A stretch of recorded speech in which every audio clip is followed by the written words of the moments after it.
A Gênese, os milagres e as predições segundo o Espiritismo, por Allan Kardec. Leitura integral da edição de número 52, impressa, publicada em português pela IDE Editora, na voz de Sérgio Grell.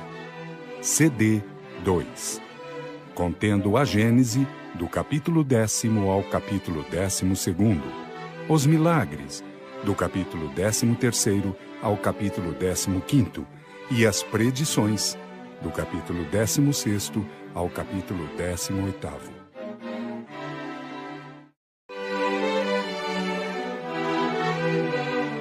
Capítulo 10.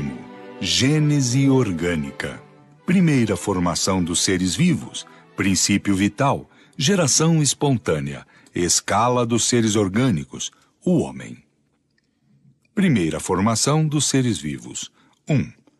Houve um tempo em que os animais não existiam, portanto, eles começaram. Viu-se aparecer cada espécie à medida que o globo adquiria as condições necessárias à sua existência. Eis o que é positivo. Como se formaram os primeiros indivíduos de cada espécie, compreende-se que, sendo dado um primeiro casal, os indivíduos se multiplicaram. Mas de onde saiu esse primeiro casal? Aí está um desses mistérios que se prendem ao princípio das coisas e sobre os quais não se pode fazer senão hipóteses. Se a ciência não pôde ainda resolver completamente o problema, pode, pelo menos, colocá-lo em seu caminho. 2. Uma primeira questão que se apresenta é esta. Cada espécie animal saiu de um primeiro casal, ou de vários casais criados, ou querendo-se germinados simultaneamente em diferentes lugares? Esta última suposição é a mais provável. Pode-se mesmo dizer que ela ressalta da observação. Com efeito, o estudo das camadas geológicas atesta a presença nos terrenos da mesma formação, e isso em proporções enormes, da mesma espécie sobre os pontos mais distantes do globo. Essa multiplicação tão geral e de alguma sorte contemporânea fora impossível com um tipo primitivo único. Por outro lado, a vida de um indivíduo, sobretudo de um indivíduo nascente, está submetida a tantas eventualidades que toda uma criação poderia ser comprometida sem a pluralidade dos tipos, o que implicaria numa imprevidência inadmissível da parte do soberano Criador. Aliás, se um tipo se formou sobre um ponto, ele pode ter se formado sobre vários pontos pela mesma causa. Tudo concorre, pois, para provar que houve criação simultânea e múltipla dos primeiros casais de cada espécie animal e vegetal. 3. A formação dos primeiros seres vivos pode-se deduzir, por analogia, da mesma lei segundo a qual se formaram e se formam todos os dias os corpos inorgânicos. À medida que se aprofunda nas leis da natureza, vêem-se-lhes os mecanismos que, à primeira vista, parecem tão complicados, se simplificarem e se confundirem na grande lei da unidade que preside a toda a obra da criação. Compreender-se-á melhor quando se der conta da formação dos corpos inorgânicos, que dela foi o primeiro degrau. 4. A química considera como elementares um certo número de substâncias, tais como o oxigênio, o hidrogênio, o azoto, o carbono, o cloro, o iodo, o flúor, o enxofre, o fósforo e todos os metais. Pela sua combinação, formam corpos compostos, os óxidos, os ácidos, os álcalis, os sais e as inumeráveis variedades que resultam da combinação destes. A combinação de dois corpos para formar deles um terceiro exige um concurso particular de circunstâncias, seja um grau determinado de calor, de secura ou de umidade, seja um movimento ou repouso, seja uma corrente elétrica, etc. Se essas condições não existem, a combinação não ocorre. 5. Quando há combinação, os corpos componentes perdem as suas propriedades características, ao passo que o composto que deles resulta as possui novas, diferentes das dos primeiros. É assim, por exemplo, que o oxigênio e hidrogênio, que são gases invisíveis, estando combinados quimicamente, formam a água, que é líquida, sólida ou vaporosa, segundo a temperatura. Na água não há mais, propriamente falando, nem oxigênio e nem hidrogênio, mas um novo corpo. Sendo essa água decomposta, os dois gases voltam a ser livres, recobrando as suas propriedades, e não há mais a água. A mesma quantidade de água pode, assim, alternativamente ser decomposta e recomposta ao infinito. 6. A composição e a decomposição dos corpos ocorrem em consequência do grau de afinidade que os princípios elementares têm uns pelos outros.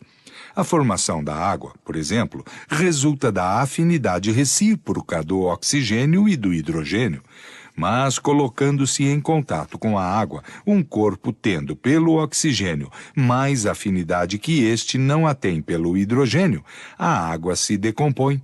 O oxigênio é absorvido, o hidrogênio torna-se livre e não há mais a água. 7. Os corpos compostos se formam sempre em proporções definidas, quer dizer, pela combinação de uma quantidade determinada dos princípios constituintes. Assim, para formar a água, são necessárias uma parte de oxigênio e duas de hidrogênio. Se duas partes de oxigênio são combinadas com duas de hidrogênio, em lugar de água obtém-se o deutóxido de hidrogênio, líquido corrosivo, formado, todavia, com os mesmos elementos que a água, mas numa outra proporção. 8. Tal é, em poucas palavras, a lei que preside à formação de todos os corpos da natureza. A inumerável variedade desses corpos resulta de um pequeno número de princípios elementares combinados em proporções diferentes. Assim, o oxigênio, combinado em certa proporção com o carbono, o enxofre, o fósforo, forma os ácidos carbônicos, sulfúrico, fosfórico. O oxigênio e o ferro formam o óxido de ferro, ou ferrugem. O oxigênio e o chumbo, ambos inofensivos, dão lugar aos óxidos de chumbo, tais como a litargírio, o branco de alvaiade, o mínio, que são venenosos.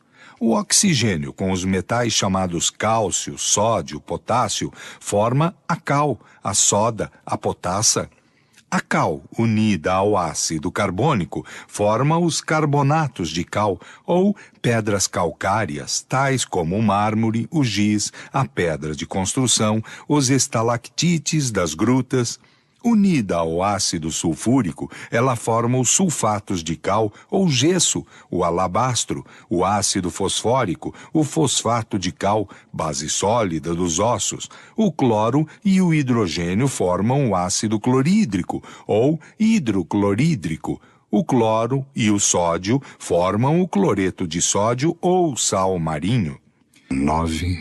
Todas essas combinações e milhares de outras obtêm-se artificialmente em ponto pequeno nos laboratórios de química. Elas se operam espontaneamente em grande escala no grande laboratório da natureza. A Terra, em sua origem, não continha essas matérias combinadas, mas somente os seus princípios constituintes volatizados. Quando as terras calcárias e outras com o tempo se tornaram pedregosas, se depositaram na superfície. Elas não existiam todas formadas, mas no ar se encontravam, em estado gasoso, todas as substâncias primitivas. Essas substâncias, precipitadas pelo efeito do resfriamento, sob o império de circunstâncias favoráveis, combinaram segundo o grau de sua afinidade molecular.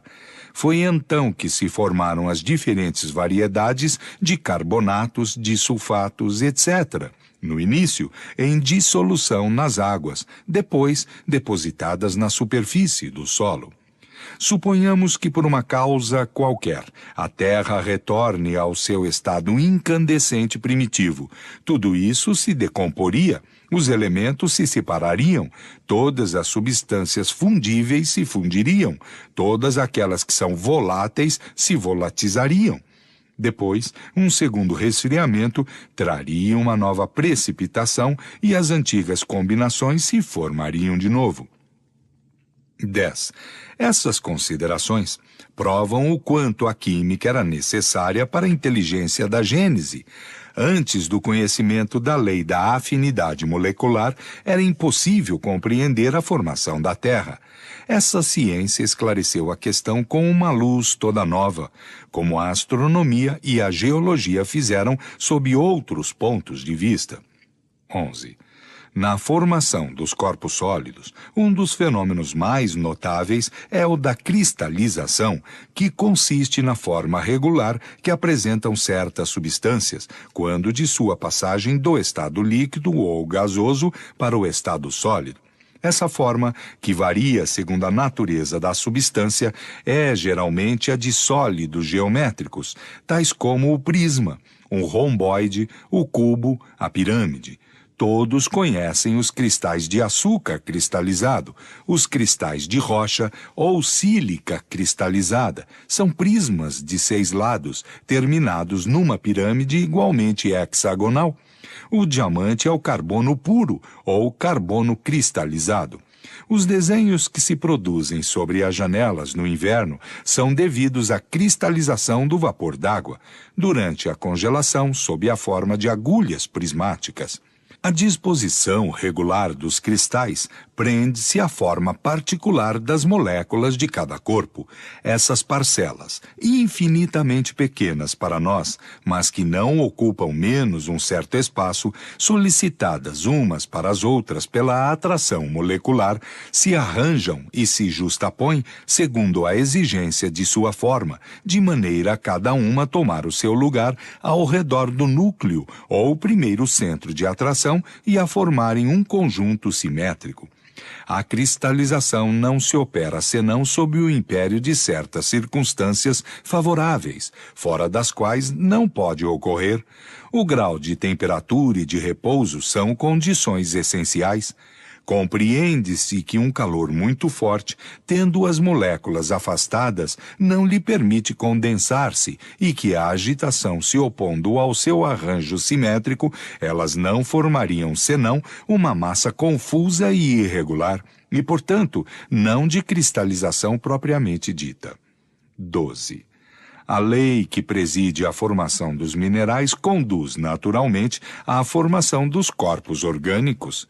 A análise química nos mostra todas as substâncias, vegetais e animais, compostas dos mesmos elementos que os corpos inorgânicos. Aqueles desses elementos que desempenham o principal papel são o oxigênio, o hidrogênio, o azoto e o carbono.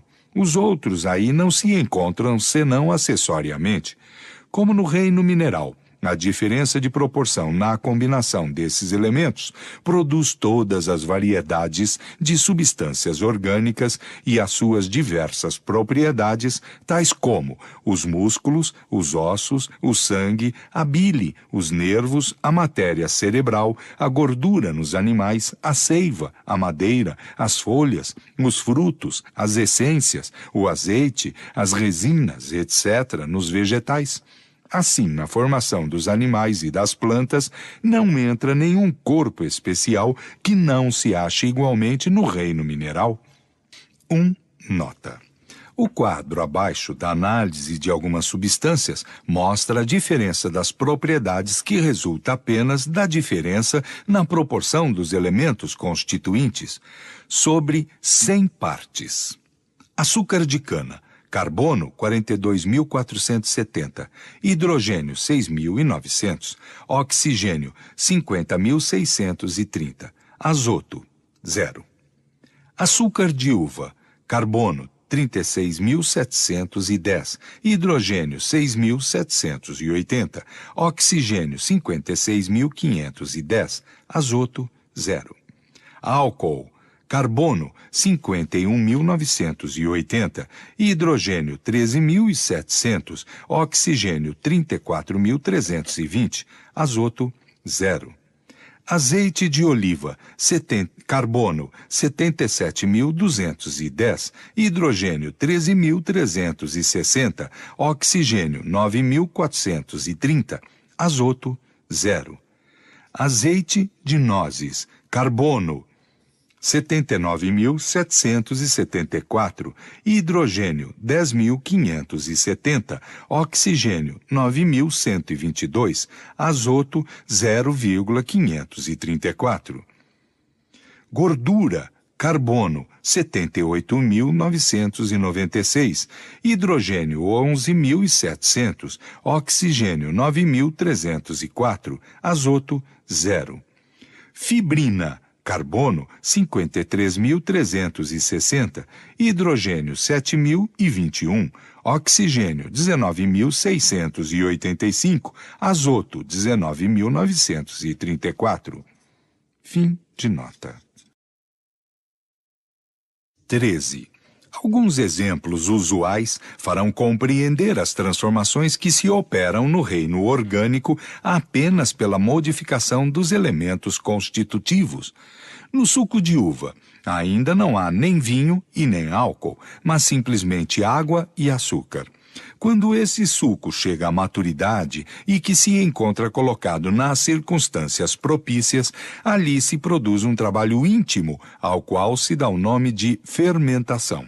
Nesse trabalho, uma parte do açúcar se decompõe, o oxigênio, o hidrogênio e o carbono se separam e se combinam nas proporções requeridas para se fazer álcool, de sorte que um bebedor do suco de uva não bebe realmente álcool, uma vez que ele não existe ainda. Ele se forma das partes constituintes da água e do açúcar, sem que haja, em suma, uma molécula de mais ou de menos. No pão e nos legumes que se comem, não há certamente nem carne, nem sangue, nem ossos, nem bile, nem matéria cerebral, e, entretanto, esses mesmos elementos vão, em se decompondo e se recompondo pelo trabalho da digestão, produzir essas diferentes substâncias apenas pela transmutação de seus elementos constitutivos. Na semente de uma árvore não há nem madeira, nem folhas, nem flores, nem frutos, e é um erro pueril crer que a árvore inteira, sob forma microscópica, encontra-se na semente. Não há mesmo falta muito nessa semente a quantidade de oxigênio, de hidrogênio e de carbono necessária para formar uma folha de árvore. A semente encerra um germe que desabrocha quando está em condições favoráveis. Esse germe cresce pelos sucos que aure na terra e os gases que aspira do ar. Esses sucos, que não formam nem madeiras, nem folhas, nem flores, nem frutos, em se infiltrando na planta, formam a sua seiva como os alimentos. Nos animais, formam o sangue. Esta seiva, levada pela circulação a todas as partes do vegetal, segundo os órgãos onde ela termina e onde sofre uma elaboração especial, se transforma em madeiras, folhas, frutos, como o sangue se transforma em carne, ossos, bile, etc., etc. E, no entanto, são sempre os mesmos elementos: oxigênio, hidrogênio, azoto e carbono, diversamente combinados. 14. As diferentes combinações dos elementos para a formação das substâncias minerais, vegetais e animais não podem, pois, operar-se senão no meio e em circunstâncias propícias. Fora dessas circunstâncias, os princípios elementares estão, de alguma sorte, na inércia. Mas desde que as circunstâncias sejam favoráveis, começa um trabalho de elaboração. As moléculas entram em movimento, se agitam, se atraem, se aproximam e se separam em virtude da lei de afinidades. E pelas suas combinações múltiplas, compõem a infinita variedade das substâncias. Que essas condições cessem e o trabalho é subitamente detido para recomeçar quando elas se apresentarem de novo. É assim que a vegetação se acelera, se abranda, cessa e retoma sob a ação do calor, da luz, da umidade, do frio ou da seca, que tal planta prospera num clima ou num terreno e definha ou perece num outro. 15. O que se passa diariamente sob os nossos olhos pode colocar-nos no caminho do que se passou na origem dos tempos, porque as leis da natureza são invariáveis. Uma vez que os elementos constitutivos dos seres orgânicos e dos seres inorgânicos são os mesmos, que vêm incessantemente sob o império de certas circunstâncias formarem as pedras, as plantas e os frutos, pode-se disso concluir que os corpos dos primeiros seres vivos se formaram como as primeiras pedras, pela reunião das moléculas elementares em virtude da lei da afinidade, à medida que as condições da vitalidade do globo foram propícias a tal ou tal espécie. A semelhança de formas e de cores na reprodução dos indivíduos de cada espécie pode ser comparada à semelhança de forma de cada espécie de cristal. As moléculas, se justapondo sob o império da mesma lei, produzem um conjunto análogo. Princípio vital. 16. Dizendo-se que as plantas e os animais são formados dos mesmos princípios constituintes que os minerais, é necessário entender-se no sentido exclusivamente material. Também aqui não é questão senão do corpo. Sem falar do princípio inteligente, que é uma questão à parte, há na matéria orgânica um princípio especial, inacessível e que não pôde ainda ser definido. É o princípio vital. Este princípio, que é ativo no ser vivo, está extinto no ser morto, mas não deixa de dar à substância propriedades características que a distinguem das substâncias inorgânicas. A química que decompõe e recompõe a maioria dos corpos inorgânicos pôde decompor os corpos orgânicos, mas nunca chegou a reconstituir mesmo uma folha morta. Prova evidente de que há nesta alguma coisa que não existe nas outras. 17. O princípio vital é alguma coisa de distinta, tendo uma existência própria? Ou bem, para reentrar no sistema da unidade do elemento gerador, não é senão um estado particular, uma das modificações do fluido cósmico universal, que se torna princípio de vida, como se torna luz, fogo, calor, eletricidade? Foi neste último sentido que a questão foi resolvida pelas comunicações relatadas acima, capítulo 6, Uranografia Geral. Mas qualquer que seja a opinião que se faça sobre a natureza do princípio vital, ele existe, uma vez que se lhe vêem os efeitos. Pode-se, pois, admitir logicamente que em se formando os seres orgânicos assimilaram o princípio vital que era necessário à sua destinação, ou, querendo-se que esse princípio se desenvolveu em cada indivíduo pelo efeito mesmo da combinação dos elementos, como se vê, sob o império de certas circunstâncias, se desenvolver o calor, a luz e a eletricidade. 18. O oxigênio, o hidrogênio, o azoto e o carbono, em se combinando sem o fluido vital, não formariam senão um mineral ou um corpo inorgânico. O princípio vital, modificando a constituição molecular desse corpo, lhe dá propriedades especiais. Em lugar de uma molécula mineral, tem-se uma molécula orgânica. A atividade do princípio vital é mantida durante a vida pela ação do desempenho dos órgãos, como o calor pelo movimento de rotação de uma roda, que essa ação cesse pela morte. O princípio vital se extingue, como o calor quando a roda cessa de girar. Mas o efeito produzido sobre o estado molecular do corpo pelo princípio vital subsiste depois da extinção desse princípio, como a carbonização da madeira depois da extinção do calor. Na análise de corpos orgânicos, a química encontra bem os elementos constituintes, oxigênio, hidrogênio, azoto e carbono, mas não pode reconstituí-los, porque não existindo mais a causa, ela não pode reproduzir o efeito, ao passo que pode reconstituir uma pedra. 19.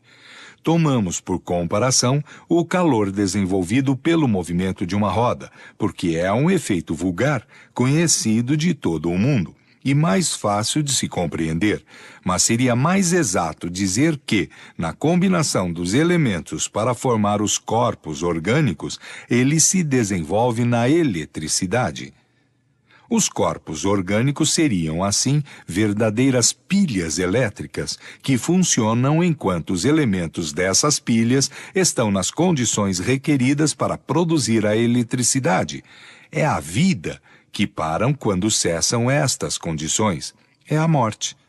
Segundo isso, o princípio vital não seria outro que a espécie particular de eletricidade designada sob o nome de eletricidade animal, liberada durante a vida pela ação dos órgãos e cuja produção se suspende na morte pela cessação dessa ação. Geração espontânea. 20. Pergunta-se naturalmente, por que não se formam mais seres vivos nas mesmas condições que os primeiros que apareceram sobre a Terra? A questão da geração espontânea, que hoje preocupa a ciência, se bem que ainda diversamente resolvida, não pode deixar de lançar a luz sobre esse assunto. O problema proposto é este. Formam-se espontaneamente em nossos dias seres orgânicos unicamente pela união dos elementos constitutivos sem germes preliminares, produtos da geração comum, de outro modo dito, sem pais nem mães? Os partidários da geração espontânea respondem afirmativamente e se apoiam sobre observações diretas, que parecem conclusivas. Outros pensam que os seres vivos se reproduzem uns pelos outros e se apoiam sobre esse fato, constatado pela experiência, que os germes de certas espécies vegetais e animais, estando dispersos, podem conservar uma vitalidade latente durante um tempo considerável, até que as circunstâncias sejam favoráveis à sua eclosão. Essa opinião deixa sempre subsistir a questão da formação dos primeiros tipos de cada espécie. 21. Sem discutir os dois sistemas, convém notar que o princípio da geração espontânea não pode, evidentemente, se aplicar senão aos seres de ordens mais inferiores, do reino vegetal e do reino animal, àqueles onde começa a manifestação da vida e cujo organismo extremamente simples, de alguma sorte, é rudimentar. Efetivamente, foram os primeiros que apareceram sobre a Terra e cuja geração deve ter sido espontânea. Assistiríamos, assim, a uma criação permanente, análoga à que ocorreu nas primeiras idades do mundo. 22. Mas então, por que não se vêem mais se formarem, do mesmo modo, os seres de uma organização complexa? Esses seres não existiriam sempre, é um fato positivo, portanto, começaram. Se o musgo, o líquen, o zoófito, o infusório, os vermes intestinais e outros podem se produzir espontaneamente, por que não ocorreria o mesmo com árvores, peixes, cães, cavalos? Aqui se detém, no momento, as investigações. O fio condutor se perde e até que seja encontrado, o campo está aberto às hipóteses. Seria, pois, imprudente e prematuro dar sistemas por verdades absolutas. 23.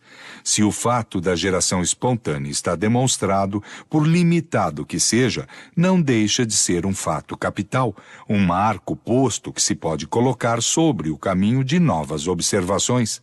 Se os seres orgânicos complexos não se produzem dessa maneira, quem sabe como começaram?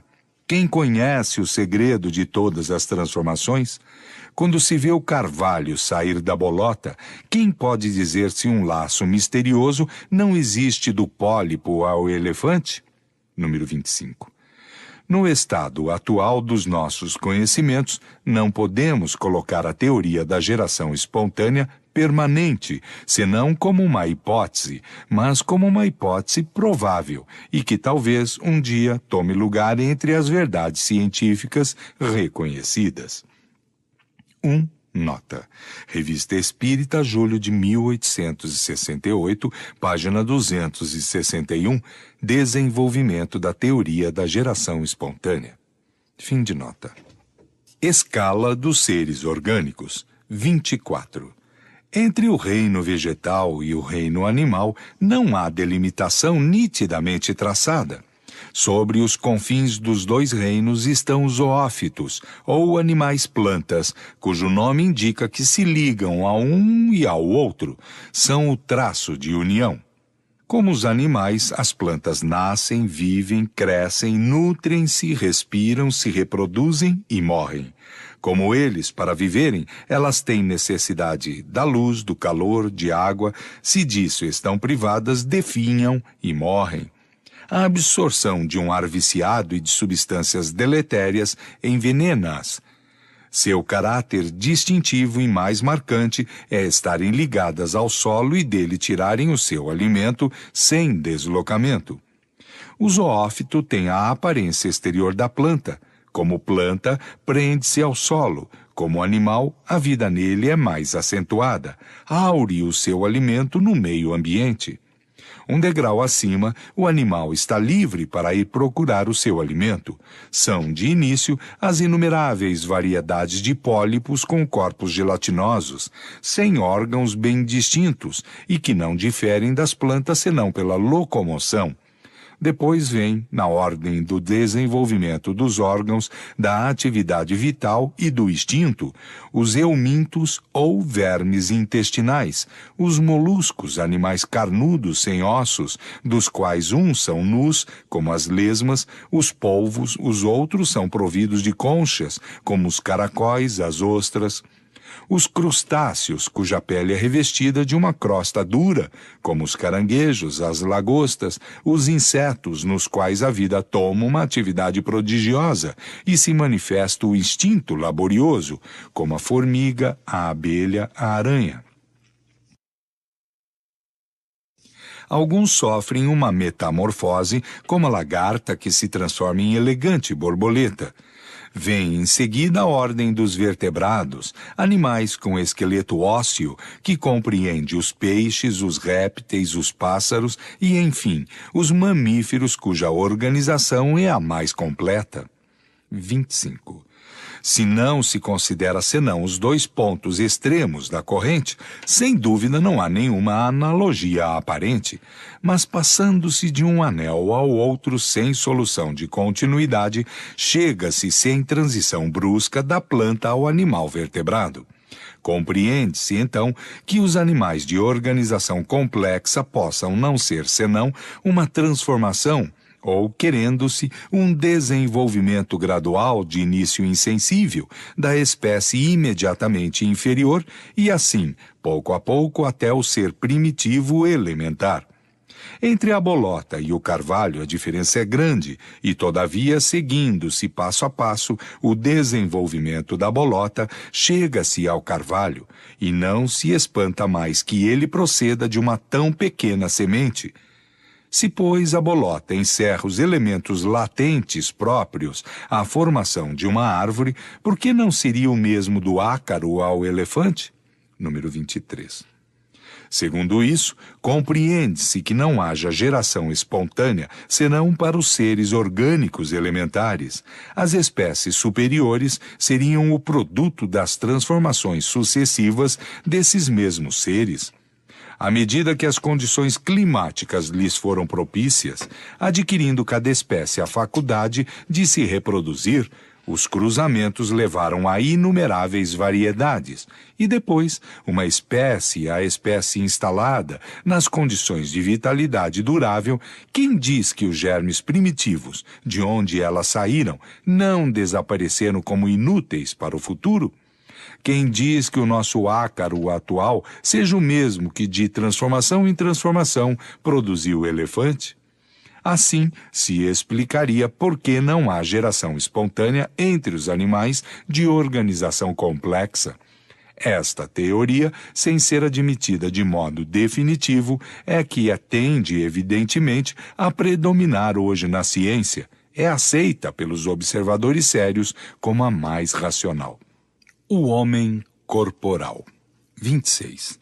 Do ponto de vista corporal e puramente anatômico, o homem pertence à classe dos mamíferos, dos quais não difere senão por nuances na forma exterior.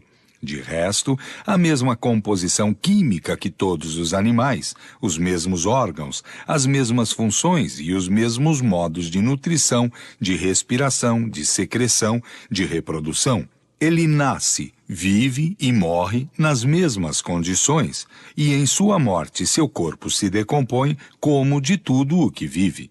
Não há em seu sangue, em sua carne, em seus ossos, um átomo diferente daqueles que se encontram no corpo dos animais. Como estes, em morrendo, retorna à terra o oxigênio, o hidrogênio, o azoto e o carbono, que estavam combinados para formá-lo, e vão, por novas combinações, formar novos corpos minerais, vegetais e animais. A analogia é tão grande que se estudam as suas funções orgânicas sobre certos animais, quando as experiências não podem ser feitas nele mesmo. 27. Na classe dos mamíferos, o homem pertence à ordem dos bímanos. Imediatamente abaixo dele vêm os quadrúmanos, animais de 4 mãos, ou macacos, dos quais uns, como o orangotango, o chimpanzé, o mono, têm certos comportamentos do homem, a tal ponto que há muito tempo são designados sob o nome de homens da floresta. Como ele, caminham eretos, servem-se de bastões, constroem suas cabanas e levam os alimentos à boca com a mão, sinais característicos. 28. Por pouco que se observe a escala dos seres vivos do ponto de vista do organismo, reconhece-se que desde o líquen até a árvore e depois do zoófito até o homem, há uma corrente se elevando gradualmente sem solução de continuidade, e da qual todos os anéis têm um ponto de contato com um anel precedente. Seguindo-se passo a passo a série dos seres, dir-se-ia que cada espécie é um aperfeiçoamento, uma transformação da espécie imediatamente inferior. Uma vez que o corpo do homem está em condições idênticas à dos outros corpos, química e constitucionalmente que ele nasce, vive e morre do mesmo modo, deve ter sido formado nas mesmas condições. 29.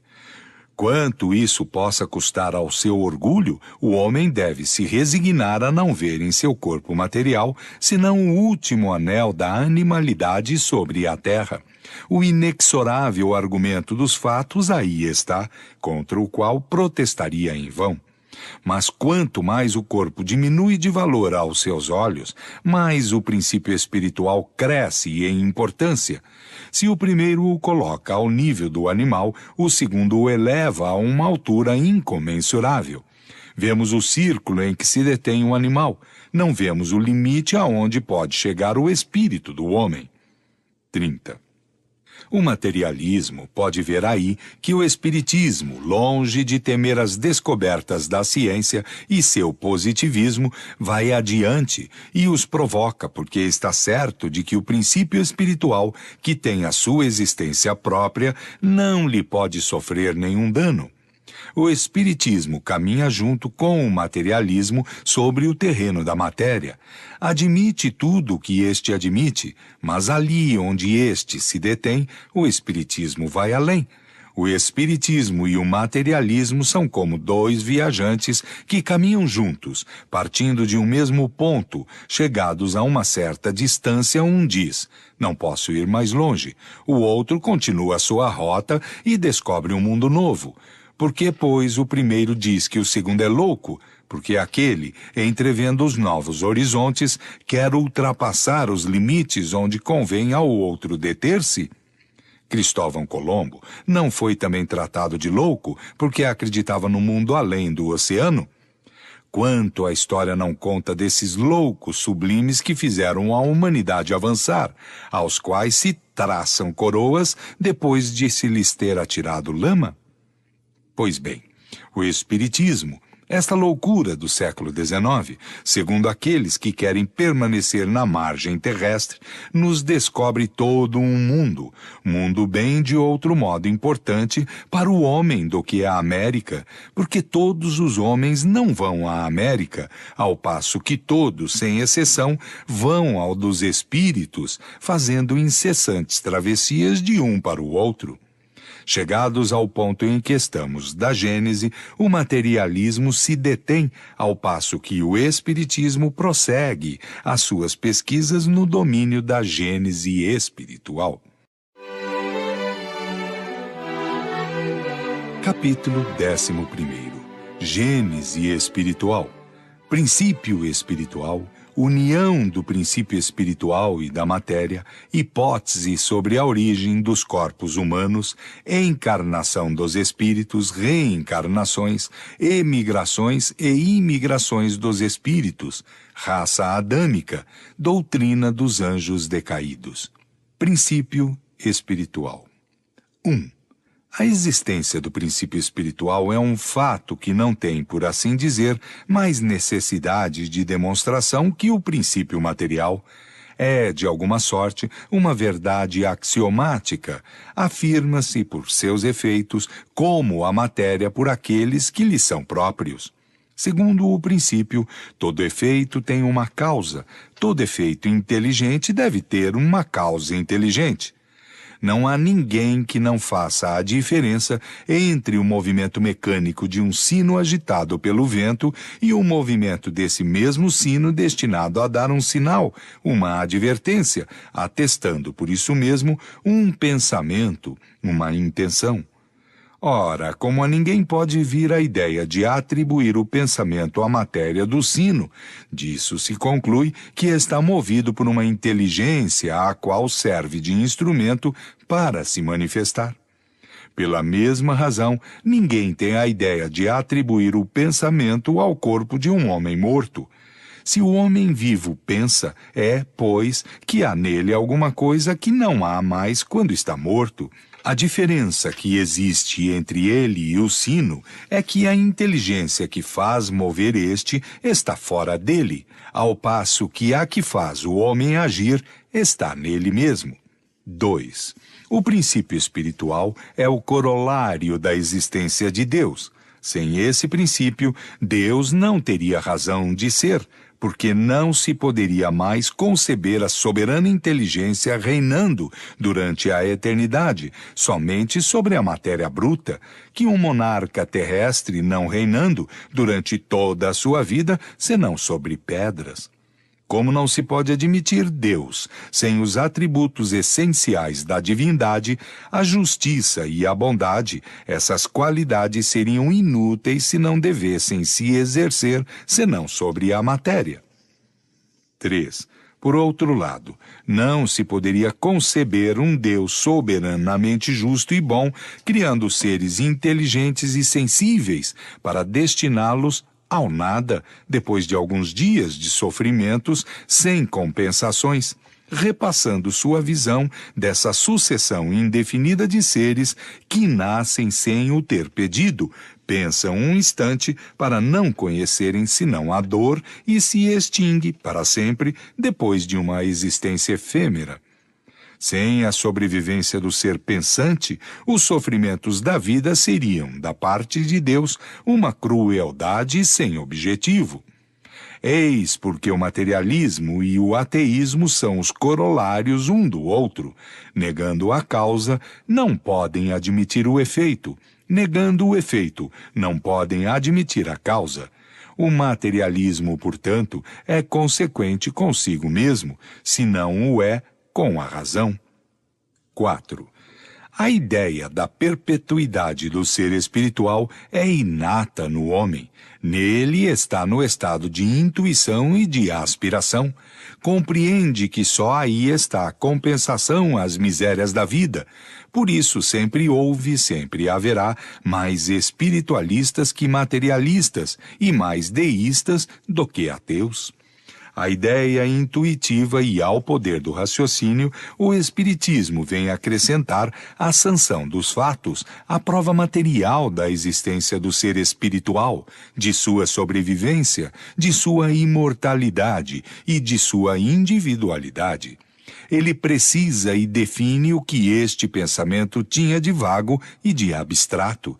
Mostra-nos o ser inteligente agindo fora da matéria, seja depois, seja durante a vida do corpo.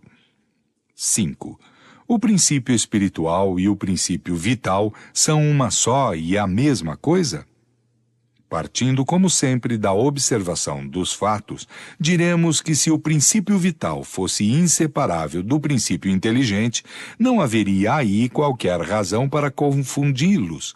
Mas, uma vez que se vêem seres que vivem e não pensam, como as plantas, corpos humanos serem ainda animados da vida orgânica, é então que não existe nenhuma manifestação do pensamento, que se produzem no ser vivo movimentos vitais, independentes de todo ato de vontade, que durante o sono a vida orgânica está em toda a sua atividade, ao passo que a vida intelectual não se manifesta por nenhum sinal exterior. Há lugar para se admitir que a vida orgânica reside num princípio inerente à matéria, independente da vida espiritual, que é inerente ao espírito. Desde então que a matéria tem uma vitalidade independente do espírito e que o espírito tem uma vitalidade independente da matéria, torna-se evidente que esta dupla vitalidade repousa sobre dois princípios diferentes. Capítulo 10, números 16 a 19. 6. O princípio espiritual teria sua fonte no elemento cósmico universal? Não seria senão uma transformação, um modo de existência desse elemento, como a luz, a eletricidade, o calor, etc.? Se assim fosse, o princípio espiritual sofreria as vicissitudes da matéria. Extinguir-se-ia pela desagregação como princípio vital. O ser inteligente não teria senão uma existência momentânea como o corpo, e na morte reentraria no nada, ou, o que vem a ser o mesmo, no todo universal. Isto seria, numa palavra, a sanção das doutrinas materialistas. As propriedades sui generis que são reconhecidas no princípio espiritual provam que ele tem a sua existência própria, independente, uma vez que, se tivesse a sua origem na matéria, não teria essas propriedades. Uma vez que a inteligência e o pensamento não podem ser atributos da matéria, chega-se a essa conclusão remontando dos efeitos à causa, que o elemento material e o elemento espiritual são os dois princípios constitutivos do universo. O elemento espiritual individualizado constitui os seres chamados espíritos, como o elemento material individualizado constitui os diferentes corpos da natureza, orgânicos e inorgânicos. 7. Sendo admitido o ser espiritual, e sua fonte não podendo estar na matéria, qual é a sua origem, o seu ponto de partida? Aqui, os meios de investigação fazem absolutamente falta, como em tudo que se prende ao princípio das coisas. O homem não pode constatar senão o que existe, sobre todo o resto não pode emitir senão hipóteses. E seja que esse conhecimento ultrapasse a capacidade de sua inteligência atual, seja que há para ele inutilidade ou inconveniência em possuí-lo para o momento. Deus não lhe o dá mesmo pela revelação. O que Deus lhe faz dizer pelos seus mensageiros, e o que, aliás, o homem poderia deduzir ele mesmo do princípio da soberana justiça, que é um dos atributos essenciais da divindade, é que todos têm um mesmo ponto de partida. Que todos são criados simples e ignorantes, com uma igual aptidão para progredir pela sua atividade individual, que todos atingirão o grau de perfeição compatível com a criatura pelos seus esforços pessoais, que todos, sendo filhos de um mesmo pai, são o objeto de uma igual solicitude, que não há nenhum mais favorecido ou melhor dotado que os outros, e dispensado do trabalho que seria imposto a outros para alcançar o objetivo. 8. Ao mesmo tempo que Deus criou mundos materiais de toda a eternidade, igualmente criou seres espirituais de toda a eternidade. Sem isso, os mundos materiais estariam sem objetivo.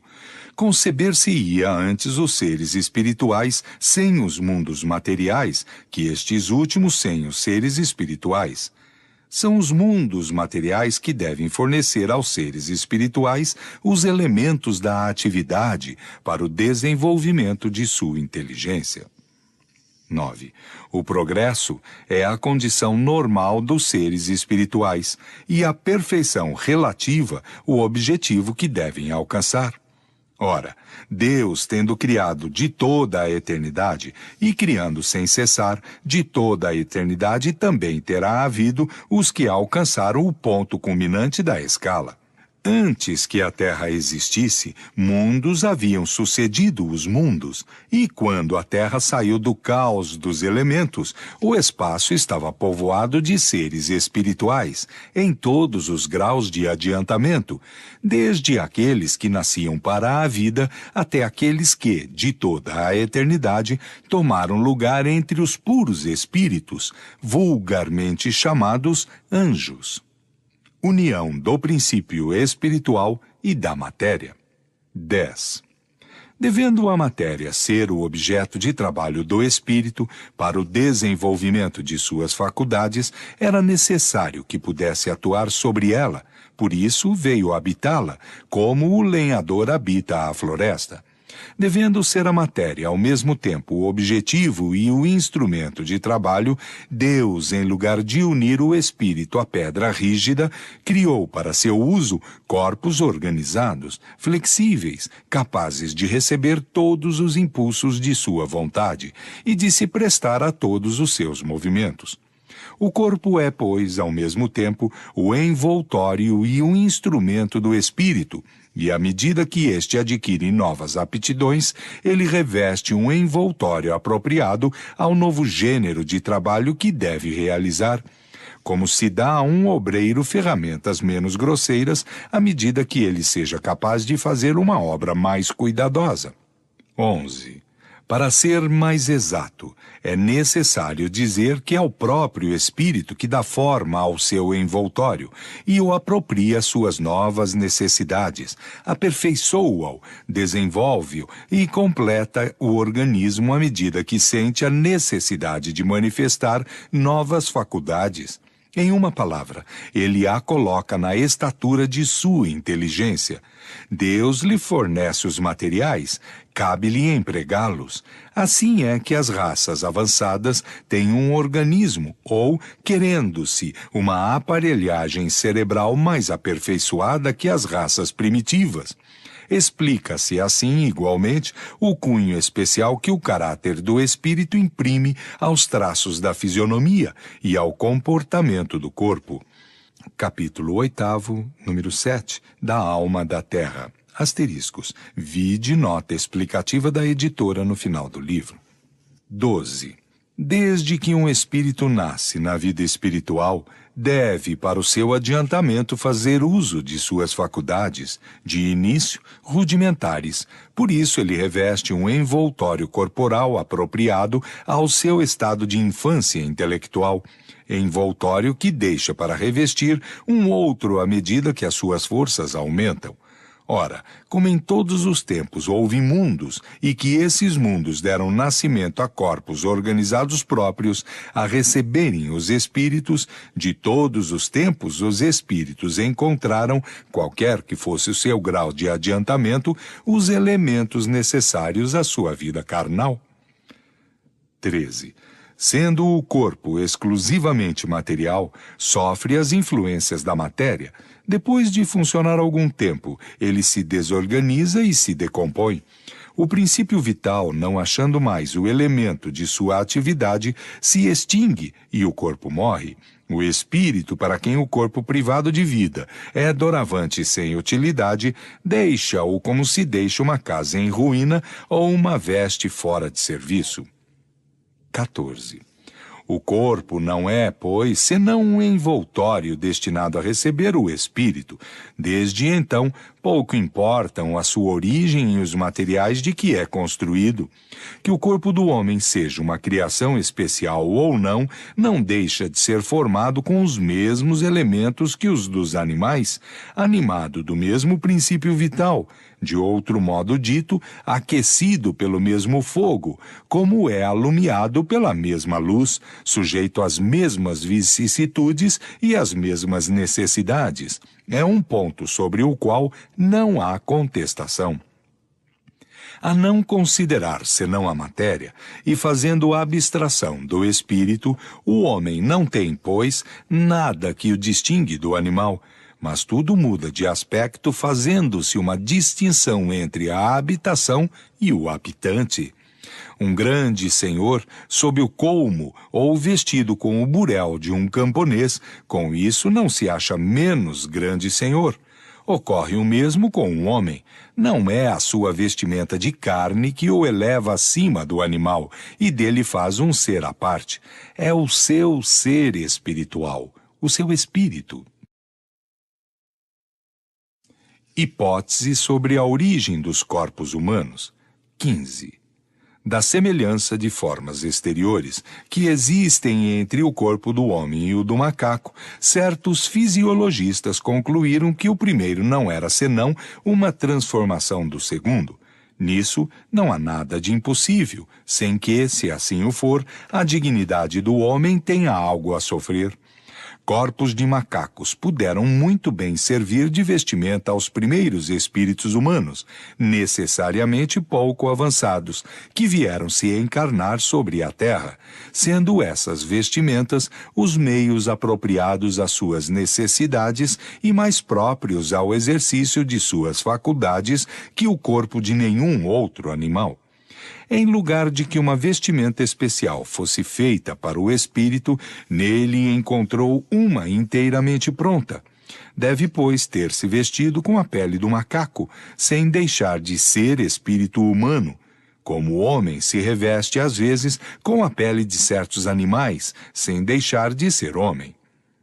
Fique bem entendido que não se trata aqui senão de uma hipótese, que de nenhum modo é colocada como princípio, mas dada somente para mostrar que a origem do corpo não prejudica o espírito, que é o ser principal, e que a semelhança do corpo do homem com o corpo do macaco não implica paridade entre seu espírito e o do macaco. 16. Admitindo essa hipótese, pode-se dizer que, sob influência e pelo efeito da atividade intelectual de seu novo habitante, o envoltório modificou-se, embelezou-se nos detalhes, conservando em tudo a forma geral do conjunto. Número 11. Os corpos melhorados, em se procriando, reproduziram-se nas mesmas condições, como ocorre com árvores enxertadas, deram nascimento a uma nova espécie que pouco a pouco se distanciou do tipo primitivo, à medida que o espírito progrediu. O espírito macaco, que não se exterminou, continuou a procriar corpos de macacos para seu uso, como o fruto da planta brava reproduz planta brava, e o espírito humano procriou corpos de homens variantes do primeiro molde em que se estabeleceu.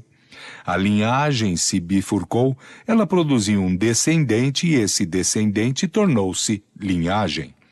Como não há transição brusca na natureza, é provável que os primeiros homens que apareceram sobre a Terra devem ter pouco diferenciado do macaco pela forma exterior e, sem dúvida, não muito mais pela inteligência. Há ainda em nossos dias selvagens que, pelo comprimento dos braços e dos pés e a conformação da cabeça, têm de tal modo o comportamento do macaco que não lhes falta senão serem peludos para completarem a semelhança. Encarnação dos espíritos. 17. O Espiritismo nos ensina de que maneira se opera a união do espírito e do corpo na encarnação. O espírito, pela sua essência espiritual, é um ser indefinido, abstrato, que não pode ter uma ação direta sobre a matéria, sendo-lhe necessário um intermediário. Esse intermediário está no envoltório fluídico que faz, de alguma sorte, parte integrante do espírito, envoltório semimaterial, quer dizer, tendo na matéria por sua origem e da espiritualidade por sua natureza etérea. Como toda matéria, ela é aurida no fluido cósmico universal, que sofre nessa circunstância uma modificação especial. Esse envoltório, designado sob o nome de perispírito, de um ser abstrato, faz um ser concreto, definido, perceptível pelo pensamento.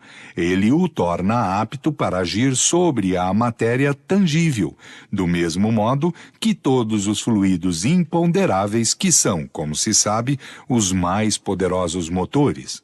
O fluido perispiritual é, pois, o traço de união entre o espírito e a matéria.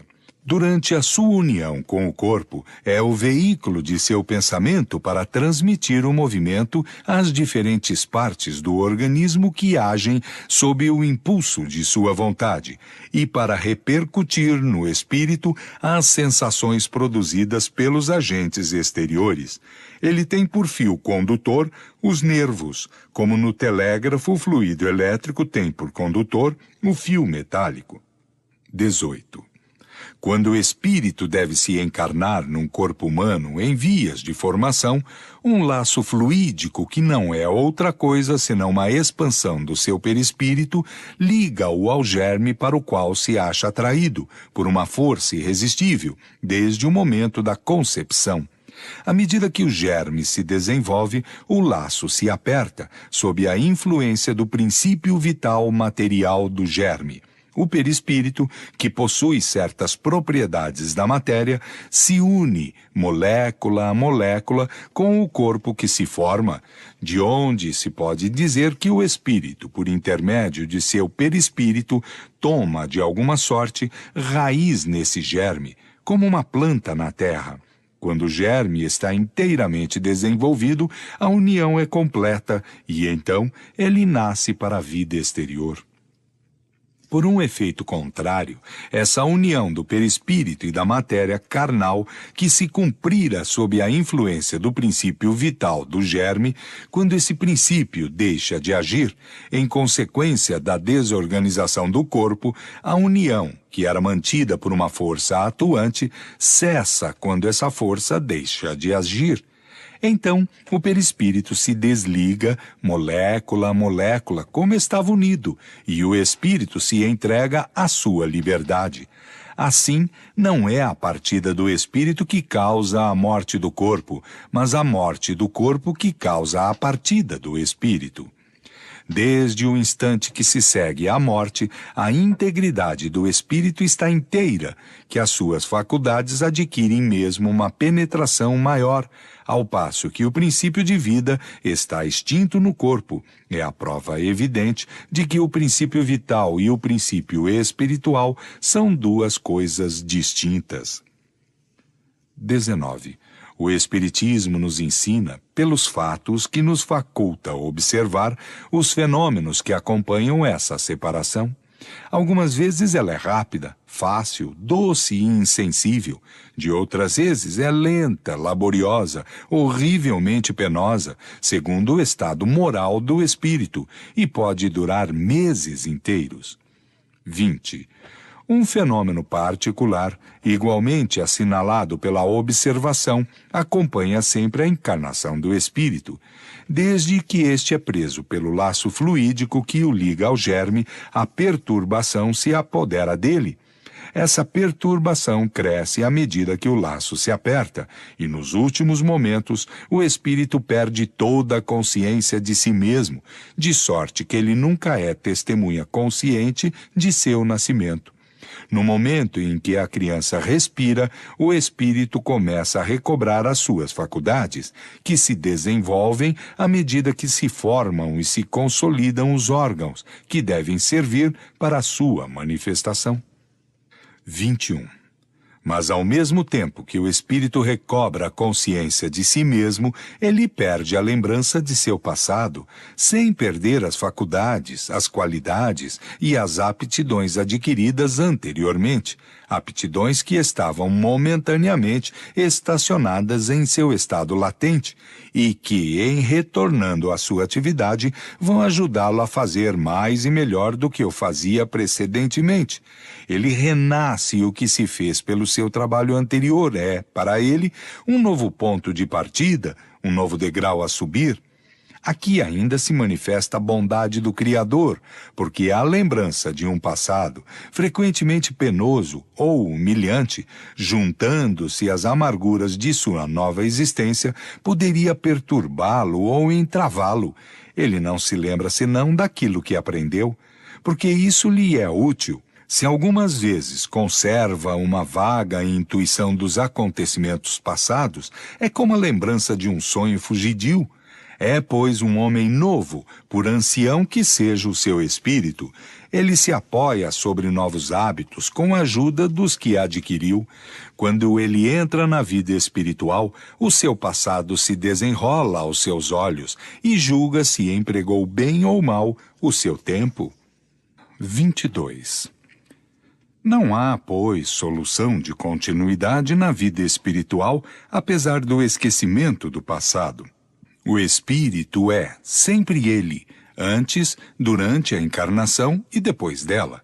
A encarnação não é senão uma fase especial de sua existência. Esse esquecimento não ocorre mesmo senão durante a vida exterior de relação. Durante o sono, o espírito, em parte desligado dos laços carnais, entregue à liberdade e à vida espiritual, lembra-se, sua visão espiritual não é mais tanto obscurecida pela matéria. 23. Tomando a humanidade em seu grau mais ínfimo da escala intelectual, entre os selvagens mais atrasados, pergunta-se se aí está o ponto de partida da alma humana.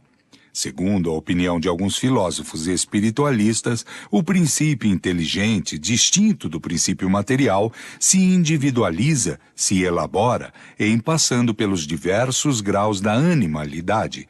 É aí que a alma ensaia para a vida e desenvolve as suas primeiras faculdades pelo exercício. Seria, por assim dizer, o seu tempo de incubação. Chegada ao grau de desenvolvimento que comporta esse estado, ela recebe as faculdades especiais que constituem a alma humana. Haveria, assim, filiação espiritual do animal ao homem como a filiação corpórea. Esse sistema, fundado sobre a grande lei da unidade que preside a criação, responde, é necessário nisso convir, à justiça e à bondade do Criador. Ele dá um resultado, um objetivo, um destino aos animais que não mais são seres deserdados, mas que encontram no futuro que lhes está reservado uma compensação aos seus sofrimentos. O que constitui o homem espiritual não é a sua origem, mas os atributos especiais dos quais está dotado em sua entrada na humanidade. Atributos que o transformam e dele fazem um ser distinto, como o fruto saboroso é distinto da raiz amarga de onde saiu. Por ter passado pela fieira da animalidade, com isso o homem não seria menos homem, não seria mais animal como o fruto não é a raiz, como o sábio não é o feto informe pelo qual começou no mundo. Mas esse sistema levanta numerosas questões, das quais não é oportuno discutir aqui o pró e o contra, não mais que examinar as diferentes hipóteses que se fizeram a esse respeito, sem, pois, procurar a origem da alma e as fieiras pelas quais pôde passar, nós a tomamos em sua entrada na humanidade, no ponto em que, dotada do senso moral e do livre-arbítrio, ela começa a incorrer na responsabilidade de seus atos. 24. A obrigação para o espírito encarnado de prover a nutrição de seu corpo, sua segurança e seu bem-estar constrange-o a aplicar as suas faculdades na busca de exercê-las e desenvolvê-las. Sua união com a matéria é, pois, útil ao seu adiantamento. Eis porque a encarnação é uma necessidade. Por outro lado, pelo trabalho inteligente que realiza em seu proveito sobre a matéria, concorre para a transformação e o progresso material do globo em que habita.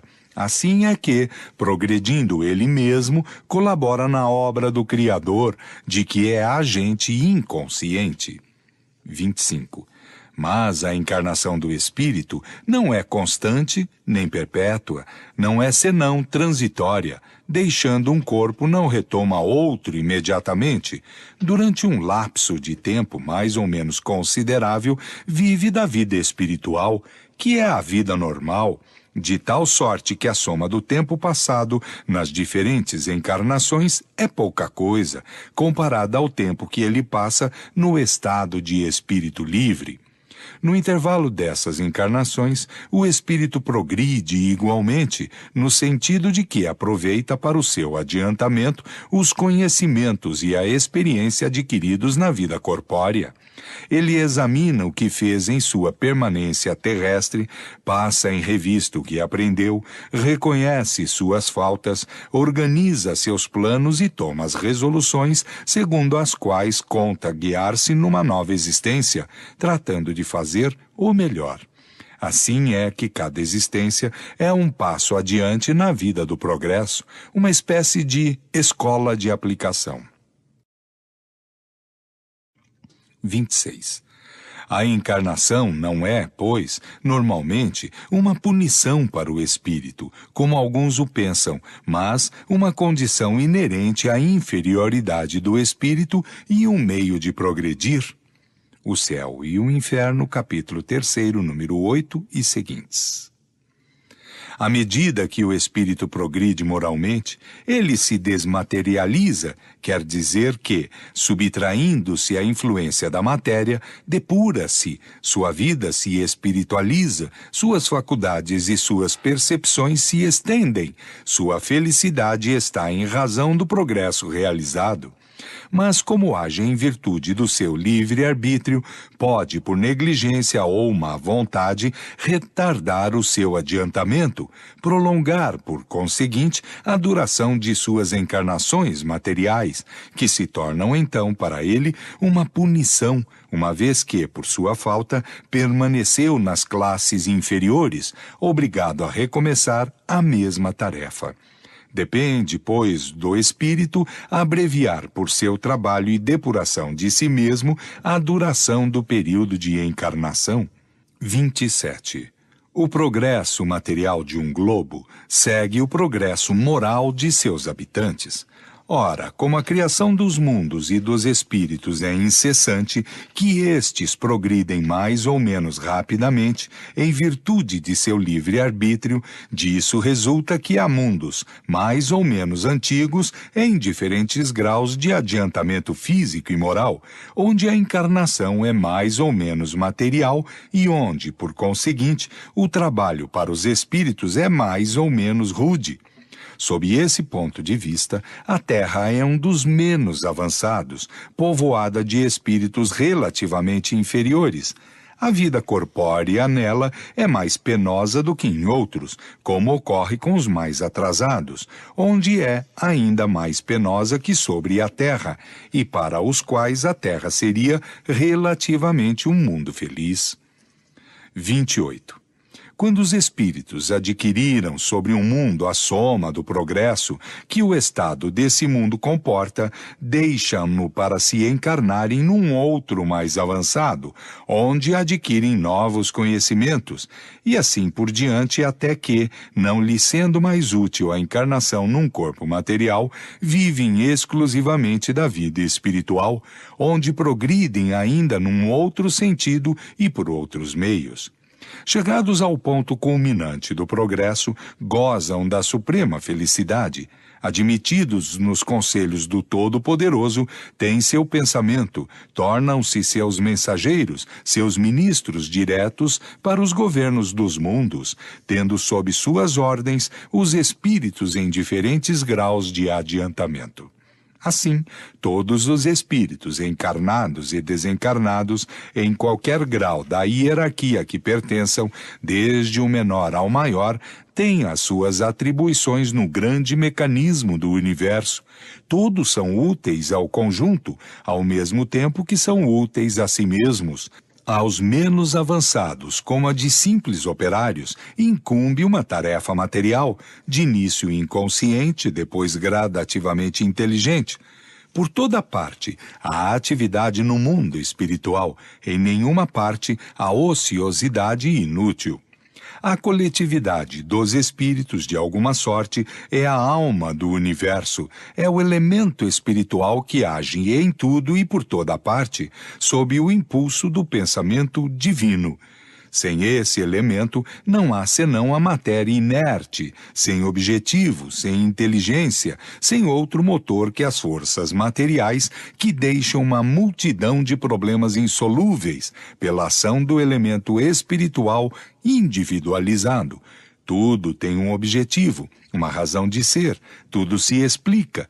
Eis porque, sem a espiritualidade, tropeça-se com dificuldades insuperáveis. 29. Quando a Terra se encontrou nas condições climatéricas próprias à existência da espécie humana, os espíritos humanos nela se encarnaram. De onde vinham?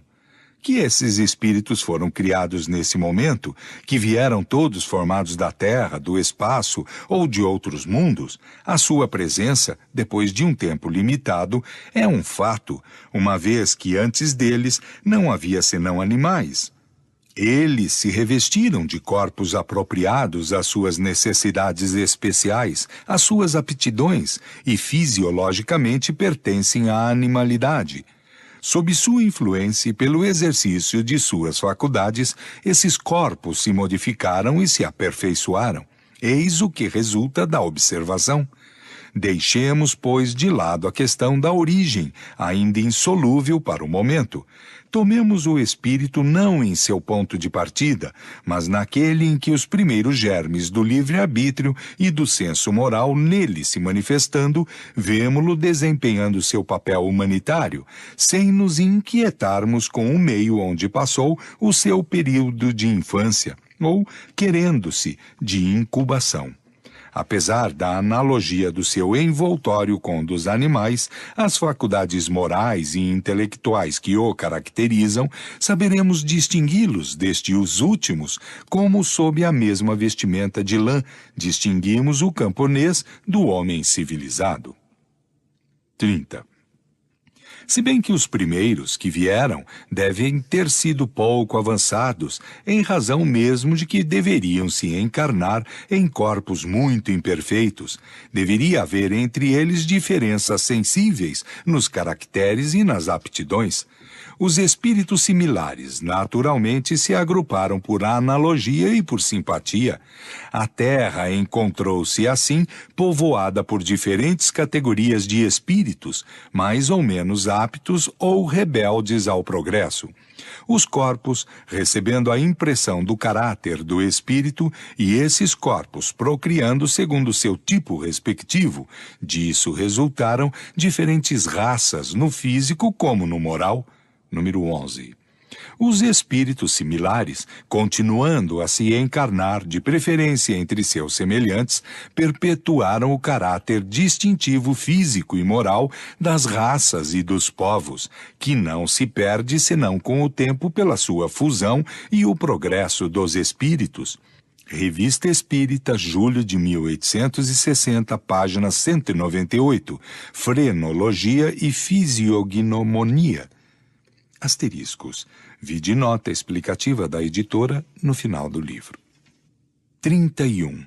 Podem-se comparar os espíritos que vieram povoar a Terra a essas multidões de emigrantes, de origens diversas, que vão se estabelecer sobre uma terra virgem. Encontraram a madeira e a pedra para fazerem as suas habitações, e cada um dá à sua um cunho diferente, segundo o grau de seu saber e seu gênio particular. Agrupam-se por analogia de origens e de gostos. Esses grupos acabam por formar tribos, depois povos, tendo cada um seus costumes e o seu caráter próprio. 32. O progresso, pois, não foi uniforme em toda a espécie humana. As raças mais inteligentes, naturalmente, passaram a outras, sem contar que espíritos, novamente nascidos na vida espiritual, vindo-se encarnar sobre a Terra depois dos primeiros aí chegados, tornam a diferença do progresso mais sensível. Seria impossível, com efeito, atribuir a mesma antiguidade de criação aos selvagens, que se distinguem com dificuldade dos macacos, que aos chineses e ainda menos que aos europeus civilizados. Esses espíritos de selvagens, entretanto, pertencem também à humanidade, alcançarão um dia o nível de seus primogênitos, mas não será isso certamente nos corpos da mesma raça física, impróprios a um certo desenvolvimento intelectual e moral.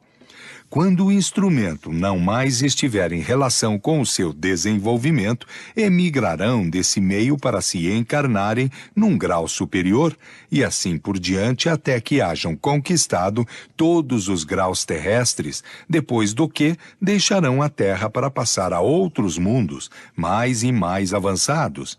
Revista Espírita, abril de 1862, página 97. Perfectibilidade da raça negra. Reencarnações. 33. O princípio da reencarnação é uma consequência necessária da lei do progresso. Sem a reencarnação, como explicar a diferença que existe entre o estado social atual e o dos tempos de barbárie? Se as almas são criadas ao mesmo tempo que o corpo, as que nascem hoje são também todas novas, tão primitivas como aquelas que viviam há 1000 anos.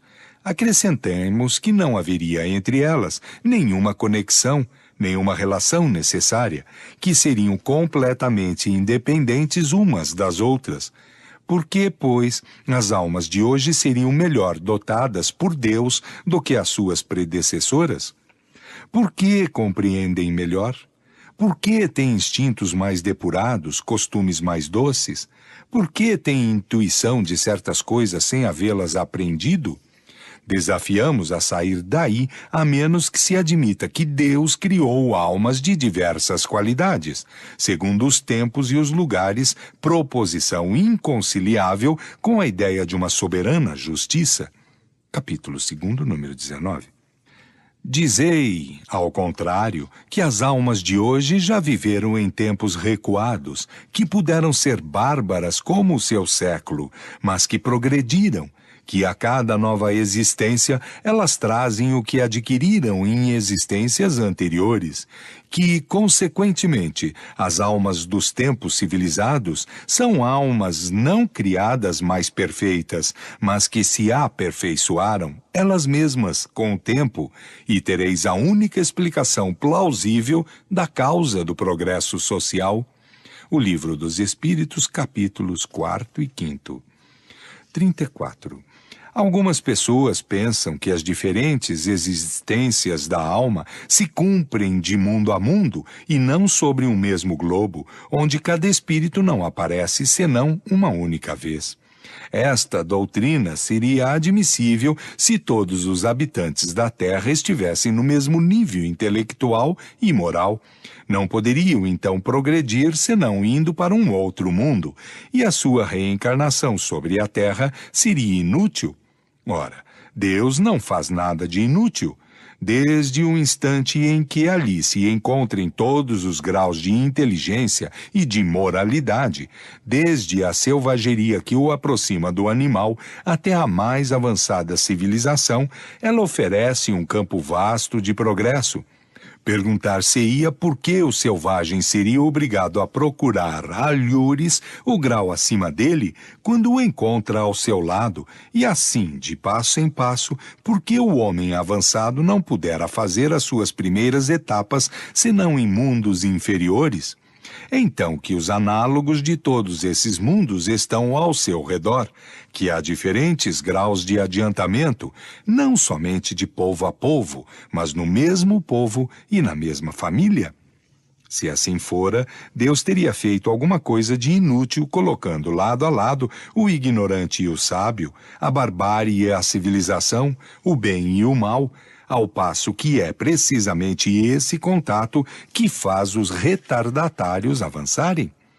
Não há, pois, mais necessidade de que esses homens mudem de mundo em cada etapa, como não há para que algum estudante mudar de colégio em cada classe.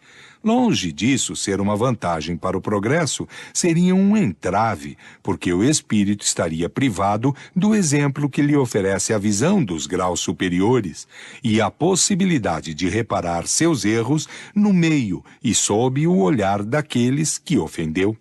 Possibilidade que é para ele o mais poderoso meio de avanço moral. Depois de uma curta coabitação, os espíritos se dispersam e se tornam estranhos uns aos outros.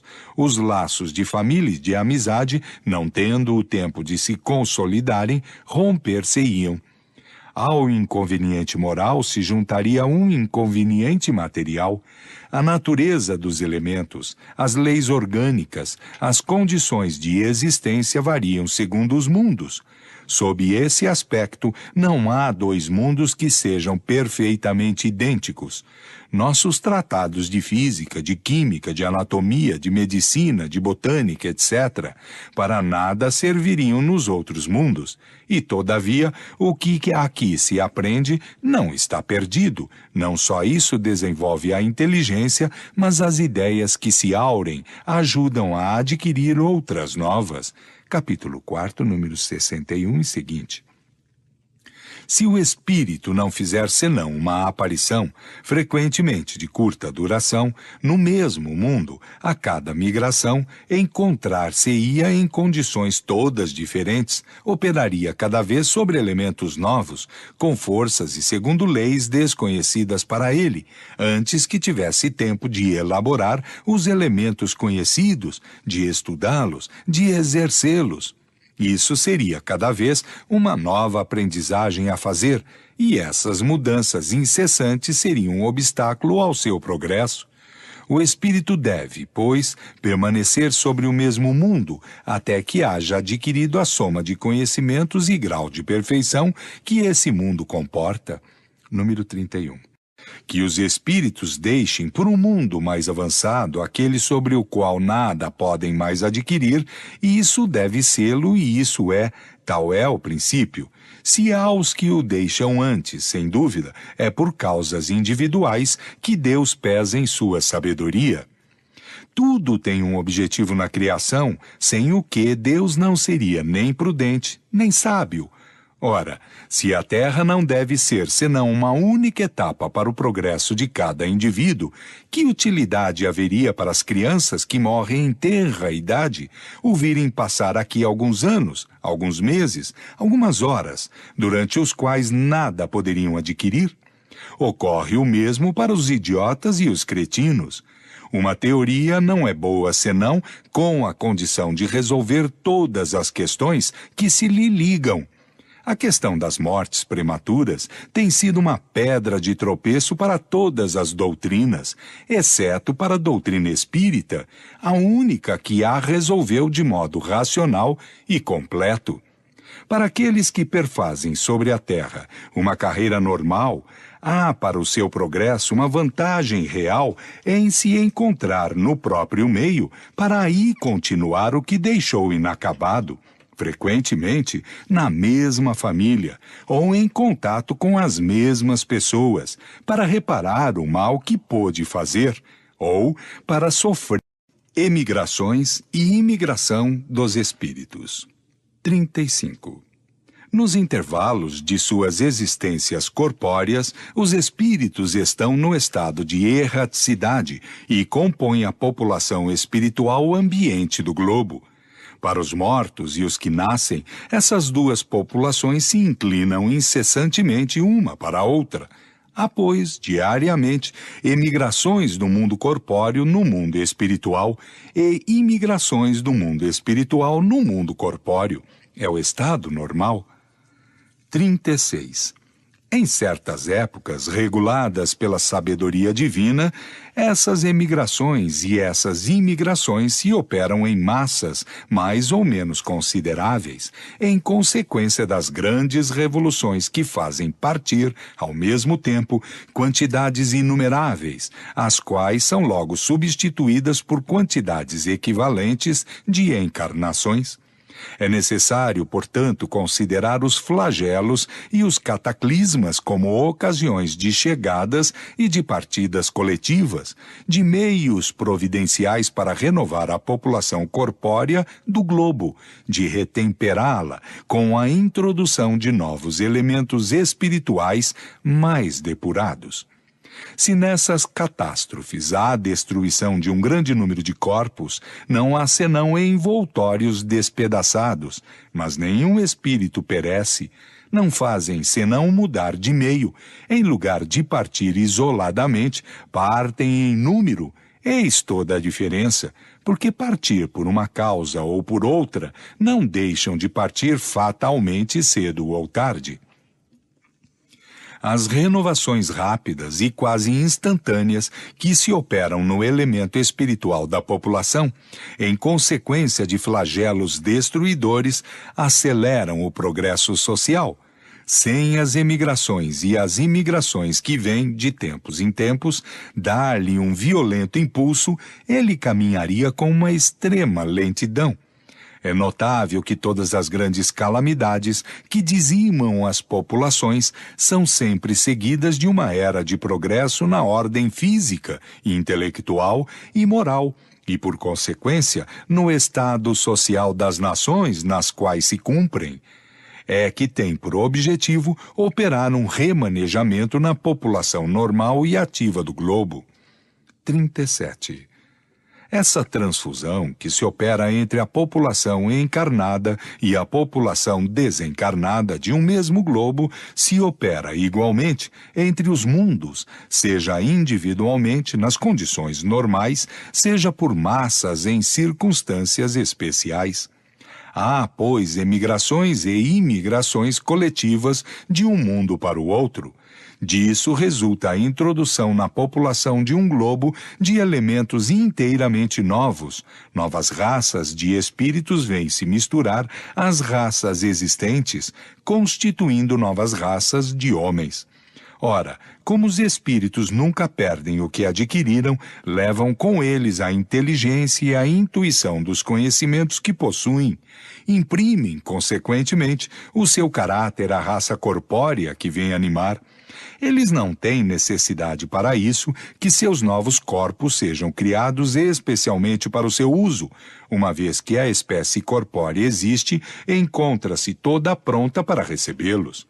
São, pois, simplesmente novos habitantes em chegando sobre a Terra.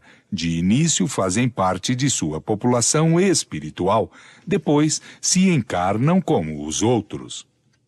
Raça adâmica. 38. Segundo o ensino dos espíritos, foi uma dessas grandes imigrações, ou querendo-se uma dessas colônias de espíritos vindos de uma outra esfera, que deram nascimento à raça simbolizada na pessoa de Adão, e por esta razão chamada raça adâmica. Quando ela chegou, a Terra estava povoada desde tempos imemoriais, como a América quando chegaram os europeus. A raça adâmica, mais avançada do que aquelas que a precederam sobre a Terra, era, com efeito, mais inteligente. Foi ela que levou todas as outras ao progresso. A Gênese nola mostra desde seus princípios, industriosa, apta para as artes e para as ciências, sem passar pela infância intelectual, o que não é o próprio das raças primitivas, mas o que concorda com a opinião de que se compunha de espíritos que já progrediram.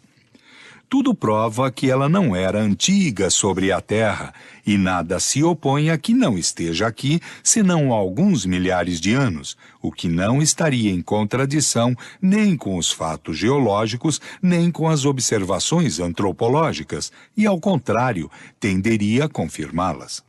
39. A doutrina que fez todo o gênero humano proceder de uma única individualidade há 6.000 anos não é mais admissível no estado atual dos conhecimentos.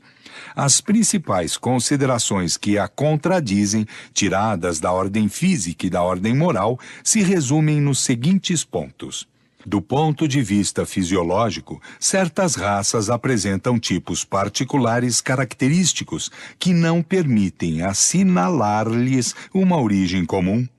Há diferenças que evidentemente não são o efeito do clima, uma vez que os brancos que se reproduzem no país dos negros não se tornam negros, e reciprocamente. O ardor do sol tosta e a morena epiderme, mas nunca transformou um branco em negro, achatou o nariz, mudou a forma dos traços da fisionomia, nem tornou encarapinhados e lanudos os cabelos longos e macios. Sabe-se hoje que a cor do negro provém de um tecido particular, subcutâneo, que se liga à espécie. É necessário, pois, considerar as raças negras, mongólicas, caucásicas, como tendo a sua origem própria e nascidas simultaneamente ou sucessivamente sobre diferentes partes do globo. Seu cruzamento produziu as raças mistas secundárias. Os caracteres fisiológicos das raças primitivas são um indício evidente de que elas provieram de tipos especiais. As mesmas considerações existem, pois, tanto para os homens como para os animais, quanto à pluralidade de estirpes.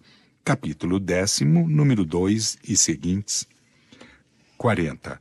Adão e seus descendentes são representados na Gênese como homens essencialmente inteligentes, uma vez que desde a segunda geração edificam as suas casas, cultivam a terra, trabalham os metais.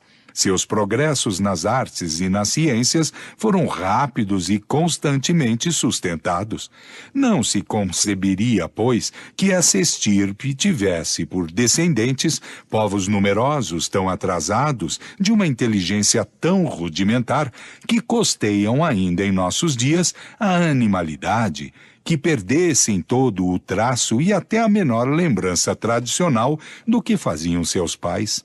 Uma diferença tão radical nas aptidões intelectuais e no desenvolvimento moral atesta, com não menos evidência, uma diferença de origem. 41.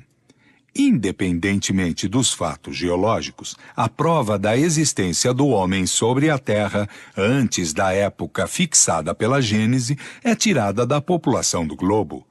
Sem falar da cronologia chinesa, que remonta, disse, a 30.000 anos, documentos mais autênticos atestam que o Egito, a Índia e outros países estavam povoados e florescentes pelo menos 3.000 anos antes da era cristã, 1.000 anos, consequentemente, depois da criação do primeiro homem, segundo a cronologia bíblica. Documentos e observações recentes não deixam nenhuma dúvida hoje sobre as relações que existiram entre a América e os antigos egípcios, de onde é necessário concluir que esse continente já era povoado nessa época. Seria, pois, preciso admitir que em 1.000 anos a posteridade de um único homem pôde cobrir a maior parte da terra. Ora, uma tal fecundidade seria contrária a todas as leis antropológicas. 1. Nota. A Exposição Universal de 1867 apresentou antiguidades do México que não deixam nenhuma dúvida sobre as relações que os povos desse continente tiveram com os antigos egípcios. O Sr. Leon Mechedan, numa nota fixada no templo mexicano da exposição, assim se expressou. Aspas. É conveniente não publicar antes do tempo as descobertas feitas do ponto de vista da história do homem pela recente expedição científica do México. Entretanto, nada se opõe a que o público saiba, desde hoje, que a exploração constatou a existência de um grande número de cidades encobertas pelo tempo, mas que a picareta e um incêndio podem tirar de sua mortalha. As escavações puseram a descoberto por toda a parte 3 berços de civilizações que parecem dar ao mundo americano uma antiguidade fabulosa. Fecha aspas. É assim que cada dia a ciência vem dar o desmentido dos fatos à doutrina que limita em 6.000 anos a aparição do homem sobre a Terra, ao pretender fazê-lo sair de uma estirpe única. Fim de nota. 42. A impossibilidade se torna ainda mais evidente se admite com a Gênese que o dilúvio destruiu todo o gênero humano, com exceção de Noé e sua família, que não era numerosa, no ano de 1656, seja, 2.348 anos antes da era cristã. Não seria, pois, em realidade, que de Noé dataria o povoamento do globo. Ora, quando os hebreus se estabeleceram no Egito, 612 anos depois do dilúvio, esse já era um poderoso império que teria sido povoado, sem falar de outros países, em menos de 6 séculos, só pelos descendentes de Noé, o que não é admissível. Notemos, de passagem, que os egípcios acolheram os hebreus como estrangeiros. Seria de espantar que tivessem perdido a lembrança de uma comunidade de origem tão próxima, então que conservavam religiosamente os monumentos de sua história. Uma lógica rigorosa, corroborada pelos fatos, demonstra, pois, da maneira mais peremptória que o homem está sobre a terra há um tempo indeterminado, bem anterior à época assinalada pela Gênese. Ocorre o mesmo com a diversidade de estirpes primitivas, porque demonstrar a impossibilidade de uma proposição é demonstrar a proposição contrária. Se a geologia descobre traços autênticos da presença do homem antes do grande período diluviano, a demonstração será ainda mais. Doutrina dos anjos decaídos e do paraíso perdido. Nota. Quando na revista de janeiro de 1862 publicamos um artigo sobre a interpretação da doutrina dos anjos decaídos, apresentamos essa teoria como uma hipótese, não tendo senão a autoridade de uma opinião pessoal controvertida, porque então nos faltavam elementos bastante completos para uma afirmação absoluta. Demo-la a título de ensaio, tendo em vista provocar-lhe o exame bem determinado a abandoná-la ou modificá-la se isso ocorresse. Hoje, essa teoria sofreu a prova do controle universal. Não só foi acolhida pela grande maioria dos espíritas, como a mais racional e mais conforme com a soberana justiça de Deus, mas foi confirmada pela generalidade das instruções dadas pelos espíritos sobre esse assunto. Ocorre o mesmo com aquela que concerne a origem da raça adâmica. Fim de nota. 43. Os mundos progridem fisicamente pela elaboração da matéria e moralmente pela depuração dos espíritos que os habitam. Neles, a felicidade está em razão da predominância do bem sobre o mal, e a predominância do bem é o resultado do avanço moral dos espíritos. O progresso intelectual não basta, uma vez que com a inteligência podem fazer o mal. Então, pois, quando o mundo chega a um de seus períodos de transformação, que deve fazê-lo subir na hierarquia, mutações se operam na sua população encarnada e desencarnada. É então que ocorrem as grandes emigrações e imigrações, números 34 e 35. Aqueles que, apesar de sua inteligência e de seu saber, perseveram no mal em sua revolta contra Deus e suas leis, serão, doravante, um entrave para o progresso moral ulterior, uma causa permanente de perturbação para o repouso e a felicidade dos bons. Por isso, eles são excluídos e enviados para os mundos menos avançados. Ali, aplicarão a sua inteligência e a intuição dos conhecimentos adquiridos ao progresso daqueles entre os quais são chamados a viver, ao mesmo tempo que expiarão numa série de existências penosas e por um duro trabalho as suas faltas passadas e o seu endurecimento voluntário. Que serão entre esses povos novos para eles, ainda na infância da barbárie, senão anjos ou espíritos decaídos enviados em expiação? A terra da qual foram expulsos não é para eles um paraíso perdido? Não era para eles um lugar de delícias em comparação com o meio ingrato, onde vão se achar relegados durante milhares de séculos, até o dia que terão merecido a sua liberdade? A vaga lembrança intuitiva que dela conservam é para eles como uma miragem longínqua que lhes lembra o que perderam por sua falta. 44. Mas, ao mesmo tempo que os maus partiram do mundo que habitavam, são substituídos por espíritos melhores, vindos seja da erraticidade do mesmo mundo, seja de um mundo menos avançado que mereceram deixar, e para os quais a sua nova morada é uma recompensa. Estando a população espiritual assim renovada e purgada de seus piores elementos, ao cabo de algum tempo, o estado moral do mundo se acha melhorado. Essas mutações, algumas vezes, são parciais, quer dizer, limitadas a um povo, a uma raça, de outras vezes são gerais, quando o período de renovação chegou para o globo. 45. A raça adâmica tem todos os caracteres de uma raça proscrita.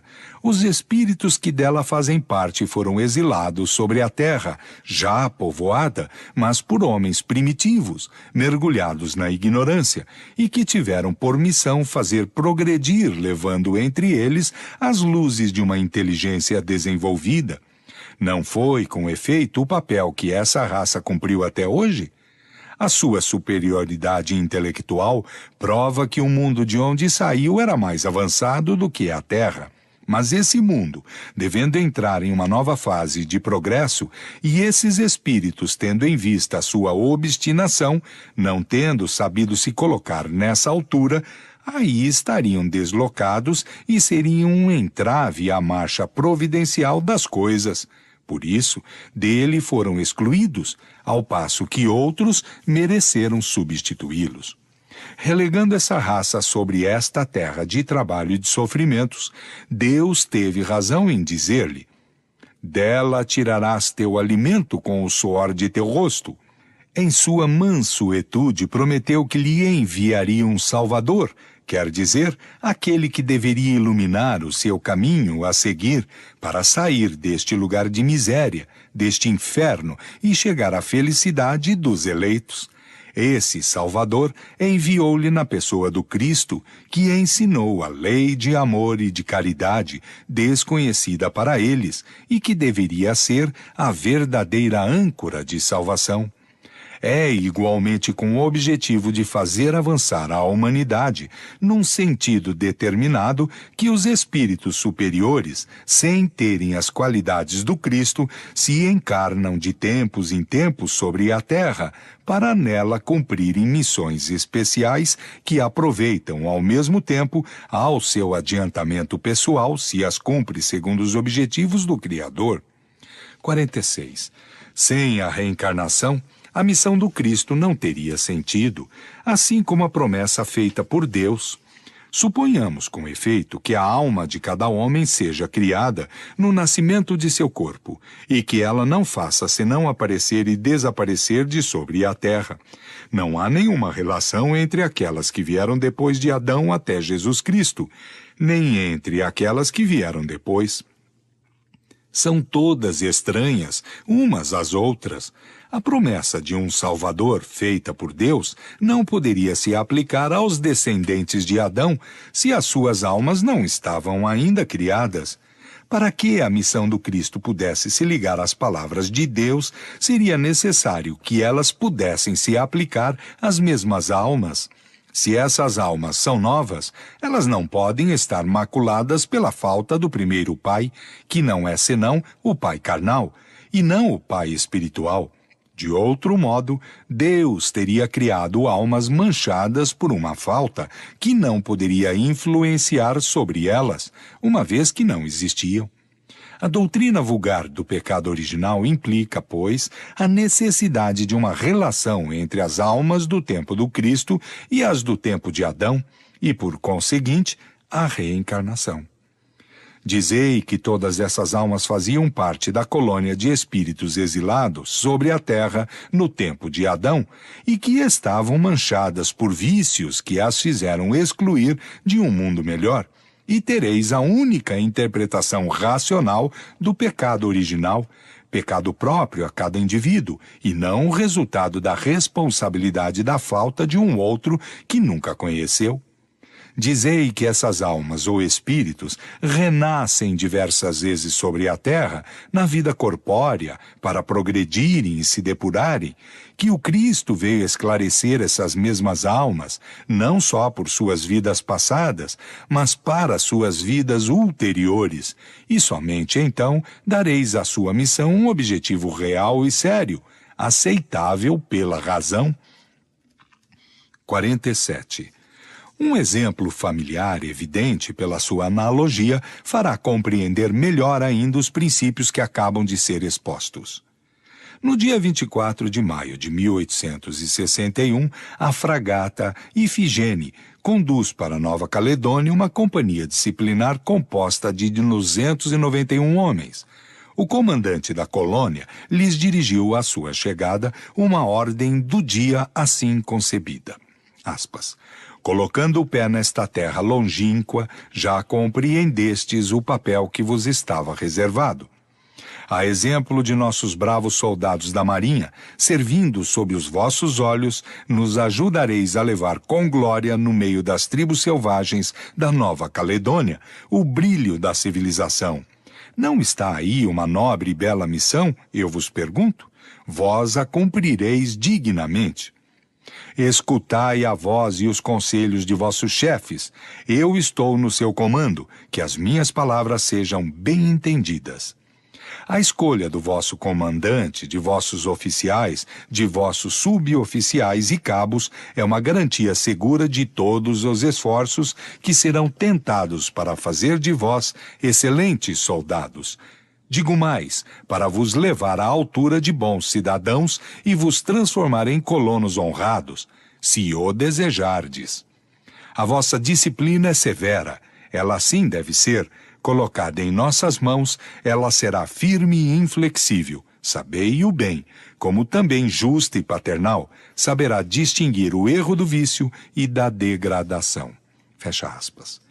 Eis, pois, homens expulsos por sua má conduta de um país civilizado e enviados por punição junto a um povo bárbaro, que lhes disse o chefe: infringistes as leis de vosso país, fostes ali uma causa de perturbação e de escândalo, e fostes expulsos. Enviam-vos para aqui, mas aqui podeis resgatar o vosso passado. Podeis, pelo trabalho, vos criar uma posição honrosa e tornar-vos cidadãos honestos. Tendes aqui uma bela missão a cumprir, a de levar a civilização a essas tribos selvagens. A disciplina será severa, mas justa, e saberemos distinguir aqueles que se conduzirem bem. A vossa sorte está em vossas mãos, podereis melhorá-las se o desejardes, porque tendes o vosso livre-arbítrio. Para esses homens, relegados ao seio da selvageria, a Mãe Pátria não é um paraíso perdido pela sua falta e pela sua rebelião. A lei? Nessa terra longínqua, não são anjos decaídos? A linguagem do chefe não é a que Deus fez os espíritos exilados ouvirem sobre a terra. Desobedecestes às minhas leis. Foi por isso que vos expulsei do mundo em que poderíeis viver feliz e em paz. Aqui sereis condenados ao trabalho, mas podereis, pela vossa boa conduta, merecer o vosso perdão e reconquistar a pátria, que perdestes por vossa falta. Quer dizer, o céu? 48. À primeira vista, A ideia de queda parece estar em contradição com o princípio de que os espíritos não podem retrogradar, mas é necessário considerar que não se trata de um retorno ao estado primitivo. O espírito, embora numa posição inferior, não perde nada do que adquiriu. Seu desenvolvimento moral e intelectual é o mesmo, qualquer que seja o meio em que se encontre colocado. Está na posição do homem do mundo condenado à prisão pelas suas más ações. Certamente está degradado, decaído do ponto de vista social, mas não se torna nem mais estúpido, nem mais ignorante. 49. Deve-se agora crer que esses homens enviados à Nova Caledônia vão se transformar subitamente em modelos de virtudes? Que vão abjurar, de repente, os seus erros do passado? Seria necessário não conhecer a humanidade para assim supor.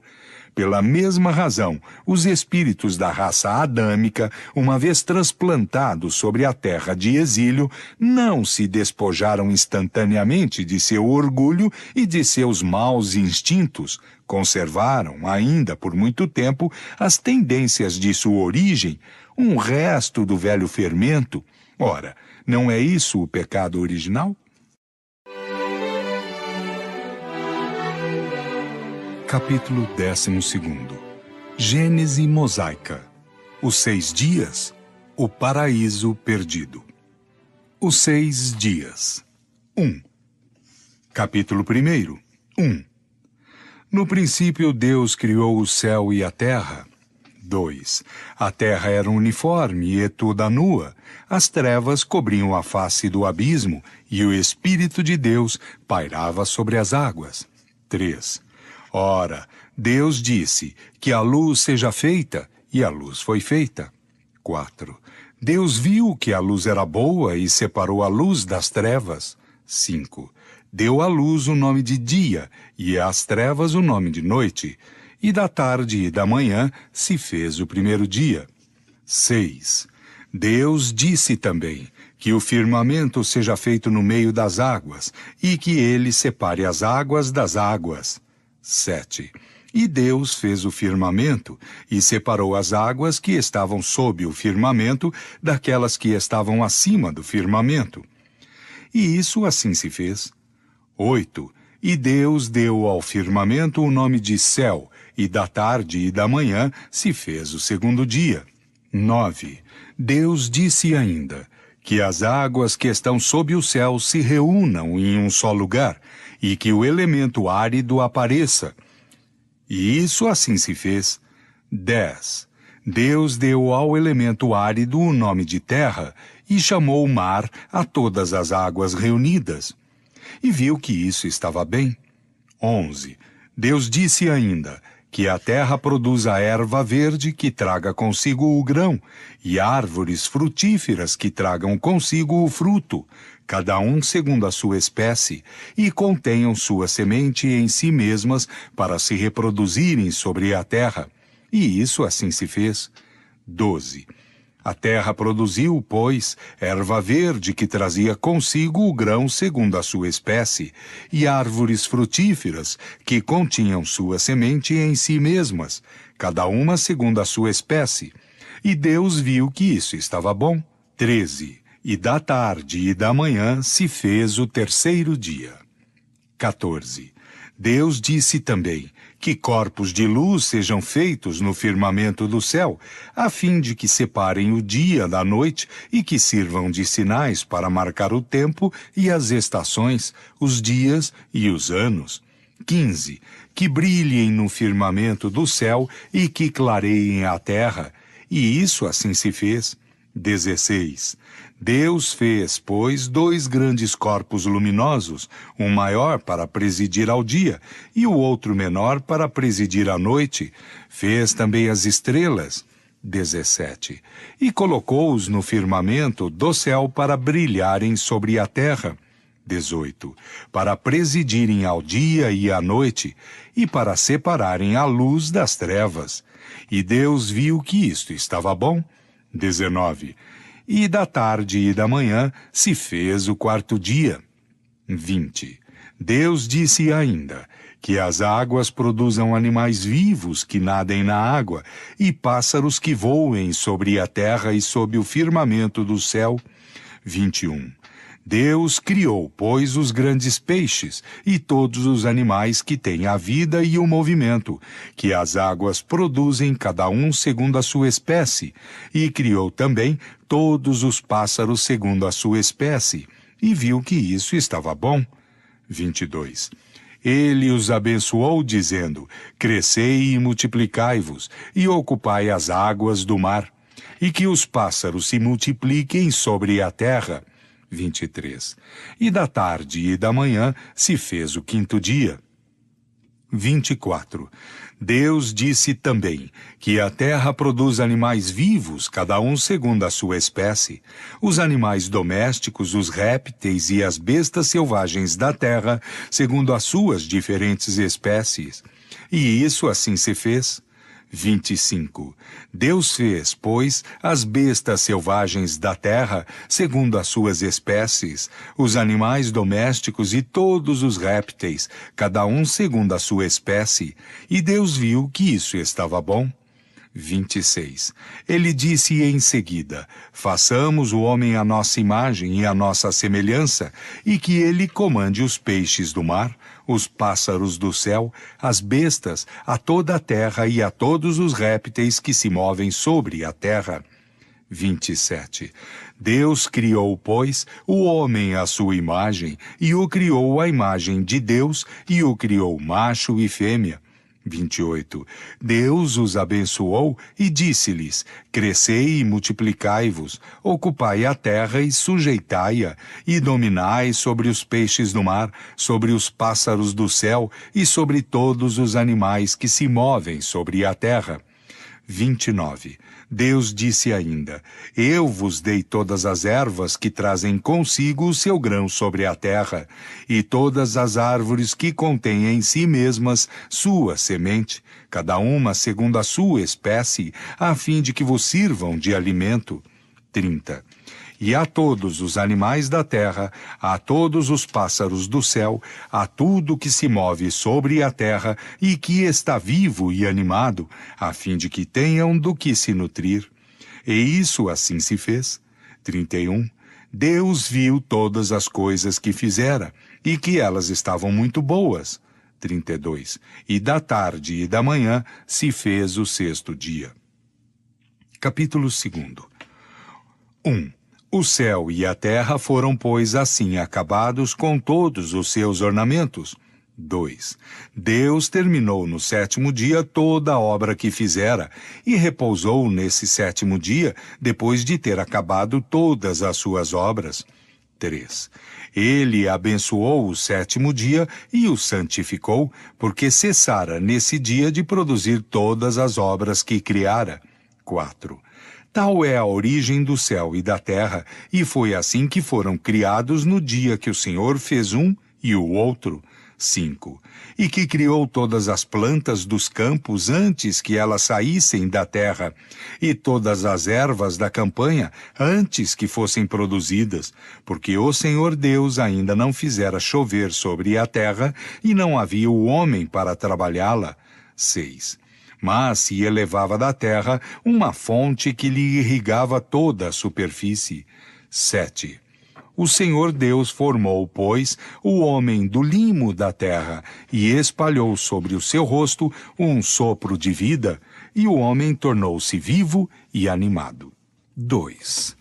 Depois dos desenvolvimentos contidos nos capítulos precedentes sobre a origem e a constituição do universo segundo os dados fornecidos pela ciência para a parte material e segundo o espiritismo para a parte espiritual, seria útil colocar em paralelo o próprio texto da Gênese de Moisés, a fim de que cada um possa estabelecer uma comparação e julgar com conhecimento de causa. Algumas explicações complementares bastarão para fazer compreender as partes que têm necessidade de esclarecimentos especiais.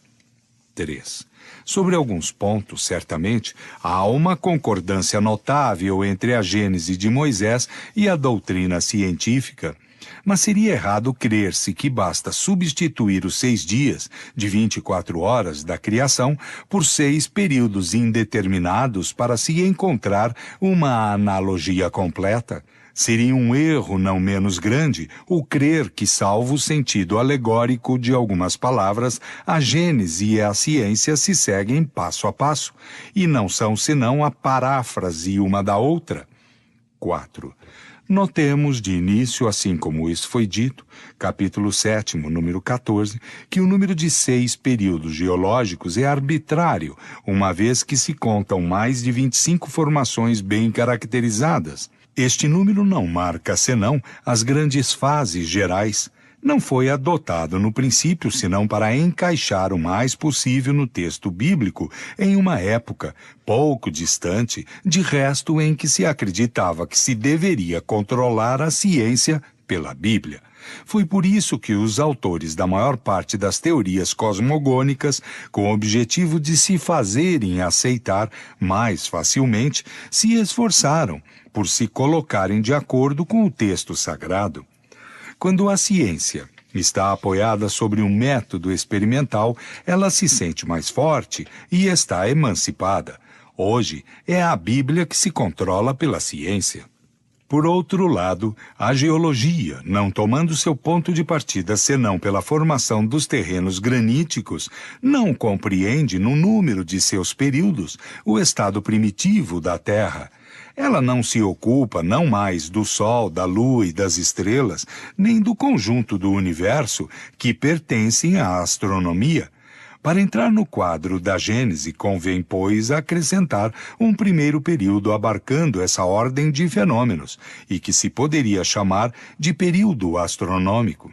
Além do mais, o período diluviano não é considerado por todos os geólogos como formando um período distinto, mas como um fato transitório e passageiro, que não mudou consideravelmente o estado climático do globo, nem marcou uma nova fase nas espécies vegetais e animais, uma vez que, com poucas exceções, as mesmas espécies se achavam antes do dilúvio e depois dele.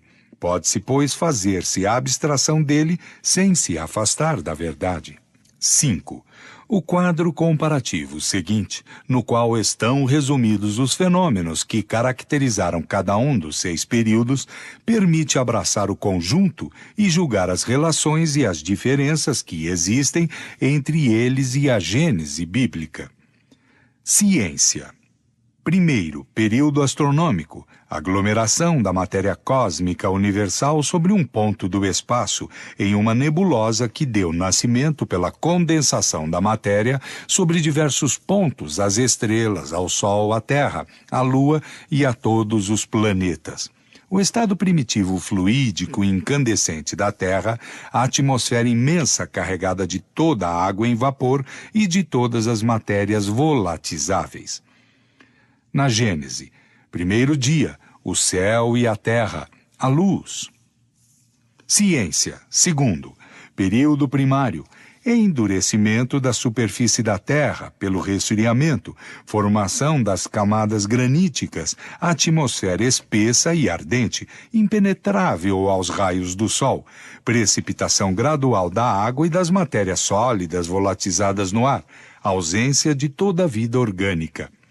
Na Gênese, segundo dia, o firmamento, separação das águas que estão sob o firmamento das que estão acima. Ciência, terceiro, período de transição. As águas cobrem toda a superfície do globo. Primeiros depósitos de sedimentos formados pelas águas. Calor úmido. O Sol começa a atravessar a atmosfera brumosa. Primeiros seres organizados da constituição mais rudimentar. Líquens, musgos, fetos, licopódios, plantas herbáceas, vegetação colossal. Primeiros animais marinhos, zoófitos, pólipos, crustáceos, depósitos ulíferos. Na Gênese, terceiro dia, as águas que estão sob o firmamento se juntam, o elemento árido aparece, a terra e os mares, as plantas. Ciência, Quarto, período secundário. Superfície da Terra pouco acidentada, águas pouco profundas e pantanosas, temperatura menos ardente, atmosfera mais depurada, depósitos consideráveis de calcário pelas águas, vegetação menos colossais, novas espécies, plantas lenhosas, primeiras árvores, peixes, cetáceos, animais em conchas, grandes répteis aquáticos e anfíbios. Na Gênese, quarto dia, o Sol, a luz e as estrelas. Ciência, quinto, período terciário. Grandes soerguimentos da crosta sólida, formação dos continentes, retração das águas para os lugares baixos, formação dos mares, atmosfera depurada, temperatura atual pelo calor solar, animais terrestres gigantescos, vegetais e animais atuais, pássaros. Na Gênese, quinto dia, os peixes e os pássaros. Ciência, dilúvio universal. Sexto, período quaternário ou pós-diluviano, terrenos de aluvião, vegetais e animais atuais, o homem. Na Gênese, sexto dia, os animais terrestres, o homem. 6. Um primeiro fato que ressalta do quadro comparativo acima é que a obra de cada um dos 6 dias não corresponde de maneira rigorosa, como muitos o creem, a cada um dos 6 períodos geológicos. A concordância mais notável é a da sucessão dos seres orgânicos, que é aproximadamente a mesma, e na aparição do homem por último. Ora, está aí um fato importante. Há, igualmente, coincidência, não com a ordem numérica dos períodos, mas pelo fato, na passagem onde está dito que no terceiro dia as águas que estavam sob o céu se reuniram em um só lugar e que o elemento árido apareceu. É a expressão do que ocorreu no período terciário, quando os soerguimentos da crosta sólida puseram a descoberto os continentes e refluíram as águas que formaram os mares. Foi então somente que apareceram os animais terrestres, segundo a geologia e segundo Moisés. 7. Quando Moisés disse que a criação foi feita em 6 dias, quis falar do dia de 24 horas ou bem compreendeu essa palavra no sentido de período, duração? A primeira hipótese é a mais provável se refere ao próprio texto. Primeiro, porque tal é o sentido próprio da palavra hebraica yom, traduzida por dia. Depois, a especificação da tarde e da manhã, que limitam cada um dos 6 dias, dá todo lugar a se supor que ele quis falar de dias comuns. Não se pode mesmo conceber nenhuma dúvida a esse respeito quando ele disse, no versículo 5, ele deu à luz o nome de dia, e às trevas o nome de noite, e à tarde e da manhã se fez o primeiro dia. Isto não pode, evidentemente, se aplicar senão ao dia de 24 horas, dividido pela luz e as trevas. O sentido é ainda mais preciso quando disse, versículo 17, falando do sol, da lua e das estrelas. Ele os colocou no firmamento do céu para brilharem sobre a terra, para presidir ao dia e à noite, e para separar a luz das trevas, e da tarde e da manhã se fez o quarto dia. Aliás, tudo na criação era miraculoso, e desde que se entrou na via dos milagres, pode-se perfeitamente crer que a terra foi feita em 6 vezes 24 horas, sobretudo quando se ignoram as primeiras leis naturais. Essa crença foi bem partilhada por todos os povos civilizados até o momento em que a geologia chegou, documentos na mão demonstrando-lhe a impossibilidade. 8. Um dos pontos que foi o mais criticado na Gênese foi a criação do Sol depois da luz. Procurou-se explicá-lo segundo os dados fornecidos pela própria geologia, dizendo que nos primeiros tempos de sua formação, a atmosfera terrestre, estando carregada de vapores densos e opacos, não permitia ver o Sol, que desde então não existia para a Terra. Essa razão seria talvez admissível se, nessa época, houvesse habitantes para julgar da presença ou da ausência do Sol. Ora, segundo o próprio Moisés, não havia ainda senão plantas que, todavia, não puderam crescer e se multiplicar sem a ação do calor solar. Há, pois, evidentemente, um anacronismo na ordem que Moisés assinala da criação do sol, mas, involuntariamente ou não, não errou em dizendo que a luz precedeu ao sol. O Sol não é o princípio da luz universal, mas uma concentração de elementos luminosos sobre um ponto, dito de outro modo, do fluido que, em circunstâncias dadas, adquire as propriedades luminosas. Esse fluido, que é a causa, deveria necessariamente preceder o Sol, que não é senão um efeito. O Sol é a causa para a luz que ele esparge, mas é um efeito com relação àquela que recebeu. Num quarto escuro, uma vela acesa é um pequeno sol que se fez para inflamar a vela. Desenvolveu-se a propriedade iluminante do fluido luminoso e concentrou-se esse fluido sobre um ponto. A vela é a causa da luz derramada no quarto, mas se o princípio luminoso não existisse antes da vela, esta não poderia ter sido inflamada. Ocorre o mesmo com o Sol. O erro vem da ideia falsa que se teve por muito tempo de que o universo começou com a Terra e não se compreende que o Sol pudesse ter sido criado antes da luz. Sabe-se agora que antes de nosso Sol e de nossa Terra, milhões de sóis e de terras existiram, que gozavam, consequentemente, da luz. A assertiva de Moisés é, pois, perfeitamente exata em princípio. Ela é falsa naquilo que faz criar a Terra antes do Sol, estando a Terra submetida ao Sol em seu movimento de translação, deve ter sido formada depois dele. Era o que Moisés não podia saber, uma vez que ignorava a lei da gravitação. O mesmo pensamento se encontra na Gênese dos antigos persas. No primeiro capítulo do Vendedad, Ormuzd, contando a origem do mundo, disse, aspas, eu criei a luz que foi iluminar o sol, a lua e as estrelas. Dictionnaire de Mythologie Universelle. A forma, certamente, está aqui mais clara e mais científica do que em Moisés, e não tem necessidade de comentário. 9. Moisés, evidentemente, partilhava as mais primitivas crenças sobre a cosmogonia. Como os homens de seu tempo, acreditava na solidez da abóboda celeste e em reservatórios superiores para as águas. Esse pensamento está expresso sem alegoria nem ambiguidade nesta passagem, versículo 6 e seguintes. Aspas. Deus disse que o firmamento seja feito no meio das águas e que ele separe as águas das águas. Deus fez o firmamento e ele separou as águas que estavam sob o firmamento daquelas que estavam acima do firmamento. Fecha aspas. Ver capítulo 5, Sistemas do Mundo Antigos e Modernos, número 3, 4 e 5. Uma antiga crença fazia considerar a água como o princípio, o elemento gerador primitivo. Também Moisés não fala da criação das águas que parecem já existir.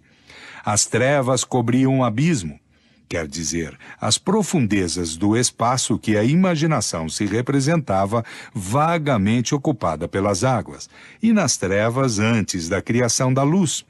Eis porque Moisés disse: o Espírito de Deus era levado, ou planava, sobre as águas. A terra, sendo considerada formada no meio das águas, era necessário isolá-la. Supôs-se, pois, que Deus fizera o firmamento, a abóboda sólida que separava as águas do alto das que estavam sobre a terra. Para se compreender certas partes da Gênese, necessariamente é preciso colocar-se no ponto de vista das ideias cosmogônicas do tempo, do qual ela é o reflexo. 10. Depois dos progressos da física e da astronomia, semelhante doutrina não era sustentável. Nota. Por grosseiro que seja o erro de uma tal crença, não se ilude menos ainda, em nossos dias, as crianças como sendo uma verdade sagrada. não é senão tremendo que os preceptores ousam arriscar uma tímida interpretação. Como querem que isso não faça mais tarde incrédulos? Fim de nota. Entretanto, Moisés empresta essas palavras ao próprio Deus. Ora, uma vez que exprimem um fato notoriamente falso, de duas coisas uma: ou Deus enganou-se no relato que fez de sua obra, ou esse relato não foi uma revelação divina. Não sendo admissível a primeira suposição, diz-se necessário concluir que Moisés expressou as suas próprias ideias. Capítulo 1, número 3. 11. Moisés está mais com a verdade quando disse que Deus formou o homem com o limo da terra. 2. Nota. A palavra hebraica Adam, homem, da qual se fez Adão, e a palavra Adama, terra, têm a mesma raiz. Fim de nota. A ciência nos mostra, com efeito, capítulo 10, que o corpo do homem está composto de elementos auridos na matéria inorgânica, dito de outro modo, no limo da terra. A mulher formada com uma costela de Adão é uma alegoria, pueril em aparência tomada pela letra, mas profunda pelo sentido. Ela tem por objetivo mostrar que a mulher é da mesma natureza que o homem, sua igual, por conseguinte, diante de Deus, e não uma criatura à parte para ser escravizada e tratada como pária. Saída de sua própria carne, a imagem da igualdade é bem mais impressionante que se fora formada separadamente com o mesmo limo. É dizer ao homem que ela é sua igual e não sua escrava, a quem deve amar como uma parte de si mesmo. 12. Para os espíritos incultos, sem nenhuma ideia das leis gerais, incapazes de abraçar o conjunto e de conceberem o infinito, essa criação miraculosa e instantânea tinha alguma coisa de fantástica que feria sua imaginação.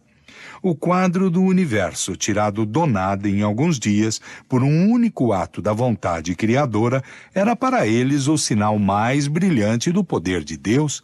Que pintura, com efeito, mais sublime, mais poética desse poder que essas palavras. Aspas. Deus disse que a luz seja, e a luz foi feita. Deus, criando o universo pelo cumprimento lento e gradual das leis da natureza, parecer-lhes ia menos grande e menos poderoso. Era-lhes necessária alguma coisa de maravilhosa que saísse das vias comuns. De outro modo, diriam que Deus não era mais hábil que os homens. Uma teoria científica e raciocinada de criação tê-los-ia deixado frios e indiferentes. Não rejeitemos, pois, a Gênese bíblica. Estudemo-la, ao contrário, como se estuda a história da infância dos povos. É uma epopeia rica de alegorias das quais é preciso procurar o sentido oculto, que é necessário comentar e explicar com as luzes da razão e da ciência, fazendo em tudo ressaltar as belezas poéticas e as instruções veladas sob a forma figurada. É preciso demonstrar-lhe com firmeza os erros, no interesse mesmo da religião. Respeitar-se-á melhor esta quando seus erros não forem impostos à fé como verdades, e Deus com isso não parecerá senão maior e mais poderoso quando seu nome não estiver misturado com fatos controversos. O paraíso perdido. 1. Nota. Após alguns versículos, colocou-se a tradução literal do texto hebreu, que torna mais fiel o pensamento primitivo. O sentido alegórico dele ressalta mais claramente. Fim de nota. 13. Capítulo 2. 9.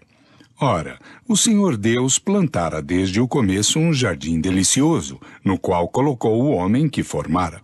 O Senhor Deus também produzira da terra todas as espécies de árvores belas à visão e cujos frutos eram agradáveis ao gosto, e a árvore da vida do meio do paraíso. 2. Nota. Paraíso, do latim paradisus, feito do grego paradeisos, jardim, pomar, lugar plantado com árvores. A palavra hebraica empregada na Gênese foi hagã, que têm o mesmo significado. Fim de nota. Com a árvore da ciência do bem e do mal, ele fez sair Jeová Elohim da terra, Minhahadma, toda árvore boa de se ver e boa para comer, e a árvore da vida, Vehetz Haashim, no meio do jardim, e a árvore da ciência do bem e do mal. 15. O Senhor tomou, pois, o homem e o colocou no paraíso de delícias, a fim de que o cultivasse e guardasse. 16. Deu-lhe também esta ordem e lhe disse: comei de todas as árvores do paraíso.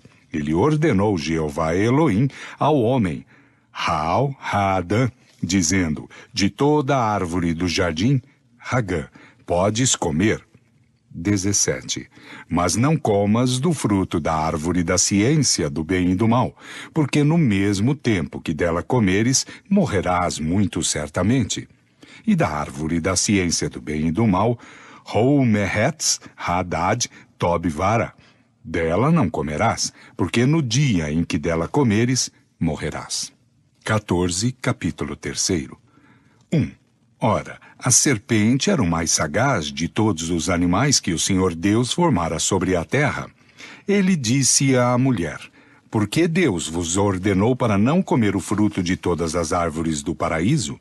E a serpente, Nahansh, era astuta mais que todos os animais terrestres que Jeová Elohim fizera.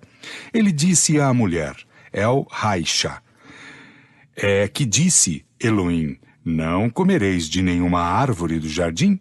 2. A mulher lhe respondeu: nós comemos os frutos de todas as árvores que estão no paraíso. Ela disse à mulher à serpente do fruto: Miperi, das árvores do jardim podemos comer. 3. Mas para o que é o fruto da árvore que está no meio do paraíso, Deus nos ordenou para dela não comer e não tocá-la, de medo que estivéssemos em perigo de morrer. 4. A serpente respondeu à mulher: seguramente não morrereis. 5. Mas é que Deus sabe que logo que houverdes comido desse fruto, os vossos olhos serão abertos e sereis como deuses, conhecendo o bem e o mal. 6. A mulher considerou, pois, que o fruto dessa árvore era bom para comer, que era belo e agradável à visão, e tendo-o tomado, comeu-o, e dele deu ao seu marido para que comesse também. Ela viu a mulher que era boa, a árvore, como alimento, e que era invejável a árvore para compreender. Leaskill. E ela pegou de seu fruto, etc. 8. E como eles ouviram a voz do Senhor Deus, que passeava no paraíso depois do meio-dia, quando se eleva um vento brando, eles se retiraram para o meio das árvores do paraíso, para se esconderem de diante de sua face. 9. Então o Senhor Deus chamou Adão e disse-lhe: onde estais? 10. Adão lhe respondeu: eu ouvi a vossa voz no paraíso e tive medo porque estava nu, foi por isso que me ocultei. 11. O Senhor lhe respondeu: de onde soubestes que estáveis nu, senão porque comestes do fruto da árvore do qual vos proibi de comer? 12. Adão lhe respondeu: a mulher que me deste por companheira me apresentou o fruto dessa árvore, e eu o comi. 13. O Senhor Deus disse à mulher: por que fizestes isto? Ela respondeu: a serpente me enganou e eu comi desse fruto. 14. Então o Senhor Deus disse à serpente: por que fizestes isso, és maldita entre todos os animais e todas as bestas da terra. Rastejarás sobre o ventre e comerás a terra todos os dias de tua vida. 15. Colocarei uma inimizade entre ti e a mulher, entre a sua raça e a tua. Ela te quebrará a cabeça e tu tratarás de mordê-la pelo calcanhar. 16. Deus disse também à mulher: eu vos afligirei com vários males durante a vossa gravidez. Parireis na dor, estareis sob a dominação de vosso marido, e ele vos dominará. 17. Disse em seguida a Adão: porque escutastes a voz de vossa mulher, e comestes do fruto da árvore do qual vos proibi de comer, a terra será maldita por causa do que fizestes, e dela não tirareis de que vos alimentar durante toda a vossa vida, senão com muito trabalho. 18. Ela vos produzirá espinhos e sarças, e vos nutrireis da erva da terra. 19. E comereis o vosso pão com o suor de vosso rosto, até que retorneis à terra de onde fostes tirado, porque sois pó, e em pó retornareis. 20. E Adão deu à sua mulher o nome de Eva, que significa a vida, porque ela era a mãe de todos os viventes. 21. O Senhor Deus fez também para Adão e sua mulher roupas de peles com as quais os revestiu. 22. E disse: eis Adão tornado como um dos nossos, sabendo o bem e o mal. Impeçamos, pois, agora que não leve sua mão à árvore da vida, que não tome também de seu fruto, e que, comendo desse fruto, não viva eternamente. Ele disse: Jeová Elohim, eis aí o homem se fez como um dos nossos, pelo conhecimento do bem e do mal, e agora ele pode estender a mão e tomar da árvore da vida. Veata pen, ish leshiado, velakash, mehetz, hashahim. Dela comerá e viverá eternamente. 23. O Senhor Deus fê-lo sair do jardim de delícias, a fim de que fosse trabalhar na cultura da terra de onde fora tirado. 24. E tendo-os expulsado, colocou os querubins diante do jardim de delícias. Nota. Do hebraico, cherube, querube, boi, xarabe, lavrador, anjos do segundo coro da primeira hierarquia, que se representavam com 4 asas, 4 faces e pés de boi. Fim de nota. Que faziam cintilar uma espada de fogo para guardar o caminho que conduz. 15. Sob uma imagem pueril e às vezes ridícula, detendo-se na forma, a alegoria esconde frequentemente as maiores verdades. Há uma fábula mais absurda à primeira vista que a de Saturno, um deus devorando pedras que toma por seus filhos. Mas, ao mesmo tempo que de mais profundamente filosófico e verdadeiro do que essa figura, procurando-se o seu sentido moral, Saturno é a personificação do tempo. Todas as coisas sendo obra do tempo, ele é o pai de tudo que existe, mas também tudo se destrói com o tempo. Saturno, devorando as pedras, é o emblema da destruição, pelo tempo, dos corpos mais duros, que são seus filhos, uma vez que se formaram com o tempo. E o que escapa a essa destruição segundo essa mesma alegoria? Júpiter, o emblema da inteligência superior, do princípio espiritual que é indestrutível.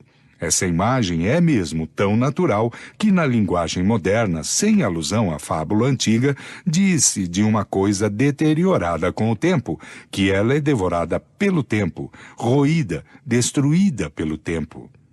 Toda a mitologia pagã, em realidade, não é senão um vasto quadro alegórico dos diversos lados, bons e maus, da humanidade.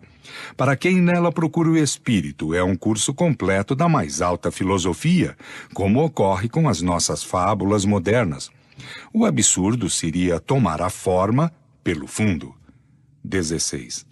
Ocorre o mesmo com a Gênese, onde é necessário ver as grandes verdades morais sob figuras materiais que, tomadas pela letra, seriam tão absurdas quanto se, em nossas fábulas, se tomassem pelas letras as cenas e os diálogos atribuídos aos animais.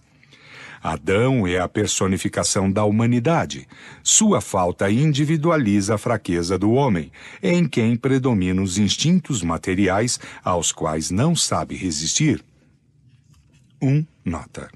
Está bem reconhecido hoje que a palavra hebraica Ha'adam não é um nome próprio, mas que significa o homem em geral, a humanidade, o que destrói todo o alicerce construído sobre a personalidade de Adão. Fim de nota. A árvore, como árvore da vida, é o emblema da vida espiritual, como árvore da ciência, é o da consciência do homem que adquire do bem e do mal para o desenvolvimento de sua inteligência, e o do livre-arbítrio, em virtude do qual ele escolhe entre os dois. Marca o ponto em que a alma do homem deixa de ser guiada somente pelos instintos, toma posse de sua liberdade e incorre na responsabilidade de seus atos. O fruto da árvore é o emblema do objetivo dos desejos materiais do homem. É a alegoria da cobiça e da concupiscência. Resume, sob uma mesma figura, os motivos de arrastamento ao mal. Comê-lo é sucumbir à tentação. Ele cresce no meio do jardim das delícias para mostrar que a sedução está no próprio seio dos prazeres, e lembrar que, se o homem dá preponderância aos gozos materiais, prende-se à terra e afasta-se de sua destinação espiritual. 2. Nota. Em nenhum texto o fruto é especializado pela maçã. Esta palavra não se encontra senão nas versões infantis. A palavra do texto hebreu é peri, que tem as mesmas acepções que em francês, sem especificação de espécie, e pode ser tomada no sentido material, moral, alegórico, no próprio e no figurado. Entre os israelitas não há interpretação obrigatória. Quando uma palavra tem várias acepções, cada um a entende como quer, desde que a interpretação não seja contrária à gramática. A palavra peri foi traduzida em latim por malum, que se diz da maçã e de toda espécie de frutas, e derivada do grego melon, particípio do verbo melo, interessar, tomar cuidado, atrair. Fim de nota. A morte da qual está ameaçado se transgride a proibição que lhe é feita. É uma advertência das consequências inevitáveis, físicas e morais, que arrasta a violação das leis divinas, que Deus gravou em sua consciência. É bem evidente que não se trata aqui da morte corpórea, uma vez que depois de sua falta, Adão viveu ainda por muito tempo, mas bem da morte espiritual, dito de outro modo, da perda dos bens que resultam do adiantamento moral, perda da qual a sua expulsão do Jardim das Delícias é a imagem. 17. A serpente está longe de passar hoje pelo tipo da astúcia. Está, pois, aqui com relação à sua forma antes que pelo seu caráter. Uma alusão à perfídia dos maus conselhos que deslizam como a serpente e nos quais, frequentemente, por essa razão, não se confia mais. Aliás, se a serpente, por ter enganado a mulher, foi condenada a rastejar sobre o ventre, isso queria dizer que ela antes tinha pernas e então não era mais uma serpente. Por que, pois, impor a fé ingênua e crédula das crianças como verdades, alegorias tão evidentes, e que, enfalseando seu julgamento, se faz com que mais tarde olhem a Bíblia como um enredo de fábulas absurdas? É necessário notar, por outro lado, que a palavra hebraica nahash, traduzida pela palavra serpente, vem da raiz nahash, que significa fazer encantamentos, adivinhar as coisas ocultas, e pode significar encantador, adivinho. Encontra-se com essa acepção na Gênesis capítulo 44, versículos 5 a 15, a propósito da taça que José fez esconder no saco de Benjamim. Aspas, a taça que furtastes é aquela na qual meu senhor bebe e da qual se serve para adivinhar. Nahash. 1. Nota. Esse fato daria a pensar que a mediunidade pelo copo d'água era conhecida dos egípcios. Revista Espírita de junho de 1868, página 161, fim de nota. Ignorais que não há quem me iguale na ciência de adivinhar? Nahash. No livro dos Números, capítulo 23, versículo 23, não há encantamentos? Nahash. Em Jacó, nem adivinhos em Israel. Consequentemente, a palavra Nahash tomou também o significado de serpente, réptil que os encantadores pretendiam encantar, ou do qual se serviam em seus encantamentos. Não foi senão na versão dos 70 que, segundo Hutcheson, corromperam o texto hebreu em muitos lugares. Escrita em grego no segundo século antes da era cristã, que a palavra Nahash foi traduzida por serpente. As inexatidões dessa versão, sem dúvida, prendem-se às modificações que a língua hebraica sofrera no intervalo, porque o hebreu do tempo de Moisés era então uma língua morta, que diferia do hebreu vulgar tanto quanto o grego antigo e o árabe literário diferem do grego e do árabe modernos. 2. Nota. A palavra Nahash existia antes da língua egípcia, com o significado de negro, provavelmente porque os negros tinham dom de encantamento e da adivinhação. Foi talvez por isso também que as esfinges de origem assíria eram representadas com a figura de um negro. Fim de nota. É, pois, provável que Moisés entendesse, por sedutor da mulher, o desejo indiscreto de conhecer as coisas ocultas suscitadas pelo espírito de adivinhação, o que está de acordo com o sentido primitivo da palavra Nahash, adivinho. De outra parte, com essas palavras, Deus sabia que logo que comerdes desse fruto, vossos olhos serão abertos e sereis como deuses. Ela viu a mulher, que era invejável, a árvore para compreender, Leasquil, e ela tomou de seu fruto. Não se pode esquecer que Moisés queria proscrever entre os hebreus a arte de adivinhação, em uso entre os egípcios, assim como o prova a sua proibição de interrogar os mortos, e o espírito de Pitom, o céu e o inferno segundo o Espiritismo, capítulo 12. 18. A passagem onde está dito que o Senhor passeava pelo paraíso depois do meio-dia, quando se levantou um vento brando, é uma imagem ingênua e um tanto pueril que a crítica não deixou de realçar, mas nada tem que deva surpreender reportando-se a ideia que os hebreus dos tempos primitivos faziam da divindade.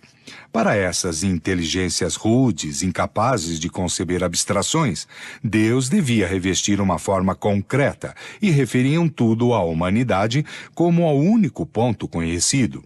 Moisés lhes falava, pois, como as crianças, por imagens sensíveis.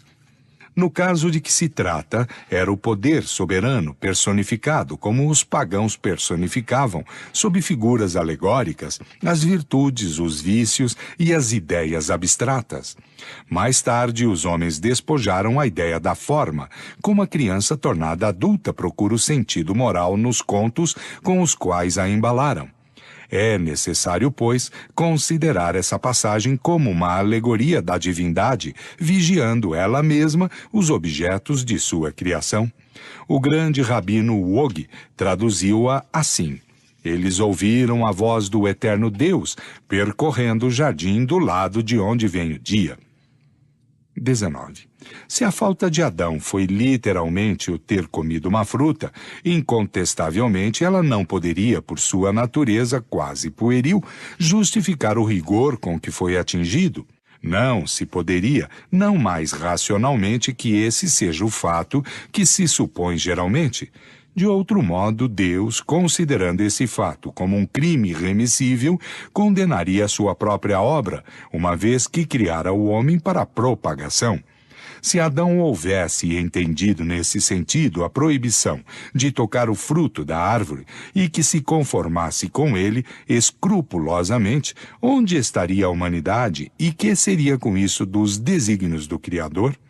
Deus não criará Adão e Eva para que permanecessem sozinhos sobre a terra, e a prova disso está nas próprias palavras que dirigiu imediatamente depois de sua formação.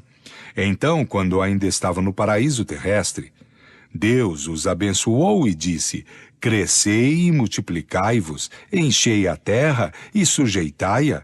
Capítulo 1, versículo 28. Uma vez que a multiplicação do homem era uma lei desde o paraíso terrestre, a sua expulsão não poderia ter por causa o fato suposto.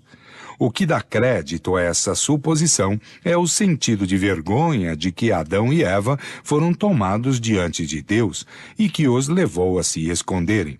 Mas essa própria vergonha é uma figura por comparação.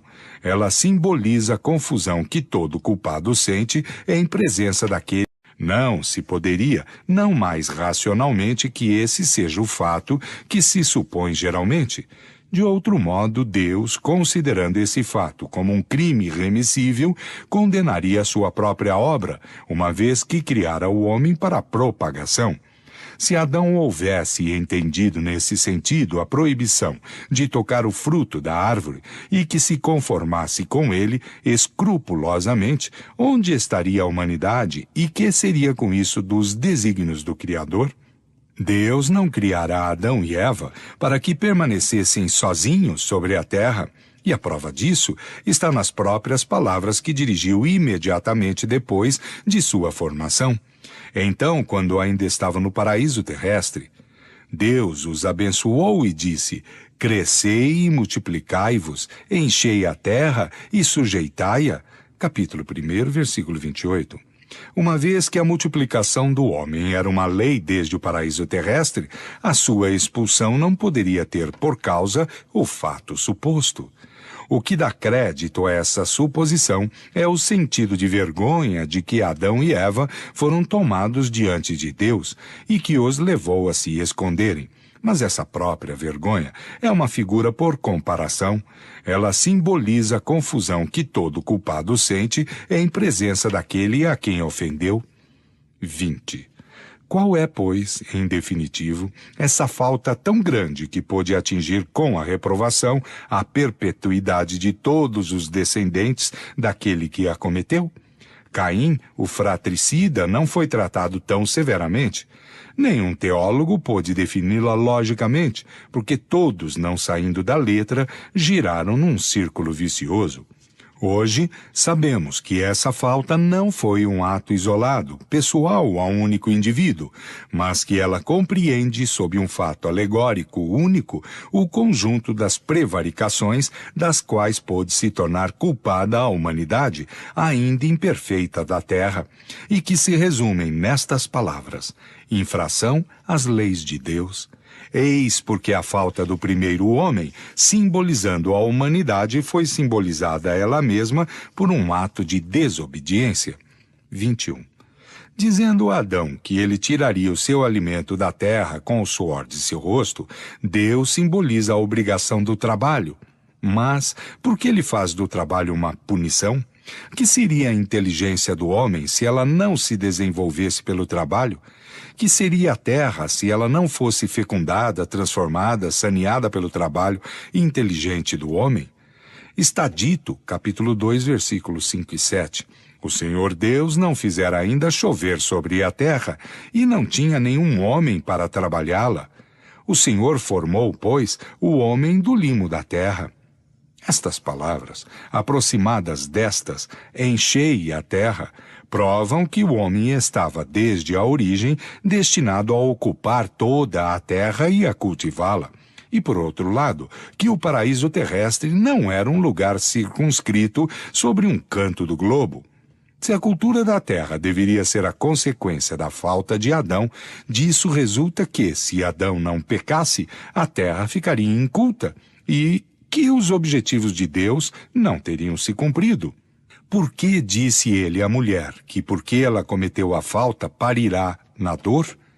Como a dor do parto pode ser um castigo, uma vez que é a consequência do organismo e que está fisiologicamente provado que ela é necessária?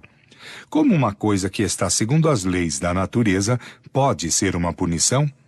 É o que os teólogos não puderam ainda explicar, e o que não poderão fazê-lo enquanto não saírem do ponto de vista em que se colocaram. E, entretanto, essas palavras, que parecem contraditórias, podem ser justificadas. 22.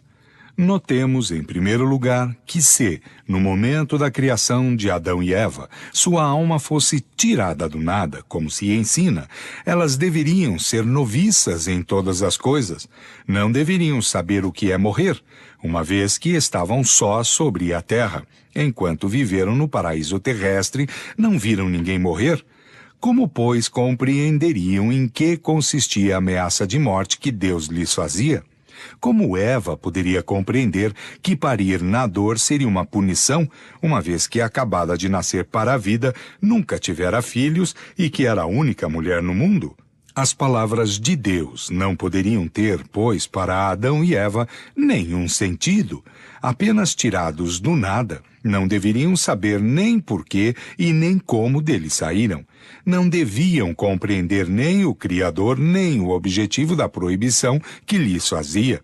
Sem nenhuma experiência das condições da vida, pecaram como crianças que agem sem discernimento, o que torna mais incompreensível ainda a terrível responsabilidade que Deus fez pesar sobre eles e sobre a humanidade inteira. 23.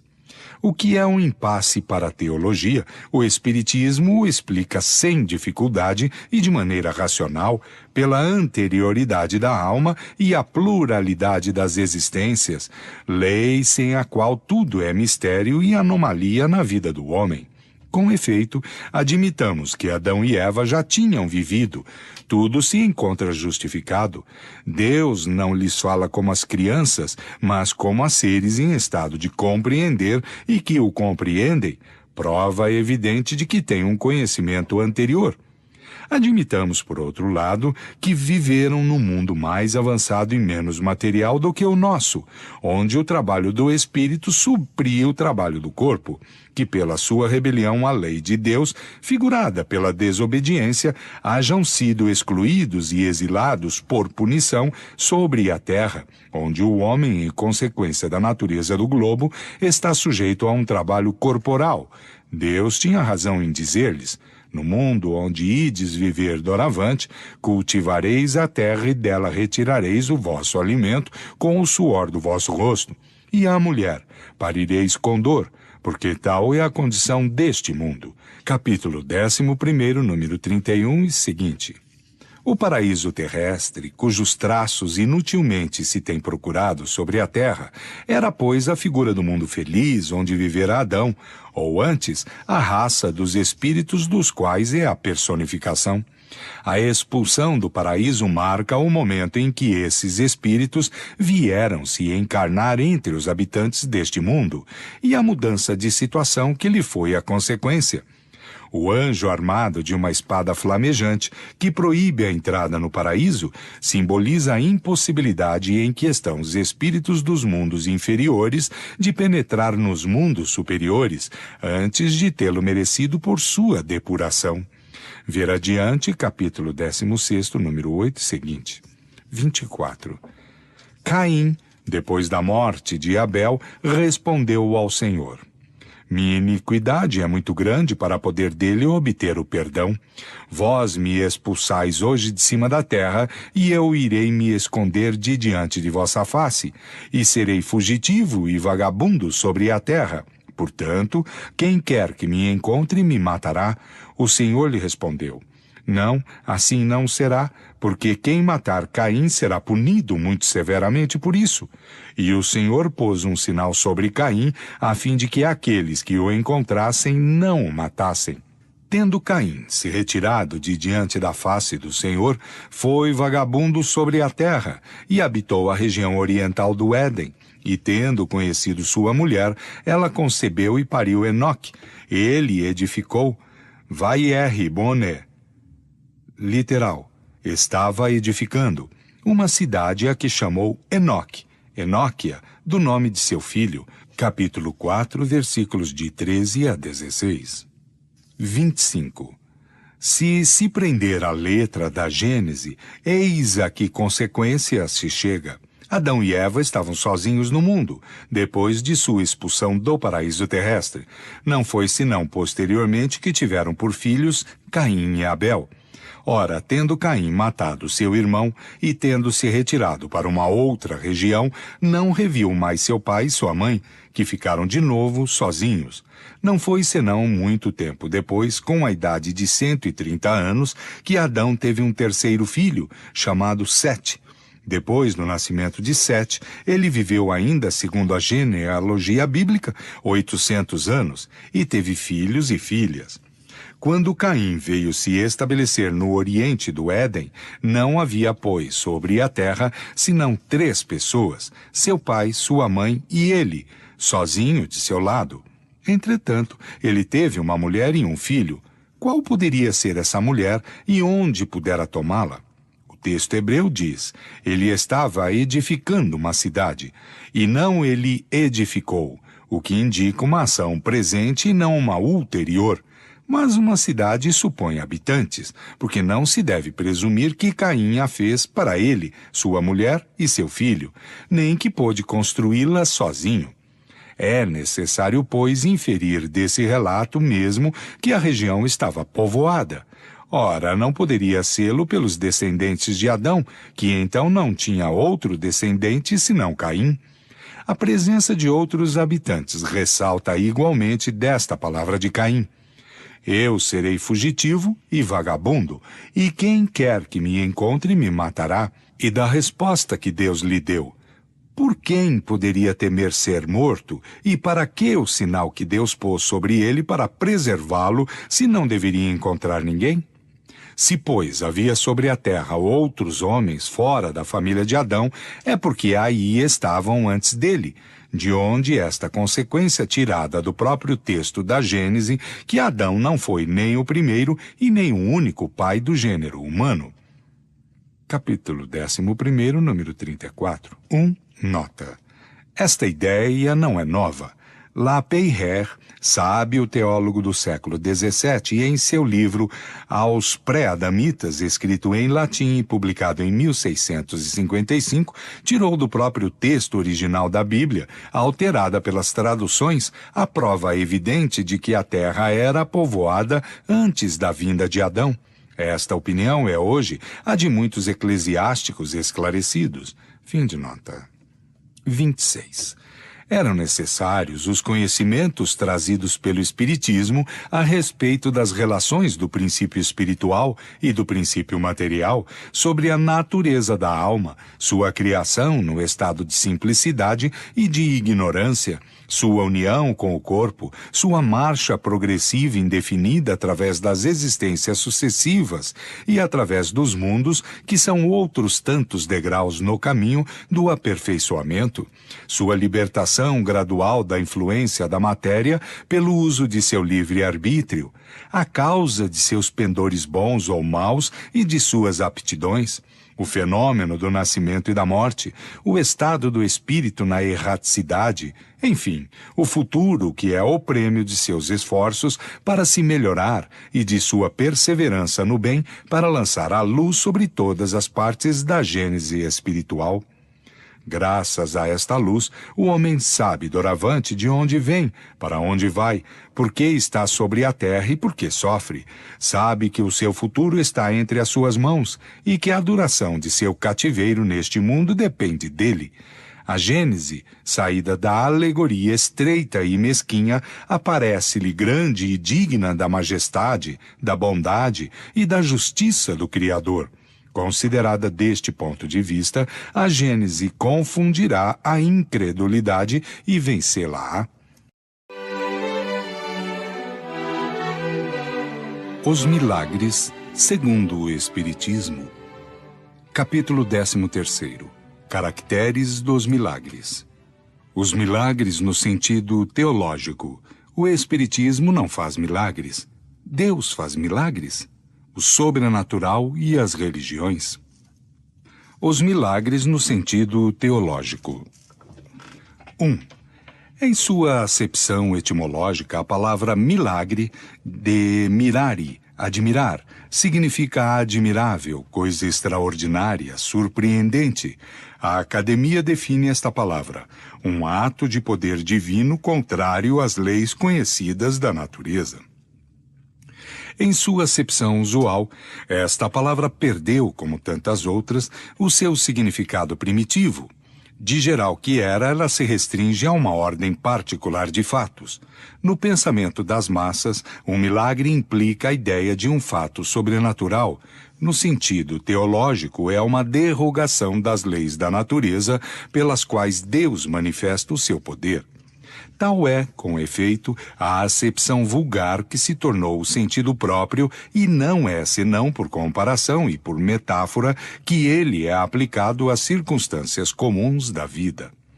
Um dos caracteres do milagre, propriamente dito, é o de ser inexplicável, por isso mesmo que se cumpre fora das leis naturais. E é de tal modo a ideia que se lhe liga que se um fato miraculoso vem a encontrar a sua explicação, disse que não é mais um milagre, por surpreendente que seja. O que faz para a Igreja o mérito dos milagres é precisamente a sua origem sobrenatural e a impossibilidade de explicá-los. Ela está tão bem fixada sobre este ponto que toda a assimilação dos milagres aos fenômenos da natureza é taxada de heresia, de atentado contra a fé, que ela excomungou e mesmo queimou pessoas que não quiseram crer em certos milagres. Um outro caráter do milagre é o de ser insólito, isolado e excepcional. Do momento que um fenômeno se reproduz, seja espontaneamente, seja por um ato da vontade, é que ele está submetido a uma lei, e desde então que essa lei seja conhecida ou não, isso não pode ser um milagre. 2. Todos os dias a ciência faz milagres aos olhos dos ignorantes. Que um homem verdadeiramente morto seja chamado à vida por uma intervenção divina, e aí está um verdadeiro milagre, porque esse é um fato contrário às leis da natureza. Mas se esse homem não tem senão as aparências da morte, e se há nele ainda um resto de vitalidade latente, e que a ciência ou uma ação magnética venha reanimá-lo, para as pessoas esclarecidas é um fenômeno natural, mas aos olhos do vulgo ignorante, o fato passará por miraculoso. Que no meio de certos camponeses, um físico lance um papagaio elétrico e faça cair o raio sobre uma árvore, esse novo Prometeu será certamente olhado como armado de um poder diabólico. Mas Josué, detendo o movimento do sol, ou antes da terra, em admitindo o fato, eis o verdadeiro milagre, porque não existe nenhum magnetizador dotado de um tão grande poder para operar tal prodígio. Os séculos de ignorância foram fecundos em milagres, porque tudo cuja causa era desconhecida passava por sobrenatural. À medida que a ciência revelou novas leis, o círculo do maravilhoso foi restringido. Mas como não havia explorado todo o campo da natureza, restava ainda uma parte bastante grande ao maravilhoso. 3. O maravilhoso, expulso do domínio da materialidade pela ciência, entrincheirou-se no da espiritualidade, que foi o seu último refúgio. O Espiritismo, em demonstrando que o elemento espiritual é uma das forças vivas da natureza, força incessantemente, agindo concorrentemente com a força material, fez de novo entrar os fenômenos que dela ressaltam no círculo dos efeitos naturais, porque, como os outros, estão submetidos às leis. Se o maravilhoso foi expulso da espiritualidade, não tem mais razão de ser, e é então somente que se poderá dizer que passou o tempo dos milagres. Capítulo 1, número 18. O Espiritismo não faz milagres. 4. O Espiritismo vem, pois, a seu turno, fazer o que cada ciência fez em seu advento, revelar novas leis e explicar, por consequência, os fenômenos que são da alçada dessas leis. Esses fenômenos, é verdade, se prendem à existência dos espíritos e à sua intervenção no mundo material. Ora, aí está, disse, o que é sobrenatural. Mas então seria necessário provar que os espíritos e as suas manifestações são contrários às leis da natureza, que isso não é e não pode aí estar uma dessas leis. O espírito não é outro senão a alma que sobrevive ao corpo. É o ser principal, uma vez que não morre, ao passo que o corpo não é senão um acessório que se destrói. Sua existência é, pois, tão natural depois como durante a encarnação. Ela está submetida às leis que regem o princípio espiritual, como o corpo está submetido às que regem o princípio material. Mas como estes dois princípios têm uma afinidade necessária, que reagem incessantemente um sobre o outro, que de sua ação simultânea resultam o movimento e a harmonia do conjunto, segue-se que a espiritualidade e a materialidade são duas partes de um mesmo todo, tão naturais uma quanto a outra, e que a primeira não é uma exceção, uma anomalia na ordem das coisas. 5. Durante a sua encarnação, o espírito atua sobre a matéria por intermédio de seu corpo fluídico ou perispírito. Ocorre o mesmo fora da encarnação. Ele faz como espírito e na medida de suas capacidades o que fazia como homem. Como ele não tem mais seu corpo carnal por instrumento, se serve, quando necessário, dos órgãos materiais de um encarnado, que se torna o que se chama médium. Ele faz como aquele que, não podendo ele mesmo escrever, toma emprestada a mão de um secretário, ou que, não sabendo uma língua, serve-se de um intérprete. Um secretário, um intérprete, são os médiuns de um encarnado, como o médium é o secretário ou o intérprete de um espírito. 6. O meio no qual agem os espíritos e os meios de execução, não sendo os mesmos que no estado de encarnação, os efeitos são diferentes. Esses efeitos não parecem sobrenaturais, senão porque são produzidos com a ajuda de agentes que não são os de que nos servimos. Mas desde o instante em que esses agentes estão na natureza e que os fatos das manifestações se cumprem em virtude de certas leis, nada há de sobrenatural nem de maravilhoso. Antes de se conhecer as propriedades da eletricidade, os fenômenos elétricos passavam por prodígios aos olhos de certas pessoas. Desde que a causa foi conhecida, o maravilhoso desapareceu. Ocorre o mesmo com os fenômenos espíritas, que não são mais da ordem das leis naturais que os fenômenos elétricos, acústicos, luminosos e outros, que foram a fonte de uma multidão de crenças supersticiosas. 7. Todavia, dir-se-á, admitis que um espírito pode levantar uma mesa e mantê-la no espaço sem ponto de apoio. Isso não é uma derrogação da lei da gravidade? Sim, da lei conhecida, mas se conhecem todas as leis? Antes que se tivesse experimentado a força ascensional de certos gases, quem diria que uma pesada máquina levando vários homens poderia vencer a força de atração? Aos olhos do vulgo, isso não deveria parecer maravilhoso, diabólico? Aquele que propusesse há um século transmitir um despacho a 500 léguas e receber sua resposta em alguns minutos, teria passado por um louco. Se o fizesse, crer-se-ia que tinha o diabo às suas ordens. Porque então só o diabo era capaz de andar tão depressa? Entretanto, hoje a coisa é não somente reconhecida, possível, mas parece naturalíssima.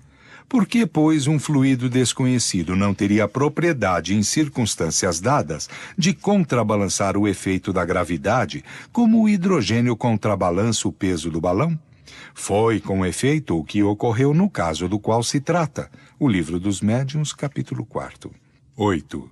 Os fenômenos espíritas, estando na natureza, produziram-se em todos os tempos, mas precisamente porque o seu estudo não podia ser feito pelos meios materiais de que dispõe a ciência vulgar, eles permaneceram por muito mais tempo que outros no domínio do sobrenatural, de onde o espiritismo fê-lo sair hoje. O sobrenatural, baseado sobre aparências inexplicadas, deixa um livre curso à imaginação, que, errando no desconhecido, dá nascimento, então, às crenças supersticiosas. Uma explicação racional, fundada sobre as leis da natureza, reconduzindo o homem sobre o terreno da realidade, põe um ponto de parada aos desvios da imaginação e destrói as superstições.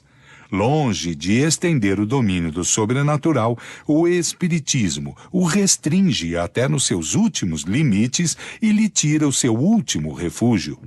Se ele faz crer na possibilidade de certos fatos, impede de crer em muitos outros, porque demonstra no círculo da espiritualidade, como a ciência no círculo da materialidade, o que é possível e o que não o é. Contudo, como ele não tem a pretensão de ter a última palavra sobre todas as coisas, mesmo sobre aquelas que são da sua competência, não se põe como regulador absoluto do possível e leva em conta conhecimentos que reserva para o futuro. 9. Os fenômenos espíritas consistem nos diferentes modos de manifestação da alma, ou espírito, seja durante a encarnação, seja no estado da erraticidade. É pelas suas manifestações que a alma revela a sua existência, a sua sobrevivência e a sua individualidade. Ela é julgada por seus efeitos. A causa sendo natural, o efeito o é igualmente. São esses efeitos que fazem o objeto especial de pesquisas e de estudos do Espiritismo, a fim de se chegar ao conhecimento tão completo quanto seja possível da natureza e dos atributos da alma, assim como as leis que regem o princípio espiritual. 10. Para aqueles que negam a existência do princípio espiritual independente e, por consequência, o da alma individual e sobrevivente, toda a natureza está na matéria tangível. Todos os fenômenos que se ligam à espiritualidade são, a seus olhos, sobrenaturais e, por consequência, quiméricos.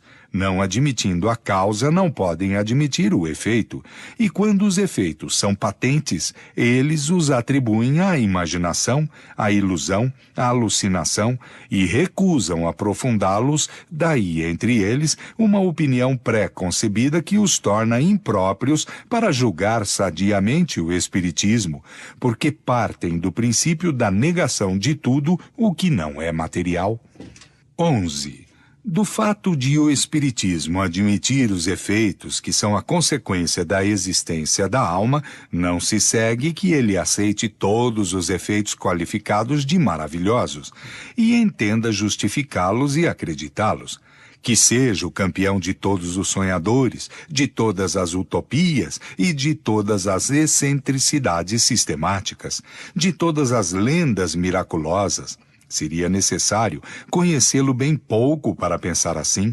Seus adversários creem opor-lhe argumentos sem réplica, quando, depois de terem feito eruditas pesquisas sobre os convulsionários de Saint-Médard, os calvinistas de Cevennes ou os religiosos de Loudun chegaram a descobrir fatos patentes de fraude que ninguém contesta. Mas essas histórias são o evangelho do Espiritismo? Seus partidários negam que o charlatanismo haja explorado certos fatos em seu proveito, que a imaginação os haja criado, que o fanatismo os tenha exagerado muito. Ele não é solidário com as extravagâncias que se podem cometer em seu nome, como a verdadeira ciência não o é quanto aos abusos da ignorância, nem a verdadeira religião quanto aos excessos do fanatismo.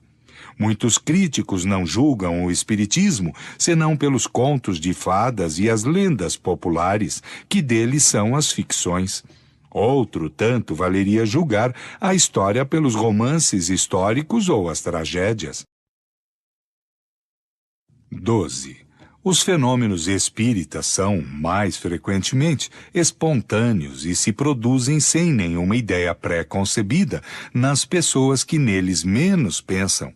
Em certas circunstâncias, eles podem ser provocados por agentes designados sob o nome de médiums. No primeiro caso, o médium é inconsciente do que se produz por seu intermédio. No segundo, age com conhecimento de causa, daí a distinção de médiuns conscientes e médiuns inconscientes. Estes últimos são os mais numerosos e se encontram frequentemente entre os incrédulos mais obstinados, que assim praticam o espiritismo sem o saber e sem querer. Os fenômenos espontâneos têm, por isso mesmo, uma importância capital, porque não se pode suspeitar da boa-fé daqueles que os obtêm. Ocorre aqui, como no sonambulismo, que entre certos indivíduos é natural e involuntário, e entre outros, provocados pela ação magnética. Nota. O Livro dos Médiuns, capítulo 5º, Revista Espírita, Exemplos, dezembro de 1865, página 370, agosto de 1865, página 231, fim de nota. Mas que esses fenômenos sejam ou não o resultado de um ato da vontade, a causa primeira é exatamente a mesma e em nada se afasta das leis naturais. Os médiuns, portanto, não produzem absolutamente nada de sobrenatural. Por consequência, eles não fazem nenhum milagre. Mesmo as curas instantâneas não são mais miraculosas do que os outros efeitos, porque são devidas à ação de um agente fluídico fazendo o papel de agente terapêutico, cujas propriedades não são menos naturais por terem sido desconhecidas até este dia. O epíteto de taumaturgos, dado a certos médiuns pela crítica ignorante dos princípios do espiritismo, portanto, é inteiramente impróprio. A qualificação de milagre, dada por comparação a certas espécies de fenômenos, não pode senão induzir em erro sobre o seu verdadeiro caráter. 13. A intervenção de inteligências ocultas nos fenômenos espíritas não tornam estes mais miraculosos que todos os outros fenômenos, que são devidos a agentes invisíveis, porque estes seres ocultos que povoam os espaços são uma das forças da natureza, força cuja ação é incessante sobre o mundo material, quanto sobre o mundo moral.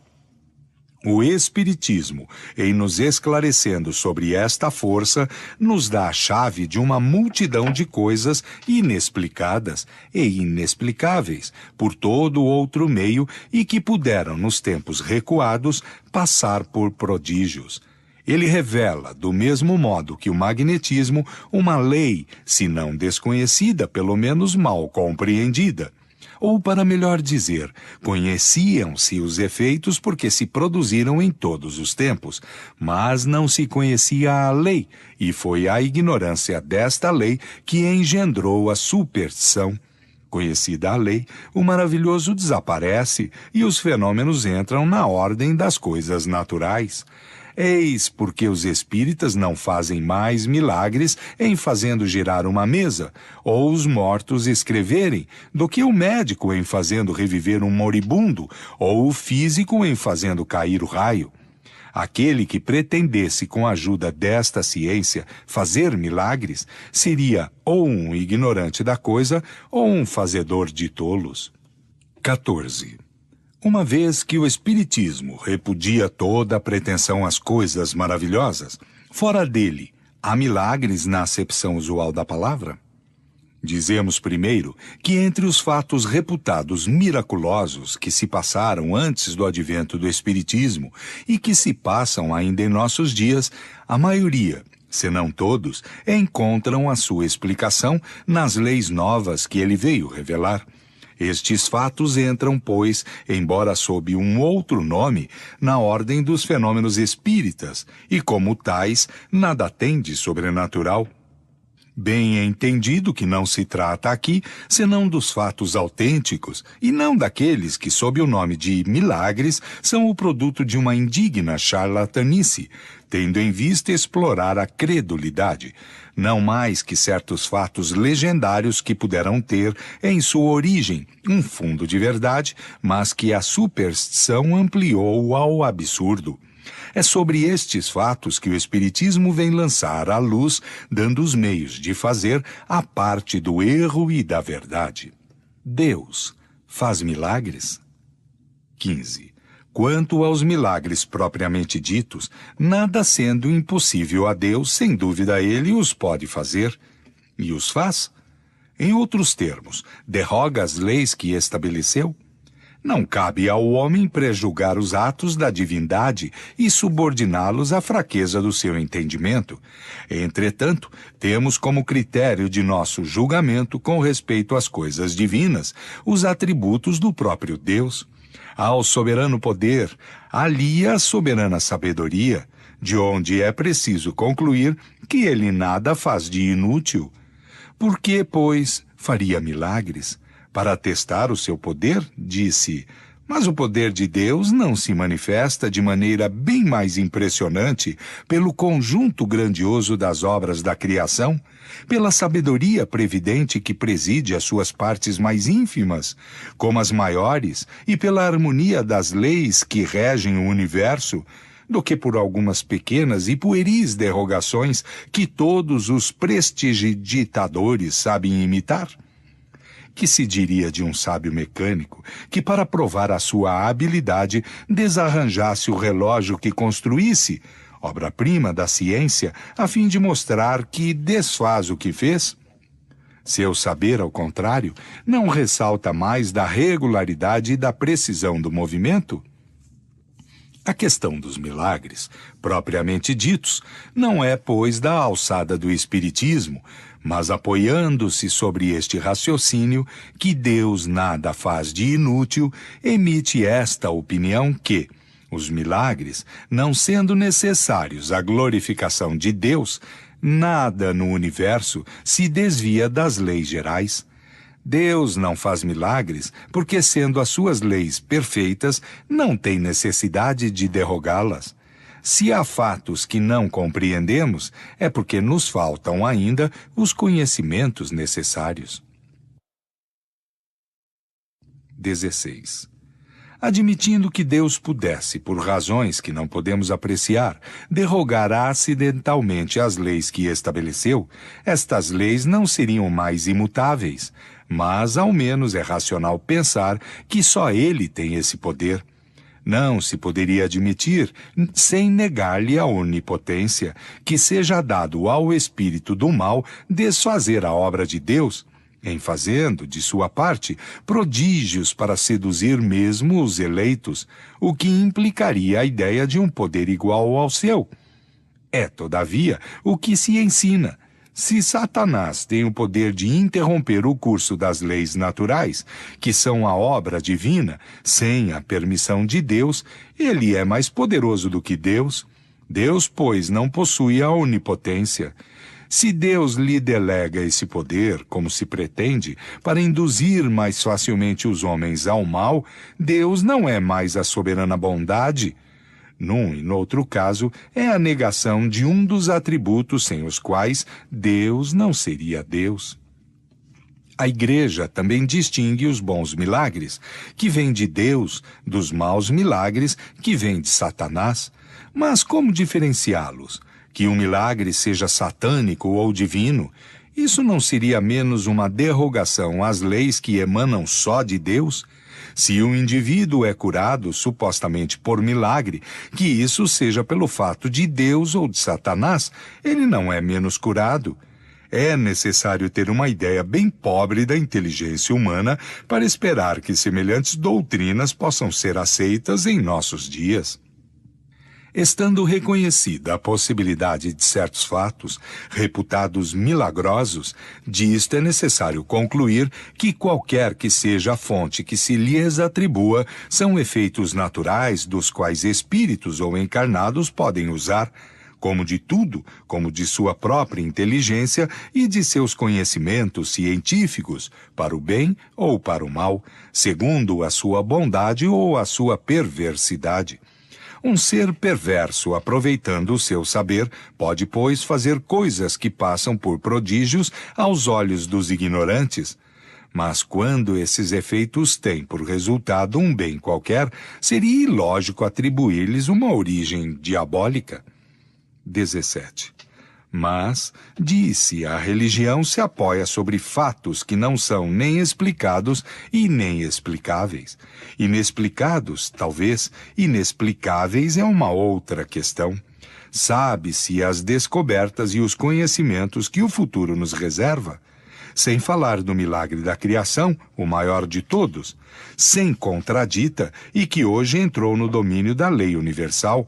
Não se vê já sob o império do magnetismo, do sonambulismo, do espiritismo, se reproduzirem os êxtases, as visões, as aparições, a visão à distância, as curas instantâneas, as suspensões, as comunicações orais e outras com os seres do mundo invisível, fenômenos conhecidos de tempos imemoriais, considerados outrora como maravilhosos e demonstrados hoje pertencer à ordem das coisas naturais, segundo a lei constitutiva dos seres? Os livros sagrados estão cheios de fatos deste gênero, qualificados de sobrenaturais, mas como são encontrados análogos e mais maravilhosos ainda em todas as religiões pagãs da antiguidade, se a verdade de uma religião dependesse do número e da natureza destes fatos, não se saberia muito aquela que devesse prevalecer. O sobrenatural e as religiões. 18. Pretender que o sobrenatural seja o fundamento necessário de toda religião, que seja a chave da abóbada do edifício cristão, é sustentar uma tese perigosa, fazendo-se repousar as bases do cristianismo sobre a base única do maravilhoso, é dar-lhe um apoio frágil do qual as pedras se destacam a cada dia. Esta tese, de que eminentes teólogos se fizeram defensores, conduz direto a esta conclusão de que, num tempo dado, não haverá mais religião possível, nem mesmo a religião cristã, se o que é considerado sobrenatural for demonstrado natural. Porque será em vão amontoar argumentos, não se chegará a manter a crença de que um fato é miraculoso, quando está provado que ele não o é. Ora, a prova de que um fato não é uma exceção nas leis naturais é quando ele pode ser explicado por estas mesmas leis e que, podendo se reproduzir por intermédio de um indivíduo qualquer, cessa de ser o privilégio dos santos. Não é o sobrenatural que é necessário às religiões, mas bem o princípio espiritual que se confunde erradamente com o maravilhoso e sem o qual não há religião possível. O Espiritismo considera a religião cristã de um ponto de vista mais elevado, dá-lhe uma base mais sólida do que os milagres. São as leis imutáveis de Deus que regem o princípio espiritual, como o princípio material. Esta base desafia o tempo e a ciência, porque o tempo e a ciência virão sancioná-la. Deus não é menos digno de nossa admiração, de nosso reconhecimento, de nosso respeito, por não ter derrogado as suas leis, grande, sobretudo, por sua imutabilidade. Elas não têm necessidade do sobrenatural para render a Deus o culto que lhe é devido. Não é a natureza bastante imponente por si mesma e falta-lhe acrescentar para provar o poder supremo? A religião encontrará tanto menos incrédulos quando for, em todos os pontos, sancionada pela razão. O cristianismo nada tem a perder com essa sanção, ao contrário, não pode com isso senão ganhar. Se alguma coisa pôde prejudicá-lo na opinião de certas pessoas, foi precisamente o abuso do maravilhoso e do sobrenatural. 19. Tomando-se a palavra milagre em sua acepção etimológica, no sentido de coisa admirável, teremos sem cessar milagres aos nossos olhos. Nós os aspiramos no ar e os pisamos sob os nossos passos, porque tudo é milagre da natureza. Quer-se dar ao povo, aos ignorantes, aos pobres de espírito, uma ideia do poder de Deus? É necessário mostrar-lhes a sabedoria infinita que preside a tudo, no admirável organismo de tudo o que vive, na frutificação das plantas, na apropriação de todas as partes de cada ser às suas necessidades, segundo o meio onde está chamado a viver. É necessário mostrar-lhes a ação de Deus no rebento da erva, na flor que desabrocha, no sol que a tudo vivifica. É necessário mostrar-lhes a sua bondade na sua solicitude por todas as criaturas, tão ínfimas que sejam, a sua previdência na razão de ser de cada coisa, da qual nenhuma é inútil, do bem que sai sempre do mal aparente e momentâneo. Fazei-os compreender, sobretudo, que o mal real é a obra do homem, e não a de Deus. Não procureis amedrontá-los pelo quadro das chamas eternas, nas quais acabam por não acreditar e que os fazem duvidar da bondade de Deus. Mas encorajai-os pela certeza de poderem se resgatar um dia e reparar o mal que puderam fazer. Mostrai-lhes as descobertas da ciência como a revelação das leis divinas e não como a obra de Satanás. Ensinai-os, enfim, a ler no livro da natureza sem cessar, aberto diante deles, neste livro inesgotável, onde a sabedoria e a bondade do Criador estão inscritas em cada página. Então compreenderão que um ser tão grande, se ocupando de tudo, velando por tudo, prevendo tudo, deve ser soberanamente poderoso. O lavrador vê-lo-á traçando seus sulcos, e o infortunado o abençoará em suas aflições, porque a si mesmos dirão: se sou infeliz, foi por minha falta. Então, os homens serão verdadeiramente religiosos, racionalmente religiosos, sobretudo, bem melhor do que se crescessem em pedras que suam o sangue, ou em estátuas que piscam os olhos e vertem lágrimas. Capítulo 14. Os fluidos.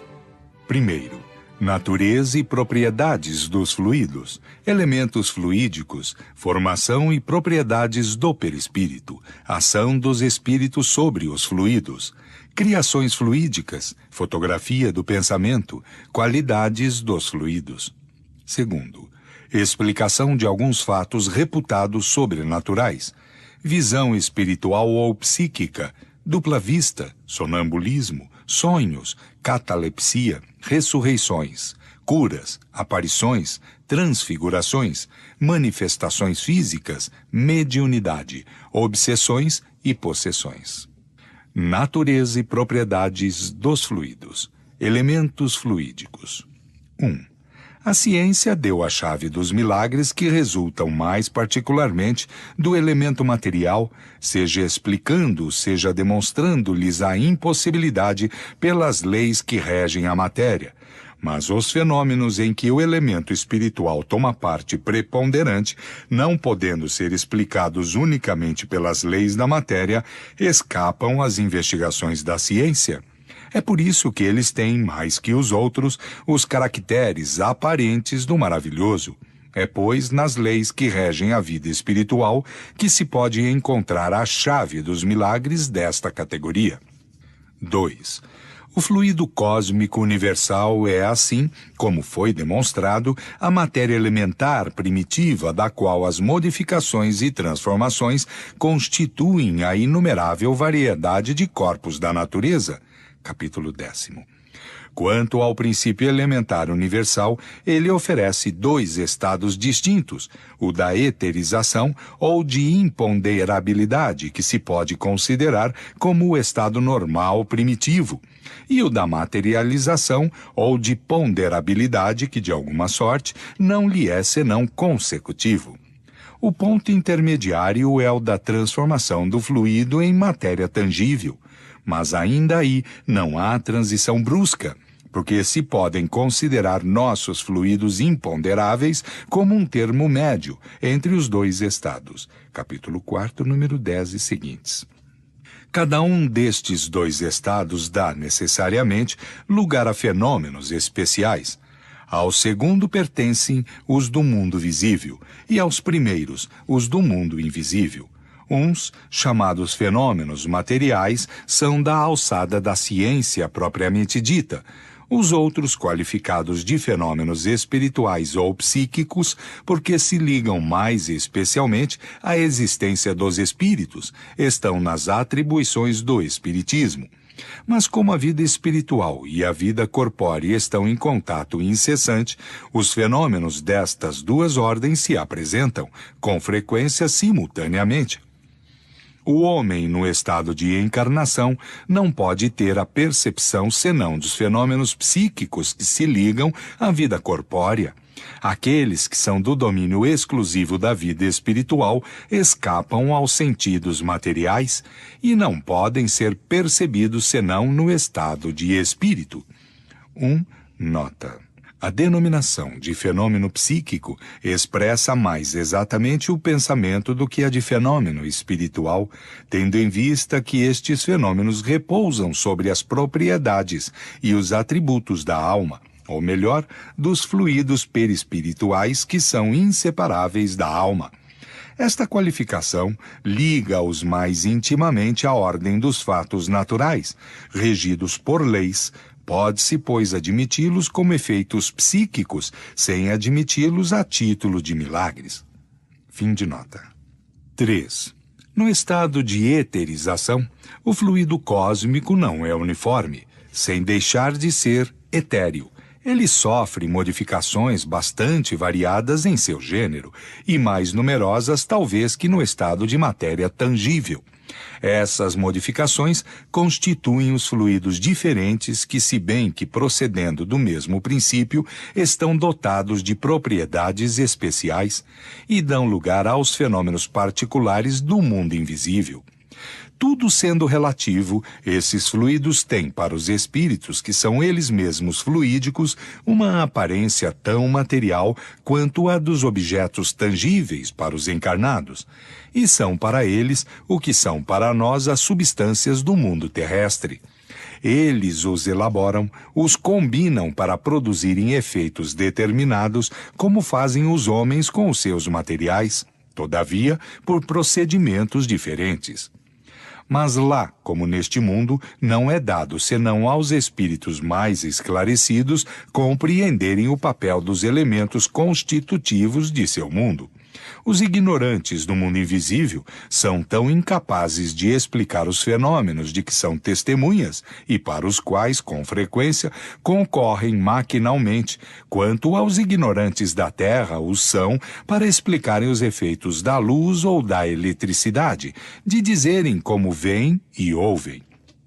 4. Os elementos fluídicos do mundo espiritual escapam aos nossos instrumentos de análise e à percepção de nossos sentidos, feitos para a matéria tangível e não para a matéria etérea.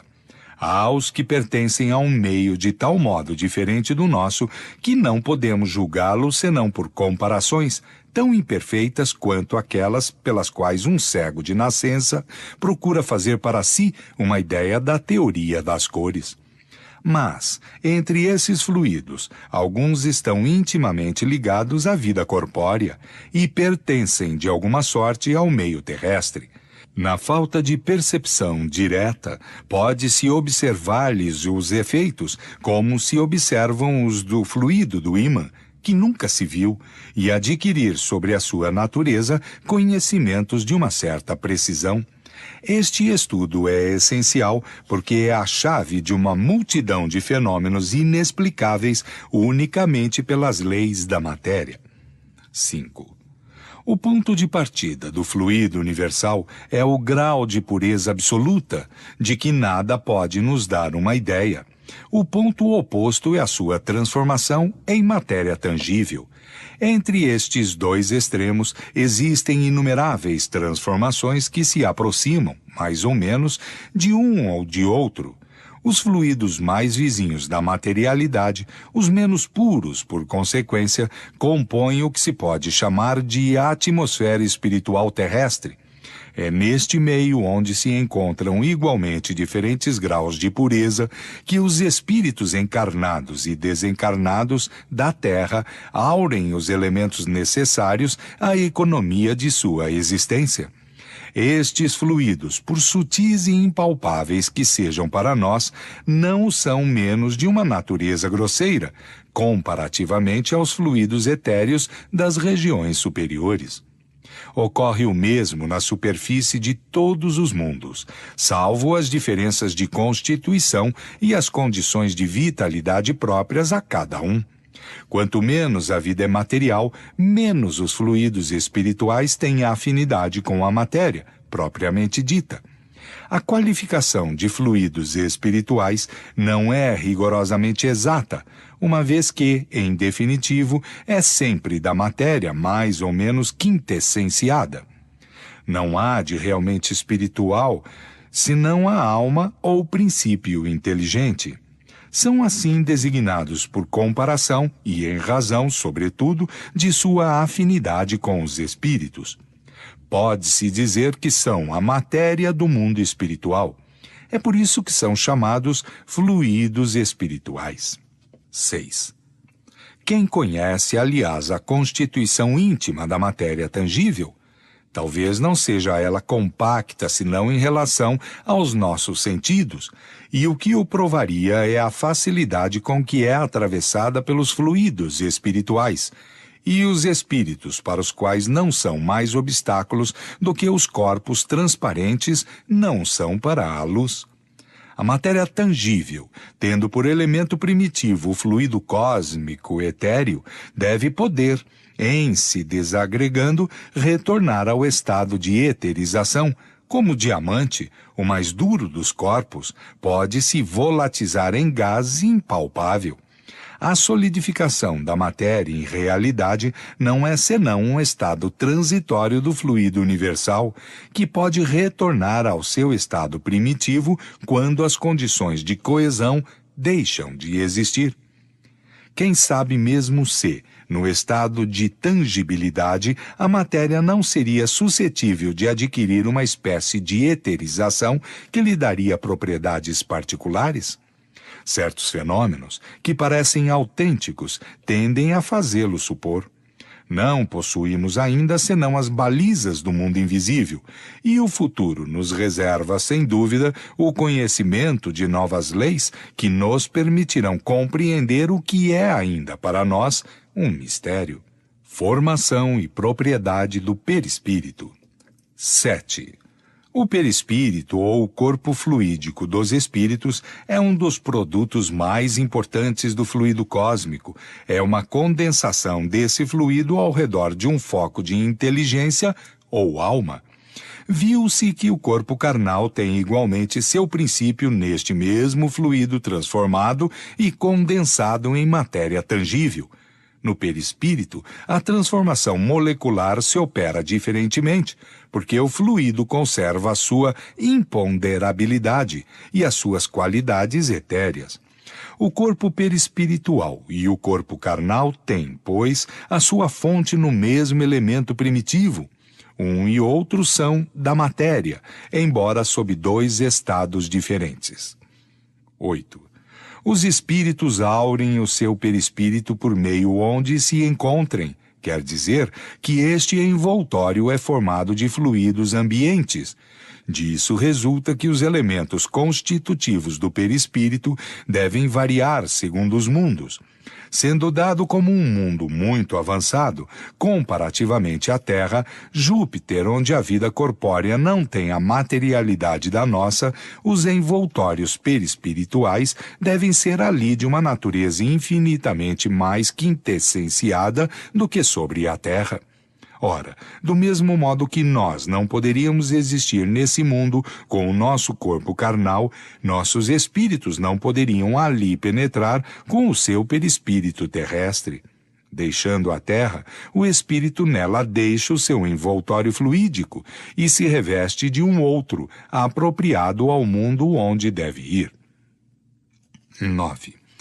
A natureza do envoltório fluídico está sempre em relação com o grau de adiantamento moral do espírito. Os espíritos inferiores não podem mudá-lo à sua vontade e, por consequência, não podem à vontade se transportar de um mundo para o outro. Alguns há cujo envoltório fluídico, se bem que etéreo e imponderável, com relação à matéria tangível, é ainda muito pesado, se assim se pode exprimir, com relação ao mundo espiritual, para permitir-lhe sair de seu meio. É necessário classificar nesta categoria aqueles cujo perispírito é bastante grosseiro, para que o confundam com o seu corpo carnal, e que por esta razão se creem sempre vivos. Estes espíritos, e o número deles é grande, permanecem na superfície da terra, como os encarnados, crendo sempre vagar em suas ocupações. Outros, um pouco mais desmaterializados, não são, entretanto, o bastante para se elevarem acima das regiões terrestres. Nota. Exemplos de espíritos que se creem ainda deste mundo. Revista Espírita, dezembro 1859, página 310. Novembro de 1864, página 339. Abril de 1865, página 117. Fim de nota. Os espíritos superiores, ao contrário, podem vir para os mundos inferiores e mesmo neles se encarnarem. Eles retiram nos elementos constitutivos do mundo onde entram os materiais do envoltório fluídico ou carnal, apropriado ao meio onde se encontrem. Fazem como o grande senhor que deixa suas belas vestes para se revestir momentaneamente do burel, sem deixar por isso de ser grande senhor. Assim é que espíritos de ordem mais elevada podem se manifestar aos habitantes da terra, ou se encarnar em missão entre eles. Estes espíritos carregam consigo não o seu envoltório, mas a lembrança por intuição das regiões de onde vêm e que vêm pelo pensamento. São videntes entre cegos. 10. A camada dos fluidos espirituais que envolvem a Terra pode ser comparada com as camadas inferiores da atmosfera, mais pesadas, mais compactas, menos puras do que as camadas superiores. Estes fluidos não são homogêneos, são uma mistura de moléculas de diversas qualidades, entre as quais se encontram necessariamente as moléculas elementares que lhes formam a base, mas mais ou menos alteradas. Os efeitos produzidos por estes fluidos estarão em razão da soma das partes puras que encerram. Tal é, por comparação, o álcool retificado ou misturado em diferentes proporções com água ou outras substâncias. Seu peso específico aumenta com esta mistura, ao mesmo tempo que a sua força e sua inflamabilidade diminui, se bem que no todo haja o álcool puro. Os espíritos são chamados a viver nesse meio e aí aurem o seu perispírito, mas segundo o espírito seja mais ou menos depurado, ele mesmo, seu perispírito, se forma das partes mais puras ou as mais grosseiras do fluido próprio do mundo onde se encarna. O espírito, aí, produz sempre por comparação e não por assimilação o efeito de um reativo químico que atrai para si as moléculas que se assemelham à sua natureza. Disto resulta este fato capital, que a constituição íntima do perispírito não é idêntica entre todos os espíritos encarnados ou desencarnados, que povoam a terra ou o espaço circundante. Não ocorre o mesmo com o corpo carnal, que, como isso foi demonstrado, está formado nos mesmos elementos, qualquer que seja a superioridade ou a inferioridade do espírito. Também, entre todos, os efeitos produzidos pelo corpo são os mesmos, as necessidades semelhantes, ao passo que diferem por tudo o que é inerente ao perispírito.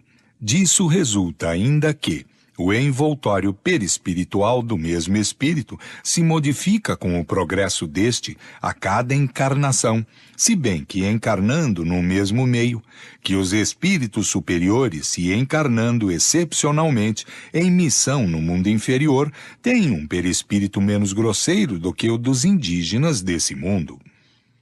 11. O meio está sempre em relação com a natureza dos seres que devem nele viver. Os peixes estão na água, os seres terrestres estão no ar, os seres espirituais estão no fluido espiritual ou etéreo, mesmo sobre a terra. O fluido etéreo é para as necessidades do espírito o que a atmosfera é para as necessidades dos encarnados. Ora, do mesmo modo que os peixes não podem viver no ar, que os animais terrestres não podem viver numa atmosfera muito rarefeita para os seus pulmões, os espíritos inferiores não podem suportar o brilho e a impressão dos fluidos mais etéreos. Não morrem com isso, porque o espírito não morre, mas uma força instintiva os mantém deles distantes, como se distancia de um fogo muito ardente ou de uma luz muito ofuscante.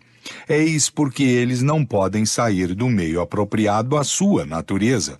Para isto mudar, é preciso que mudem primeiro a sua natureza, que se despojem dos instintos materiais que os retêm nos meios materiais.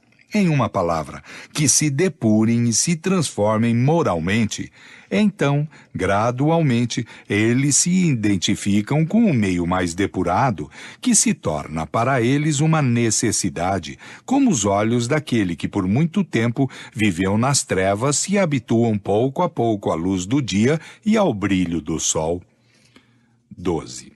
Assim, tudo se liga, tudo se encadeia no universo. Tudo está submetido à grande e harmoniosa lei da unidade, desde a materialidade mais compacta até a espiritualidade mais pura. A Terra é como um vaso de onde escapa uma fumaça espessa que se clareia à medida que se eleva e cujas partes rarefeitas se perdem no espaço infinito. A força divina brilha em todas as partes deste conjunto grandioso, e se quereria que, para melhor atestar o seu poder, Deus, não contente com aquilo que fez, viesse perturbar essa harmonia. Que se abaixe ao papel de mágico por pueris efeitos dignos de um prestidigitador. E se ousa ainda por cima dar-lhe por rival em habilidade o próprio Satanás. Nunca, em verdade, se rebaixou tanto a majestade divina e ainda se espanta com o progresso da incredulidade. Tendes razão em dizer, a fé se vai, mas é a fé em tudo que choca o bom senso e a razão que se vai. A fé é semelhante àquela que fez dizer outrora, os deuses se vão. Mas a fé nas coisas sérias, a fé em Deus e na imortalidade está sempre viva no coração do homem. E se ela foi abafada sob as pueris histórias com as quais o sobrecarregaram, ela se revela mais forte desde que esteja liberta, como a planta comprimida se eleva desde que receba o sol. Sim, tudo é milagre na natureza, porque tudo é admirável e testemunha da sabedoria divina. Estes milagres são para todo o mundo, para todos aqueles que têm olhos para ver e ouvidos para ouvir, e não em proveito de alguns. Não há milagres no sentido que se liga a este nome, porque tudo ressalta das leis eternas da criação, e essas leis são perfeitas. Ação dos espíritos sobre os fluidos. Criações fluídicas, fotografia do pensamento. 13. Os fluidos espirituais que constituem um dos estados do fluido cósmico universal são, propriamente falando, a atmosfera dos seres espirituais. É o elemento de onde eles retiram os materiais sobre os quais operam. É o meio onde se passam os fenômenos especiais, perceptíveis à visão e ao ouvido do espírito, e que escapam aos sentidos carnais, impressionáveis unicamente pela matéria tangível, onde se forma essa luz particular ao mundo espiritual, diferente da luz ordinária, por suas causas e seus efeitos. É, enfim, o veículo do pensamento, como o ar é o veículo do som. 14. Os espíritos agem sobre os fluidos espirituais, não os manipulando como os homens manipulam os gases, mas com a ajuda do pensamento e da vontade. O pensamento e a vontade são para o espírito o que a mão é para o homem. Pelo pensamento, eles imprimem a estes fluidos tal ou tal direção, aglomeram-nos, combinam ou dispersam, Formam conjuntos tendo uma aparência, uma forma, uma cor determinadas. Mudam-lhes as propriedades como um químico muda dos gases ou outros corpos, combinando-os segundo certas leis. É a grande oficina ou laboratório da vida espiritual. Algumas vezes, estas transformações são o resultado de uma intenção. Frequentemente, elas são o produto de um pensamento inconsciente. Basta o espírito pensar em uma coisa para que esta coisa se produza, como basta modular o ar para que este ar repercuta na atmosfera. Assim é que, por exemplo, um espírito se apresenta à visão de um encarnado dotado de visão psíquica sob as aparências que tinha quando vivo, à época em que se conheceram, tivesse tido várias encarnações depois. Apresenta-se com a roupa, os sinais exteriores, enfermidades, cicatrizes, membros amputados, etc., que tinha então. Um decapitado se apresentará com a cabeça de menos.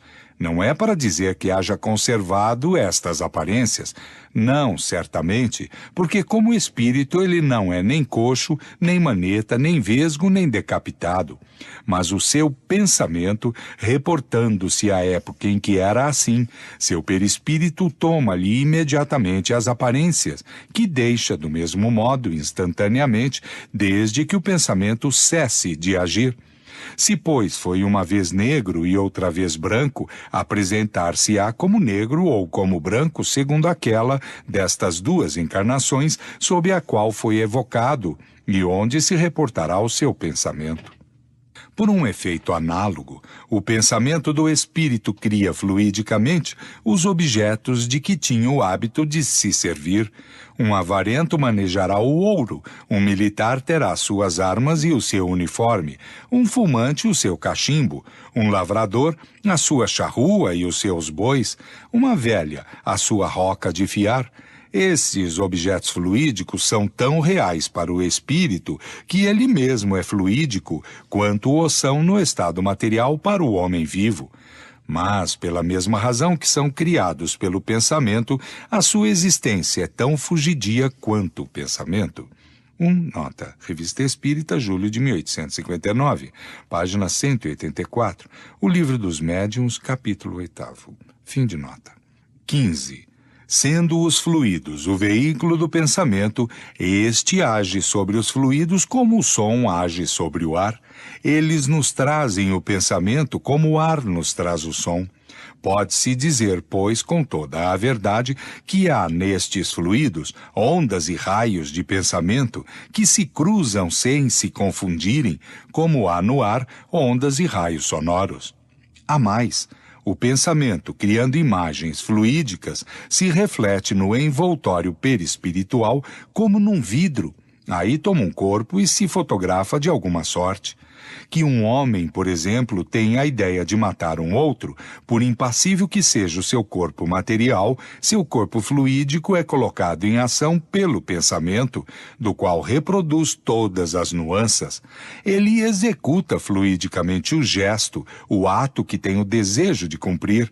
O pensamento cria a imagem da vítima e a cena inteira se desenha, como num quadro, tal como está em seu espírito. É assim que os movimentos mais secretos da alma repercutem no envoltório fluídico, que uma alma pode ler em outra alma como num livro e ver o que não é perceptível aos olhos do corpo. Contudo, vendo a intenção, ela pode pressentir o cumprimento do ato que lhe será a sequência, mas não pode determinar o momento em que se cumprirá, nem precisar-lhe os detalhes, nem mesmo afirmar que ocorrerá, porque circunstâncias ulteriores podem modificar os planos detidos e mudar as disposições. Ela não pode ver o que está ainda no pensamento. O que ela vê é a preocupação habitual do indivíduo, seus desejos, seus projetos, seus propósitos, bons ou maus. Qualidades dos fluidos. 16. A ação dos espíritos sobre os fluidos espirituais tem consequências de uma importância direta e capital para os encarnados. Desde o instante que estes fluidos são o veículo do pensamento, que o pensamento pode modificar-lhes as propriedades, é evidente que eles devem estar impregnados de qualidades boas ou más dos pensamentos que os colocam em vibração, modificados pela pureza ou pela impureza dos sentimentos. Os maus pensamentos corrompem os fluidos espirituais, como os miasmas deletérios corrompem o ar respirável. Os fluidos que cercam ou que projetam os maus espíritos são, pois, viciados, ao passo que aqueles que recebem a influência de bons espíritos são tão puros quanto o comporta o grau da perfeição moral destes. 17. Seria impossível fazer uma enumeração ou classificação dos bons e dos maus fluidos sem especificar as suas qualidades respectivas, tendo em vista que a sua diversidade é tão grande quanto a dos pensamentos. Os fluidos não têm qualidades sui generis, mas as que adquirem no meio onde se elaboram. Modificam-se pelos eflúvios desse meio, como o ar pelas exalações, a água pelos sais das camadas que atravessa. Segundo as circunstâncias, essas qualidades são como o ar e a água, temporárias ou permanentes, o que os torna mais especialmente próprios à produção de tais ou tais efeitos determinados. Os fluidos não têm denominações especiais, como os odores são designados por suas propriedades, seus efeitos e seu tipo original. Sob o aspecto moral, carregam a marca dos sentimentos do ódio, da inveja, do ciúme, do orgulho, do egoísmo, da violência, da hipocrisia, da bondade, da benevolência, do amor, da caridade, da doçura, etc. Sob o aspecto físico, são excitantes, calmantes, penetrantes, adstringentes, irritantes, dulcificantes, soporíferos, narcóticos, tóxicos, reparadores, eliminadores, tornam-se força de transmissão ou de propulsão, etc. O quadro dos fluidos seria, pois, o de todas as paixões, das virtudes e dos vícios da humanidade, e das propriedades da matéria correspondendo aos efeitos. 18. Sendo os homens, os espíritos encarnados, eles têm em parte as atribuições da vida espiritual, porque vivem desta vida quanto da vida corpórea. Primeiro durante o sono e frequentemente no estado de vigília. O espírito em si encarnando conserva o seu perispírito com as qualidades que lhe são próprias e que, como se sabe, não está circunscrito pelo corpo, mas irradia todo ao redor e o envolve como de uma atmosfera fluídica. Pela sua união íntima com o corpo, o perispírito desempenha um papel preponderante no organismo. Pela sua expansão, coloca o espírito encarnado em relação mais direta com os espíritos livres e também com os espíritos encarnados. O pensamento do espírito encarnado age sobre fluidos espirituais como os dos espíritos desencarnados. Ele se transmite de espírito a espírito pela mesma via, e segundo seja bom ou mal, saneia ou vicia os fluidos circundantes. Se os fluidos ambientes são modificados pela projeção dos pensamentos do espírito, seu envoltório perispiritual, que é parte constituinte de seu ser, que recebe diretamente e de maneira permanente a impressão de seus pensamentos, deve mais ainda carregar a marca de suas qualidades boas ou más. Os fluidos viciados pelos eflúvios dos maus espíritos podem se depurar pelo distanciamento destes, mas o seu perispírito será sempre o que é, enquanto o próprio espírito não se modificar. Sendo o perispírito dos encarnados de uma natureza idêntica à dos fluidos espirituais, assimila-os com facilidade, como uma esponja se embebe de líquido. Estes fluidos têm sobre o perispírito uma ação tanto mais direta que por sua expansão e sua irradiação se confunde com eles. Estes fluidos, agindo sobre o perispírito, este, por sua vez, reage sobre o organismo material com o qual está em contato molecular. Se os eflúvios são de boa natureza, o corpo sente-lhes uma impressão salutar. Se são maus, a impressão é penosa. Se os maus são permanentes e enérgicos, eles podem determinar desordens físicas. Certas doenças não têm outra causa. Os meios onde superabundam os maus espíritos são, pois, impregnados de maus fluidos, que são absorvidos por todos os poros perispirituais, como se absorvem pelos poros do corpo os miasmas pestilentos. 19. Assim se explicam os efeitos que se produzem nos lugares de reunião. Uma assembleia é um foco onde se irradiam pensamentos diversos. É como uma orquestra, um coro de pensamentos onde cada um produz a sua nota. Disso resulta uma multidão de correntes e de eflúvios fluídicos, dos quais cada um recebe a impressão pelo sentido espiritual. Como num coro de música, cada um recebe a impressão dos sons pelo sentido do ouvido. Mas, do mesmo modo que há raios sonoros harmônicos e discordantes, há também pensamentos harmônicos e discordantes. Se o conjunto é harmonioso, a impressão é agradável. Se é discordante, a impressão é penosa. Ora, por isso não há necessidade de que o pensamento seja formulado em palavras. A irradiação fluídica não existe menos, quer seja expressada ou não. Tal é a causa do sentimento de satisfação que se experimenta numa reunião simpática, animada de bons e benevolentes pensamentos. Ali reina como uma atmosfera moral saudável, onde se respira com facilidade. Ali sente-se reconfortado porque está impregnado de eflúvios fluídicos salutares. Mas se ali se misturam alguns pensamentos maus, eles produzem o efeito de uma corrente de ar gelado num meio tépido ou de uma nota falsa num concerto. Assim se explicam também a ansiedade, o mal-estar indefinível que se sente no meio antipático, onde os pensamentos malévolos provocam como correntes de ar nauseante. 20. O pensamento produz, pois, uma espécie de efeito físico que reage sobre o moral. É o que só o Espiritismo poderia fazer compreender. O homem o sente instintivamente, uma vez que procura as reuniões homogêneas ou simpáticas, onde sabe que pode aurir novas forças morais. Poder-se-ia dizer que ali recupera as perdas fluídicas, que tem cada dia pela irradiação do pensamento, como recupera pelos alimentos as perdas do corpo material. É que, com efeito, o pensamento é uma emissão que ocasiona uma perda real nos fluidos espirituais e, por consequência, nos fluidos materiais, de tal sorte que o homem tem necessidade de se retemperar nos eflúvios que recebe de fora. Quando se diz que um médico cura os seus doentes com boas palavras, enuncia-se uma verdade absoluta, porque o pensamento benevolente leva com ele fluidos reparadores que agem sobre o físico tanto quanto sobre o moral. 21.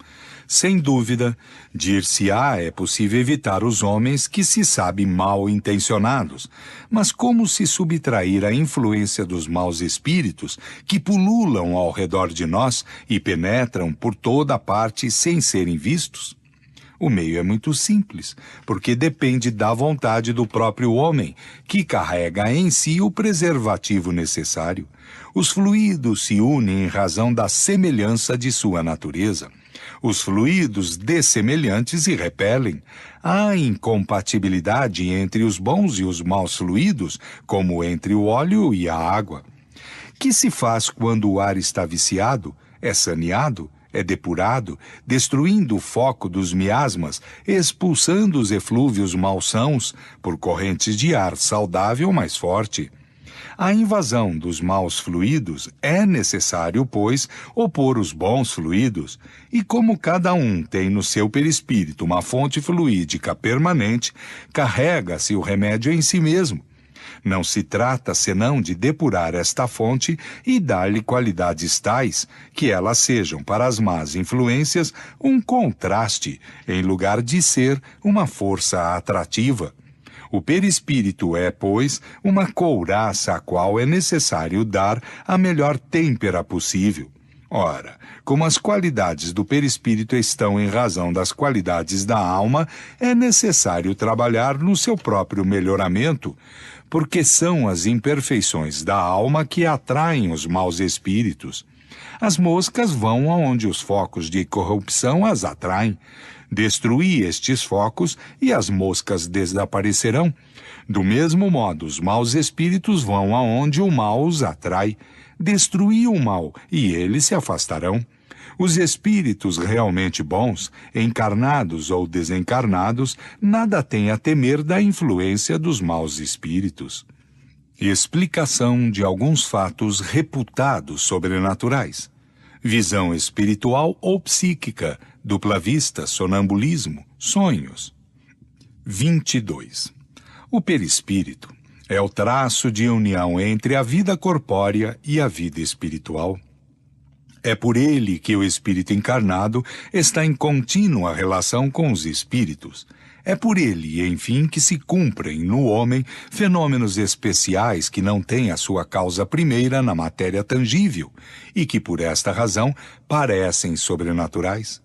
É nas propriedades e na irradiação do fluido perispiritual que se deve procurar a causa da dupla vista, ou visão espiritual, que se pode também chamar visão psíquica, da qual muitas pessoas estão dotadas, frequentemente com o seu desconhecimento, assim como da visão sonambúlica. O perispírito é o órgão sensitivo do espírito. É por seu intermédio que o espírito encarnado tem a percepção das coisas espirituais que escapam aos seus sentidos carnais.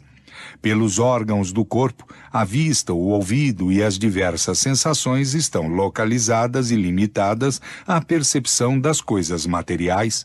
Pelo sentido espiritual ou psíquico, elas estão generalizadas. O espírito vê, ouve e sente por todo o seu ser o que está na esfera de irradiação de seu fluido perispiritual. Estes fenômenos são, no homem, a manifestação da vida espiritual. É a alma que age fora do organismo. Na dupla vista, ou percepção pelo sentido psíquico, ele não vê pelos olhos do corpo, se bem que, frequentemente, por hábito, os dirija para o ponto sobre o qual leva sua atenção. Vê pelos olhos da alma, e a prova disto é que vê tudo tão bem com os olhos fechados. E além do alcance de seu raio visual, ele lê o pensamento representado figuradamente no raio fluídico. Número 15. 1. Nota. Fatos de dupla vista e de lucidez sonambúlica narrados na Revista Espírita, janeiro de 1858, página 25, novembro de 1858, página 213, julho de 1861, página 197 e novembro de 1865, página 352. Fim de nota. 23. Embora durante a vida o espírito esteja preso ao corpo pelo perispírito, ele não é de tal modo escravo que não possa alongar o seu laço e se transportar ao longe, seja na terra, seja sobre qualquer ponto do espaço. O espírito não está senão com pesar ligado ao seu corpo, porque a sua vida normal é a liberdade, ao passo que a vida corpórea é a do servo preso à gleba. O espírito é, pois, feliz por deixar o seu corpo, como o pássaro deixa a sua gaiola. Ele agarra todas as ocasiões para dele se libertar e se aproveita por isso de todos os instantes em que a sua presença não é necessária à vida de relação. É o fenômeno designado sob o nome de emancipação da alma. Sempre ocorre no sono. Todas as vezes que o corpo repousa e que os sentidos estão em inatividade, o espírito se desliga. O Livro dos Espíritos, capítulo 8º. Nestes momentos, o espírito vive da vida espiritual, ao passo que o corpo não vive senão da vida vegetativa. Ele está, em parte, no estado que estará depois da morte. Percorre o espaço, conversa com seus amigos e outros espíritos livres ou encarnados como ele. O laço fluídico que o retém ao corpo não está definitivamente rompido senão na morte. A separação completa não ocorre senão pela extinção absoluta da atividade do princípio vital. Tanto que o corpo viva a qualquer distância que esteja, o espírito para ele é instantaneamente chamado, desde que a sua presença seja necessária. Ele, então, retoma o curso de sua vida exterior de relação. Por vezes, ao despertar, conserva uma lembrança de suas peregrinações, uma imagem mais ou menos precisa que constitui o sonho. Dele traz, em todos os casos, intuições que lhe sugerem ideias e pensamentos novos e justificam o provérbio: a noite traz conselho. Assim se explicam igualmente certos fenômenos característicos do sonambulismo, natural e magnético, da catalepsia, da letargia, do êxtase, etc., e que não são outras do que as manifestações da vida espiritual. Nota. Exemplos de letargia e de catalepsia. Revista Espírita. Senhora Schwabenhaus, setembro de 1858, página 255. A jovem cataléptica de Soabe, janeiro de 1866, página 18. Fim de nota. 24. Uma vez que a visão espiritual não se efetua pelos olhos do corpo, é que a percepção das coisas não ocorre pela luz comum. Com efeito, a luz material está feita para o mundo material. Para o mundo espiritual existe uma luz especial, cuja natureza nos é desconhecida, mas que, sem dúvida, é uma das propriedades do fluido etéreo, impressionando as percepções visuais da alma. Há, pois, a luz material e a luz espiritual. A primeira tem focos circunscritos nos corpos luminosos. A segunda tem seu foco por toda a parte. É a razão pela qual não há obstáculos para a visão espiritual. Ela não se detém nem pela distância, nem pela opacidade da matéria. A obscuridade não existe para ela. O mundo espiritual é, pois, iluminado pela luz espiritual, que tem seus efeitos próprios, como o mundo material é. 25. A alma, envolvida pelo seu perispírito, carrega assim nela seu princípio luminoso, penetrando a matéria em virtude de sua essência etérea. Não há corpos opacos para sua visão. Entretanto, a visão espiritual não tem nem a mesma extensão, nem a mesma penetração em todos os espíritos. Só os puros espíritos a possuem em todo o seu poder. Nos espíritos inferiores, ela é enfraquecida pela grosseria relativa do perispírito, que se interpõe como uma espécie de névoa. Ela se manifesta em diferentes graus nos espíritos encarnados pelo fenômeno da segunda vista, seja no sonambulismo natural ou magnético, seja no estado de vigília. Segundo o grau de poder da faculdade, disse que a lucidez é mais ou menos grande. É com a ajuda desta faculdade que certas pessoas veem o interior do organismo e descrevem a causa das doenças. 26. A visão espiritual dá, pois, percepções especiais que, não tendo por sede os órgãos materiais, se operam em condições diferentes da visão corpórea. Por esta razão, não se pode esperar dela efeitos idênticos e experimentá-la pelos mesmos procedimentos. Cumprindo-se fora do organismo, ela tem uma mobilidade que frustra todas as previsões. É necessário estudá-la em seus efeitos e em suas causas, e não por assimilação com visão comum, que ela não está destinada a suprir, salvo casos excepcionais e que não se poderiam tomar por regra. 27.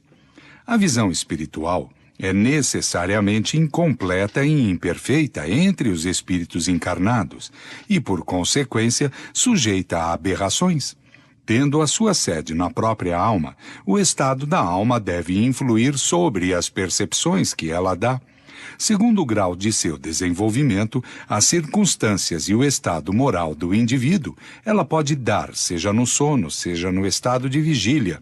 Primeiro, a percepção de certos fatos materiais reais, como o conhecimento de acontecimentos que se passam ao longe, os detalhes descritivos de uma localidade, as causas de uma doença e os remédios convenientes. Segundo, a percepção de coisas igualmente reais do mundo espiritual, como a visão dos espíritos. Terceiro, imagens fantásticas criadas pela imaginação, análogas às criações fluídicas do pensamento. Ver acima, número 14. Estas criações estão sempre em relação com as disposições morais do espírito que as cria. É assim que o pensamento de pessoas fortemente imbuídas e preocupadas de certas crenças religiosas lhes apresenta o inferno, suas fornalhas, suas torturas e seus demônios, tal como as sejam figuradas. Às vezes é toda uma epopeia. Os pagãos viam o Olimpo e o Tártaro, como os cristãos viam o inferno e o paraíso. Se ao despertar ou ao sair do êxtase essas pessoas conservam uma lembrança precisa de suas visões, elas a tomam por realidades e confirmações de suas crenças, ao passo que isso não é senão um produto de seus próprios pensamentos. Nota. É assim que se podem explicar as visões da irmã Elmerich, que, se reportando ao tempo da paixão de Cristo, disse ter visto coisas materiais que nunca existiram senão nos livros que ela leu, as da senhora Cantanilli, Revista Espírita, agosto de 1866, página 240, e uma parte das de Swedenborg. Fim de nota. Há, pois, uma escolha muito rigorosa a fazer nas visões estáticas antes de aceitá-las. O remédio para demasiada credulidade sob este aspecto é o estudo das leis que regem o mundo espiritual. 28.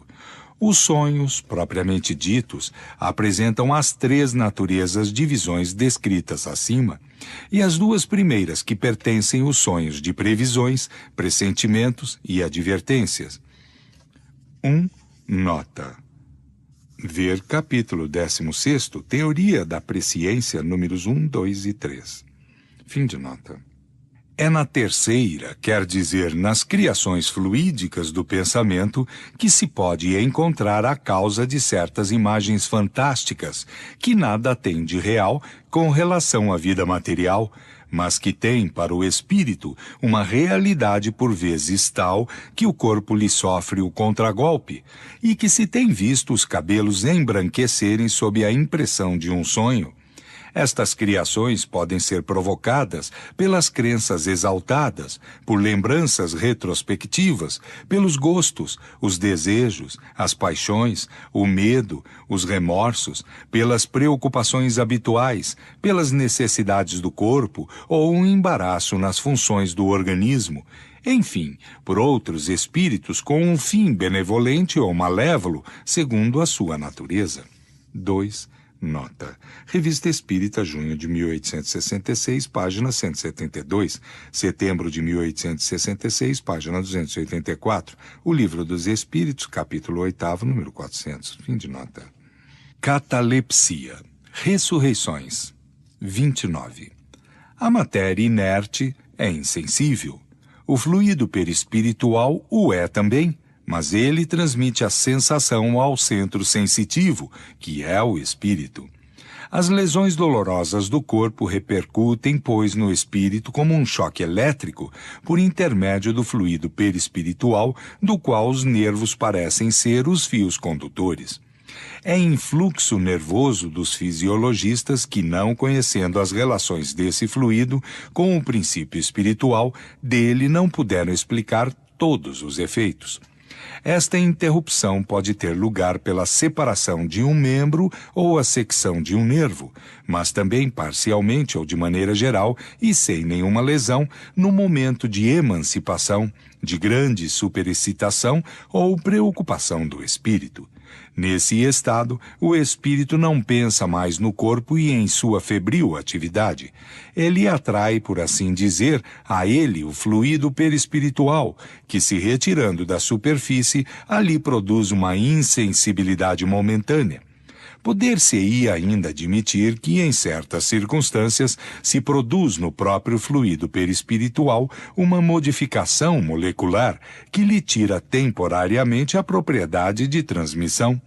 Assim é que, frequentemente, no ardor do combate, um militar não percebe que foi ferido, que uma pessoa cuja atenção está concentrada sobre um trabalho não ouve o ruído que se faz ao redor dela. É um efeito análogo, porém mais pronunciado, que ocorre em certos sonâmbulos, na letargia e na catalepsia. É assim, enfim, que se pode explicar a insensibilidade dos convulsionários e de certos mártires. Revista Espírita, janeiro de 1868, estudos sobre o rei Saouas. A paralisia não tem, de nenhum modo, a mesma causa. Aqui o efeito é todo orgânico. São os próprios nervos, os fios condutores, que não estão mais aptos para a circulação fluídica. São as cordas dos instrumentos que estão alteradas. 30. Em certos estados patológicos, quando o espírito não está mais no corpo e que o perispírito a ele não adere senão em alguns pontos, o corpo tem todas as aparências da morte, e se está na verdade absoluta, dizendo que a vida não se prende senão por um fio. Esse estado pode durar mais ou menos tempo. Certas partes do corpo podem mesmo entrar em decomposição, sem que a vida esteja definitivamente extinta. Enquanto o último fio não estiver rompido, o espírito pode, seja por uma ação enérgica de sua própria vontade, seja por um influxo fluídico estranho e igualmente poderoso, ser chamado ao corpo. Assim se explicam certos prolongamentos da vida contra toda a probabilidade e certas pretensas ressurreições. É a planta que desabrocha às vezes com uma única fibrila da raiz, mas quando as últimas moléculas do corpo fluídico se destacaram do corpo carnal, ou quando este último está num estado de degradação irreparável, todo retorno à vida se torna impossível. Nota. Exemplos, Revista Espírito, Dr. Cardon, agosto de 1863, página 251. A Mulher Corsa, maio 1866, página 134. Fim de nota. Curas. 31. O fluido universal, como se viu, é o elemento primitivo do corpo carnal e do perispírito, que dele não são senão transformações. Pela identidade de sua natureza, este fluido condensado no perispírito pode fornecer ao corpo os princípios reparadores. O agente propulsor é o espírito encarnado ou desencarnado, que infiltra num corpo deteriorado uma parte da substância de seu envoltório fluídico. A cura se opera pela substituição de uma molécula sã a uma molécula malsã. O poder curador está, pois, em razão da pureza da substância inoculada. Ele depende ainda da energia da vontade, que provoca uma emissão fluídica mais abundante e dá ao fluido uma maior força de penetração. Enfim, as intenções que animam aquele que quer curar, quer seja homem ou espírito. Os fluidos que emanam de uma fonte impura são como substâncias medicinais alteradas. 32. Os efeitos da ação fluídica sobre as enfermidades são extremamente variados, segundo as circunstâncias. Esta ação, algumas vezes, é lenta e reclama um tratamento continuado, como no magnetismo comum. De outras vezes, ela é rápida como uma corrente elétrica. Há pessoas dotadas de uma força tal que elas operam sobre certos enfermos curas instantâneas pela só imposição das mãos, ou mesmo só por um ato da vontade. Entre os dois polos extremos desta faculdade há nuanças ao infinito. Todas as curas deste gênero são variedades do magnetismo e não diferem senão pelo poder e a rapidez da ação. O princípio é sempre o mesmo.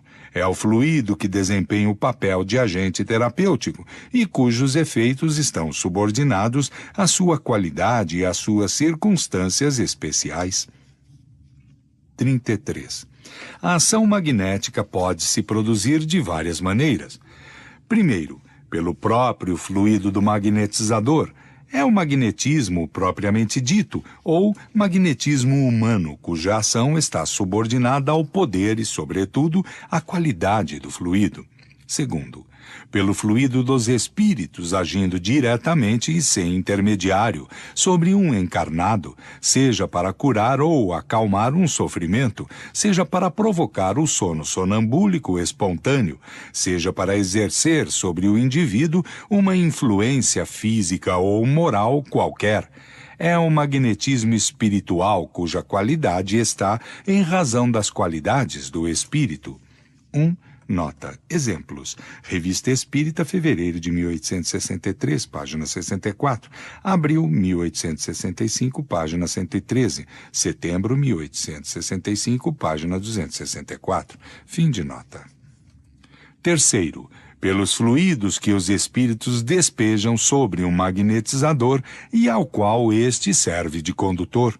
É o magnetismo misto, semi-espiritual ou querendo-se humano-espiritual. O fluido espiritual combinado com o fluido humano dá a este as qualidades que lhe faltam. O concurso dos espíritos em semelhante circunstância é por vezes espontâneo, mas o mais frequentemente é provocado pelo pedido do magnetizador. 34.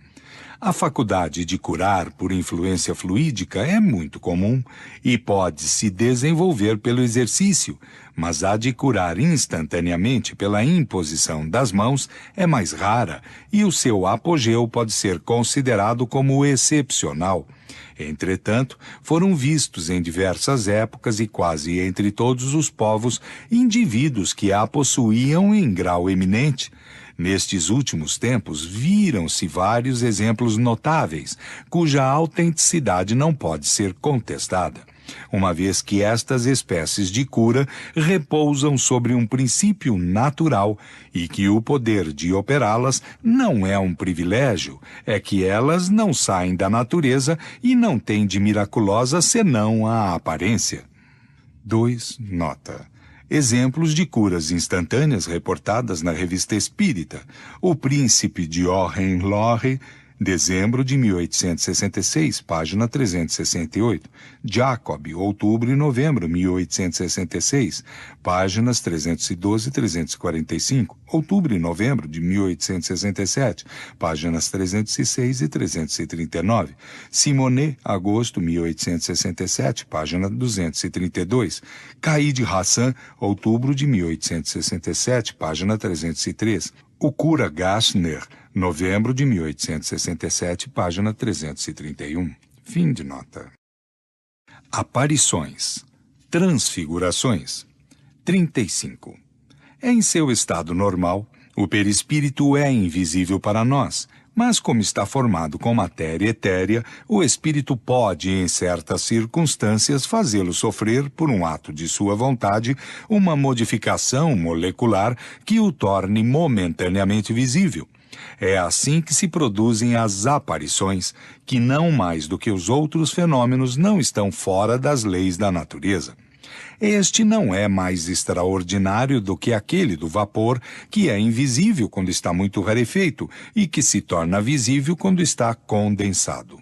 Segundo o grau de condensação do fluido perispiritual, a aparição, algumas vezes, é vaga e vaporosa, de outras vezes, ela é mais nitidamente definida, de outras vezes, enfim, tem todas as aparências da matéria tangível, pode mesmo ir até a tangibilidade real, a ponto de se equivocar sobre a natureza do ser que se tem à frente.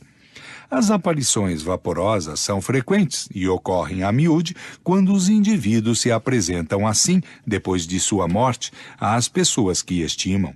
As aparições tangíveis são mais raras, embora delas se tenham exemplos bastante numerosos, perfeitamente autênticos. Se o espírito quer se fazer conhecer, dará ao seu envoltório todos os sinais exteriores que tinha quando vivo. Nota. O Livro dos Médiuns, capítulos 6 e 7. Fim de nota. 36. É de se notar que as aparições tangíveis não têm senão as aparências da matéria carnal, mas não poderiam dela ter as qualidades, em razão de sua natureza fluídica. Elas não podem ter a mesma coesão, porque em realidade não são da carne. Formam-se instantaneamente e desaparecem do mesmo modo, ou se evaporam pela degradação das moléculas fluídicas. Os seres que se apresentam nestas condições não nascem e nem morrem como os outros homens. São vistos e não são mais vistos, sem saber-se de onde vêm, como vieram, nem aonde vão. Não se poderia matá-los, nem acorrentá-los, nem encarcerá-los, uma vez que não têm corpo carnal. As pancadas que se lhe dessem feririam o vazio. Tal é o caráter dos agêneres com os quais se pode conversar sem suspeitar daquilo que são, mas que nunca fazem longas permanências e não podem se tornar os comensais habituais de uma casa, nem figurar entre os membros de uma família. Há, aliás, em toda a sua pessoa, em seus passos, alguma coisa de estranha e de insólita que resulta da materialidade e da espiritualidade. Seu olhar vaporoso e penetrante ao mesmo tempo não tem a nitidez do olhar pelos olhos da carne. A sua linguagem breve e quase sempre sentenciosa nada tem do brilho e da volubilidade da linguagem humana. Sua aproximação faz sentir uma sensação particular indefinível, de surpresa que inspira uma espécie de medo, e tomados como indivíduos semelhantes a todos os outros, se diz involuntariamente: eis um ser singular. 2. Nota. Exemplos de aparições vaporosas ou tangíveis e de agêneres. Revista Espírita, janeiro de 1858, página 24. Outubro de 1858, página 291. Fevereiro de 1859, página 38. Março de 1859, página 80. Janeiro de 1859, página 11. Novembro de 1859, página 303. Agosto de 1859, página 210. Abril de 1860, página 117, maio de 1860, página 150, julho de 1861, página 199, abril de 1866, página 120. O Lavrador Martim, apresentado a Luís XVIII, detalhes completos, dezembro de 1866, página 353. Fim de nota. 37. Sendo o perispírito o mesmo nos encarnados e nos desencarnados, por um efeito completamente idêntico, um espírito encarnado pode aparecer em um momento de liberdade sobre um outro ponto além daquele onde seu corpo repousa, sob seus traços habituais e com todos os sinais de sua identidade. Este fenômeno, do qual se tem exemplos autênticos, foi que deu lugar à crença nos homens duplos. 3. Nota. Exemplos de aparições de pessoas vivas. Revista Espírita, dezembro de 1858, páginas 329 e 331. Fevereiro, 1859, página 41. Agosto de 1859, página 197. Novembro de 1860, página 356. Fim de nota. 38. Um efeito particular desta espécie de fenômenos é que as aparições vaporosas e mesmo tangíveis não são perceptíveis indistintamente por todo o mundo. Os espíritos não se mostram senão quando querem e a quem querem. O espírito poderia, pois, aparecer numa assembleia a um ou a vários assistentes e não ser visto pelos outros. Isto vem de que estas espécies de percepções se efetuam pela visão espiritual e não pela visão carnal. Não somente a visão espiritual não é dada a todas as pessoas, mas pode, se for necessário, ser retirada pela vontade do espírito, daquele a quem não se quer mostrar, como pode dá-la momentaneamente, se o julga necessário. A condensação do fluido perispiritual nas aparições, mesmo até a tangibilidade, não tem, pois, as propriedades da matéria comum. Sem isso, as aparições, sendo perceptíveis pelos olhos do corpo, o seriam por todas as pessoas presentes. Nota. Não é necessário aceitar, senão com uma extrema reserva, os relatos de aparições puramente individuais, que em certos casos poderiam ser o efeito da imaginação superexcitada e, por vezes, uma invenção feita num objetivo interessado. Convém, pois, ter uma conta escrupulosa das circunstâncias, da honradez da pessoa, assim como do interesse que ela poderia ter abusando da credulidade do indivíduo muito confiante. Fim de nota. 39. Podendo o espírito operar transformações na contextura de seu envoltório perispiritual e este envoltório irradiando-se ao redor do corpo como uma atmosfera fluídica, um fenômeno análogo ao das aparições pode se produzir na própria superfície do corpo. Sob a camada fluídica, a figura real do corpo pode se apagar mais ou menos completamente e revestir outros traços, ou bem os traços primitivos vistos através da camada fluídica modificada, como através de um prisma, podem tomar uma outra expressão. Se o espírito encarnado, saindo do terra a terra, se identifica com as coisas do mundo espiritual, a expressão de um rosto pode se tornar bela, radiosa e por vezes mesmo luminosa. Se, ao contrário, o espírito está exaltado pelas más paixões, um belo rosto pode tomar um aspecto horrível. É assim que se operam as transfigurações, que são sempre um reflexo das qualidades e dos sentimentos predominantes do espírito. Este fenômeno é, pois, o resultado de uma transformação fluídica. É uma espécie de aparição perispiritual que se produz sobre o próprio corpo vivo e, algumas vezes, no momento da morte, em lugar de se produzir ao longe, como nas aparições propriamente ditas. O que distingue as aparições deste gênero é que geralmente elas são perceptíveis por todos os assistentes e pelos olhos do corpo, precisamente porque elas têm por base a matéria carnal visível, ao passo que nas aparições puramente fluídicas não há matéria tangível. 2. Nota. Exemplos e Teoria da Transfiguração, Revista Espírita, março de 1859, página 62. O Livro dos Médiuns, capítulo 7º, página 142. Fim de nota. Manifestações físicas, mediunidade. 40.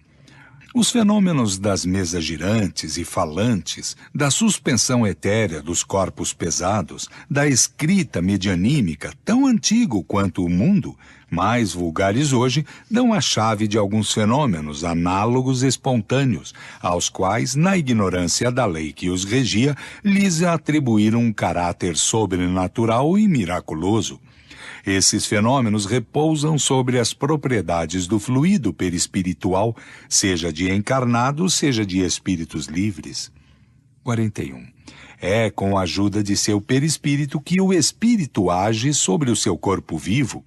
É ainda com este mesmo fluido que se manifesta, agindo sobre a matéria inerte, que produz os ruídos, os movimentos de mesas e outros objetos que levanta, tomba ou transporta. Este fenômeno nada tem de surpreendente, considerando-se que entre nós os mais poderosos motores se encontram nos fluidos mais rarefeitos e mesmo imponderáveis como o ar, o vapor e a eletricidade. É igualmente com a ajuda de seu perispírito que o espírito faz os médiuns escreverem, falarem ou desenharem, não tendo mais corpo tangível para agir ostensivamente. Quando quer se manifestar, serve-se do corpo do médium, do qual empresta os órgãos, que faz agir como se for o seu próprio corpo, e isso pelo eflúvio fluídico que derrama sobre ele. 42. É pelo mesmo meio que o espírito age sobre a mesa, seja para fazê-la mover-se sem significação determinada, seja para fazê-la dar golpes inteligentes, indicando as letras do alfabeto para formar palavras e frases, fenômeno designado sob o nome de tipologia.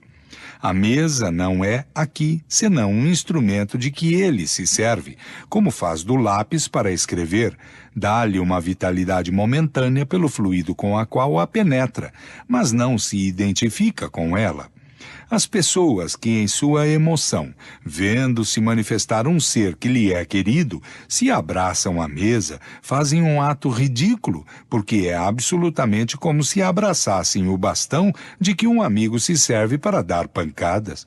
Ocorre o mesmo com aquelas que dirigem a palavra à mesa, como se o espírito estivesse encerrado na madeira, ou como se a madeira se tornasse espírito.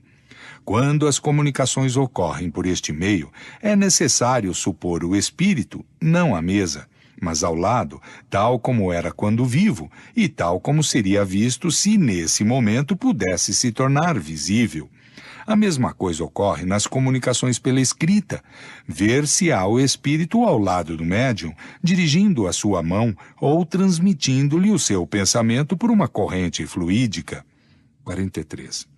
Quando a mesa se destaca do solo e flutua no espaço sem ponto de apoio, o espírito não a ergue com a força do braço, mas a envolve e a penetra com uma espécie de atmosfera fluídica que neutraliza o efeito da gravidade, como faz o ar com os balões e os papagaios. O fluido com a qual ela está penetrada lhe dá momentaneamente uma leveza específica maior. Quando ela está pregada ao solo, está num estado análogo ao da campânula pneumática sob a qual se faz o vácuo. Aqui não temos senão comparações para mostrarmos a analogia dos efeitos e não a semelhança absoluta das causas. O Livro dos Médiuns, capítulo 4. Compreende-se, depois disso, que não é mais difícil a um espírito levantar uma pessoa do que levantar uma mesa, transportar um objeto de um lugar para o outro ou lançá-lo em qualquer parte. Estes fenômenos se produzem pela mesma lei. Nota. Tal é o princípio dos fenômenos dos transportes, fenômeno muito real, mas que convém não aceitar senão com uma extrema reserva, porque é um daqueles que mais se prestam à imitação e à charlatanice. A honradez irrecusável da pessoa que os obtém, seu desinteresse absoluto material e moral e o concurso de circunstâncias acessórias devem ser tomadas em séria consideração.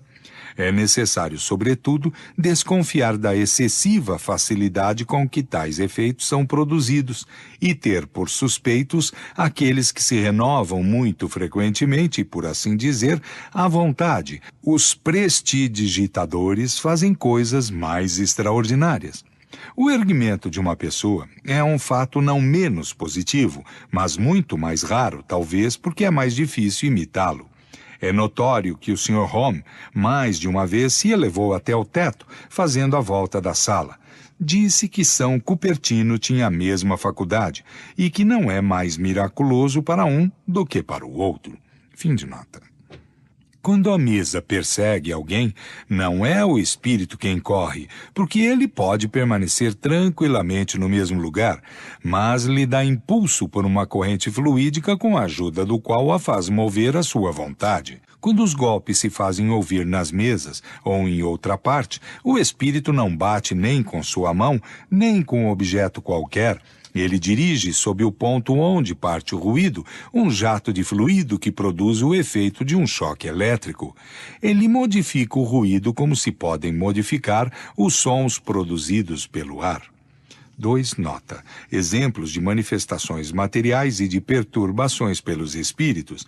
Revista Espírita Jovem dos Panoramas, janeiro de 1858, página 13. Senhorita Clairon, fevereiro 1858, página 44. Espírito Batedor de Bergzabern, relato completo, maio, junho e julho de 1858, páginas 125, 153, 184. de Belsdorff, agosto 1858, página 219. Padeiro de Dieppe, março 1860, página 76. Comerciante de São Petersburgo, abril de 1860, página 115. Rua dos Noyers, agosto de 1860, página 236. Espírito batedor de Aube, janeiro 1861, página 23. Id, no século XVI, janeiro 1864, página 32. Poitiers, maio de 1864, página 156. E maio de 1865, página 134. Irmã Maria, junho 1864, página 185. Marseille, abril 1865, página 121. Fives, agosto 1865, página 225. Os Ratos de Equirren, fevereiro de 1866, página 44. Um fenômeno muito frequente na mediunidade é a aptidão de certos médiuns para escrever numa língua que lhes é estranha, a tratar pela palavra ou pela escrita de assuntos fora do alcance de sua instrução. Não é raro ver os que escrevem corretamente sem terem aprendido a escrever, outros que fazem poesia sem nunca saberem fazer um verso em sua vida. Outros desenham, pintam, esculpem, compõem músicas, tocam um instrumento sem conhecerem o desenho, a pintura, a escultura ou a ciência musical. É muito frequente que um médium escrevente reproduza a escrita e a assinatura que os espíritos que se comunicam por ele tinham quando vivos, embora nunca os haja conhecido. Este fenômeno não é mais maravilhoso do que o de ver uma criança escrever quando se lhe conduz a mão. Pode-se assim fazê-la executar tudo o que se quer. Pode-se fazer qualquer um escrever numa língua qualquer, ditando-lhe as palavras letra a letra. Compreende-se que possa ser o mesmo na mediunidade, reportando-se a maneira pela qual os espíritos se comunicam com os médiuns, que não são para eles, em realidade, senão instrumentos passivos. Mas se o médium possui o mecanismo, se venceu as dificuldades práticas, se as expressões lhe são familiares, enfim, se tem em seu cérebro os elementos daquilo que o espírito quer fazê-lo executar, ele está na posição do homem que sabe ler e escrever corretamente. O trabalho é mais fácil e mais rápido. O espírito não tem senão que transmitir o pensamento que o seu intérprete reproduz pelos meios de que dispõe. A aptidão de um médium para coisas que lhe são estranhas frequentemente prende-se também aos conhecimentos que possui numa outra existência e dos quais seu espírito conservou a intuição. Se foi poeta ou músico, por exemplo, terá mais facilidade para assimilar o pensamento poético ou musical que se quer fazê-lo reproduzir. A língua que ignora hoje pode lhe ter sido familiar numa outra existência, daí para ele uma aptidão maior para escrever mediunicamente nessa língua. Nota. A aptidão de certas pessoas para línguas que elas sabem, por assim dizer, sem tê-las aprendido, não tem outra causa do que uma lembrança intuitiva daquilo que souberam numa outra existência. O exemplo do poeta Méry, narrado na Revista Espírita de novembro de 1864, página 328, disso é uma prova.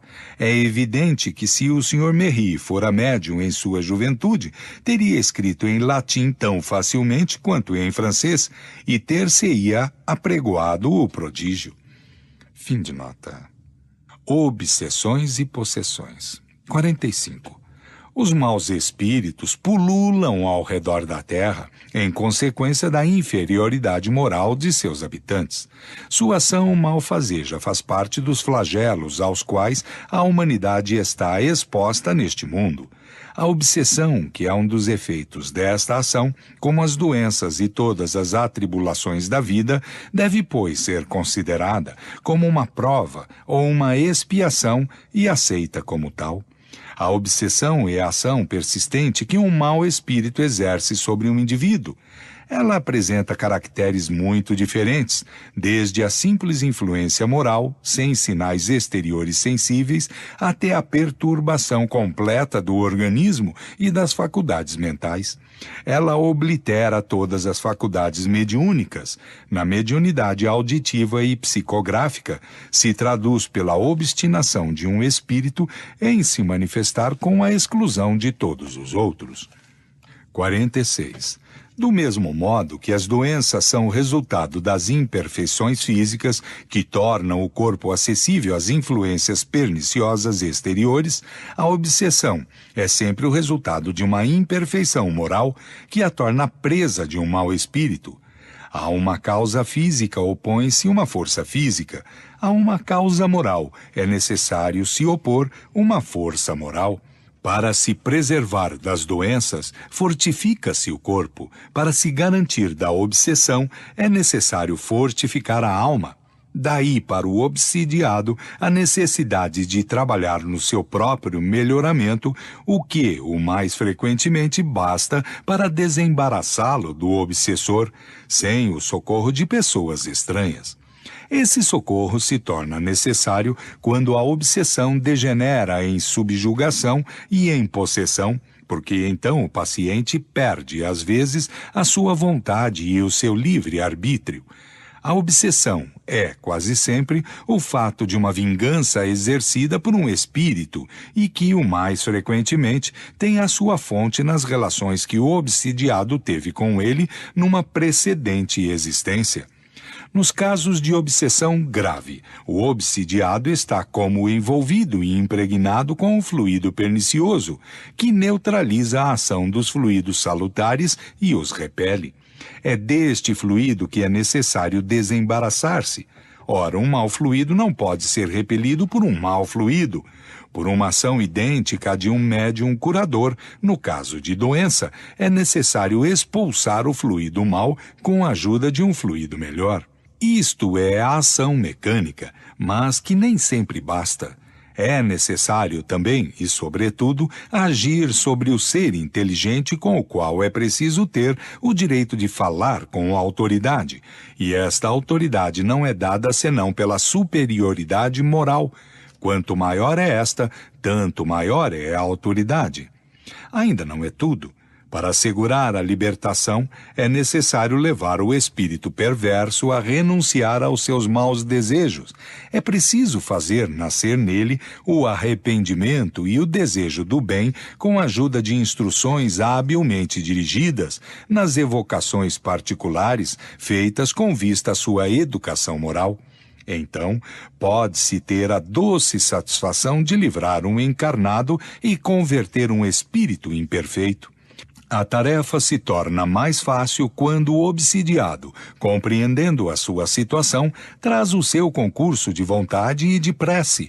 Assim não o é quando este, seduzido pelo espírito enganador, se ilude sobre as qualidades de seu dominador e se compraz no erro em que este último o mergulha. Porque, então, longe de secundar, ele repele toda a assistência.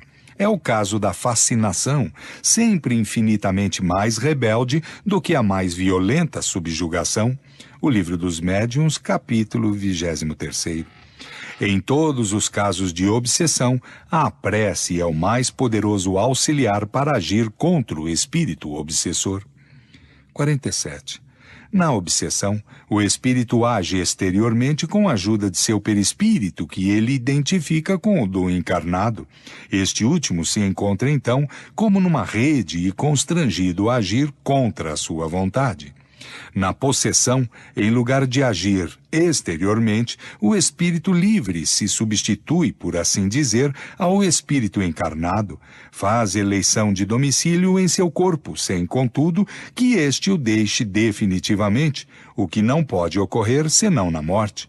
A possessão é, pois, sempre temporária e intermitente, porque um espírito desencarnado não pode tomar definitivamente o lugar de um espírito encarnado, tendo em vista que a união molecular de perispírito e do corpo não se opera senão no momento da concepção. Capítulo 11, número 18. O espírito, Na posse momentânea do corpo, dele se serve como de seu próprio, fala por sua boca, vê pelos seus olhos, age com os seus braços como o faria quando vivo. Não é mais como na mediunidade falante, onde o espírito encarnado fala transmitindo o pensamento de um espírito desencarnado.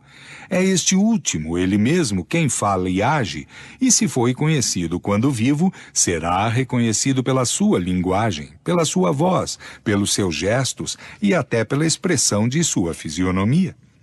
48. A obsessão é sempre o fato de um espírito malfazejo. A possessão pode ser o fato de um bom espírito que quer falar, e para fazer mais impressão sobre os seus ouvintes, empresta o corpo de um encarnado, que este lhe empresta voluntariamente, como empresta sua roupa. Isto se faz sem nenhuma perturbação ou mal-estar, e durante esse tempo o espírito se encontra em liberdade, como no estado de emancipação, e o mais frequentemente se coloca ao lado de seu substituto para escutá-lo. Quando o espírito possuidor é mau, as coisas se passam de outro modo. Ele não toma emprestado o corpo, dele se apodera se o titular não tem força moral para lhe resistir. Falo por maldade contra este, que tortura e martiriza de todas as maneiras, até querer fazê-lo perecer, seja por estrangulamento, seja empurrando-o para o fogo ou outros lugares perigosos.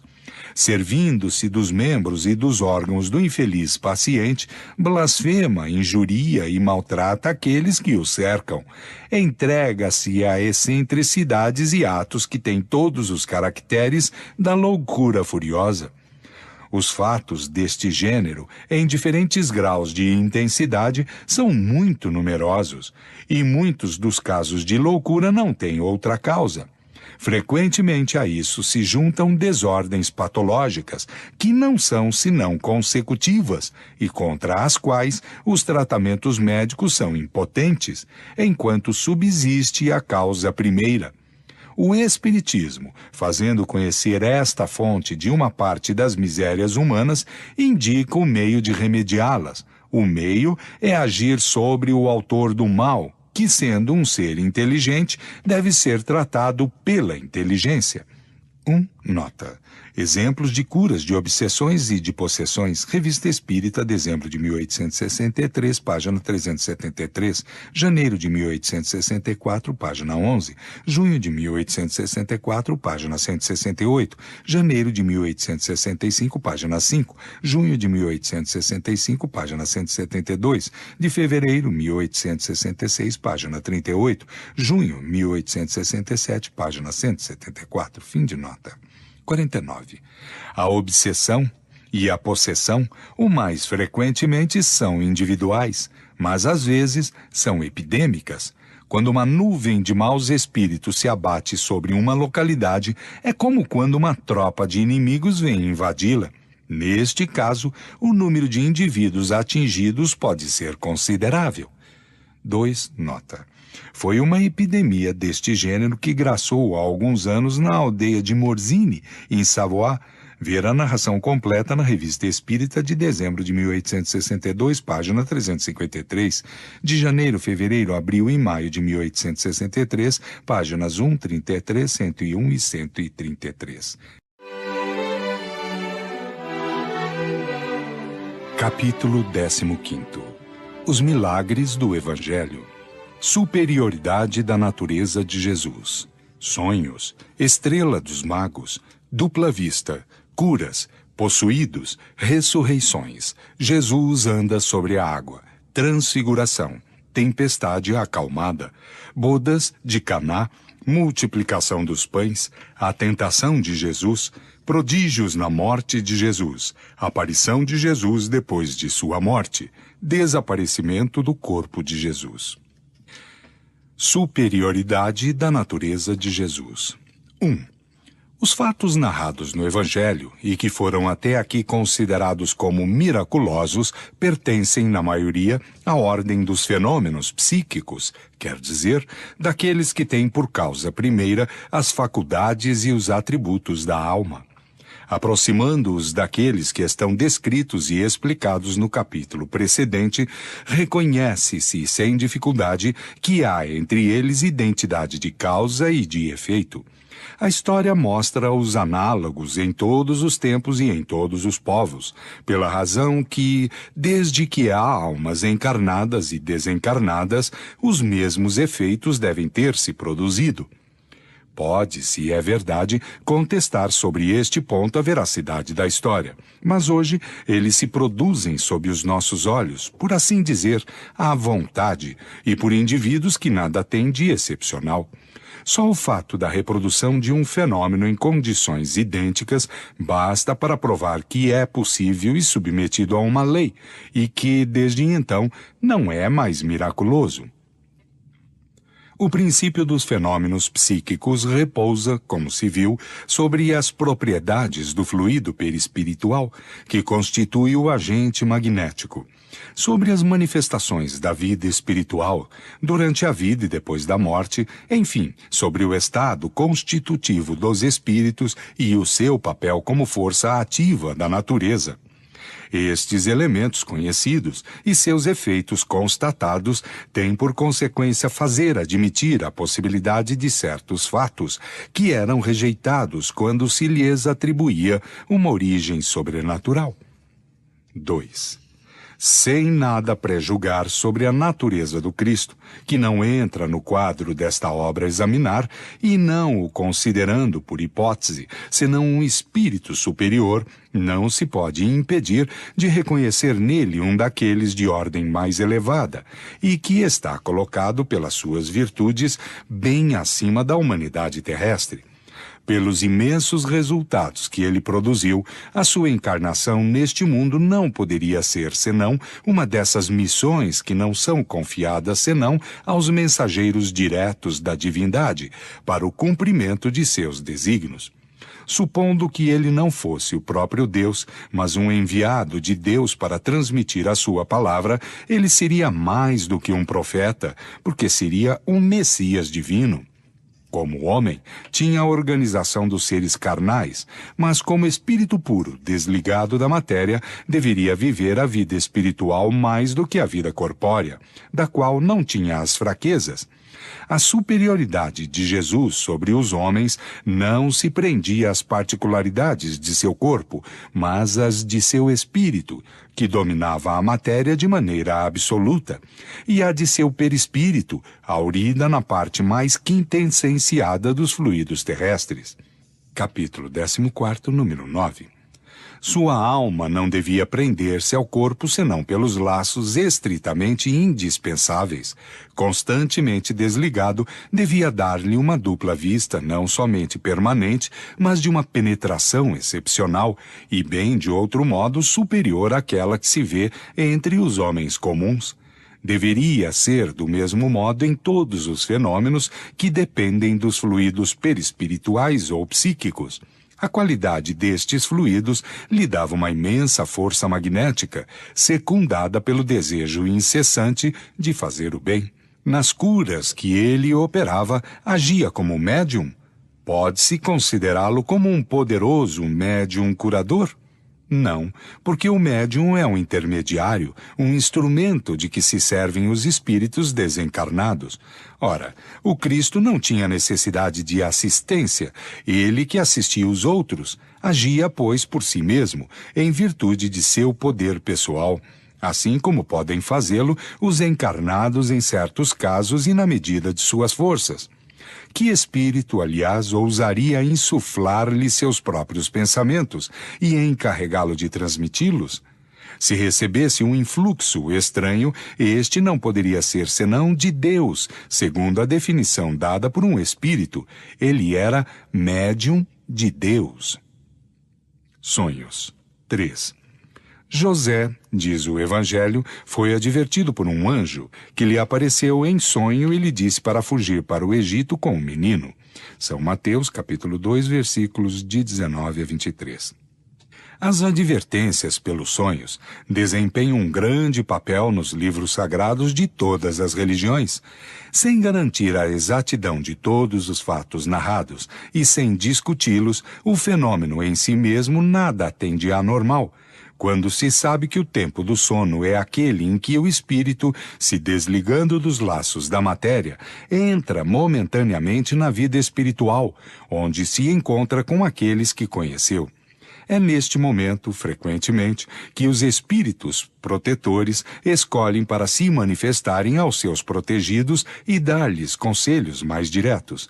Os exemplos autênticos de advertências por sonhos são numerosos, mas disso não se poderia inferir que todos os sonhos sejam advertências, e ainda menos que tudo o que se vê em sonho tenha o seu significado. É preciso classificar entre as crenças supersticiosas e absurdas a arte de interpretar os sonhos. Capítulo 14, número 27 e 28. Estrela dos Magos. 4. Disse que uma estrela apareceu aos magos que vieram adorar a Jesus, que ela caminhava na frente deles para lhes indicar o caminho e se deteve quando chegaram. São Mateus, capítulo 2, versículos de 1 a 12. A questão não é saber se o fato narrado por São Mateus é real, ou se não é senão uma figura para indicar que os magos foram guiados de maneira misteriosa para o lugar onde estava o menino, tendo em vista que não existe nenhum meio de controle, mas bem se um fato dessa natureza é possível. Uma coisa certa é que, nesta circunstância, a luz não podia ser uma estrela. Podia-se acreditá-lo na época quando se pensava que as estrelas são pontos luminosos pregados no firmamento e que podiam cair sobre a terra, mas não hoje, que se conhece a sua natureza. Por não ter a causa que se lhe atribui, o fato da aparição de uma luz tendo o aspecto de uma estrela não é menos uma coisa possível. Um espírito pode aparecer sob uma forma luminosa, ou transformar uma parte de seu fluido perispiritual em um ponto luminoso. Vários fatos deste gênero recentes e perfeitamente autênticos não têm outra causa, e essa causa nada tem de sobrenatural. Capítulo 14, número 13 seguinte. Dupla vista. Entrada de Jesus em Jerusalém. 5. Quando se aproximaram de Jerusalém e que chegaram a Betfagé, junto da montanha das Oliveiras, Jesus enviou 2 de seus discípulos e lhes disse: Ide a essa aldeia que está diante de vós, e ali chegando encontrareis uma jumenta amarrada e seu jumentinho junto dela. Soltai-a e trazei-os a mim. Se alguém vos disser qualquer coisa, dizei-lhe que o Senhor tem necessidade deles e logo os deixará levar. Ora, tudo isto se fez para que esta palavra do profeta se cumprisse. Dizei à filha de Sião: Eis vosso rei que vem a vós, cheio de doçura, montado sobre uma jumenta e sobre um jumentinho daquela que está sob o jugo. Zacarias 9, versículo 9 e 10. Os discípulos se foram, pois, e fizeram o que Jesus lhes ordenara. E, tendo levado a jumenta e o jumentinho, os cobriram com as suas vestes e o fizeram montar. São Mateus, capítulo 21, versículo de 1 a 7. Beijo de Judas. 6. Levantai-vos, vamos, aquele que me deve trair está perto daqui. E não tinha ainda terminado estas palavras, quando Judas, um dos 12, chegou e com ele uma tropa de pessoas armadas de espadas e de paus, que foram enviadas pelos príncipes dos sacerdotes e pelos anciãos do povo. Ora, aquele que o trairia dera-lhes um sinal para reconhecê-lo, dizendo-lhes: aquele que eu beijar é a ele mesmo que procurais. Apoderai-vos dele. Logo, pois, ele se aproximou de Jesus e lhe disse: Mestre, eu vos saúdo, e o beijou. Jesus lhe respondeu: Meu amigo, que viestes fazer aqui? Ao mesmo tempo, todos os outros avançaram, lançaram-se sobre Jesus e se apoderaram dele. São Mateus, capítulo 26, versículos 46 a 50. Pesca miraculosa. 7. Um dia em que Jesus estava na margem do lago de Genezaré, achando-se oprimido pela multidão de povo que se comprimia para ouvir a palavra de Deus, ele viu 2 barcos parados na margem do lago, cujos pescadores desceram e lavavam as suas redes. Ele entrou, pois, num desses barcos, que era o de Simão, e pediu-lhe para se afastar um pouco da terra, e, estando sentado, ensinava o povo de cima do barco. Quando cessou de falar, disse a Simão: avançai em plena água e lançai as vossas redes para pescar. Simão lhe respondeu: Mestre, trabalhamos toda a noite sem nada pegar, mas apesar disso, sobre a vossa palavra eu lançarei a rede. E tendo, pois, lançado, pegaram tão grande quantidade de peixes que a sua rede se rompeu. E eles fizeram sinal aos seus companheiros que estavam no outro barco, para que viessem ajudá-los. Eles vieram e encheram de tal modo seus barcos que pouco faltou para que não afundassem. São Lucas, capítulo 5, versículos de 1 a 7. Vocação de Pedro, André, Tiago, João e Mateus. 8. Ora, Jesus, andando à beira do mar da Galiléia, viu 2 irmãos, Simão, chamado Pedro, e André, seu irmão, que lançavam as suas redes ao mar, porque eram pescadores. E ele lhes disse: segui-me e eu vos farei pescadores de homens. Logo eles deixaram as suas redes e o seguiram. Dali, avançando, ele viu 2 outros irmãos, Tiago, filho de Zebedeu, e João, seu irmão, que estavam no barco com Zebedeu, seu pai, e que remendavam as suas redes, e o chamou. Ao mesmo tempo, eles deixavam suas redes e seu pai e o seguiram. São Mateus, capítulo 4, versículo de 18 a 22. Jesus, saindo dali, ao passar, viu um homem sentado numa mesa de impostos, chamado Mateus, ao qual disse: segui-me. E logo ele se levantou e o seguiu. São Mateus, capítulo 4, versículo 9. 9. Estes fatos nada têm de surpreendente quando se conhece o poder da dupla vista e a causa muito natural desta faculdade. Jesus a possuía em grau supremo e pode-se dizer que ele era o seu estado normal, o que atesta grande número de atos de sua vida e que é explicado hoje pelos fenômenos magnéticos e pelo espiritismo.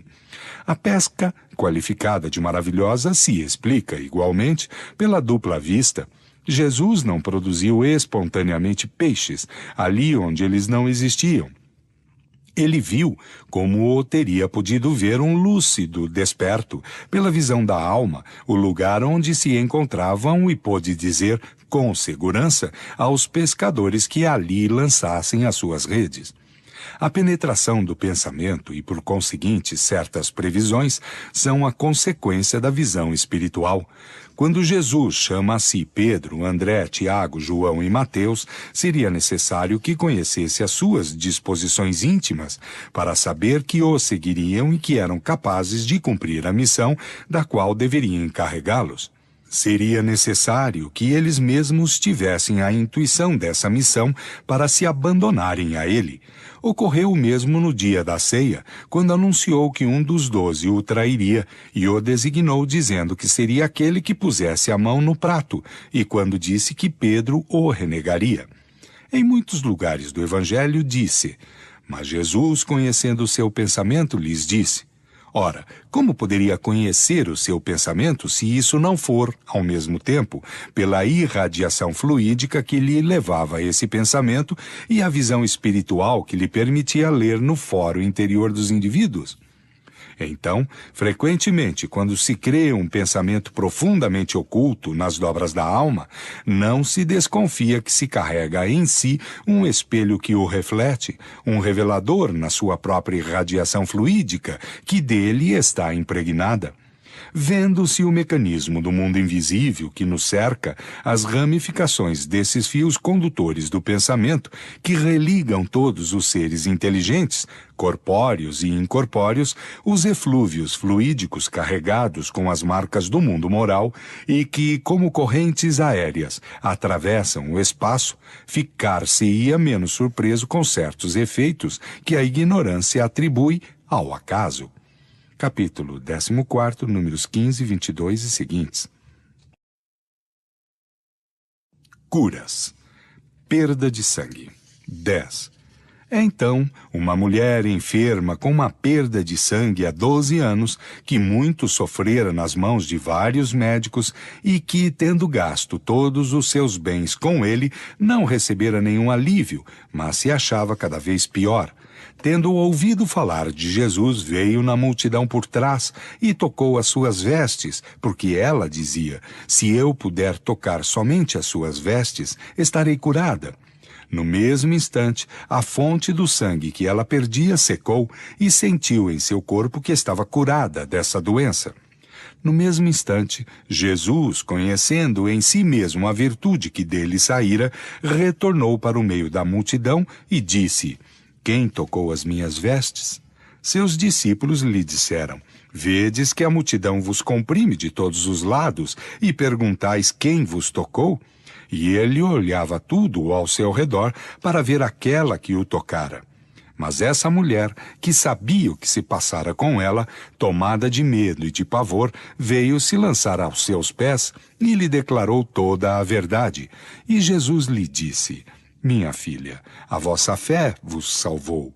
Ide em paz e sede curada de vossa doença. São Marcos, capítulo 5, versículos 25 a 34. 11.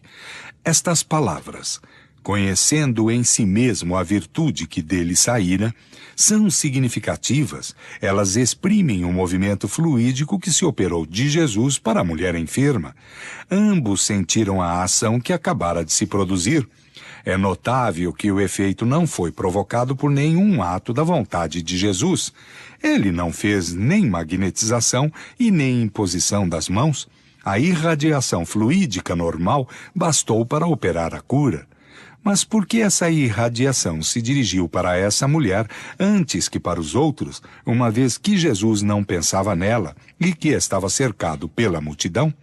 A razão disso é bem simples. O fluido, sendo dado como matéria terapêutica, deve atingir a desordem orgânica para repará-la. Pode ser dirigido sobre o mal pela vontade do curador, ou atraído pelo desejo ardente, a confiança, em uma palavra, a fé do enfermo. Com relação à corrente fluídica, o primeiro fato tem o efeito de uma bomba premente e o segundo de uma bomba aspirante. Algumas vezes, a simultaneidade dos dois efeitos é necessária. Outras vezes, um só basta. Foi o segundo que ocorreu nesta circunstância. Jesus tinha, pois, razão em dizer: a vossa fé vos salvou.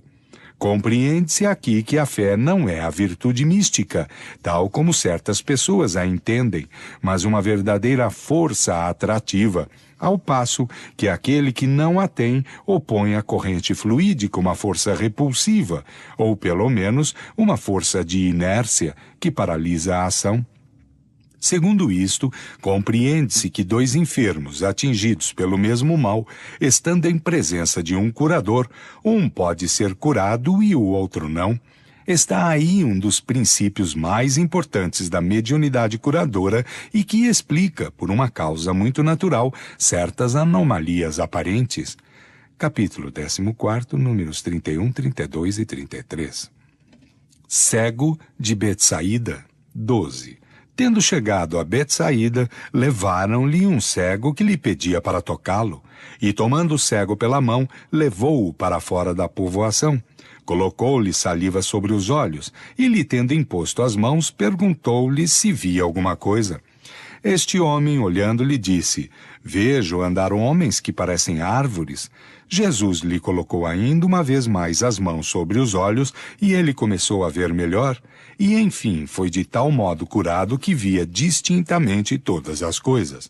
Em seguida, ele o mandou para sua casa e lhe disse: ide para a vossa casa, e se entrardes na povoação, não digais a ninguém o que vos ocorreu. São Marcos, capítulo 8, versículos de 22 a 26. 13. Aqui, o efeito magnético está evidente. A cura não foi instantânea, mas gradual, e em consequência de uma ação firme e reiterada, embora mais rápida do que na magnetização comum. A primeira sensação deste homem foi bem aquela que sentem os cegos em recobrando a luz por um efeito de ótica. Os objetos parecem de um tamanho desmesurado. Paralítico. 14. Jesus, tendo subido num barco, tornou a atravessar o lago e veio para a cidade, Cafarnaum. E como se lhe apresentassem um paralítico deitado sobre um leito, Jesus, vendo a sua fé, disse a esse paralítico: Meu filho, tende confiança, os vossos pecados estão perdoados. Imediatamente, alguns dos escribas disseram para si mesmos: Este homem blasfema. Mas Jesus, tendo conhecido o que pensavam, lhes disse: Por que tendes maus pensamentos em vossos corações? Porque o que é mais fácil dizer: Os vossos pecados estão perdoados, ou dizer: Levantai-vos e andai? Ora, a fim de que saibais que o Filho do Homem tem sobre a terra o poder de perdoar os pecados, levantai-vos, disse então ao paralítico, carregai o vosso leito e com ele ide para a vossa casa. O paralítico se levantou imediatamente e se foi para sua casa.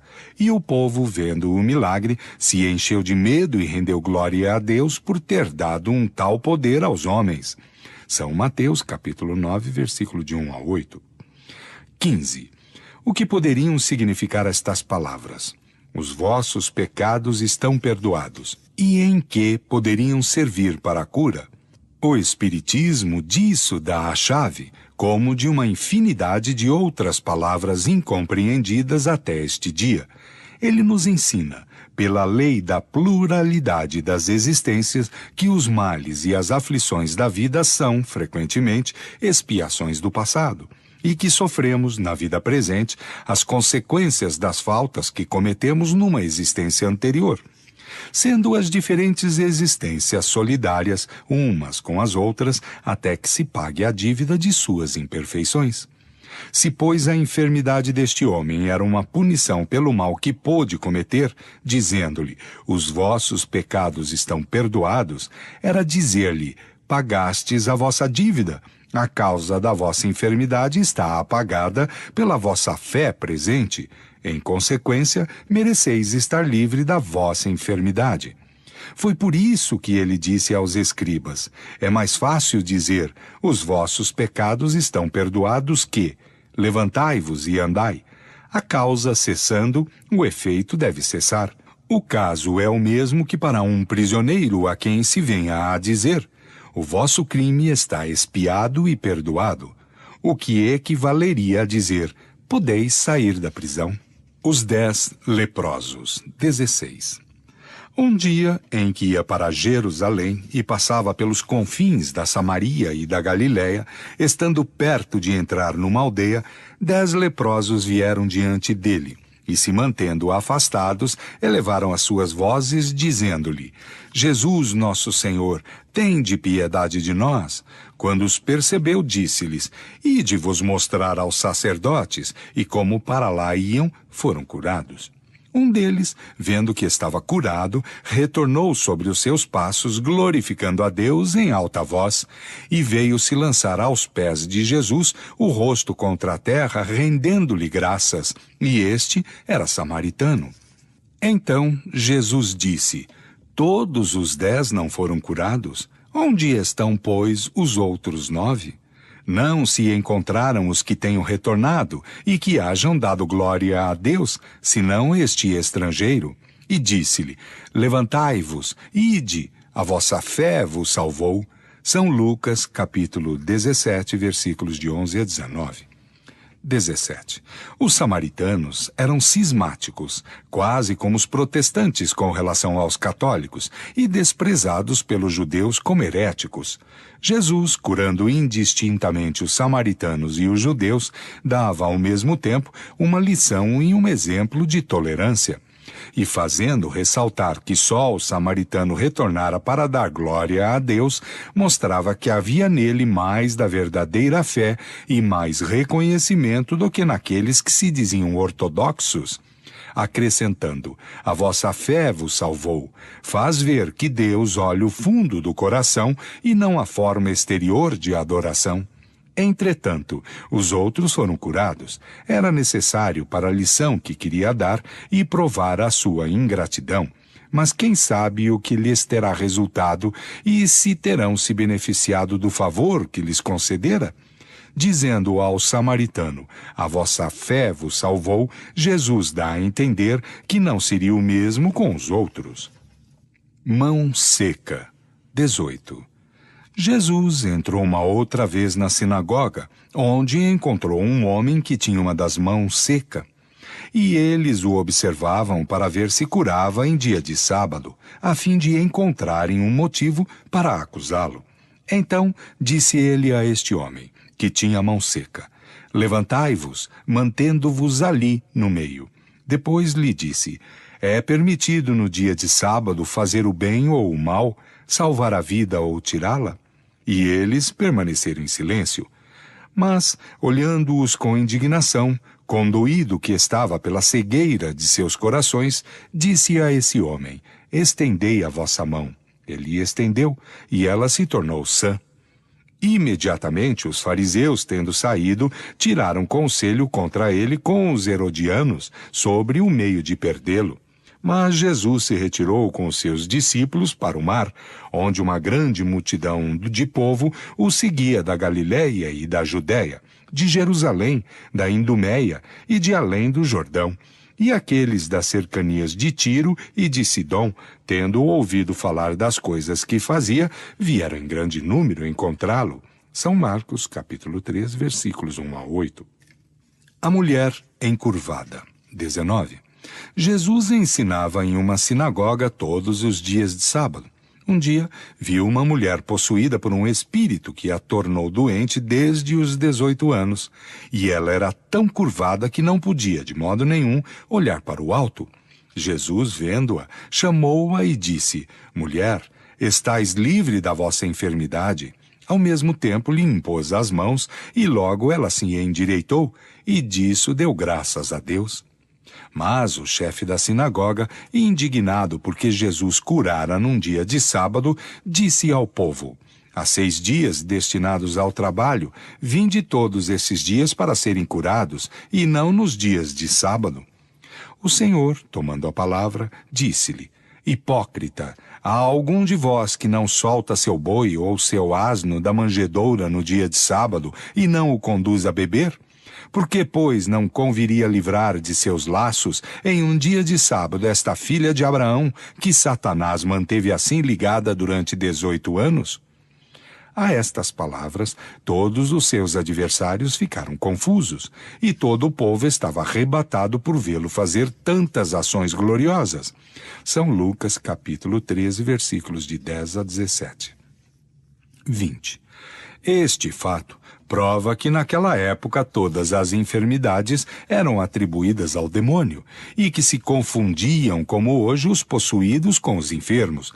Mas em sentido inverso, quer dizer que hoje aqueles que não creem nos espíritos confundem as obsessões com as enfermidades patológicas. Paralítico da piscina. 21. Depois disso, tendo chegado à festa dos judeus, Jesus foi para Jerusalém.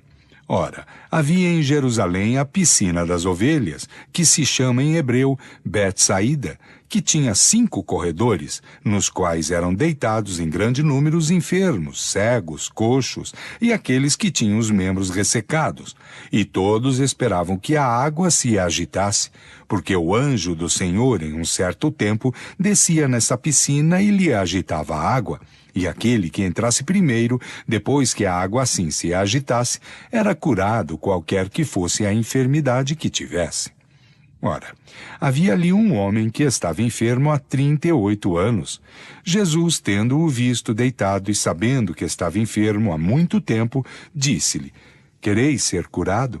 O enfermo respondeu: Senhor, não tenho ninguém para me lançar na piscina depois que a água for agitada. E durante o tempo que ponho para ir lá, um outro nela desce antes de mim. Jesus lhe disse: levantai-vos, transportai a vossa cama e andai. Imediatamente esse homem foi curado e, tomando o seu leito, começou a caminhar. Ora, aquele dia era um dia de sábado. Os judeus disseram, pois, àquele que fora curado: hoje é sábado, não é permitido transportar o vosso leito. Ele lhes respondeu: aquele que me curou me disse: transportai o vosso leito e andai. Eles lhe perguntaram: onde está, pois, esse homem que vos disse: transportai e o vosso leito e andai? Mas aquele que fora curado não sabia, ele mesmo, quem fora, porque Jesus se retirara da multidão de povo que estava ali.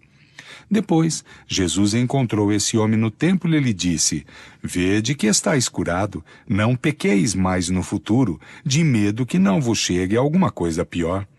Este homem foi procurar os judeus e lhes disse que fora Jesus quem o curara. Por esta razão é que os judeus perseguiam a Jesus, porque fazia essas coisas no dia de sábado. Então, Jesus lhes disse: meu Pai não cessa de agir até o presente, e eu ajo também incessantemente. São João, capítulo 5, versículos de 1 a 17. 22. Piscina, da palavra latina piscis, peixe, dizia-se entre os romanos dos reservatórios ou viveiros onde se alimentavam os peixes. Mais tarde, a acepção desta palavra foi estendida aos tanques onde se banhava em comum. A piscina de Betsaída, em Jerusalém, era uma cisterna junto ao templo, alimentada por uma fonte natural cuja água parecia ter propriedades curativas. Era, sem dúvida, uma fonte intermitente que, em certas épocas do ano, jorrava com força e agitava a água. Segundo a crença vulgar, esse momento era o mais favorável para as curas. Pode ser que, em realidade, no momento de sua saída, a água tivesse uma propriedade mais ativa, ou que a agitação produzida pela água jorrada movimentasse lodo salutar para certas enfermidades. Estes efeitos são muito naturais e perfeitamente conhecidos hoje, mas então as ciências estavam pouco avançadas e se via uma causa sobrenatural na maioria dos fenômenos incompreendidos. Os judeus atribuíam, pois, a agitação dessa água à presença de um anjo, e esta crença lhes parecia tanto melhor fundada porque, nesse momento, a água era mais salutar. Depois de ter curado esse homem, Jesus lhe disse: no futuro, não pequeis mais, para que não vos aconteça alguma coisa de pior. Porque estas palavras fê-lo entender que a sua enfermidade era uma punição e que, se não melhorasse, poderia ser de novo punido ainda mais rigorosamente. Esta doutrina está inteiramente conforme com aquela que o Espiritismo ensina. 23. Jesus parecia tomar a tarefa de operar essas curas no dia de sábado para ter a ocasião de protestar contra o rigorismo dos fariseus quanto à observação desse dia. Queria mostrar-lhes que a verdadeira piedade não consiste na observância de práticas exteriores e das coisas da forma, porém que ela está nos sentimentos do coração. Justificava-se dizendo: meu Pai não cessa de agir até o presente, e eu ajo também incessantemente. Quer dizer, Deus não suspende as suas obras, nem a sua ação sobre as coisas da natureza no dia de sábado. Continua a fazer o que é necessário à vossa alimentação e à vossa saúde, e sou o seu exemplo. Cego de nascença. 24. Quando Jesus passava, viu um homem que estava cego desde o seu nascimento, e os seus discípulos lhe fizeram esta pergunta: Senhor, foi o pecado deste homem ou o pecado daqueles que o puseram no mundo que foi a causa para ele nascer cego?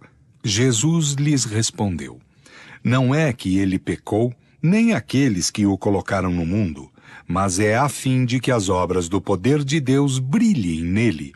É necessário que eu faça as obras daquele que me enviou enquanto é dia. A noite vem, na qual ninguém pode agir.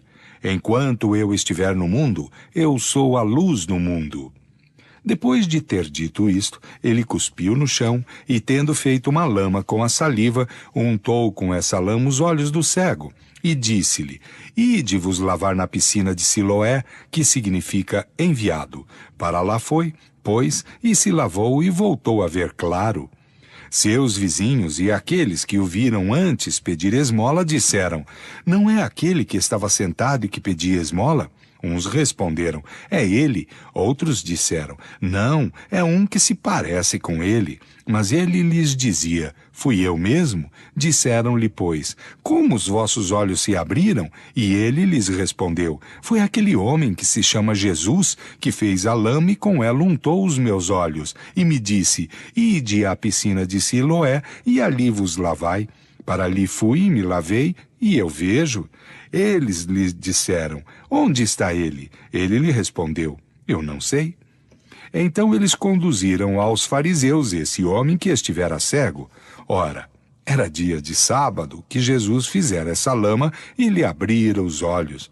Os fariseus o interrogaram, pois, também eles mesmos, para saber como recobrar a vista. E ele lhes disse: Ele me colocou a lama sobre os olhos, eu me lavei e vejo. Sobre o que alguns dos fariseus disseram: Esse homem não é enviado de Deus, uma vez que não guarda o sábado. Mas outros disseram: Como um homem mau podia fazer tais prodígios? E havia sobre isso divisão entre eles. Disseram de novo ao cego: E tu, o que dizes desse homem que te abriu os olhos? Ele respondeu: Eu digo que é um profeta. Mas os judeus não acreditaram que esse homem fora cego e recobrara a visão, até que fizeram vir seu pai e sua mãe, que interrogaram-lhes, dizendo: Está aí o vosso filho que disseste ser cego de nascença? Como, pois, vê agora? O pai e a mãe responderam: Nós sabemos que está aí o nosso filho e que é cego de nascença, mas não sabemos como vê agora e não sabemos quem lhe abriu os olhos.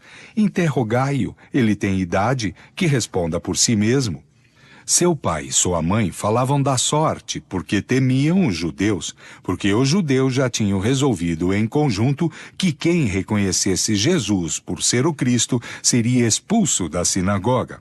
E isso foi o que obrigou o pai e a mãe a responderem: Ele tem idade, interrogai a ele mesmo. E chamaram, pois, uma segunda vez esse homem que fora cego, e lhe disseram: Renda glória a Deus, nós sabemos que esse homem é um pecador. Ele lhes respondeu: Se é um pecador, eu não sei nada disso, mas tudo o que eu sei é que eu era cego e que vejo agora. Eles lhes disseram ainda: O que ele te fez e como te abriu os olhos? Ele lhes respondeu: Eu já vos disse e ouvistes, por que quereis ouvi-lo ainda uma vez? É que quereis vos tornar o seu discípulo?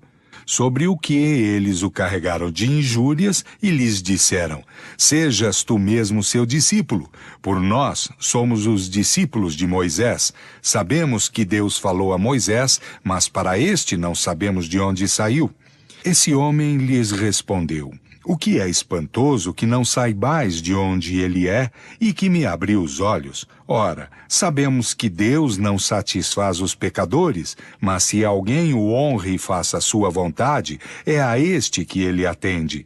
Desde que o mundo é, jamais se ouviu dizer que alguém haja aberto os olhos a um cego de nascença. Se esse homem não era enviado de Deus, ele não poderia nada fazer de tudo o que fez. Eles lhes responderam: Tu não és senão pecado desde o ventre de tua mãe, e queres nos ensinar? E o expulsaram. São João, capítulo 9, versículos 1 a 34. 25. Esse relato, tão simples e tão ingênuo, carrega em si um caráter evidente de verdade. Nada de fantástico e nem de maravilhoso. É uma cena da vida real tomada sobre o fato. A linguagem desse cego é bem aquela desses homens simples nos quais o saber é suprido pelo bom senso e que retrucam os argumentos de seus adversários com bonomia e por razões que não faltam nem de justeza e nem de oportunidade. O tom dos fariseus não é aqueles dos orgulhosos que não admitem nada acima de sua inteligência e ficam indignados só com o pensamento de que um homem do povo possa lhe ser superior? Salvo a cor local dos nomes, crer-se-ia de nosso tempo. Ser expulso da sinagoga equivalia a ser posto fora da igreja. Era uma espécie de excomunhão. Os espíritas, cuja doutrina é a do Cristo interpretada segundo o progresso das luzes atuais, são tratados como judeus que reconheciam em Jesus o Messias. Excomungando-os, são colocados fora da igreja, como fizeram os escribas e os fariseus com respeito aos partidários de Jesus. Assim, eis um homem que é expulso porque não pode crer que aquele que o curou seja um possuído pelo demônio e porque glorifica a Deus pela sua cura. Não é o que se faz com relação aos espíritas? O que eles obtêm? Sabe os conselhos dos espíritos, retornam a Deus e ao bem, curas, tudo é obra do diabo e se lhes lançam anátema. Não vêm os sacerdotes dizerem do alto do púlpito que valeria mais permanecer incrédulo do que retornar à fé pelo Espiritismo? Não se tem visto dizer aos enfermos que não deveriam mais se fazer curar pelos espíritos que possuem esse dom, porque é um dom satânico? Outros pregarem que os infelizes não deveriam aceitar o pão distribuído pelos espíritas, porque era o pão do diabo? Que dizem e que fazem a mais os sacerdotes judeus e fariseus? De resto, está dito que tudo deve se passar hoje como no tempo do Cristo. Esta pergunta dos discípulos: foi o pecado desse homem que foi a causa de ele ser cego de nascença? Indica a intuição de uma existência anterior. De outro modo, não teria sentido, porque o pecado que seria a causa de uma enfermidade de nascença deveria ser cometido antes do nascimento e, por conseguinte, numa existência anterior. Se Jesus visse aí uma ideia falsa, ter-lhe-ia dito: como esse homem poderia pecar antes de nascer? Em lugar disso, disse que esse homem era cego, não foi porque haja pecado, mas a fim de que o poder de Deus brilhe nele. Quer dizer que deveria ser o instrumento de uma manifestação do poder de Deus. Se não era uma expiação do passado, era uma prova que deveria servir para o seu adiantamento, porque Deus, que é justo, não poderia lhe impor um sofrimento sem compensação. Quanto aos meios empregados para curá-lo, é evidente que a espécie de lama feita com a saliva e a terra não poderia ter virtude senão pela ação do fluido curador de que estava impregnada. Assim é que as substâncias mais insignificantes, a água, por exemplo, podem adquirir qualidades poderosas e efetivas sob a ação do fluido espiritual ou magnético, aos quais servem de veículo ou, querendo-se, de reservatório. Numerosas curas de Jesus. 26. Jesus ia por toda a Galiléia, ensinando nas sinagogas, pregando o evangelho do reino e curando todas as fraquezas e todas as enfermidades entre o povo. E tendo a sua reputação se difundido por toda a Síria, apresentavam-lhe todos aqueles que estavam enfermos e diversamente afligidos por males e por dores, os possuídos, os lunáticos, os paralíticos, e ele os curava. E uma grande multidão de povo o seguiu da Galiléia, da Decápole, de Jerusalém, da Judéia e de além do Jordão. São Mateus, capítulo 4, versículos 23, 24 e 25. 27. De todos os fatos que testemunham o poder de Jesus, os mais numerosos são, sem contradita, as curas. Ele queria provar por aí que o verdadeiro poder é aquele que faz o bem, que o seu objetivo era se fazer útil e não satisfazer a curiosidade dos indiferentes com coisas extraordinárias. Aliviando o sofrimento, ele prendia a si pessoas pelo coração e fazia prosélitos mais numerosos e mais sinceros do que se não tivessem sido feridos, senão pelo espetáculo dos olhos. Por esse meio, ele se fazia amar, ao passo que se tivesse limitado a produzir efeitos materiais surpreendentes, como lhe pediam os fariseus, a maioria não veria nele senão um feiticeiro ou um hábil escamoteador, que os desocupados tivessem visto para se distraírem. Assim, quando João Batista envia a ele seus discípulos para lhe perguntar se ele era o Cristo, ele não disse, "Eu sou", porque qualquer impostor poderia dizê-lo também. Não lhes falou nem de prodígios, nem de coisas maravilhosas, mas lhes respondeu simplesmente, "Ide dizer a João, os cegos vêm, os enfermos são curados, os surdos ouvem, o evangelho é anunciado aos pobres." Isto era dizer-lhes, reconhecei-me pelas minhas obras, julgai a árvore pelo seu fruto, porque aí está o verdadeiro caráter da sua missão divina. 28. É também pelo bem que faz que o Espiritismo prova a missão providencial. Cura os males físicos, mas cura, sobretudo, as enfermidades morais. E aí estão os maiores prodígios pelos quais ele se afirma. Seus adeptos mais sinceros não são aqueles que foram feridos pela visão dos fenômenos extraordinários, mas aqueles que foram tocados no coração pela consolação, aqueles que se livraram das torturas da dúvida, aqueles cuja coragem se revelou nas aflições e que auriram a força na certeza do futuro que veio lhes trazer, no conhecimento do seu ser espiritual e de seu destino. Eis aqueles cuja fé é inabalável, porque sentem e compreendem. Aqueles que não veem no Espiritismo senão efeitos materiais não podem compreender a sua força moral. Também os incrédulos que não o conhecem senão pelos fenômenos, dos quais não admitem a causa primeira, não veem dos espíritas senão escamoteadores e charlatães. Não será, pois, pelos prodígios que o Espiritismo triunfará sobre a incredulidade. É multiplicando seus benefícios morais, porque seus incrédulos não admitem os prodígios. Eles conhecem, como todo o mundo, os sofrimentos e as aflições, e ninguém recusa os alívios e as consolações. Possuídos. 29.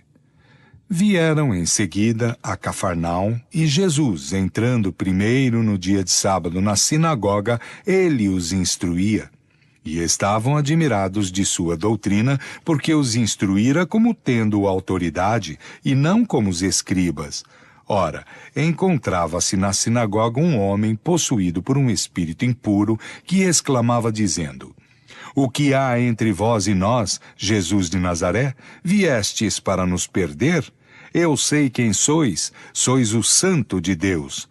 Mas Jesus, falando-lhe com ameaça, disse-lhe, "Cala-te e sai desse homem." Então o espírito impuro, agitando-se com violentas convulsões e lançando um grande grito, saiu dele. Todos com isso ficaram tão surpresos que se perguntavam uns aos outros, "O que é isto? Qual é essa nova doutrina? Ele ordena com império mesmo aos espíritos impuros e lhe obedecem?" São Marcos, capítulo 1, de 21 a 27. 30. Depois que saíram, apresentando-lhe um homem mudo possuído pelo demônio, tendo o demônio sido expulso, o mudo falou, e com isso o povo ficou admirado e dizia, "Nunca se viu nada semelhante em Israel." Mas os fariseus diziam o contrário, é pelo príncipe dos demônios que ele expulsa os demônios. São Mateus, capítulo 9, versículos 32, 33 e 34. 31. Quando chegou ao lugar onde estavam os outros discípulos, viu uma grande multidão de pessoas ao redor deles, e escribas que com eles disputavam. Imediatamente todo o povo, percebendo Jesus, foi tomado de admiração e de medo. Correram e o saudaram. Então ele perguntou, "O que disputais juntos?" E um homem entre o povo, tomando a palavra, disse-lhe, "Mestre, eu vos trouxe meu filho que está possuído de um espírito mudo, e em qualquer lugar que se apodera dele, joga-o contra a terra e o menino espuma, range os dentes e se torna todo seco. Pedi aos vossos discípulos para expulsá-lo, mas não o puderam." Jesus lhes respondeu: Ó gente incrédula, até quando estarei convosco? Até quando vos sofrerei? Trazei-o a mim. Eles o conduziram, e não tinha ele antes visto Jesus, e o espírito começou a se agitar com violência e caiu por terra, onde rolava espumando. Jesus perguntou ao pai do menino: Há quanto tempo isso acontece? Desde a sua infância, disse o pai, e o espírito o tem frequentemente lançado, ora no fogo, ora na água, para fazê-lo perecer. Mas se podeis fazer alguma coisa, tende compaixão de nós e socorrei-nos. Jesus lhe respondeu: Se podeis acreditar, tudo é possível àquele que crê. Imediatamente o pai do menino, exclamando, disse-lhe com lágrimas: Senhor, eu creio, ajudai-me na minha incredulidade. E Jesus, vendo que o povo acorria em multidão, falou com ameaça ao espírito impuro e lhe disse: Espírito surdo e mudo, sai do menino, eu te ordeno, e nele não entres mais. Então, esse espírito, tendo lançado um grande grito e tendo se agitado com violentas convulsões, saiu, e o menino ficou como morto, de sorte que vários disseram que ele estava morto. Mas Jesus, tendo-o tomado pela mão, o ergueu e ele se levantou. Quando Jesus foi entrar na casa, seus discípulos lhes disseram em particular: De onde vem que não pudemos expulsar esse demônio? Ele lhes respondeu: Essas espécies de demônios não podem ser expulsas senão pela prece e pelo jejum. São Marcos, capítulo 9, versículos de 14 a 28. 32. Então lhe apresentaram um possesso, cego e mudo, e o curou, de sorte que começou a falar e a ver. Todo o povo com isso se encheu de admiração e dizia: Não está aí o filho de Davi? Mas os fariseus, ouvindo isso, diziam: Esse homem não expulsa os demônios senão pela virtude de Beelzebu, príncipe dos demônios.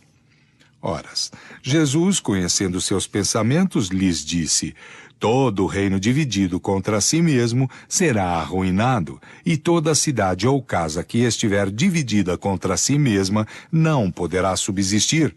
Se Satanás expulsa a Satanás, ele está dividido contra si mesmo. Como, pois, seu reino subsistirá? E se é por Beelzebu que eu expulso os demônios, por quem os vossos filhos os expulsam? Por isso eles mesmos serão os vossos juízes. Se expulso os demônios pelo Espírito de Deus, o reino de Deus, pois, chegou até vós. São Mateus, capítulo 12, versículos de 22 a 28. 33. As libertações dos possessos figuram com as curas entre os atos mais numerosos de Jesus. Entre os fatos dessa natureza, há os que, como aquele que está narrado acima, no número 30, onde a possessão não é evidente. É provável que nessa época, como ocorre ainda em nossos dias, atribuía-se à influência dos demônios todas as enfermidades cuja causa era desconhecida, principalmente o mutismo, a epilepsia e catalepsia. Mas a asquiação dos maus espíritos não é duvidosa. Tem, com aquelas com as quais somos testemunhas, uma analogia tão chocante que nelas se reconhecem todos os sintomas desse gênero de afecção. A prova da participação de uma inteligência oculta, em semelhante caso, ressalta de um fato material. São as numerosas curas radicais obtidas em alguns centros espíritas pela só invocação e a moralização dos espíritos obsessores, sem magnetização nem medicamentos e, frequentemente, na ausência e à distância do paciente. A imensa superioridade do Cristo lhe dava uma tal autoridade sobre os espíritos imperfeitos, então chamados demônios, que lhe bastava mandá-los se retirarem para que não pudessem resistir a essa injunção. Capítulo 14, número 46. 34. O fato de maus espíritos enviados aos corpos de porcos é contrário a toda a probabilidade.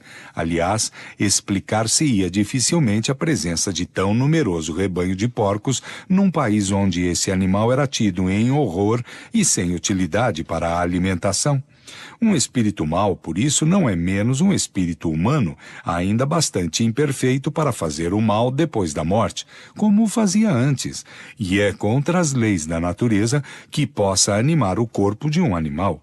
É necessário, pois, ver aí uma dessas amplificações comuns nos tempos de ignorância e superstição, ou talvez uma alegoria para caracterizar os pendores imundos de certos espíritos. 35.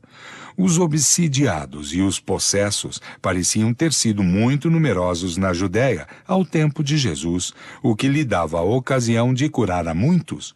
Os maus espíritos tinham, sem dúvida, invadido esse país e causado uma epidemia de possessões.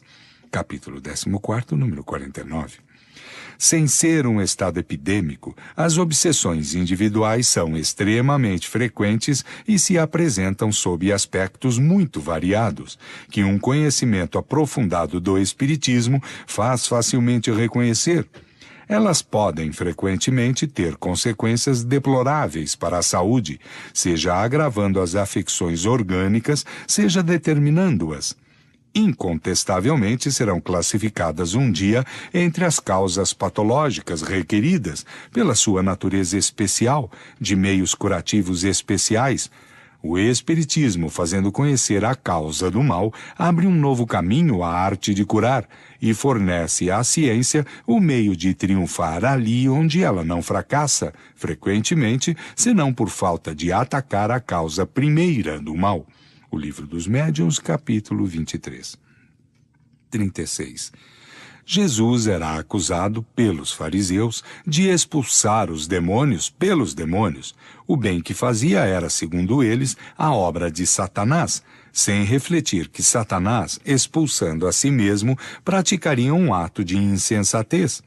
É notável que os fariseus daquele tempo pretendessem já que toda faculdade transcendente e por esse motivo reputada sobrenatural fosse obra do demônio, uma vez que, segundo eles, o próprio Jesus tinha dele o seu poder. É um ponto a mais de semelhança com a época atual, e essa doutrina é ainda a da Igreja, que procura prevalecer hoje contra as manifestações espíritas. Nota. Todos os teólogos estão longe de professarem opiniões tão absolutas sobre a doutrina demoníaca. Eis a de um eclesiástico da qual o clero não poderia contestar o valor. Encontra-se a passagem seguinte nas conferências sobre a religião pelo Monsenhor Frei Sinos, bispo de Hermópolis, tomo 2, página 341, Paris, 1825. Aspas. Se Jesus tivesse operado esses milagres pela virtude do demônio, o demônio teria, pois, trabalhado para destruir o seu império e teria empregado a sua força contra si mesmo. Certamente, um demônio que procurasse destruir o reino do vício para estabelecer o da virtude seria um estranho demônio. Eis porque Jesus, para repelir a absurda acusação dos judeus, lhes disse: se eu opero prodígios em nome do demônio, o demônio está, pois, dividido consigo mesmo e procura destruir-se. Resposta que não admite réplica. Fecha aspas. É precisamente o argumento que os espíritas opõem aos que atribuem ao demônio os bons conselhos que recebem dos espíritos. O demônio seria um ladrão de profissão que daria tudo o que roubou e convidaria os outros ladrões a se tornarem pessoas honestas. Fim de nota. Ressurreições. A filha de Jairo, 37. Estando Jesus ainda passando no barco para a outra margem, quando estava junto do mar, uma multidão de povo se reuniu ao seu redor. E um chefe da sinagoga, de nome Jairo, veio procurá-lo e, encontrando-o, lançou-se-lhe aos pés e lhe suplicava com grande instância, dizendo-lhe: tenho uma filha que está no fim, vinde impor-lhe as mãos para curá-la e salvar-lhe a vida. Jesus foi para lá com ele, seguido por uma grande multidão de povo que o pressionava. Quando Jairo ainda falava, vieram pessoas do chefe da sinagoga que lhe disseram: a vossa filha está morta, por que quereis dar ao mestre o trabalho de ir mais longe? Mas Jesus, tendo ouvido essa palavra, disse ao chefe da sinagoga: não temais, crede somente. e não permitiu a ninguém segui-lo, senão a Pedro, Tiago e João, irmão de Tiago. Tendo chegado na casa desse chefe da sinagoga, viu um bando confuso de pessoas que choravam e lançavam grandes gritos, e entrando lhes disse: Por que fazeis tanto barulho? E por que chorais? Esta jovem não está morta, não está senão adormecida. E zombaram dele. Tendo feito sair todo o mundo, tomou o pai e a mãe da criança e aqueles que vieram com ele, e entrou no lugar onde a menina estava deitada. Tomou-a pela mão e disse-lhe: Talita cumi, quer dizer, minha filha, levantai-vos, eu vos ordeno. No mesmo instante a menina se levantou e se pôs a andar, porque tinha 12 anos, e ficaram maravilhosamente espantados. São Marcos capítulo 5, versículos 21 a 43. Filho da viúva de Naim. 38. No dia seguinte, Jesus foi para uma cidade chamada Naim, e os seus discípulos o acompanharam com uma grande multidão de povo. Quando estava perto da porta da cidade, ocorreu que se enterrava um morto que era filho único de sua mãe. E essa mulher era viúva, e havia uma grande quantidade de pessoas da cidade com ela. O Senhor, tendo-a visto, foi tocado de compaixão para com ela, e disse-lhe: Não choreis mais. Depois, se aproximando, tocou o caixão, e aqueles que o levavam se detiveram. Então disse: Jovem, levantai-vos, eu vos ordeno. Ao mesmo tempo, o morto se levantou sobre o seu assento e começou a falar, e Jesus o entregou à sua mãe. Todos aqueles que estavam presentes foram tomados de pavor e glorificavam a Deus, dizendo: Um grande profeta apareceu em nosso meio, e Deus visitou o seu povo. A fama desse milagre que ele fizera espalhou-se em toda a Judéia e em todas as regiões ao redor. São Lucas, capítulo 7, versículos de 11 a 17. 39. O fato do retorno à vida corpórea de um indivíduo realmente morto seria contrário às leis da natureza e, por conseguinte, miraculoso. Ora, não é preciso recorrer a essa ordem de fatos para explicar as ressurreições operadas pelo Cristo. Se entre nós as aparências enganam, às vezes, os profissionais, os acidentes dessa natureza deveriam ser bem frequentes num país onde não se tomava nenhuma precaução e onde o sepultamento era imediato. Nota. Uma prova desse costume se encontra nos Atos dos Apóstolos, capítulo 5, versículo 5 e seguintes.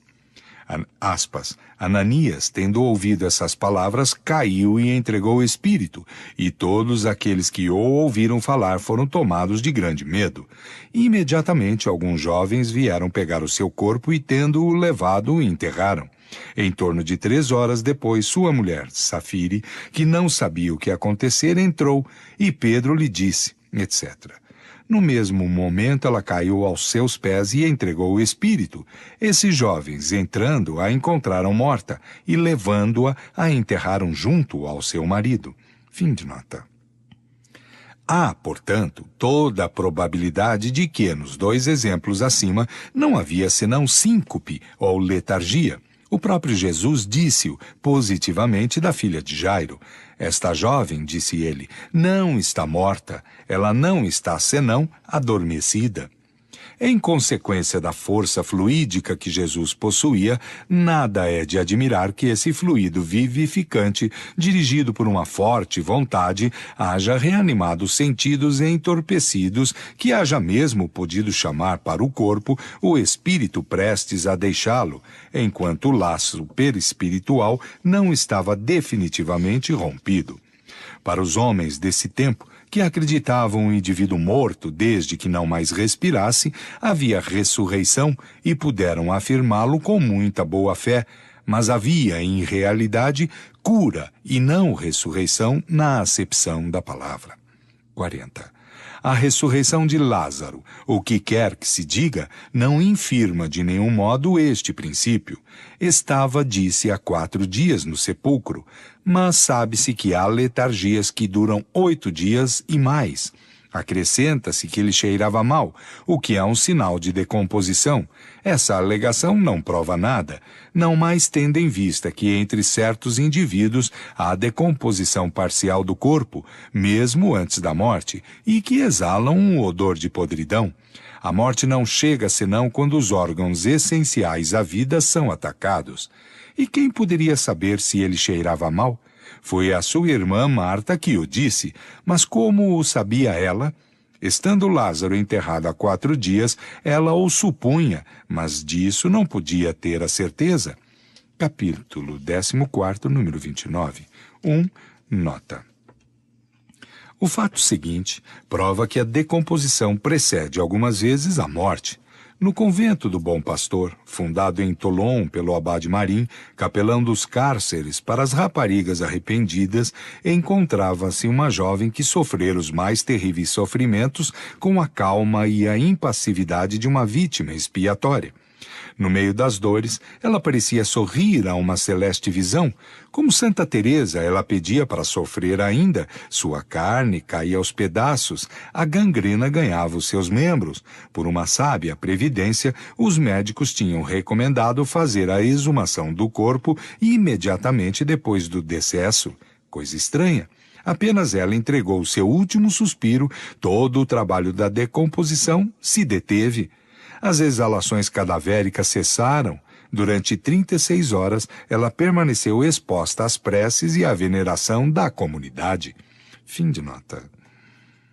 Jesus anda sobre a água. 41. Imediatamente, Jesus obrigou seus discípulos a subirem para o barco e passar para a outra margem diante dele, enquanto despedia o povo. Depois de tê-lo despedido, subiu sozinho sobre uma montanha para orar, e tendo chegado à tarde, encontrou-se só naquele lugar.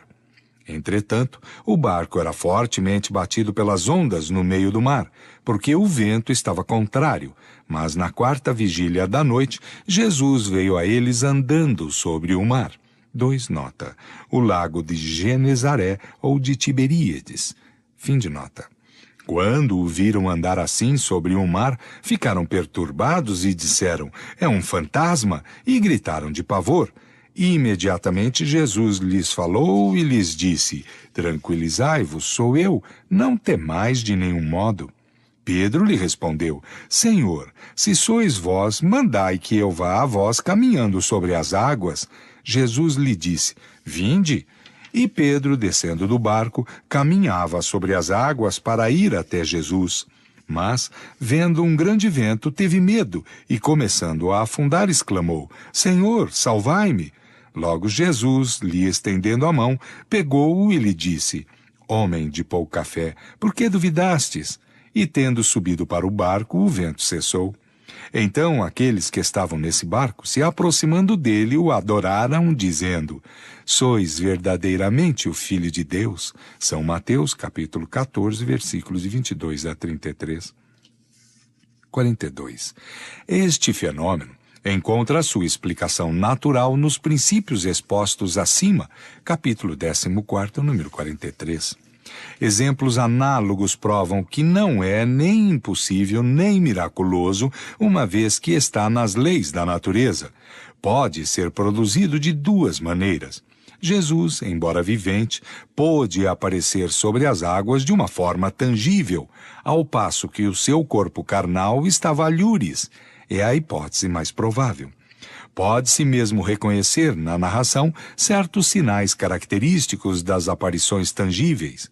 Capítulo 14, números 35 a 37. Por outro lado, seu corpo poderia estar sustentado e sua gravidade ser anulada pela mesma força fluídica que mantém uma mesa no espaço sem ponto de apoio. O mesmo efeito foi várias vezes produzido sobre corpos humanos. Transfiguração. 43. 6 dias depois, Jesus, levando consigo Pedro, Tiago e João, conduziu-os sozinhos com ele para uma alta montanha em lugar isolado. 1. Nota. O Monte Tabor, ou Tabor, a sudoeste do lago de Tiberíades, a 11 quilômetros ao sudeste de Nazaré, com cerca de 1000 metros de altitude. Fim de nota. e se transfigurou diante deles. E enquanto fazia a sua prece, o seu rosto parecia inteiramente outro, suas vestes se tornaram todas brilhantes de luz e brancas como a neve, de modo que não há alvejante sobre a terra que pudesse fazê-las tão brancas. Eles viram aparecer Elias e Moisés, que conversavam com Jesus.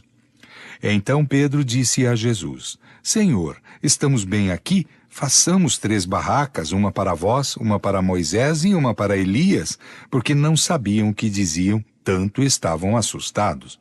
Ao mesmo tempo, apareceu uma nuvem que os cobriu, e saiu dessa nuvem uma voz que fez ouvir estas palavras: Este é o meu filho bem-amado, escutai-o. Imediatamente, olhando de todos os lados, não viram mais ninguém, senão a Jesus, que permanecera só com eles. Quando desciam da montanha, ele lhes recomendou não falarem a ninguém sobre o que viram, até que o Filho do Homem fosse ressuscitado dentre os mortos. E eles mantiveram secretas essas coisas, perguntando uns aos outros o que quisera ele dizer com estas palavras, até que o Filho do Homem fosse ressuscitado dentre os mortos. São Marcos, capítulo 9, versículos de 1 a 9. 44. É ainda nas propriedades do fluido perispiritual que se pode encontrar a razão desse fenômeno. A transfiguração, explicada no capítulo 14, número 30, é um fato bastante comum que, em consequência da irradiação fluídica, pode modificar a aparência de um indivíduo. Mas a pureza do perispírito de Jesus permitiu ao seu espírito dar-lhe um brilho excepcional. Quanto à aparição de Moisés e de Elias, ela entra inteiramente no caso de todos os fenômenos do mesmo gênero. Capítulo 14, números 35 e seguintes. De todas as faculdades que se revelaram em Jesus, nenhuma há que esteja fora das condições da humanidade e que não se encontre nos homens mais comuns porque estão na natureza, mas pela superioridade de sua essência moral e de suas qualidades fluídicas, elas atingiram nele proporções acima das do vulgo. Elas nos representariam à parte o seu envoltório carnal, o estado dos puros espíritos. Tempestade acalmada. 45. Um dia, estando sobre um barco com os seus discípulos, disse-lhes: Passemos à outra margem do lago. Eles partiram, pois, e enquanto passavam, ele adormeceu. Então um grande turbilhão de vento, de repente, veio abater-se sobre o lago, de sorte que seu barco, se enchendo de água, estava em perigo. Aproximaram-se, pois, dele e o despertaram, dizendo-lhe: Mestre, nós pereceremos. Jesus, tendo se levantado, falou com ameaça aos ventos e às ondas agitadas, e eles se apaziguaram, e se fez uma grande calma. Então disse-lhes: Onde, pois, está a vossa fé? Mas eles, cheios de medo e de admiração, diziam uns aos outros: Quem é, pois, este que ordena de tal modo aos ventos e às ondas, e que eles lhe obedecem? São Lucas, capítulo 8, versículos 22 a 25. 46. Não conhecemos ainda bastante os segredos da natureza para afirmar se há, sim ou não, inteligências ocultas que presidem a ação dos elementos. Na hipótese da afirmativa, o fenômeno em questão poderia ser o resultado de um ato de autoridade sobre essas mesmas inteligências e provaria um poder que não foi dado a nenhum homem exercer. Em todo o caso, Jesus, dormindo tranquilamente durante a tempestade, atesta uma segurança que pode explicar por este fato de que o Espírito via que não havia nenhum perigo e que a tempestade iria se apaziguar. Bodas de Caná, 47. O milagre mencionado somente no Evangelho de São João é indicado como sendo o primeiro que Jesus fez, e a esse título haveria de ser tanto mais notável. É necessário que tenha produzido bem pouca sensação, porque nenhum outro evangelista dele falou. Um fato tão extraordinário deveria admirar no mais alto ponto os convivas, e sobretudo ao senhor da casa, que não parecem mesmo ter dele se apercebido. Considerado em si mesmo, este fato tem pouca importância comparativamente com aqueles que testemunharam verdadeiramente as qualidades espirituais de Jesus. Admitindo-se que as coisas tenham se passado como estão narradas, é notável que seja o único fenômeno desse gênero que ele produziu. Era de uma natureza muito elevada para se prender a efeitos puramente materiais, próprios somente para estimular a curiosidade da multidão que o assimilara a um mágico. Ele sabia que as coisas úteis lhe conquistariam mais simpatia e lhe trariam mais adeptos do que aquelas que poderiam passar por prestidigitação, não tocando o coração. Número 27. Se bem que, a rigor, o fato possa se explicar, até um certo ponto, por uma ação fluídica que, assim como o magnetismo dele oferece exemplos, mudaria as propriedades da água, dando-lhe o gosto de vinho. Esta hipótese é pouco provável, tendo em vista que, em semelhante caso, não tendo senão o gosto do vinho, teria conservado a sua cor, o que não deixaria de ser notável. É mais racional ver aí uma dessas parábolas tão frequentes nos ensinamentos de Jesus, como a do filho pródigo, do festim de núpcias, do mal rico, da figueira seca e tantas outras que, entretanto, têm o caráter de fatos realizados. Teria feito, durante o repasto, uma alusão ao vinho e à água, de onde se tirou uma instrução. O que justifica esta opinião são as palavras que lhe dirige a esse respeito o dono da hospedaria. Todo homem serve primeiro o bom vinho, e depois que se bebeu muito, servem o vinho inferior. Mas por vós reservastes o bom vinho até essa hora.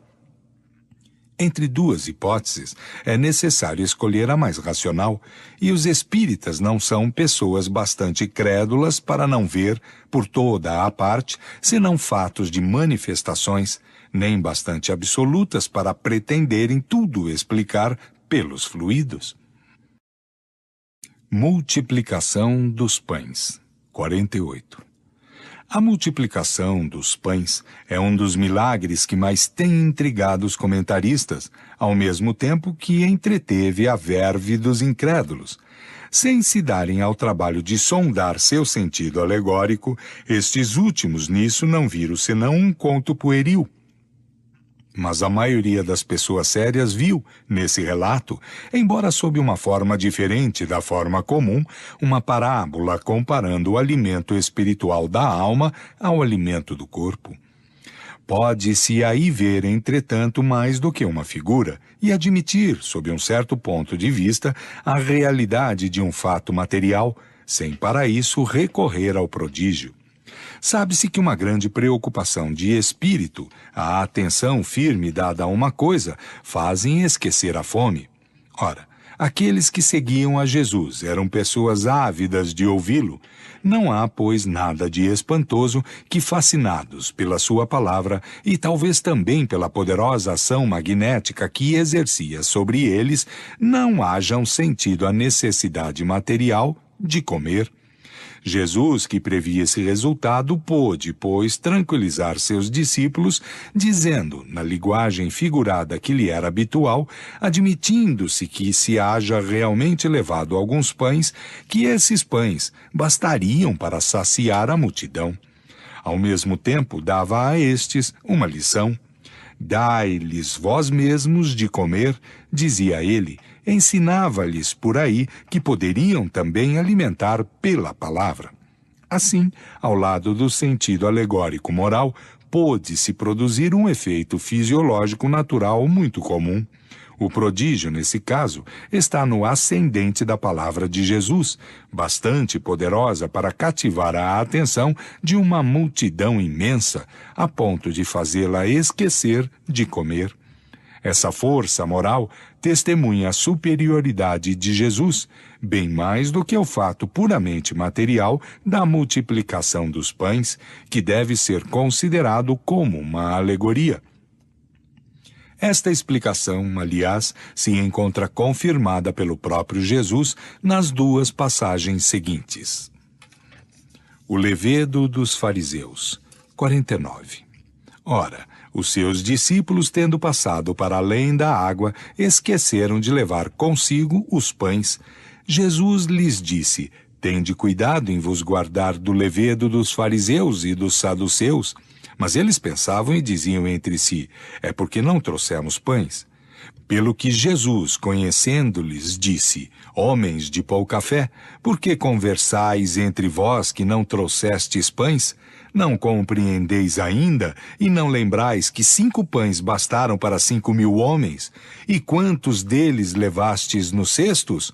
Como não compreendeis que não era de pão que vos falava, quando vos disse para vos guardar do levedo dos fariseus e dos saduceus? Então eles compreenderam que não lhes dissera para se guardarem do levedo que se coloca no pão, mas da doutrina dos fariseus e dos saduceus. São Mateus, capítulo 16, versículos de 5 a 12. O pão do céu. 50. No dia seguinte, o povo, que permanecera do outro lado do mar, notou que não houvera ali outro barco, e que Jesus nele não entrara com os seus discípulos, mas que só os discípulos se foram. E como depois chegaram outros barcos do Tiberíades, junto ao lugar onde o Senhor, depois de dar graças, os nutrira com 5 pães. E que conheceram, enfim, que Jesus não estava lá, não mais do que os seus discípulos, eles entraram nos barcos e foram para Cafarnaum buscar a Jesus. E tendo-o encontrado além do mar, lhe disseram: Senhor, quando viestes aqui?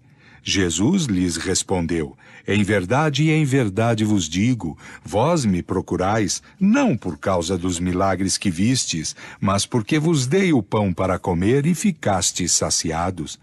Trabalhai para ter não um alimento que perece, mas aquele que permanece para a vida eterna, e que o Filho do Homem vos dará, porque foi nele que Deus, o Pai, imprimiu o seu selo e o seu caráter. Eles lhe disseram: que faremos para fazer as obras de Deus? Jesus lhes respondeu: a obra de Deus é que creiais naquele que ele enviou. Eles lhe disseram: que milagre, pois, nos fazeis, a fim de que, vendo, creiamos em vós? Que fazeis de extraordinário? Os nossos pais comeram maná no deserto, segundo o que está escrito: ele lhe deu para comer o pão do céu. Jesus lhes respondeu: em verdade vos digo, Moisés não vos deu o pão do céu, mas é meu Pai quem vos dá o verdadeiro pão do céu, porque o pão de Deus é aquele que desce do céu e que dá vida ao mundo. Eles lhe disseram, pois: Senhor, dai-nos sempre desse pão. Jesus lhes respondeu: eu sou o pão da vida. Aquele que vem a mim não terá fome, e aquele que crê em mim jamais terá sede. Mas eu já vos disse: vós me vistes e não crestes. Em verdade vos digo, aquele que crê em mim tem a vida eterna. Eu sou o pão da vida. Os vossos pais comeram o maná do deserto e estão mortos. Mas eis o pão que desceu do céu, a fim de que aquele que o come não morra. São João capítulo 6, versículos de 22 a 36 e de 47 a 50. 51. Na primeira passagem, Jesus, lembrando o efeito produzido precedentemente, dá claramente a entender que não se tratava de pães materiais. De outro modo, a comparação que estabelecera com o levedo dos fariseus fora sem objeto. Não compreendeis ainda, disse ele, e não lembrais que 5 pães bastaram para 5.000 homens, e que 7 pães bastaram para 4.000 homens? Como não compreendeis que não era do pão que vos falava, quando vos disse para vos guardar do levedo dos fariseus? Essa comparação não tinha nenhuma razão de ser na hipótese de uma multiplicação material. O fato fora bastante extraordinário em si mesmo para ferir a imaginação dos seus discípulos que, entretanto, não pareciam dele se lembrar. É o que ressalta, não menos claramente, do discurso de Jesus sobre o pão do céu, no qual procura fazer compreender o sentido verdadeiro do alimento espiritual. Trabalhai, disse ele, não para ter o alimento que perece, mas aquele que permanece para a vida eterna, e que o Filho do Homem vos dará. Esse alimento é a sua palavra, que é o pão descido do céu e que dá a vida ao mundo. Eu sou, disse ele, o pão da vida. Aquele que vem a mim não terá fome, e aquele que crê em mim jamais terá sede. Mas essas distinções eram muito sutis para essas naturezas rudes, que não compreendiam senão as coisas tangíveis. O maná que alimentara o corpo de seus ancestrais era, para eles, o verdadeiro pão do céu. Aí estava o milagre. Se, pois, o fato da multiplicação ocorresse materialmente, como esses mesmos homens, em proveito dos quais se produziu poucos dias antes, foram tão pouco tocados para dizerem a Jesus: que milagre, pois, fazeis, a fim de que, vendo-o, creiamos em vós? Que fazeis de extraordinário? É que eles entendiam por milagres os prodígios que os fariseus pediam, quer dizer, sinais do céu, operados sob ordens, como pela varinha de um feiticeiro. O que Jesus fazia era muito simples e não se afastava muito das leis da natureza. Mesmo as curas não tinham um caráter bastante estranho, bastante extraordinário. Os milagres espirituais não tinham bastante corpo para eles. A tentação de Jesus. 52. Jesus, transportado pelo diabo sobre o ápice do templo, depois sobre uma montanha e tentado por ele, é uma dessas parábolas que lhe eram familiares e que a credulidade pública transformou em fatos materiais.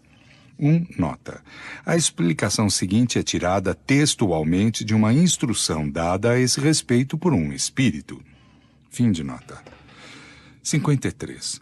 Jesus não foi arrebatado, mas queria fazer os homens compreenderem que a humanidade está sujeita a falir e que deve estar sempre em guarda contra as más inspirações, às quais a sua natureza fraca a leva a ceder. A tentação de Jesus, portanto, é uma figura e seria preciso ser cego para tomá-la ao pé da letra.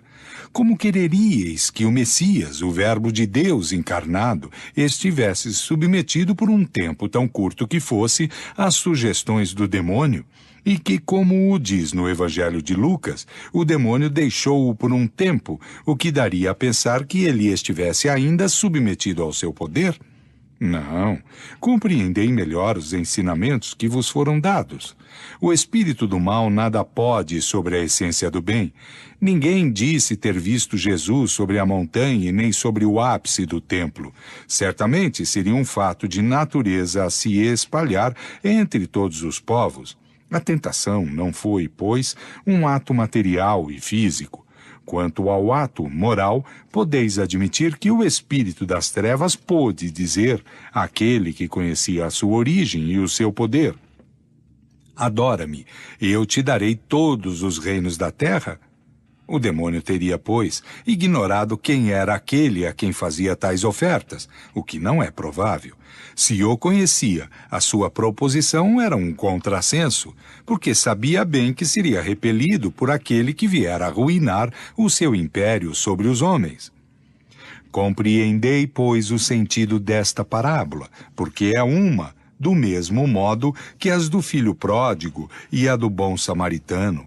Uma nos mostra os perigos que os homens correm se não resistem a esta voz íntima que lhes exclama sem cessar: tu podes ser mais do que não o és.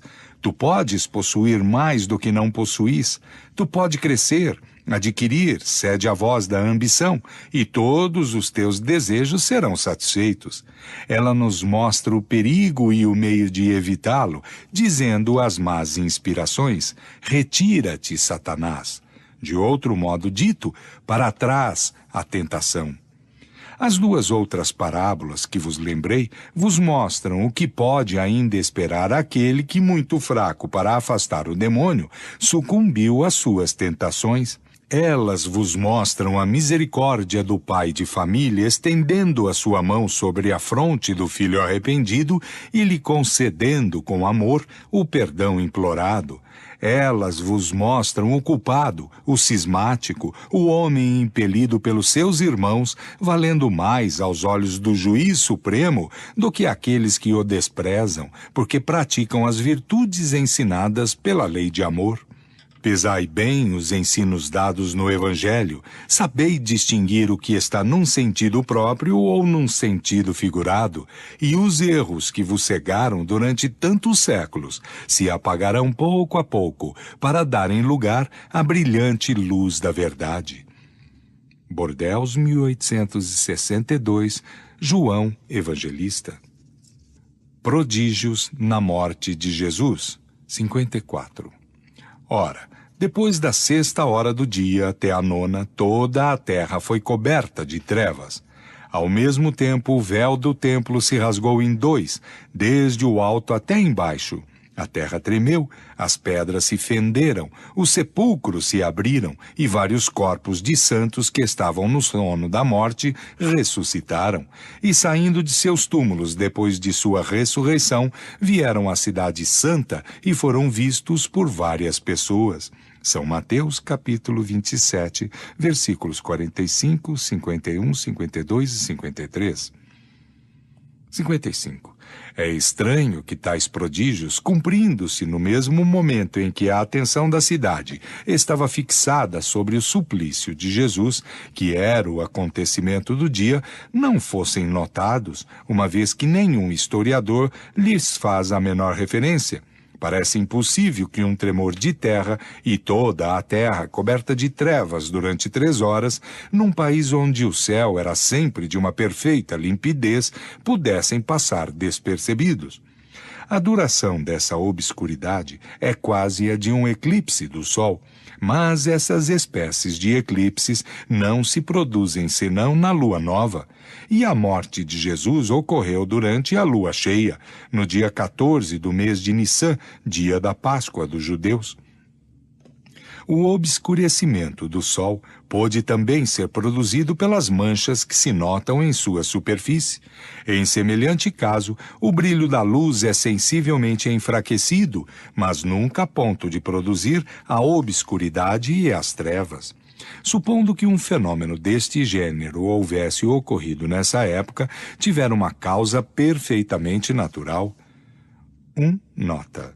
Há constantemente na superfície do Sol manchas fixas, que seguem o seu movimento de rotação e serviram para determinar-lhes a duração. Mas às vezes essas manchas aumentam em número, em extensão e em intensidade, e é então que se produz uma diminuição na luz e no calor. Esse aumento do número de manchas parece coincidir com certos fenômenos astronômicos e a posição relativa de alguns planetas, o que leva a retornos periódicos. A duração desse obscurecimento é muito variável. Por vezes, ela não é senão de 2 ou 3 horas, mas em 535 houve um que durou 14 meses. Fim de nota. Quanto aos mortos ressuscitados, pode ser que algumas pessoas tenham tido visões ou aparições, o que não é excepcional, mas como então não se conhecia a causa desse fenômeno, figurou-se que os indivíduos aparecidos saíam do sepulcro. Os discípulos de Jesus, emocionados com a morte do seu Senhor, sem dúvida a isso ligaram alguns fatos particulares, aos quais não teriam prestado nenhuma atenção em outros tempos. Bastaria que um fragmento de rocha se destacasse nesse momento para que pessoas predispostas ao maravilhoso nisso vissem um prodígio e que, ampliando o fato, dissessem que as pedras se fenderam. Jesus é grande pelas suas obras e não pelos quadros fantásticos dos quais um entusiasmo pouco esclarecido. Aparições de Jesus depois de sua morte. 56.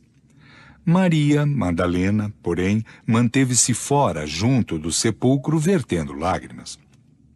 E como chorava, tendo-se abaixado para olhar no sepulcro, viu 2 anjos vestidos de branco, sentados no lugar onde estivera o corpo de Jesus, um à cabeceira e o outro aos pés. Eles lhe disseram: Mulher, por que chorais? Ela lhe respondeu: é que arrebataram o meu Senhor, e não sei onde o colocaram. Tendo dito isto, ela se voltou e viu Jesus de pé, sem saber, contudo, que esse fosse Jesus. Então Jesus lhe disse: mulher, por que chorais? A quem procurais? Ela, pensando que fosse o jardineiro, lhe disse: Senhor, se fostes vós quem o arrebatou, dizei-me onde o colocastes e eu o levarei. Jesus lhe disse: Maria. Logo ela se voltou e lhe disse: Rabone, quer dizer, meu mestre. Jesus lhe respondeu: não me toqueis, porque ainda não subi para o meu Pai, mas ide encontrar os meus irmãos e dizei-lhes de minha parte: eu subo para o meu Pai e o vosso Pai, para o meu Deus e o vosso Deus. Maria Madalena veio, pois, dizer aos discípulos que ela vira o Senhor e que ele lhe dissera estas coisas. São João, capítulo 20, versículos de 11 a 18. 57. Naquele dia mesmo, 2 dentre eles, indo um para a aldeia chamada Emaús, longe 60 estádios de Jerusalém, falavam juntos de tudo o que se passara. E ocorreu que, quando conversavam e conferiam juntos sobre isso, o próprio Jesus veio encontrá-los e se pôs a caminhar com eles. Mas os seus olhos estavam retidos, a fim de que não pudessem reconhecê-lo. E ele lhes disse: de que conversais assim caminhando, e de onde vindes que estáis tão tristes? Um deles, chamado Cleófas, tomando a palavra, lhe disse: só vós sois tão estranho em Jerusalém que não sabeis o que ali se passou nestes dias? O que? Lhes disse. Eles lhe responderam: com respeito a Jesus de Nazaré, que foi um profeta poderoso diante de Deus e diante de todo o povo, e de que maneira os príncipes dos sacerdotes e os nossos senadores entregaram-no para ser condenado e morto e o crucificaram. Ora, esperávamos que fosse ele quem resgataria Israel, e entretanto, depois de tudo isso, eis o 3º dia que essas coisas se passaram. É verdade que algumas mulheres, das que estavam conosco, nos admiraram, porque indo antes do dia ao seu sepulcro, e não tendo ali encontrado o seu corpo, vieram dizer que anjos mesmo lhe apareceram, que lhes disseram que ele estava vivo. E alguns dos nossos, tendo estado também no sepulcro, encontraram todas as coisas como as mulheres lhes narraram, mas por ele não o encontraram. Então ele lhes disse: ó insensatos, cujo coração é tardio em crer em tudo que os profetas disseram, não era preciso que o Cristo sofresse todas essas coisas e que entrasse assim na glória? E começando por Moisés, e em seguida por todos os profetas, lhes explicou em todas as Escrituras o que fora dito dele. Quando estavam próximos da aldeia para onde iam, ele fez parecer ir mais longe, mas o forçaram a se deter, dizendo-lhe: permanecei conosco, porque é tarde, e que o dia já está em seu declínio. E ele entrou com eles. Estando com eles à mesa, tomou o pão, abençoou-o, e tendo-o partido, deu a eles. Ao mesmo tempo, os seus olhos se abriram e o reconheceram, mas ele desapareceu diante de seus olhos. Então disseram um ao outro: não é verdade que o nosso coração estava todo ardente em nós, quando ele nos falava no caminho e quando nos explicava as Escrituras? E se levantando na mesma hora, retornaram para Jerusalém e viram que os 11 apóstolos e aqueles que permaneciam com eles estavam reunidos e disseram: o Senhor está verdadeiramente ressuscitado, e ele apareceu a Simão.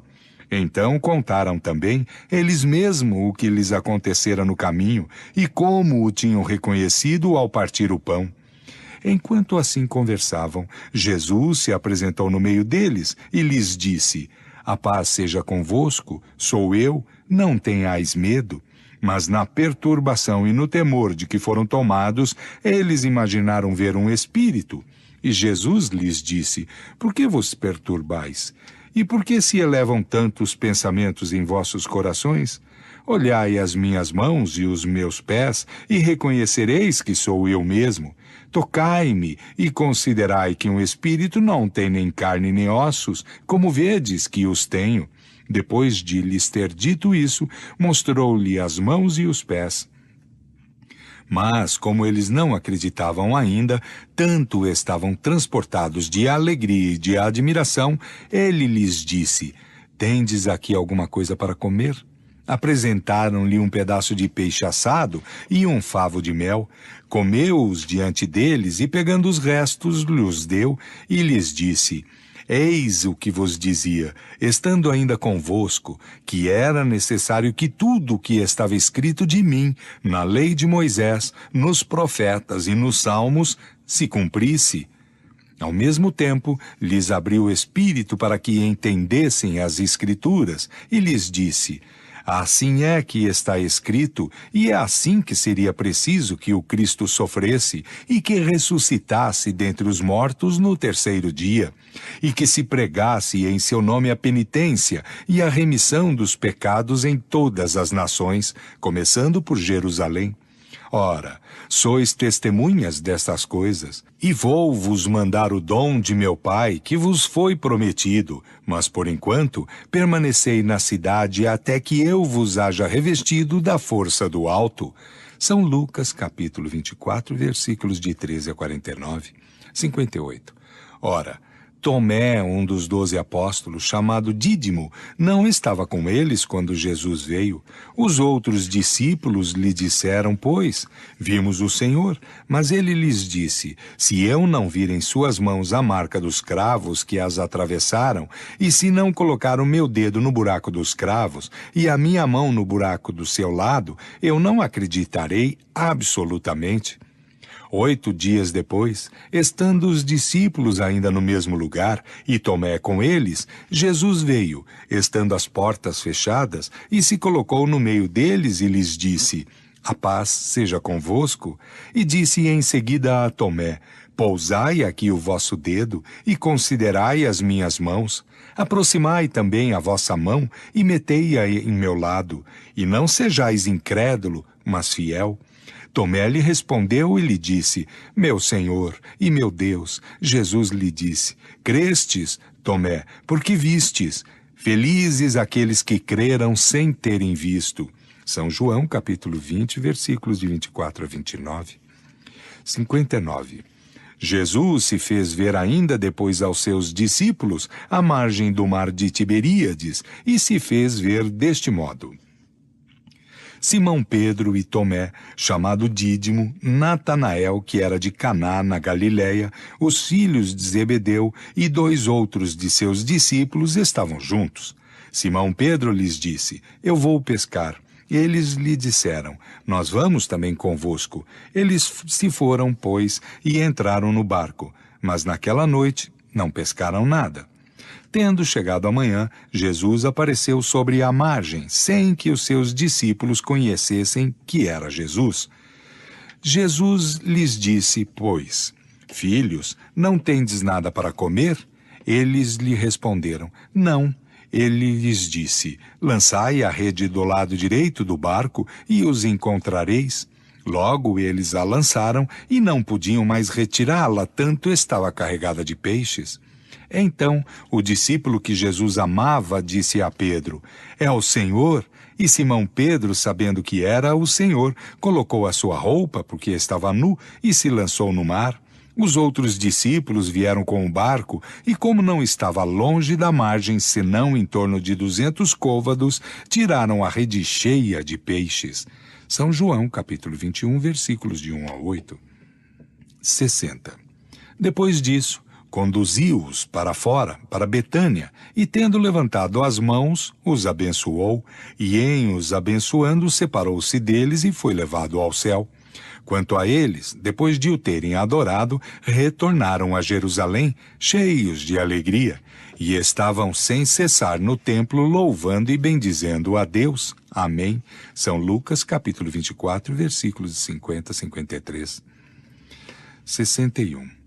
As aparições de Jesus, depois de sua morte, são narradas por todos os evangelistas com os detalhes circunstanciais que não permitem duvidar da realidade do fato.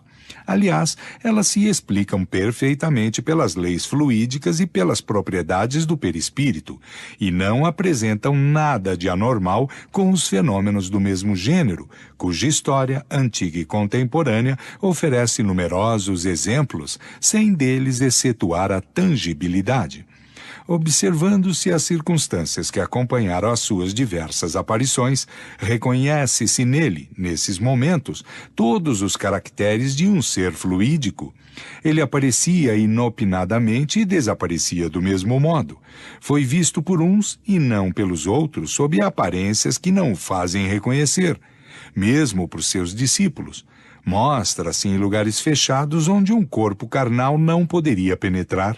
Mesmo a sua linguagem não tem a verve de um ser corpóreo, tem o tom breve e sentencioso particular aos espíritos que se manifestam dessa maneira. Todas as suas atitudes, numa palavra, têm alguma coisa que não é do mundo terrestre. A sua visão causa, ao mesmo tempo, surpresa e medo. Seus discípulos, vendo-o, não falam com a mesma liberdade. Eles se sentem que não é mais o homem.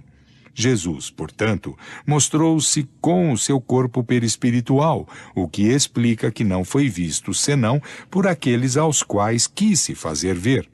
Se tivesse o seu corpo carnal, seria visto pelo primeiro que chegasse como quando vivo. Seus discípulos, ignorando a causa primeira do fenômeno das aparições, não se davam conta dessas particularidades que provavelmente não notavam. Eles viam Jesus e o tocavam. Para eles, deveria ser um corpo ressuscitado. Capítulo 14, números 14 e de 35 a 38.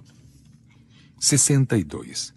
Ao passo que a incredulidade rejeita todos os fatos realizados por Jesus, tendo uma aparência sobrenatural, e os considera, sem exceção, como lendários, o Espiritismo dá, à maioria desses fatos, uma explicação natural. Prova-lhes a possibilidade não só pela teoria das leis fluídicas, mas pela sua identidade com os fatos análogos produzidos por uma multidão de pessoas, nas condições mais vulgares. Uma vez que esses fatos estão, de alguma sorte, no domínio público, nada provam, em princípio, quanto à natureza excepcional de Jesus. 1. Nota. Os numerosos fatos contemporâneos de curas, aparições, possessões, dupla vista e outros, que são relatados na Revista Espírita e lembrados nas notas acima, oferecem, até nas circunstâncias dos detalhes, uma analogia tão chocante com aqueles que o Evangelho narra, que a semelhança dos efeitos e das causas fica evidente. Pergunta-se, pois, por que o mesmo fato teria uma causa natural hoje e sobrenatural outrora, diabólica em alguns e divina em outros. Se fora possível colocá-los aqui em frente uns dos outros, a comparação seria mais fácil, mas o seu número e os desenvolvimentos que a maioria necessita não o permitiram. Fim de nota. Desaparecimento do corpo de Jesus. 64. O desaparecimento do corpo de Jesus, depois da sua morte, foi objeto de numerosos comentários. Ele é atestado pelos 4 evangelistas sobre o relato das mulheres que se apresentaram ao sepulcro no 3º dia, e ali não o encontraram. Uns viram nesse desaparecimento um fato miraculoso, outros supuseram uma retirada clandestina. Segundo uma outra opinião, Jesus não teria revestido um corpo carnal, mas somente um corpo fluídico. Não fora durante a sua vida senão uma aparição tangível, em uma palavra, uma espécie de agênere. Seu nascimento, sua morte e todos os atos materiais de sua vida não seriam senão uma aparência. Foi assim, disse, que seu corpo, retornado ao estado fluídico, pôde desaparecer do sepulcro, e foi com esse mesmo corpo que ele se mostrou depois de sua morte. Sem dúvida, semelhante fato não é radicalmente impossível, segundo o que se sabe hoje sobre as propriedades dos fluidos, mas seria ao menos inteiramente excepcional e em oposição formal ao caráter dos agêneres. Capítulo 14, número 36. A questão é, pois, saber se uma tal hipótese é admissível, se é confirmada ou contraditada pelos fatos. 65. A permanência de Jesus sobre a terra apresenta dois períodos, o que a precede e aquele que se segue à sua morte. No primeiro, desde o momento da concepção até o nascimento, tudo se passa na mão como nas condições comuns da vida. Nota. Não falamos do mistério da encarnação, do qual não temos que nos ocupar aqui e que será examinado ulteriormente. Fim de nota. Desde o seu nascimento até a morte, tudo em seus atos, em sua linguagem e nas diversas circunstâncias de sua vida apresenta os caracteres inequívocos da corporeidade. Os fenômenos de ordem física que se produzem nele são acidentais e nada tem de anormal, uma vez que se explicam pelas propriedades do perispírito e se encontram em diferentes graus entre alguns indivíduos. Depois da sua morte, ao contrário, tudo nele revela o ser fluídico. A diferença entre os dois estados é de tal modo marcante que não é possível assimilá-los. O corpo carnal tem as propriedades inerentes à matéria propriamente dita e que diferem essencialmente daquelas dos fluidos etéreos. A desorganização nela se opera pela ruptura da coesão molecular. Um instrumento cortante, penetrando no corpo material, divide-lhe os tecidos. Se os órgãos essenciais à vida são atacados, seu funcionamento se detém e a morte se segue, quer dizer, a morte do corpo. Essa coesão não existe nos corpos fluídicos. A vida não repousa mais sobre o funcionamento de órgãos especiais e neles não podem se produzir desordens análogas. Um instrumento cortante ou qualquer outro aí penetra como num vapor, sem lhe ocasionar nenhuma lesão. Eis porque essas espécies de corpos não podem morrer e porque os seres fluídicos designados sob o nome de agêneres não podem ser mortos. Depois do suplício de Jesus, seu corpo ali, inerte e sem vida, foi enterrado como os corpos comuns, e cada um podia vê-lo e tocá-lo.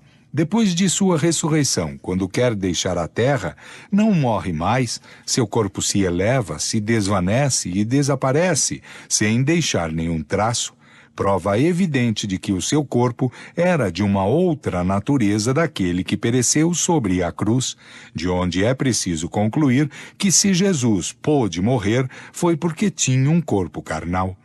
Em consequência de suas propriedades materiais, o corpo carnal é a sede das sensações e das dores físicas que repercutem no centro sensitivo ou espírito. Não é o corpo que sofre, é o espírito que recebe o contragolpe das lesões ou alterações dos tecidos orgânicos.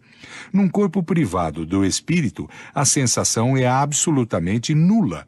Pela mesma razão, o espírito que não tem o corpo material não pode sentir os sofrimentos que são o resultado da alteração da matéria. De onde é igualmente necessário concluir que se Jesus sofreu materialmente, como disso não se poderia duvidar, foi porque tinha um corpo material, de uma natureza semelhante àqueles de todo o mundo. 66. Aos fatos materiais, vêm-se acrescentar considerações morais poderosíssimas. Se Jesus estivesse, durante a sua vida, nas condições dos seres fluídicos, não teria sentido nem a dor, nem nenhuma das necessidades do corpo. Supor que assim não haja sido é tirar-lhe todo o mérito da vida de privações e de sofrimentos que escolheu como exemplo de resignação.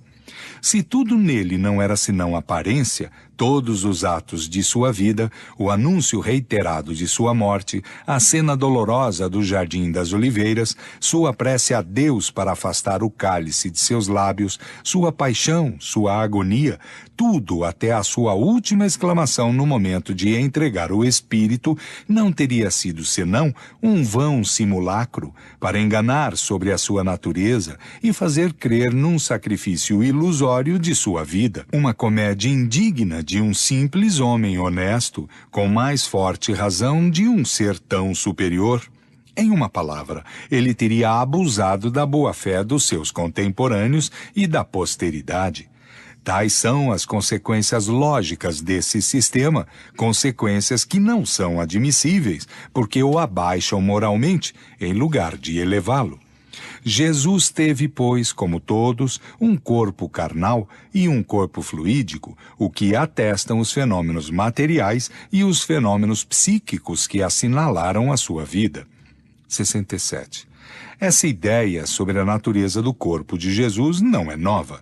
No quarto século, Apolinário de Laodiceia, chefe da seita dos apolinaristas, pretendia que Jesus não tomara um corpo como o nosso, mas um corpo impassível que desceu do céu no seio da Santa Virgem e não era nascido dela, que assim Jesus não nascera, não sofrera e não morrera senão em aparência. Os apolinaristas foram anatematizados no Concílio de Alexandria em 360, no de Roma em 374 e no de Constantinopla em 381. Os docetas, do grego dokein, parecer, seita numerosa dos gnósticos que substituiu durante os 3 primeiros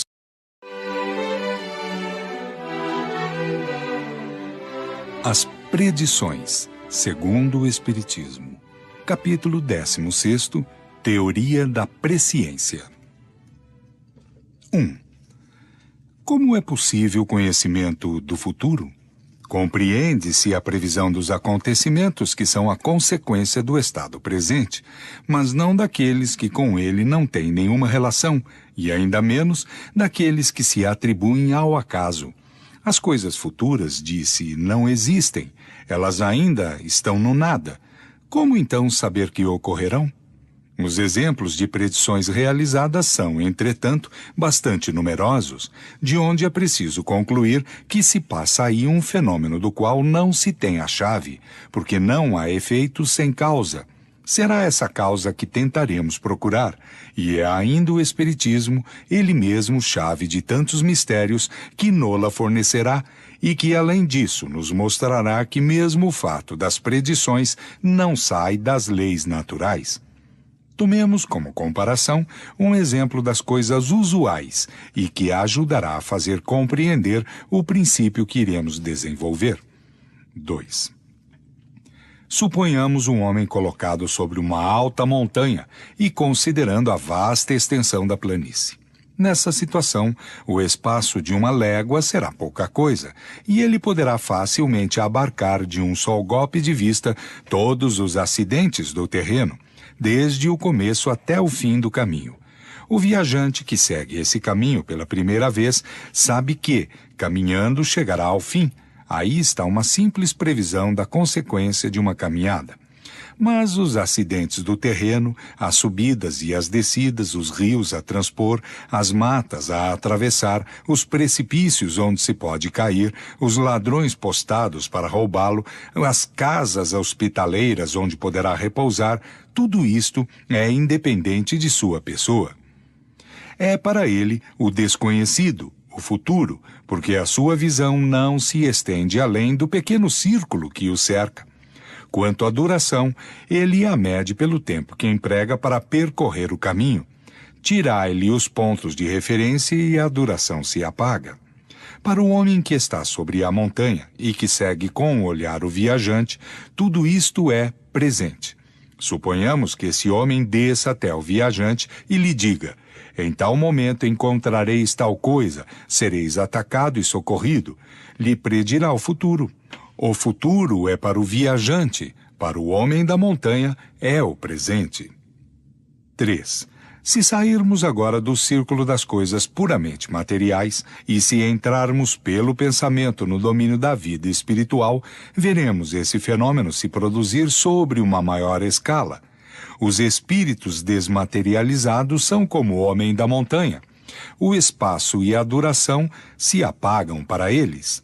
Mas a extensão e a penetração de sua visão são proporcionais à sua depuração e à sua elevação na hierarquia espiritual. Eles são, com relação aos espíritos inferiores, como o homem armado de um poderoso telescópio ao lado daquele que não tem senão os seus olhos. Entre estes últimos, a visão é circunscrita não somente porque não podem, senão dificilmente, se afastar do globo ao qual estão ligados, mas porque a grosseria de seu perispírito vela as coisas distantes, como o faz um nevoeiro para os olhos do corpo. Compreende-se, pois, que segundo o grau de perfeição, um espírito possa abarcar um período de alguns anos, de alguns meses, de alguns séculos, e mesmo de vários milhares de anos, porque o que é um século em presença do infinito? Os acontecimentos não se desenrolam sucessivamente diante dele, como os incidentes da rota do viajante. Ele vê, simultaneamente, o começo e o fim do período. Todos os acontecimentos que neste período são o futuro para o homem da Terra, são para ele o presente. Poderá, pois, vir nos dizer, com certeza, tal coisa ocorrerá em tal época, porque vê essa coisa como o homem da montanha vê o que espera o viajante em seu caminho. Se não o faz, é porque o conhecimento do futuro seria nocivo ao homem, entravaria o seu livre-arbítrio, o paralisaria no trabalho que deve cumprir para o seu progresso. O bem e o mal que o esperam, estando no desconhecido, são para ele a prova. Se uma tal faculdade, mesmo restrita, pode estar nos atributos da criatura, em que grau de poder não deve se elevar no Criador, que abarca o infinito? Para ele o tempo não existe, o começo e o fim dos mundos são o presente. Nesse imenso panorama, o que é a duração da vida de um homem, de uma geração, de um povo? 4. Entretanto, como o homem deve concorrer para o progresso geral e que certos acontecimentos devem resultar da sua cooperação, pode ser útil em casos especiais que ele pressinta esses acontecimentos a fim de que lhes prepare os caminhos e esteja pronto para agir quando chegar o momento. Por isso Deus permite por vezes que um canto do véu seja levantado, mas é sempre com um objetivo útil e jamais para satisfazer uma vã curiosidade. Essa missão pode ser dada, pois, não a todos os espíritos, uma vez que os há que não conhecem o futuro melhor do que os homens, mas a alguns espíritos suficientemente avançados para isso. Ora, é de notar-se que essas espécies de revelações são sempre feitas espontaneamente e jamais, ou bem raramente, ao menos, em resposta a uma pergunta direta. 5. Esta missão pode igualmente ser entregue a certos homens, e eis de que maneira.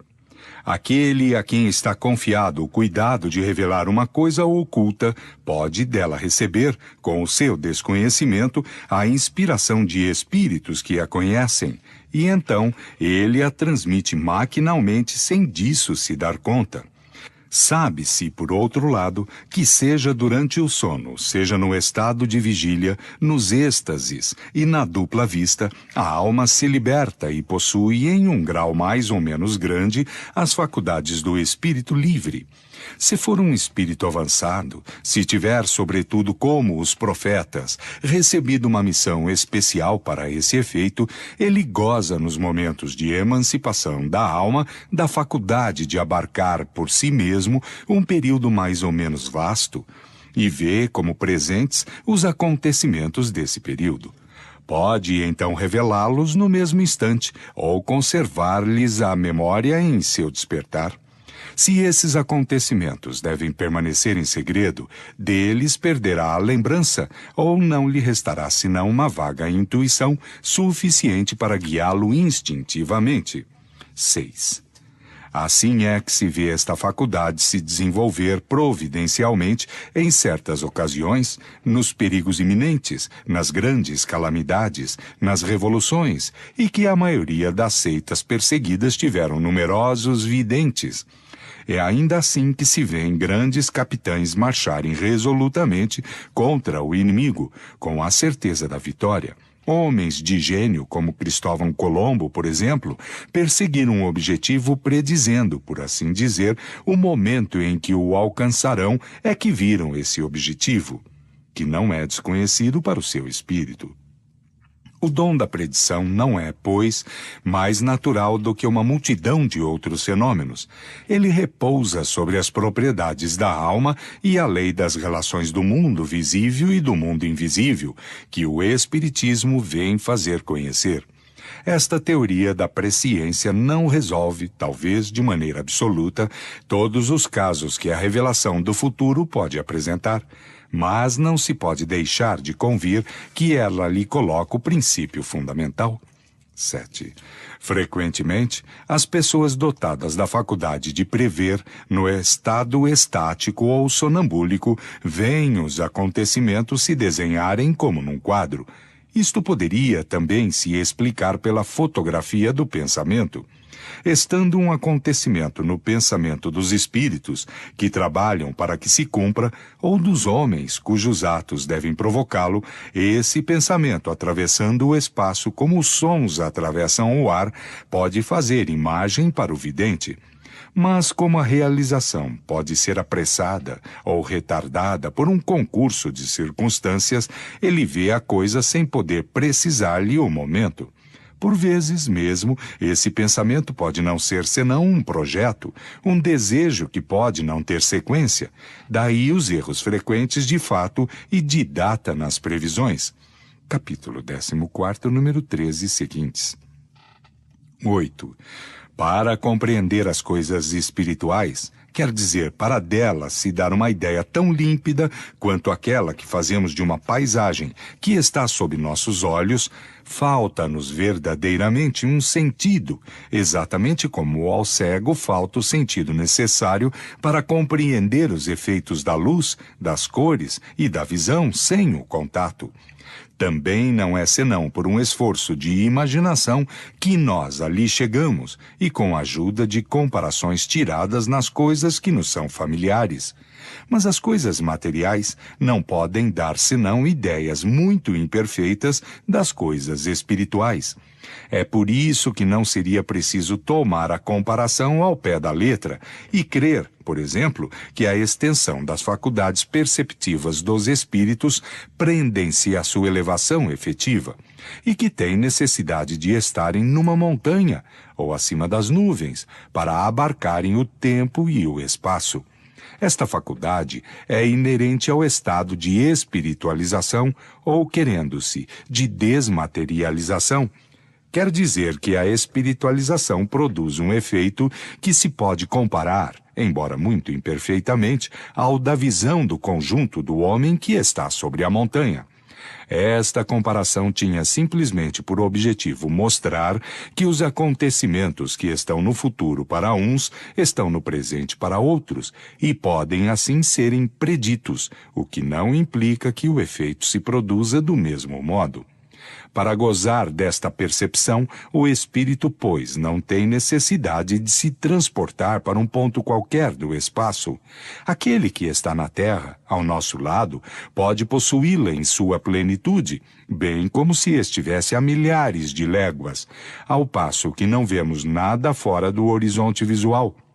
A visão dos espíritos, não se produzindo do mesmo modo, nem com os mesmos elementos que entre os encarnados, seu horizonte visual é todo outro.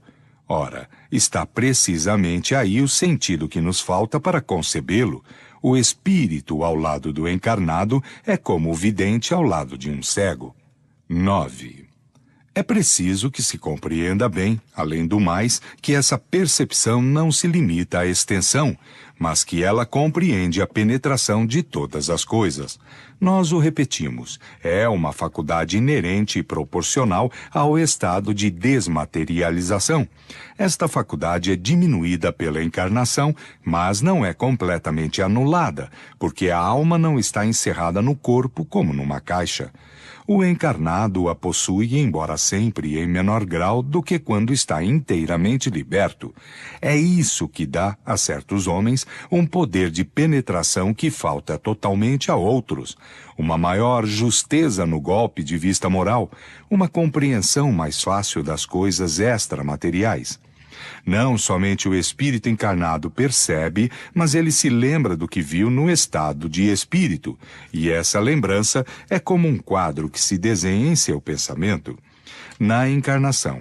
Ele vê, mas vagamente, e como através de um véu, no estado de liberdade, vê e concebe claramente. O princípio da visão não está fora dele, mas nele. Por isso não tem necessidade da nossa luz exterior. Pelo desenvolvimento moral, o círculo das ideias e da concepção se alarga pela desmaterialização gradual do perispírito. Este se purifica dos elementos grosseiros que alteram a delicadeza das percepções, de onde é fácil compreender que a extensão de todas as faculdades segue o progresso dos espíritos. 10. É o grau da extensão das faculdades do espírito que, na encarnação, o tornam mais ou menos apto para conceber as coisas espirituais. Todavia, essa aptidão não é consequência necessária do desenvolvimento da inteligência. A ciência vulgar não a dá. É por isso que se vêem homens de um grande saber, tão cegos para as coisas espirituais, quanto outros o são para as coisas materiais. São a elas refratários, porque não as compreendem. Isto se deve a que o seu progresso ainda não se cumpriu nesse sentido, ao passo que se vêem pessoas de uma instrução e de uma inteligência vulgares as aprender com a maior facilidade, o que prova que elas disso tinham a intuição prévia. É, entre elas, uma lembrança retrospectiva do que viram e souberam, seja na erraticidade, seja em suas existências anteriores, como outros têm a intuição das línguas e das ciências que possuíam. 11. Quanto ao futuro do Espiritismo, os espíritos, como se sabe, são unânimes em afirmar o triunfo próximo, apesar dos entraves que se lhe opõem. Esta previsão lhes é fácil, primeiro porque a sua propagação é a sua obra pessoal. Concorrendo para o movimento ou dirigindo-o, eles sabem, por consequência, o que devem fazer. Em segundo lugar, basta-lhes abarcar um período de curta duração e nesse período vêm em seu caminho os poderosos auxiliares que Deus lhes suscita e que não tardarão a se manifestar. Sem serem espíritos desencarnados, que os espíritas se transportem somente para 30 anos à frente, no meio da geração que se ergue, que dali considerem o que se passa hoje, que lhe sigam a marcha progressiva, e verão se consumir em vãos esforços aqueles que se creem chamados a derrubá-lo. Vê-los-ão pouco a pouco desaparecer da cena, ao lado da árvore que se engrandece e cujas raízes se estendem cada dia mais. 12. Os acontecimentos vulgares da vida privada são, mais frequentemente, a consequência da maneira de agir de cada um. Este vencerá segundo as suas capacidades, sua habilidade, sua perseverança, sua prudência e sua energia, onde um outro fracassará pela sua insuficiência. De sorte que se pode dizer que cada um é o artífice de seu próprio futuro, que nunca é submetido a uma cega fatalidade, independente de sua pessoa. Conhecendo-se o caráter de um indivíduo, pode-se facilmente predizer-lhe a sorte que o espera no caminho em que se empenha. 13. Os acontecimentos que tocam os interesses gerais da humanidade são regulados pela providência. Quando uma coisa está nos desígnios de Deus, ela se cumpre, seja por um meio, seja por outro. Os homens concorrem para a sua execução, mas nenhum é indispensável. De outro modo, o próprio Deus estaria à mercê de suas criaturas. Se aquele a quem incumbe a missão de executá-la falha, um outro dela é encarregado. Não há missão fatal. O homem está sempre livre para cumprir aquela que lhe é confiada e que aceitou voluntariamente.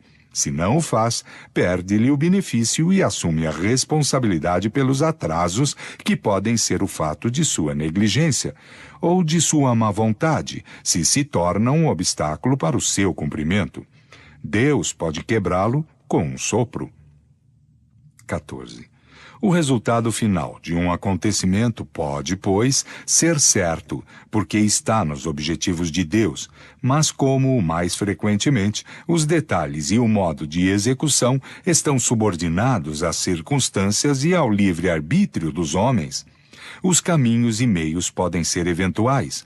Os espíritos podem nos pressentir sobre o conjunto, se for útil que disso sejamos prevenidos. Mas para precisar o lugar e a data, seria preciso que conhecessem previamente a determinação que tomará tal ou tal indivíduo. Ora, se essa determinação não está ainda em seu pensamento, segundo o que ela será, pode acelerar ou retardar o desfecho, modificar os meios secundários de ação, tudo conduzindo ao mesmo resultado. É assim, por exemplo, que os espíritos podem, pelo conjunto das circunstâncias, prever que uma guerra está mais ou menos próxima, que é inevitável, sem poderem prever o dia em que ela começará, nem os incidentes de detalhes que podem ser modificados pela vontade dos homens. 15. Para a fixação da época dos acontecimentos futuros, é preciso, além disso, levar em conta uma circunstância inerente à própria natureza dos espíritos. O tempo, do mesmo modo que o espaço, não pode ser avaliado senão com a ajuda de pontos de comparação ou de referência que o dividem em períodos que se podem contar. Na Terra, a divisão natural do tempo em dias e em anos está marcada pela subida e a descida do Sol e pela duração do movimento de translação da Terra. As unidades de medida do tempo devem variar segundo os mundos, uma vez que os períodos astronômicos são diferentes. Assim é que, por exemplo, em Júpiter os dias equivalem a 10 das nossas horas e os anos a quase 12 anos terrestres. Há, pois, para cada mundo, um modo diferente de contar a duração, segundo a natureza das revoluções astrais que ali se cumprem. E isto já seria uma dificuldade para a determinação de nossas datas para espíritos que não conhecessem o nosso mundo. Mas, fora dos mundos, esses meios de apreciação não existem. Para um espírito no espaço não há nem subida e nem descida, de sol, marcando os dias, nem revoluções periódicas marcando os anos. Não há para ele senão a duração do espaço infinito. Capítulo 6, número 1 e seguintes. Aquele, pois, que nunca tivesse vindo à Terra, não teria nenhum conhecimento dos nossos cálculos, que de resto lhe seriam completamente inúteis. A mais, aquele que nunca tivesse encarnado em mundo algum não teria nenhuma noção das frações da duração. Quando um espírito estranho à Terra vem nela se manifestar, ele não pode assinalar data aos acontecimentos, senão se identificando com os nossos usos, o que, sem dúvida, está em seu poder, mas o que, o mais frequentemente, não julga útil fazer. 16. Os espíritos que compõem a população invisível do nosso globo, onde já viveram e continuam a viver em nosso meio, estão naturalmente identificados com os nossos hábitos, dos quais levam a lembrança na erraticidade. Eles poderiam, consequentemente, com mais facilidade, assinalar uma data aos acontecimentos futuros, quando a conhecem. Mas, além de que isso não lhes é sempre permitido, disso estão impedidos por esta razão de que todas as vezes que as circunstâncias dos detalhes estão subordinadas ao livre-arbítrio e à decisão eventual do homem, a data precisa não existe realmente senão quando o acontecimento se cumpre. Eis porque as predições circunstanciadas não podem oferecer certeza e não devem ser aceitas senão como probabilidades, ainda mesmo que não levassem com elas uma marca de legítima suspeição. Também os espíritos verdadeiramente sábios nada predizem para épocas fixas, limitam-se a nos pressentir sobre o resultado das coisas que nos é útil conhecer. Insistir para ter detalhes precisos é se expor às mistificações de espíritos levianos, que predizem tudo o que se quer sem se importarem com a verdade e se divertindo com os pavores e com as decepções que causam. 17. A forma geralmente muito empregada até aqui para as predições faz delas verdadeiros enigmas, frequentemente indecifráveis. Essa forma misteriosa e cabalística, na qual Nostradamus oferece o tipo mais completo, lhes dá um certo prestígio aos olhos do vulgo, que lhes atribui tanto mais valor quanto sejam mais incompreensíveis. Pela sua ambiguidade, elas se prestam a interpretações muito diferentes, de tal sorte que, segundo o sentido atribuído a certas palavras alegóricas, ou de convenção, segundo a maneira de computar o cálculo bizarramente complicado das datas, e com um pouco de boa vontade, ali se encontra quase tudo o que se quer. Qualquer que seja ela, não se pode deixar de convir que algumas têm um caráter sério e confundem pela sua veracidade. É provável que essa forma velada teve, num tempo, a sua razão de ser e mesmo a sua necessidade. Hoje, as circunstâncias não são mais as mesmas. O positivismo do século se acomodaria pouco com a linguagem sibilina. Também, as predições de nossos dias não afetam mais essas formas estranhas. Aquelas que os espíritos fazem nada têm de místico. Elas falam a linguagem de todo o mundo, como se o fizessem quando vivos, porque não deixaram de pertencer à humanidade. Nos pressentem sobre as coisas futuras, pessoais ou gerais, quando isto pode ser útil, na medida da perspicácia da qual são dotados, como o fariam conselheiros ou amigos. As suas previsões são, pois, antes advertências, que nada tiram ao livre-arbítrio, do que predições propriamente ditas que implicariam uma fatalidade absoluta. A sua opinião, além disso, é quase sempre motivada porque não querem que o homem iniba sua razão sob uma fé cega, o que permite apreciar-lhes a justeza. 18. A humanidade contemporânea tem também os seus profetas, mais do que um escritor, poeta, literato, historiador ou filósofo pressentiu em seus escritos a marcha futura das coisas que se vêm realizar hoje. Esta aptidão prende-se frequentemente, sem dúvida, à retidão do julgamento que deduziu as consequências lógicas do presente, mas, frequentemente, também, ela é o resultado de uma clarividência especial inconsciente ou de uma inspiração estranha. O que esses homens fizeram quando vivos, podem com mais forte razão fazê-lo e com mais exatidão no estado de espírito, quando a visão espiritual não está mais obscurecida pela matéria.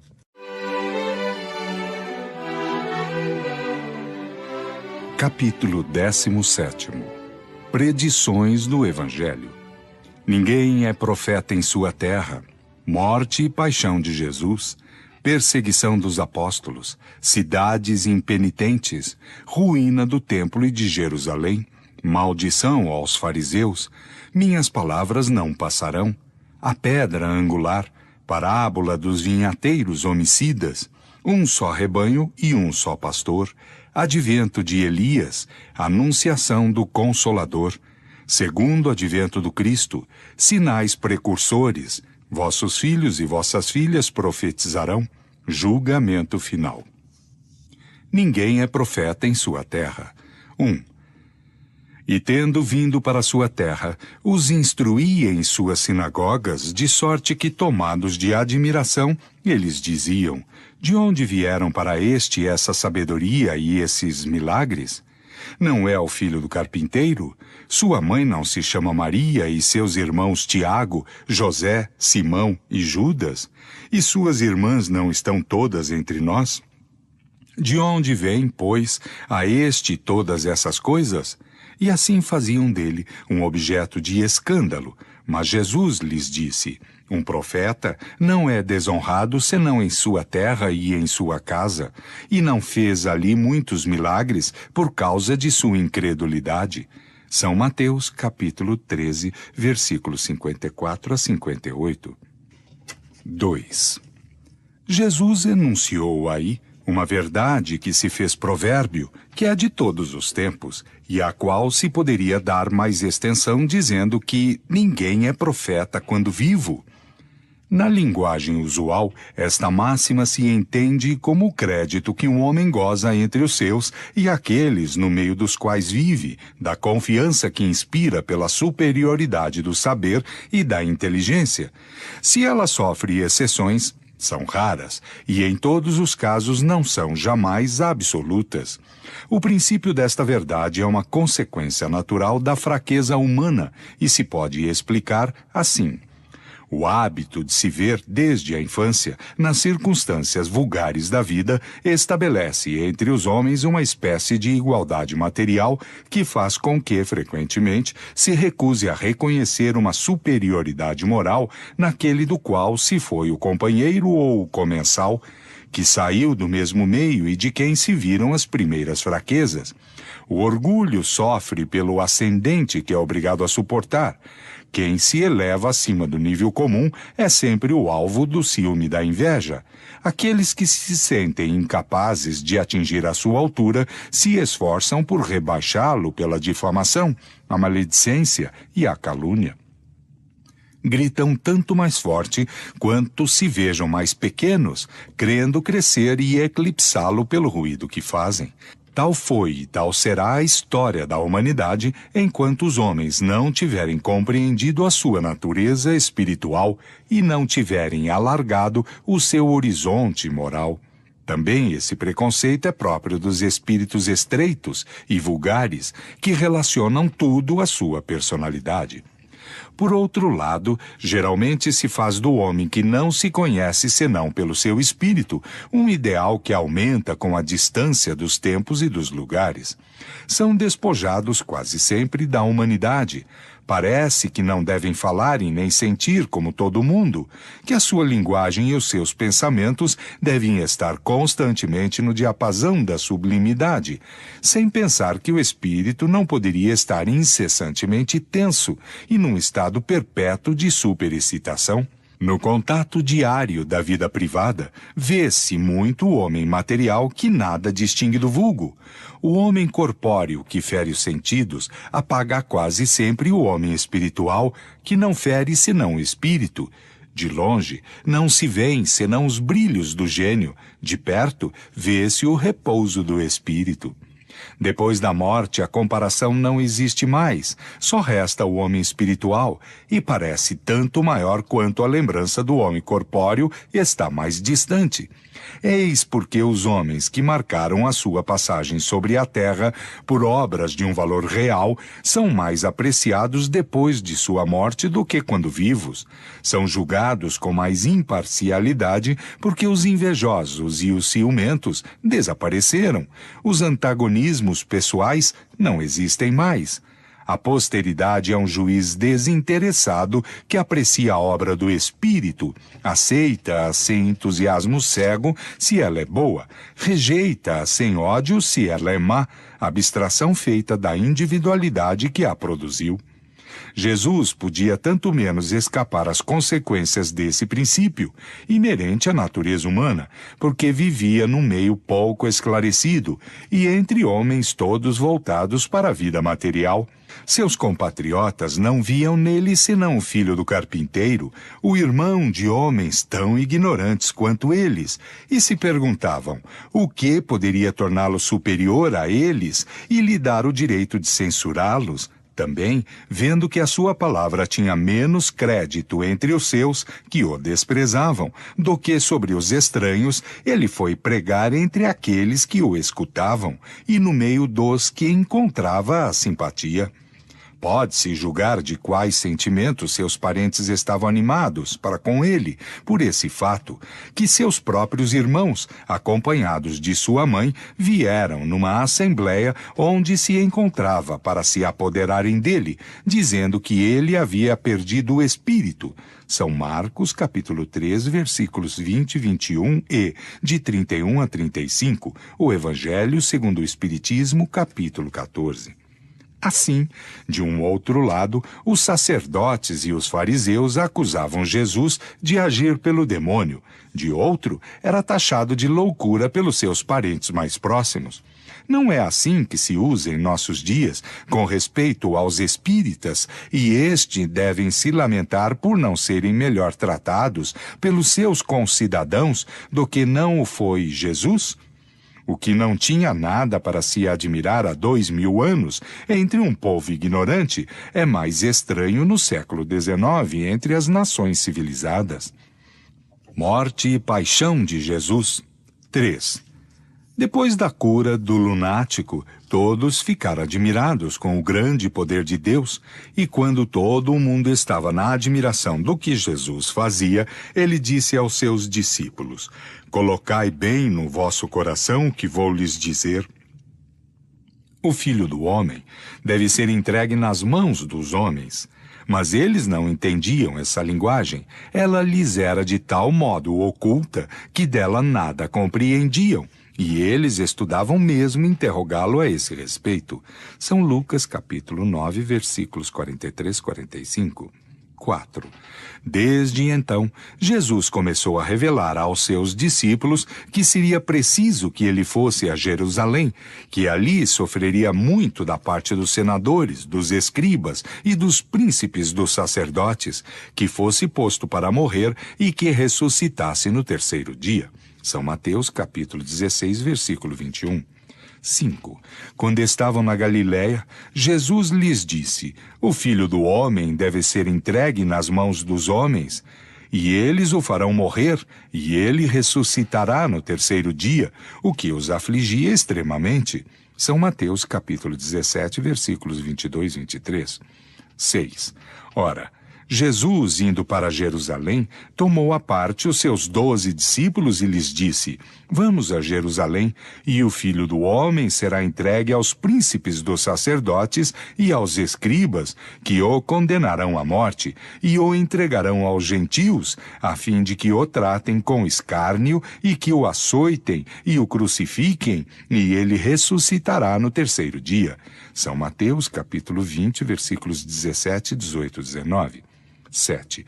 Em seguida, Jesus, tomando à parte os seus 12 apóstolos, lhes disse: Eis que vamos a Jerusalém, e tudo o que foi escrito pelos profetas com respeito ao Filho do Homem vai ser cumprido, porque ele será entregue aos gentios, escarnecê-lo-ão, será açoitado e o farão morrer, e ele ressuscitará no terceiro dia.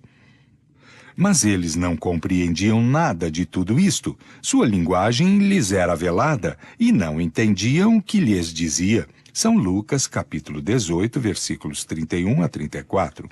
8. Tendo Jesus terminado todos os seus discursos, disse aos seus discípulos: Sabeis que a Páscoa se fará em 2 dias, e que o Filho do Homem será entregue para ser crucificado. Ao mesmo tempo, os príncipes dos sacerdotes e os anciãos do povo se reuniram no palácio do grande sacerdote chamado Caifás, e tiraram conselho juntos para encontrarem meio de se apoderarem habilmente de Jesus e de fazê-lo morrer. E diziam: Não é preciso que seja durante a festa, de medo que se excite algum tumulto entre o povo. São Mateus, capítulos 26, versículos 1 a 5. 9. No mesmo dia, alguns dos fariseus vieram lhe dizer: Ide daqui, saí deste lugar, porque Herodes quer vos fazer morrer.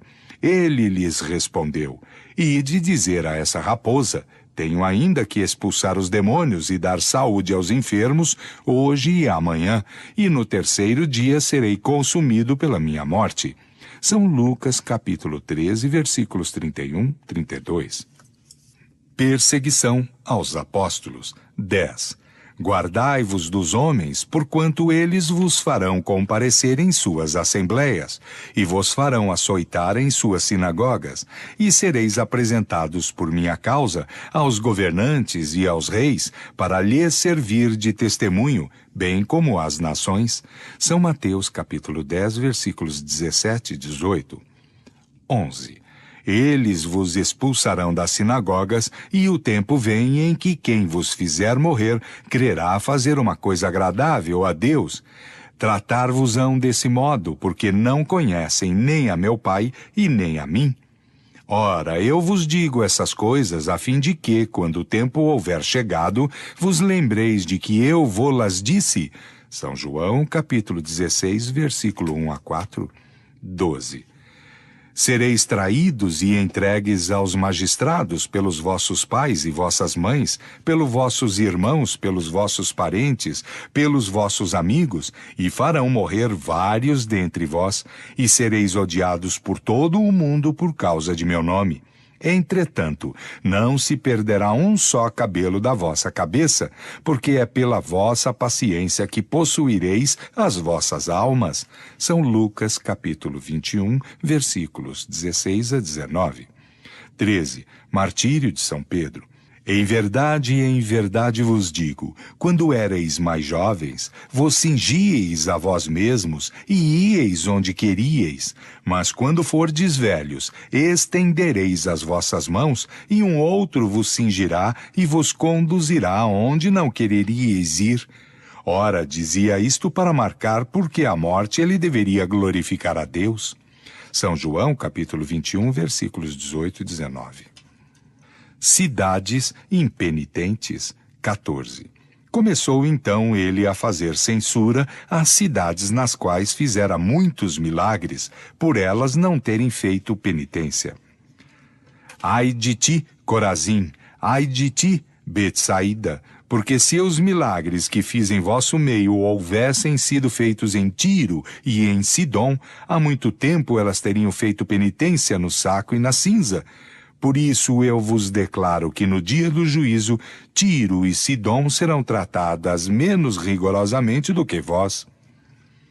E tu, Cafarnaum, elevar-te-ás sempre até ao céu? Serás abaixada até ao fundo do inferno, porque se os milagres que foram feitos no meio de ti houvessem sido feitos em Sodoma, ela talvez subsistisse ainda hoje. Por isso eu te declaro que no dia do julgamento o país de Sodoma será tratado menos rigorosamente do que tu. São Mateus, capítulo 11, versículos de 20 a 24. Ruína do templo e de Jerusalém. 15. Quando Jesus saiu do templo para ir-se embora, seus discípulos se aproximaram dele para lhe fazerem notar a estrutura e a grandeza desse edifício. Mas ele lhes disse: Vede vós todos estes edifícios? Eu vô-lo digo, em verdade eles serão de tal modo destruídos que não lhes restará pedra sobre pedra. São Mateus capítulo 24, versículo 1 e 2. 16.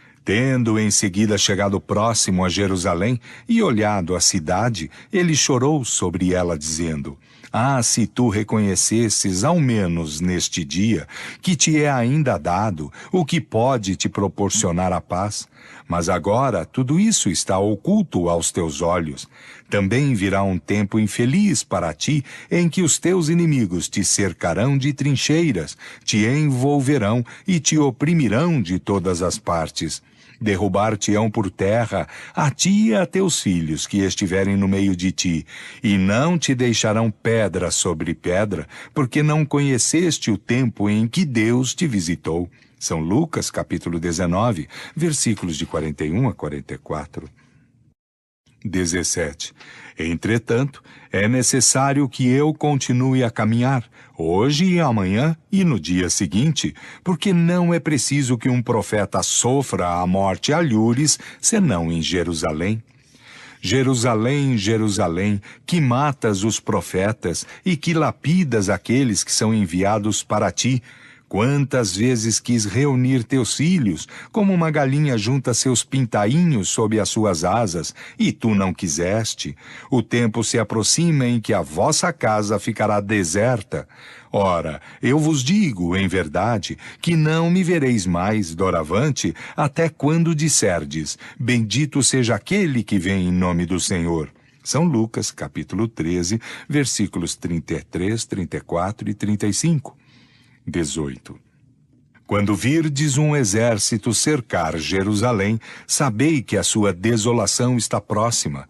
Então, que aqueles que estiverem na Judéia fujam sobre as montanhas, que aqueles que se encontrarem no meio delas se retirem, e que aqueles que estiverem na região em torno nela não entrem, porque esses serão, então, os dias da vingança, a fim de que tudo o que está nas Escrituras seja cumprido. Infelizes daquelas que estiverem grávidas ou amamentando naqueles dias, porque este país será oprimido pelos males, e a cólera do céu cairá sobre este povo. Passarão pelo fio da espada, serão levados cativos em todas as nações, e Jerusalém será calcada aos pés pelos gentios, até que o tempo das nações esteja cumprido. São Lucas, capítulo 21, versículos de 20 a 24. 19.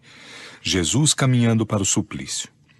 Ora, ele era seguido por uma grande multidão de povo e de mulheres, que batiam no peito e que choravam. Mas Jesus, virando-se-lhe, lhes disse: Filhas de Jerusalém, não choreis sobre mim, mas chorai sobre vós mesmas e sobre os vossos filhos, porquanto virá um tempo no qual se dirá: Felizes as estéreis e as entranhas que não deram filhos, e os seios que não alimentaram.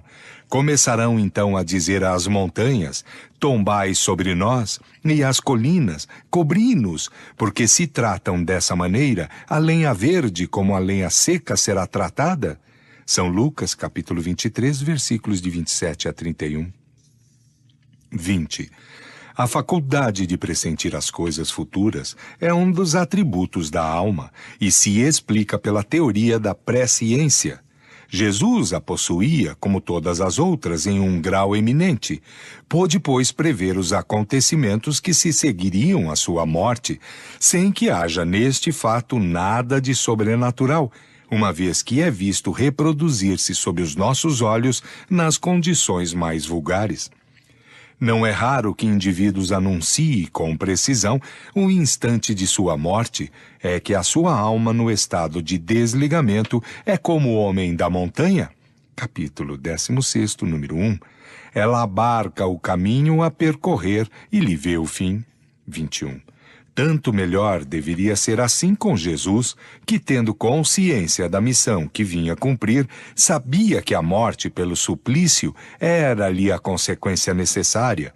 A visão espiritual, permanente nele, assim como a penetração do pensamento, deviam mostrar-lhe as circunstâncias da hora fatal. Pela mesma razão, ele podia prever a ruína do templo, a de Jerusalém, as infelicidades que atingiriam seus habitantes e a dispersão dos judeus. Maldição aos fariseus. 22. João Batista. Vendo vários dos fariseus e dos saduceus que vinham ao seu batismo, ele lhes disse: Raça de víboras, quem vos ensinou a fugir da cólera que deve cair sobre vós? Fazei, pois, dignos frutos de penitência, e não penseis em vos dizer: nós temos Abraão por pai.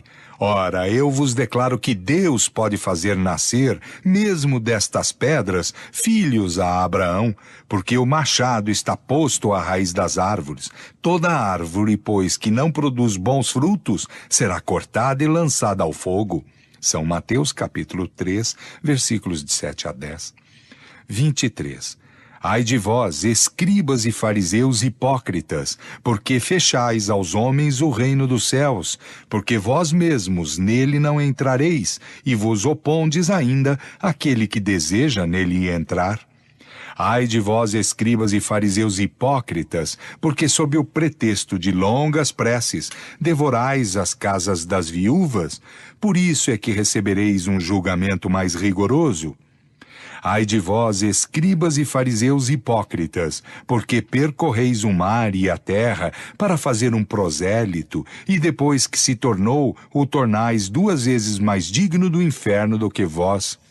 Ai de vós, condutores cegos, que dizeis: se um homem jura pelo templo, isso não é nada, mas quem jura pelo ouro do templo está obrigado ao seu juramento. Insensatos e cegos que sois, o que se deve estimar mais, ou o ouro ou o templo que santifica o ouro? E se um homem dizeis, jura pelo altar, isso não é nada, mas quem jura pelo dom que está sobre o altar está obrigado ao seu juramento. Cegos que sois, o que se deve estimar mais, ou o dom ou o altar que santifica o dom? Aquele, pois, que jura pelo altar e por tudo o que está acima. E quem jure pelo templo, jura pelo templo e por aquele que o habita. E aquele que jura pelo céu, jura pelo trono de Deus e por aquele que nele está sentado. Ai de vós, escribas e fariseus hipócritas, que pagais o dízimo da menta, do funcho e do cominho, e que abandonastes o que há de mais importante na lei, a saber, a justiça, a misericórdia e a fé. Aí estão as coisas que era preciso praticar, sem, entretanto, omitir as outras. Condutores cegos que tendes grande cuidado em abastecer-se do que bebeis, de medo de engolir um mosquito e que engolis um camelo. Ai de vós, escribas e fariseus hipócritas, porque limpais o exterior do copo e do prato, e estais por dentro cheios de rapina e de impureza.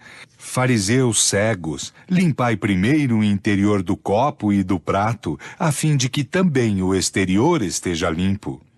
Ai de vós, escribas e fariseus hipócritas, porque sois semelhantes a sepulcros pintados de branco, que por fora parecem belos aos olhos dos homens, mas que por dentro estão cheios de ossadas de mortos e de toda espécie de podridão. Assim, por fora, pareceis justos, mas por dentro sois cheios de hipocrisia e de iniquidade. Ai de vós, escribas e fariseus, que construís túmulos aos profetas e ornais os monumentos dos justos, e que dizeis, se estivéssemos no tempo de nossos pais, não nos juntaríamos a eles para derramar o sangue dos profetas. Acabais, pois, também de encher a medida de vossos pais. Serpentes, raça de víboras, como podereis evitar serem condenados ao inferno? Por isso vou-vos enviar profetas, sábios e escribas, e matareis uns, crucificareis os outros, chicoteareis os outros em vossas sinagogas, e os perseguireis de cidade em cidade, a fim de que todo o sangue inocente que foi derramado sobre a terra recaia sobre vós, desde o sangue de Abel, o justo, até o sangue de Zacarias, filho de Baraquias, que matastes entre o templo e o altar. Eu vos digo, em verdade, tudo isso virá fundir sobre esta raça que está hoje. São Mateus, capítulo 23, versículos de 13 a 36. Minhas palavras não passarão. 24. Então, os seus discípulos dele se aproximando disseram-lhe, sabeis bem que os fariseus, tendo ouvido o que acabais de dizer, com isso se escandalizaram. Mas ele respondeu, toda planta que meu Pai Celestial não plantou será arrancada. Deixai-os, são cegos que conduzem cegos. Se um cego conduz a um outro, eles caem ambos na fossa. São Mateus, capítulo 15, versículos 12, 13 e 14. 25. O céu e a terra passarão, mas as minhas palavras não passarão. São Mateus, capítulo 24, versículo 35. 26. As palavras de Jesus não passarão porque serão verdadeiras em todos os tempos. O seu código moral será eterno, porque encerra as condições do bem que conduz o homem à sua destinação eterna. Mas as suas palavras chegaram até nós puras de toda mistura e de falsas interpretações. Todas as seitas cristãs compreenderam-lhe o Espírito. Nenhuma deturpou-lhe o verdadeiro sentido em consequência dos preconceitos e da ignorância das leis da natureza. Nenhuma fez delas um instrumento de dominação para servir à ambição e aos interesses materiais, um degrau não para se elevar ao céu, mas para se elevar sobre a terra. Todas se propuseram, por regra de conduta, a prática das virtudes das quais Jesus fez a condição expressa da salvação. Todas elas estão isentas das censuras que ele dirigia aos fariseus de seu tempo. Todas, enfim, na teoria como na prática, são a expressão pura de sua doutrina. A verdade, sendo una, não pode se encontrar em afirmações contrárias, e Jesus não pôde querer dar um duplo sentido às suas palavras. Se, pois, as diferentes seitas se contradizem, se umas consideram como verdadeiro o que outras consideram como heresias, é impossível que estejam todas na verdade. Se todas houvessem tomado o verdadeiro sentido do ensinamento evangélico, teriam se reencontrado sobre o mesmo terreno e não haveria seitas. O que não passará é o verdadeiro sentido das palavras de Jesus. O que passará é o que os homens estabeleceram sobre o sentido falso que deram a essas mesmas palavras. Tendo Jesus a missão de trazer aos homens o pensamento de Deus, só a sua doutrina pura pode ser a expressão desse pensamento. Foi por isso que disse: toda planta que o meu Pai Celestial não plantou será arrancada. A pedra angular, 27. Jamais lestes esta palavra nas Escrituras. A pedra que foi rejeitada por aqueles que construíam tornou-se a principal pedra do ângulo.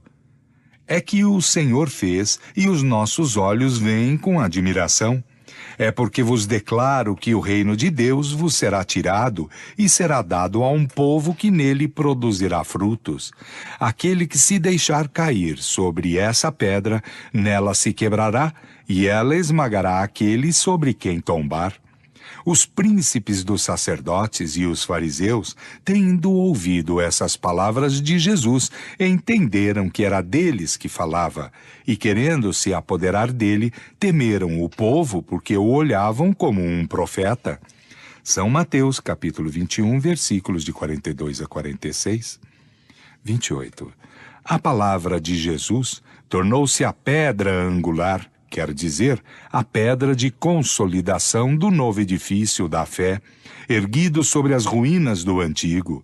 Os judeus, os príncipes dos sacerdotes e os fariseus, tendo rejeitado essa palavra, ela os derrotou, como derrotará aqueles que depois a desconheceram, ou que lhe desnaturaram o sentido em proveito de sua ambição. Parábola dos vinhateiros homicidas, 29. Houve um pai de família que, tendo plantado uma vinha, cercou-a com uma sebe e, cavando na terra, ali construiu uma torre.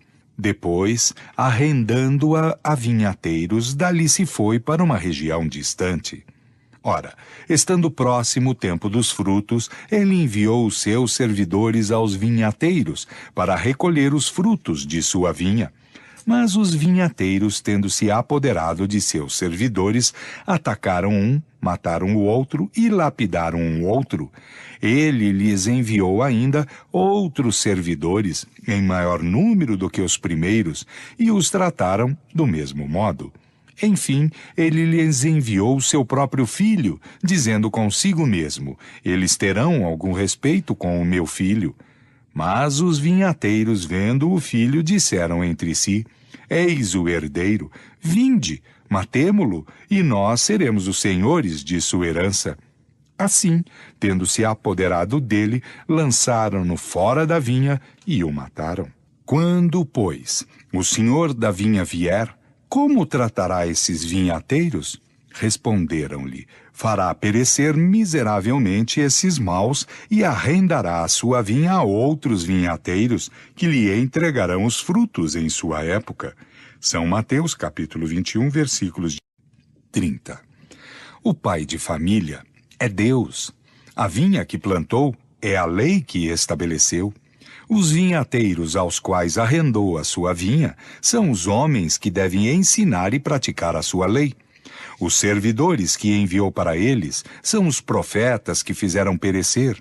Seu filho que enviou, enfim, é Jesus, que fizeram perecer do mesmo modo.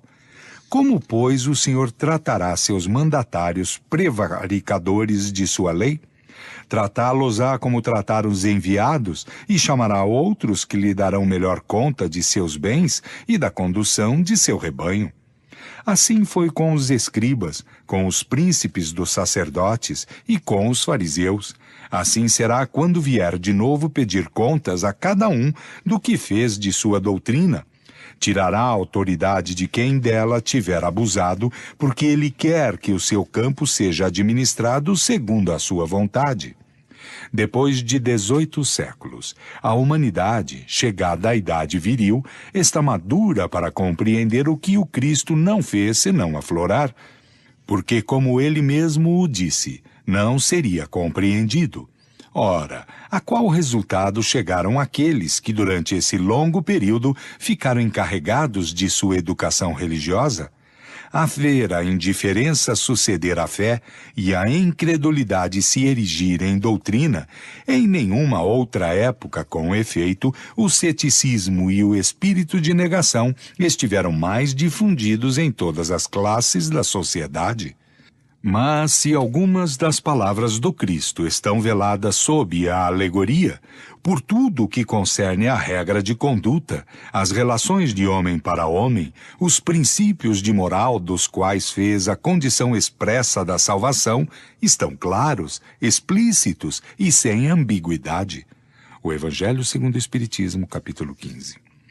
O que se fez de suas máximas de caridade, de amor e de tolerância, das recomendações que fez aos seus apóstolos, de converter os homens pela doçura e a persuasão, da simplicidade, da humildade, do desinteresse de todas as virtudes das quais ele deu exemplo? Em seu nome, os homens reciprocamente lançaram-se o anátema e a maldição. Massacraram-se em nome daquele que disse: todos os homens são irmãos. Fez-se um Deus ciumento, vingativo e parcial, daquele que ele proclamou infinitamente justo, bom e misericordioso. Foram sacrificadas a esse Deus de paz e de verdade mais de milhares de vítimas sobre as fogueiras, pelas torturas e as perseguições, o que jamais sacrificaram os pagãos pelos falsos deuses. Venderam-se as preces e os favores do céu em nome daquele que expulsou os vendilhões do templo e que disse aos seus discípulos: dai gratuitamente o que recebestes gratuitamente. Que diria o Cristo se vivesse hoje entre nós? Se visse os seus representantes ambicionarem as honras, as riquezas, o poder e o fausto dos príncipes do mundo, ao passo que ele, mais rei do que os reis da terra, fez a sua entrada em Jerusalém montado em um asno, não estaria no direito de dizer-lhes: que fizeste de meus ensinamentos, vós que incensais o bezerro de ouro, que fazeis em vossas preces uma grande para os ricos e uma magra para os pobres, quando eu vos disse: os primeiros serão os últimos, e os últimos serão os primeiros no reino dos céus? Mas se aqui não está carnalmente, ele o está em espírito, e como o Senhor da parábola, virá pedir contas aos seus vinhateiros do produto de sua vinha, quando um tempo da colheita houver chegado. Um só rebanho e um só pastor. 31. Tenho ainda outras ovelhas que não são desse aprisco. É necessário também que eu as conduza. Elas escutarão a minha voz, e não haverá senão um rebanho e um pastor. São João, capítulo 10, versículo 16. 32. Por estas palavras, Jesus anuncia claramente que um dia os homens se reunirão numa crença única. Mas como essa unificação poderia se fazer? A coisa parece difícil se se consideram as diferenças que existem entre as religiões, o antagonismo que elas mantêm entre os seus adeptos receptivos, a sua obstinação em se crerem na posse exclusiva da verdade. Todas querem muito a unidade, mas todas se iludem de que ela se fará em seu proveito, e nenhuma entende fazer concessão em suas crenças. Entretanto, a unidade se fará em religião como tende a se fazer socialmente, politicamente, comercialmente, pelo rebaixamento das barreiras que separam os povos, pela assimilação dos costumes, dos usos, da linguagem. Os povos do mundo inteiro já se confraternizam, como os das províncias de um mesmo império. Pressente-se esta unidade, ela é desejada, e se fará pela força das coisas, porque ela se tornará uma necessidade para estreitar os laços de fraternidade entre as nações.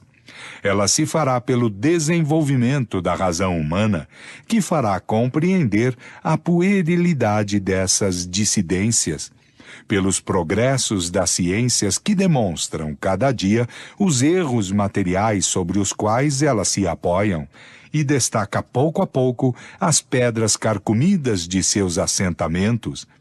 Se a ciência demole, nas religiões, o que é a obra dos homens e o fruto de sua ignorância das leis da natureza, ela não pode destruir, apesar da opinião de alguns, o que é a obra de Deus e a eterna verdade.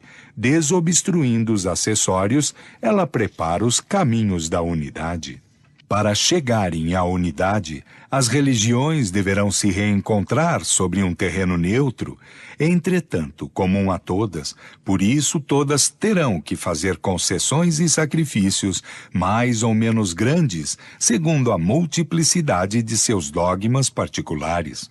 Mas em virtude do princípio de imutabilidade que todas professam, a iniciativa das concessões não poderia vir do campo oficial.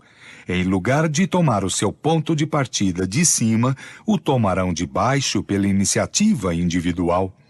Desde algum tempo, opera-se um movimento de descentralização que tende a adquirir uma força irresistível.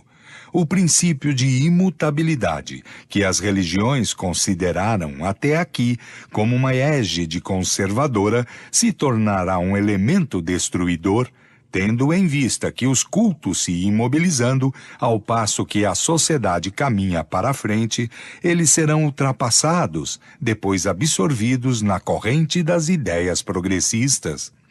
A imobilidade, em lugar de ser uma força, se torna uma causa de fraqueza e de ruína para quem não segue o movimento geral.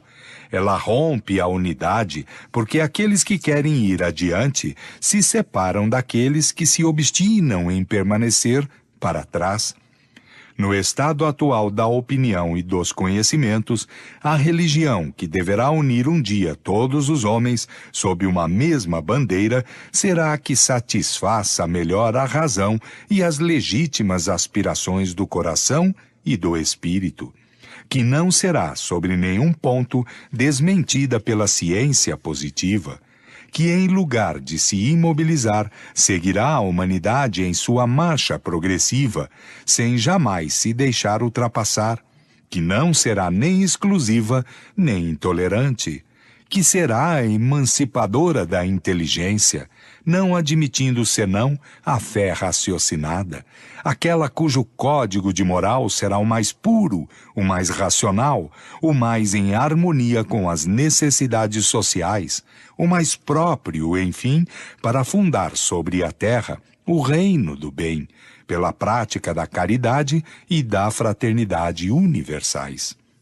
O que mantém o antagonismo entre as religiões é a ideia de que elas têm, cada uma, o seu Deus particular e a sua pretensão de ter o único verdadeiro e o mais poderoso que está em hostilidade constante com os deuses de outros cultos e ocupado em combater a sua influência.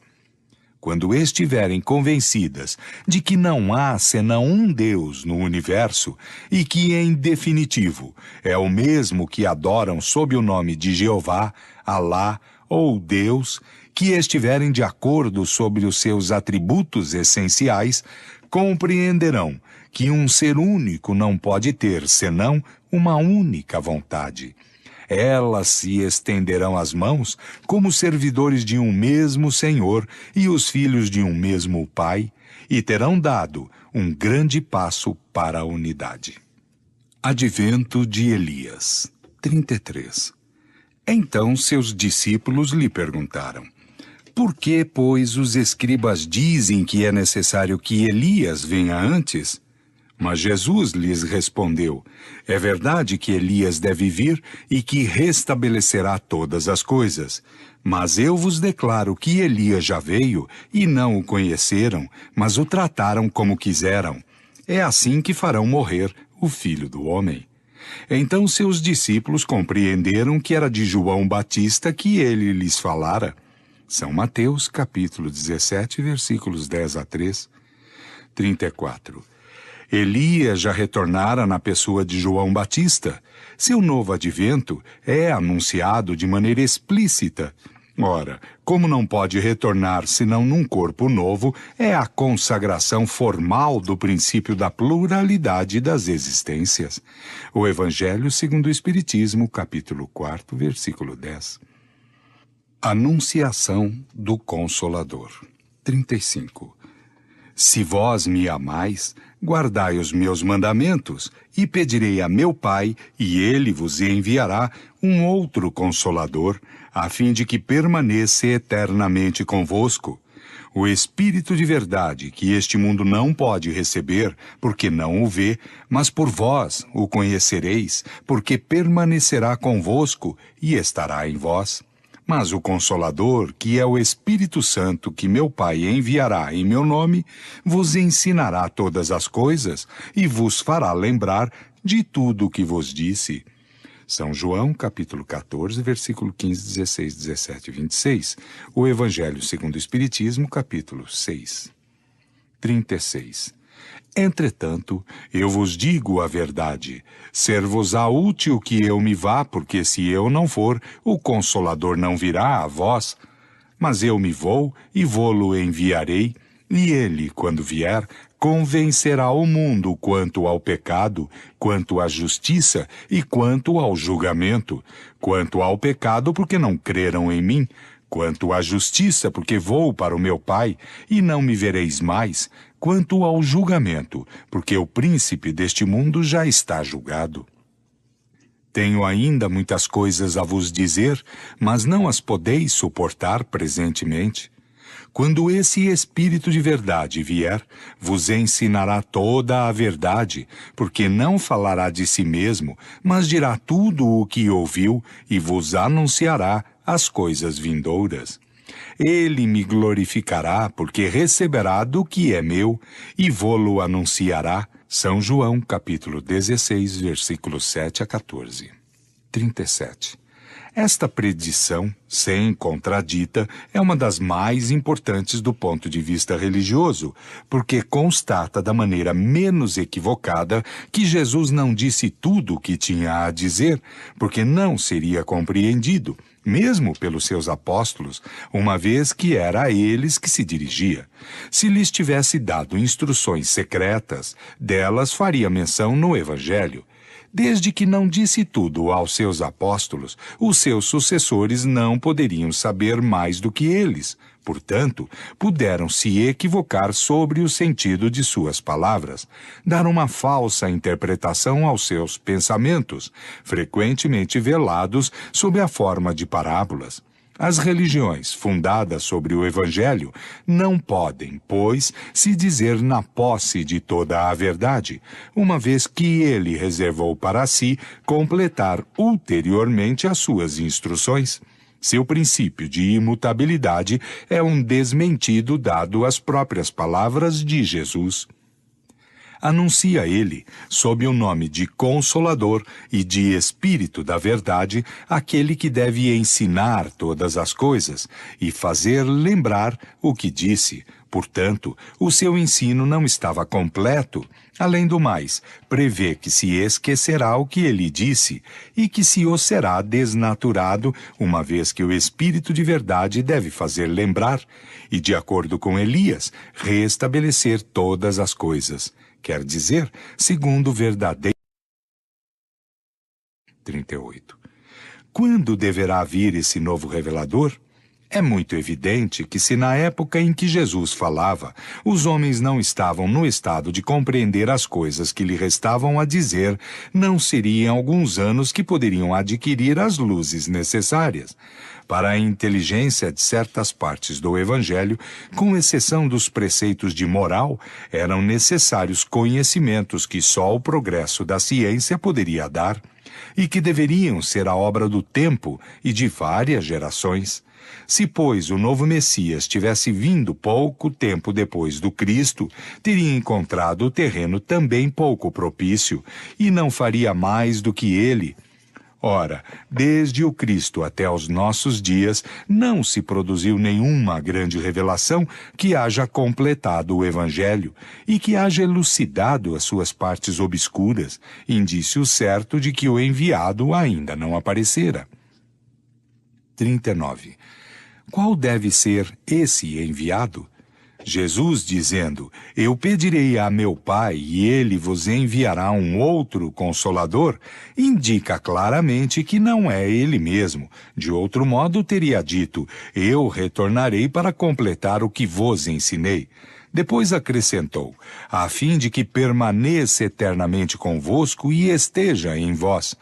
E isso não poderia entender de uma individualidade encarnada que não pode permanecer eternamente conosco, e ainda menos estar em nós, mas se compreende muito bem de uma doutrina, a qual, com efeito, quando assimilada, pode estar eternamente conosco. O Consolador é, pois, no pensamento de Jesus, a personificação de uma doutrina soberanamente consoladora, cujo inspirador deve ser o Espírito de Verdade. 40. O Espiritismo realiza como isso foi demonstrado, capítulo 1, número 30, todas as condições do Consolador prometido por Jesus. Não é uma doutrina individual, uma concepção humana. Ninguém pode dizer-se seu criador. É o produto do ensino coletivo dos Espíritos, ao qual preside o Espírito de Verdade. Ele não suprime nada do Evangelho, completa-o e elucida, com a ajuda das novas leis que revela, unidas às da ciência. Faz compreender o que era ininteligível, admitir a possibilidade daquilo que a incredulidade olhava como inadmissível. Ele teve seus precursores e seus profetas, que pressentiram a sua vinda. Pelo seu poder moralizador, prepara o reino do bem sobre a terra. A doutrina de Moisés, incompleta, permaneceu circunscrita ao povo judeu. A de Jesus, mais completa, difundiu-se sobre toda a terra pelo cristianismo, mas não converteu todo mundo, e o espiritismo, mais completo ainda, tendo raízes em todas as crenças, converterá a humanidade. Nota. Todas as doutrinas filosóficas e religiosas levam o nome da individualidade fundadora. Disse o mosaísmo, o cristianismo, o maometismo, o budismo, o cartesianismo, o fourierismo, o são-simonismo, etc. A palavra espiritismo, ao contrário, não lembra nenhuma personalidade. Encerra uma ideia geral que indica ao mesmo tempo o caráter e a fonte múltipla da doutrina. Fim de nota. 41. Jesus, dizendo aos seus apóstolos, um outro virá mais tarde que vos ensinará o que não posso vos dizer agora, proclamava, por isso mesmo, a necessidade da reencarnação. Como esses homens poderiam aproveitar um ensino mais completo que deveria ser dado ulteriormente? Como estariam mais aptos para compreendê-lo se não devessem reviver? Jesus teria dito uma inconsequência se os homens futuros devessem, segundo a doutrina vulgar, ser homens novos, almas saídas do nada no seu nascimento. Admiti, ao contrário, que os apóstolos e os homens de seu tempo viveram depois que reviverão ainda hoje. A promessa de Jesus se acha justificada. A sua inteligência, que deve ter se desenvolvido ao contato do progresso social, pode suportar agora o que não poderia suportar então. Sem a reencarnação, a promessa de Jesus teria sido ilusória. 42.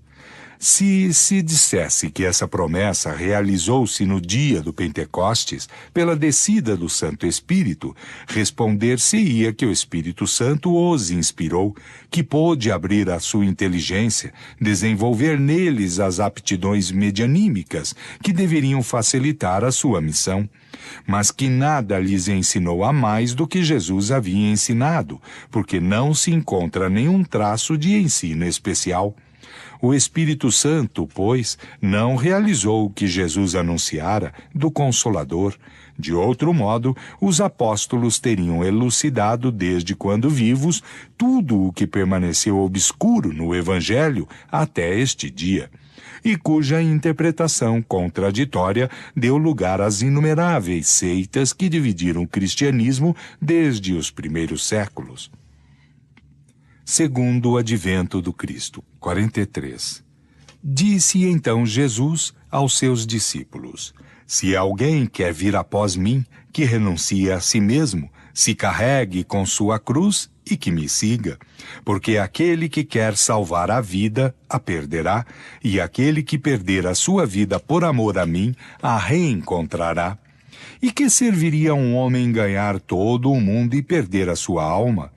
Ou por qual troca o homem poderia resgatar a sua alma depois que a tivesse perdido? Porque o Filho do Homem deve vir na glória de seu Pai com os seus anjos, e então dará a cada um segundo as suas obras. Eu vos digo, em verdade, há alguns daqueles que estão aqui que não experimentarão a morte se não tiverem visto o Filho do Homem vir em seu reino. São Mateus, capítulo 16, versículos de 24 a 28. 44. Então, o grande sacerdote, se levantando no meio da assembleia, interrogou Jesus e disse-lhe: Nada me respondeis quanto ao que estes depõem contra vós? Mas Jesus permaneceu no silêncio e nada respondeu. O grande sacerdote interrogou-o ainda e lhe disse: Sois o Cristo, o Filho de Deus, bendito para sempre? Jesus lhe respondeu: Eu o sou, e vereis um dia o Filho do Homem sentado à direita da majestade de Deus e vindo sobre as nuvens do céu. Logo o grande sacerdote, rasgando as suas vestes, disse-lhe: Para que temos mais necessidade de testemunhos? São Marcos, capítulo 14, versículo de 60 a 63. 45.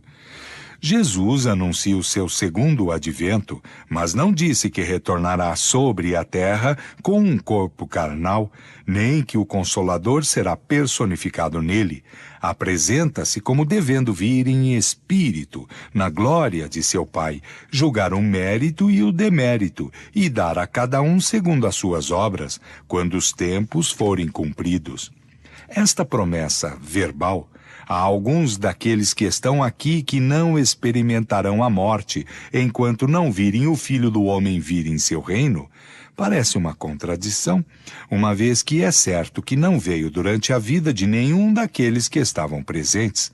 Jesus, entretanto, não poderia se enganar numa previsão dessa natureza, e, sobretudo, por uma coisa contemporânea que lhe concernia pessoalmente. Seria necessário primeiro perguntar se essas palavras foram sempre bem fielmente expressadas. Pode-se disso duvidar, pensando-se que ele nada escreveu, que elas não foram reunidas senão depois de sua morte, e quando se vê o mesmo discurso quase sempre reproduzido em termos diferentes em cada evangelista, é uma prova evidente de que não são as expressões textuais de Jesus. Além disso, é provável que o sentido, algumas vezes, deve ter sido alterado, passando por traduções sucessivas. Por outro lado, é certo que se Jesus houvesse dito tudo o que poderia dizer, teria se exprimido sobre todas as coisas de maneira límpida e precisa, que não daria lugar a nenhum equívoco como o fez para os princípios de moral, ao passo que deve ter velado seu pensamento sobre os assuntos que não julgou oportuno aprofundar. Os apóstolos, persuadidos de que a geração presente deveria ser testemunha do que ele anunciava, devem ter interpretado o pensamento de Jesus segundo a sua ideia.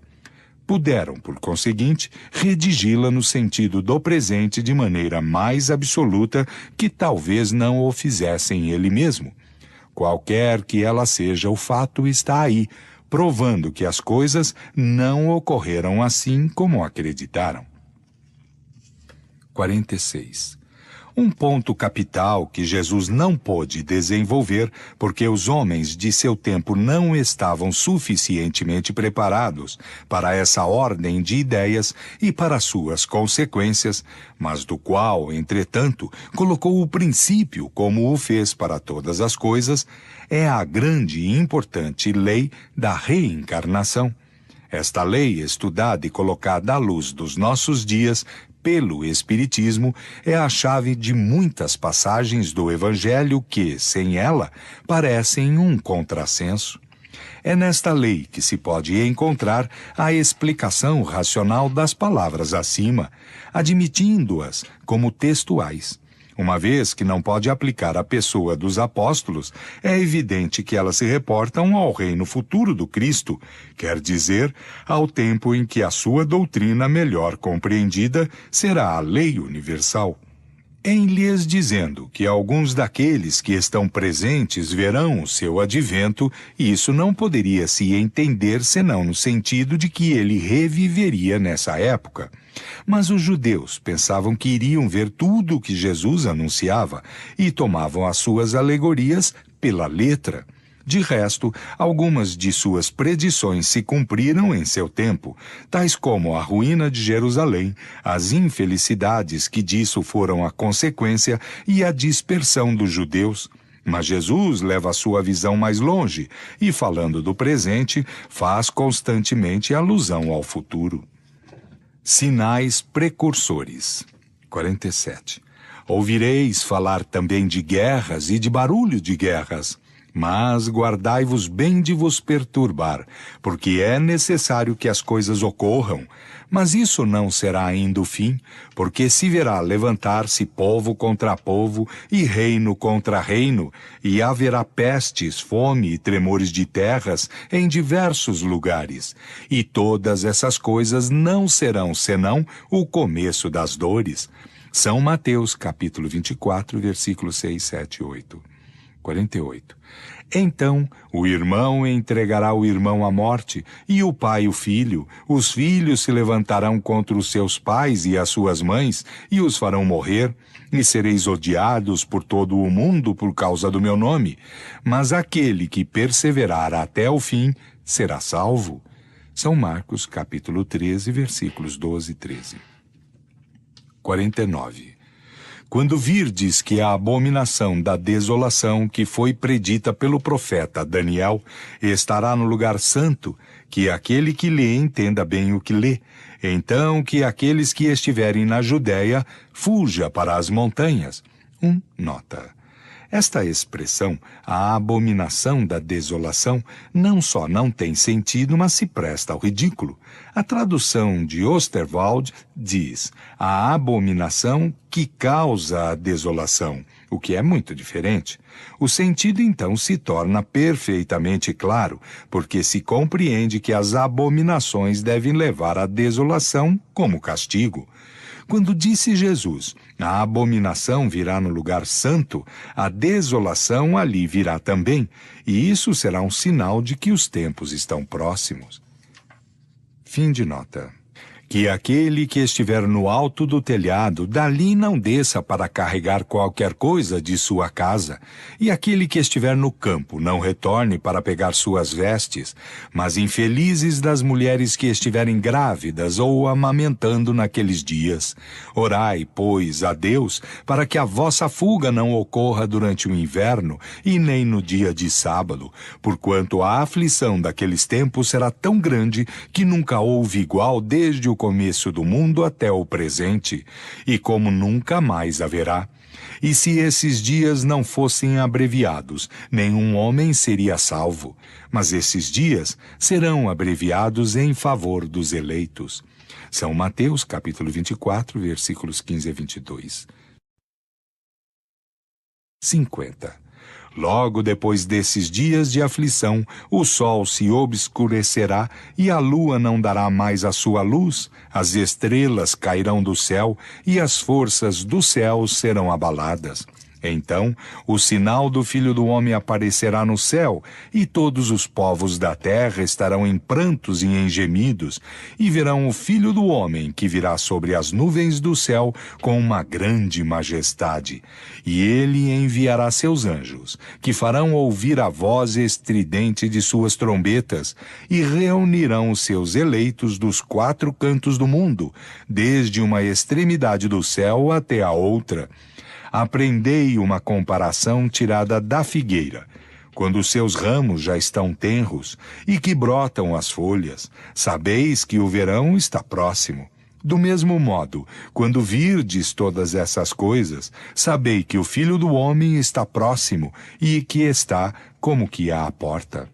Eu vos digo, em verdade, que esta raça não passará enquanto todas essas coisas não estiverem cumpridas. São Mateus, capítulo 24, versículos de 29 a 34. E ocorrerá no advento do Filho do Homem o que ocorreu no tempo de Moisés, porque como nos últimos tempos, antes do dilúvio, os homens comiam e bebiam, se casavam e casavam seus filhos, até o dia que Noé entrou na arca, e que não conheceram no momento do dilúvio, senão quando ele sobreveio e carregou todo o mundo, e será o mesmo no advento do Filho do Homem. São Mateus, capítulo 24, versículo 37 e 38. 51. Quanto àquele dia ou àquela hora, ninguém o sabe, nem os anjos que estão nos céus, nem o Filho, mas somente o Pai. São Marcos, capítulo 13, versículo 32. 52.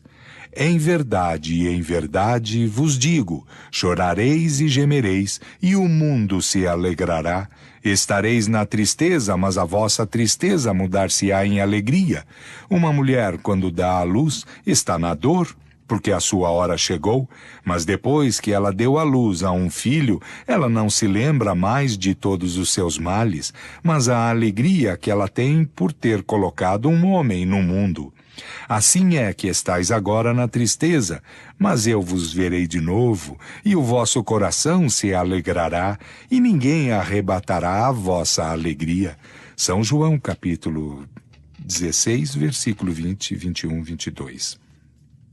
53.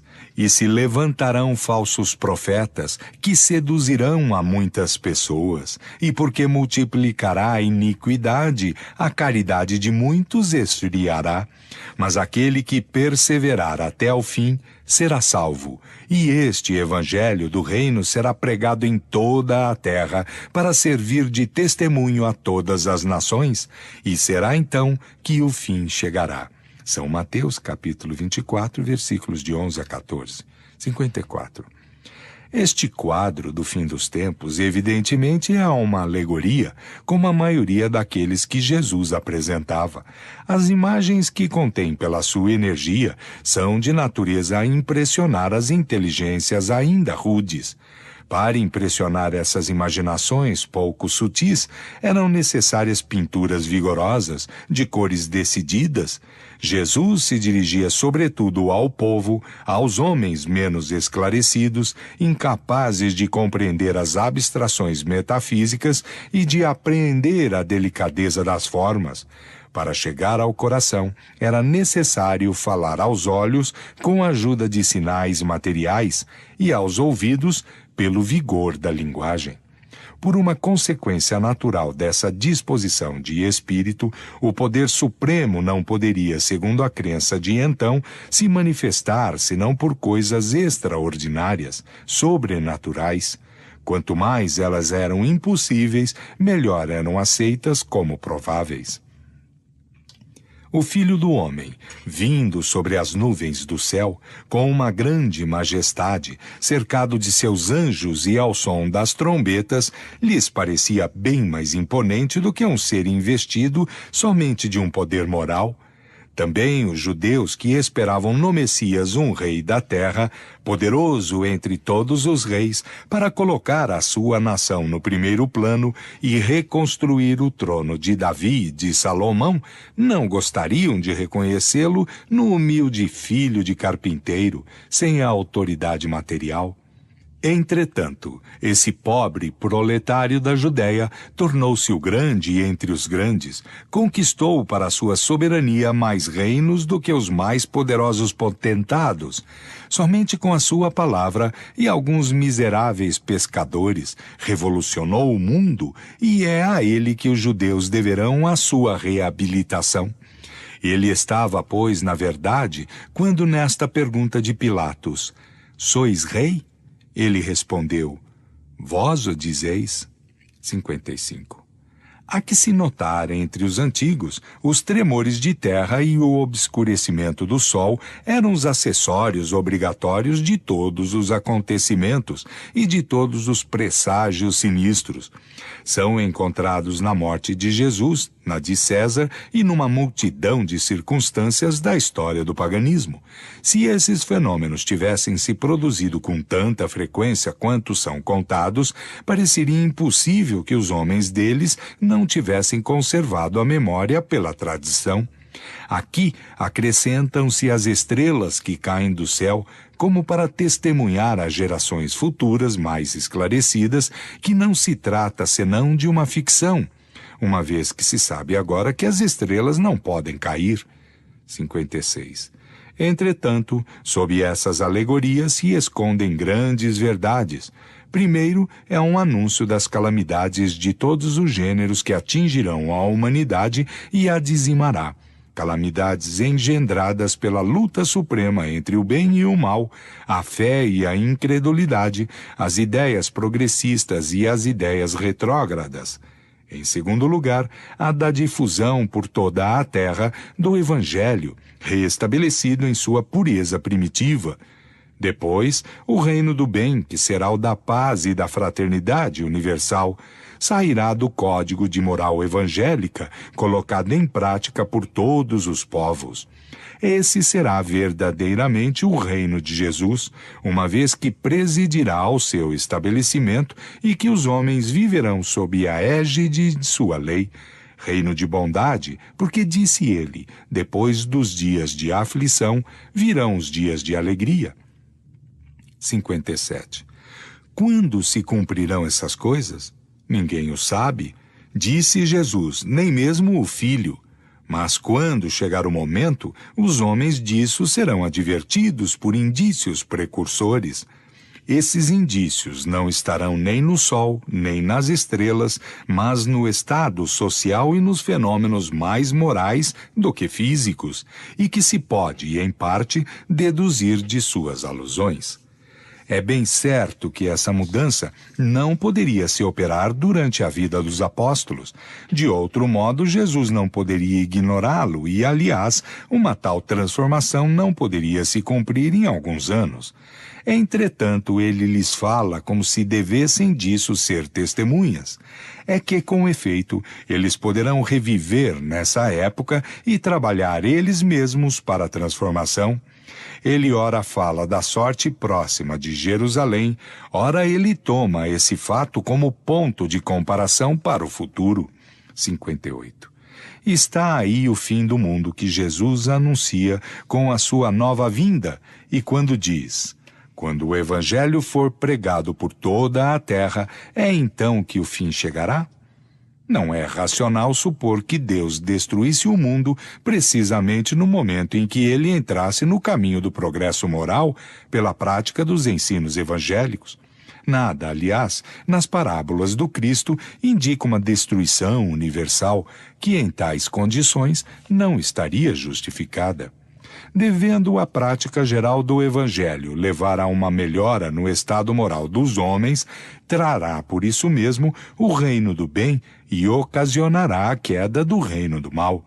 É, pois, ao fim do velho mundo, do mundo governado pelos preconceitos, pelo orgulho, pelo egoísmo, pelo fanatismo, pela incredulidade, pela cupidez e todas as más paixões, que o Cristo faz alusão quando diz: quando o evangelho for pregado por toda a terra, será então que o fim chegará. Mas esse fim produzirá uma luta, e desta luta é que sairão os males que ele prevê. Vossos filhos e vossas filhas profetizarão. 59. Nos últimos tempos, disse o Senhor, eu derramarei de meu espírito sobre toda a carne. Vossos filhos e vossas filhas profetizarão. Vossos jovens terão visões e vossos velhos terão sonhos. Naqueles dias eu derramarei de meu espírito sobre os meus servidores e sobre as minhas servidoras, e eles profetizarão. Atos, capítulo 2, versículo 17 e 18. Joel, capítulo 2, versículos 28 e 29. 60. Se considerar o estado atual do mundo físico e do mundo moral, as tendências, as aspirações, os pressentimentos das massas, a decadência das velhas ideias que se debatem em vão há um século contra as ideias novas, não se pode duvidar que uma nova ordem de coisas se prepara e que o velho mundo chega ao seu fim. Se agora, deixando de lado a parte alegórica de certos quadros e analisando o sentido íntimo das palavras de Jesus, compara-se a situação atual com os tempos preditos por ele, como devendo marcar a era da renovação. Não se pode deixar de convir que várias de suas predições recebem hoje o seu cumprimento, de onde devemos concluir que atingimos os tempos anunciados, o que confirmam sobre todos os pontos do globo os espíritos que se manifestam. 61. Assim como se viu, capítulo 1, número 32, o advento do Espiritismo, coincidente com outras circunstâncias, realiza uma das mais importantes predições de Jesus, pela influência que deve forçosamente exercer sobre as ideias. Além disso, está claramente anunciado naquela que é reportada nos Atos dos Apóstolos. Nos últimos tempos, disse o Senhor, eu derramarei de meu espírito sobre toda a carne, vossos filhos e vossas filhas profetizarão.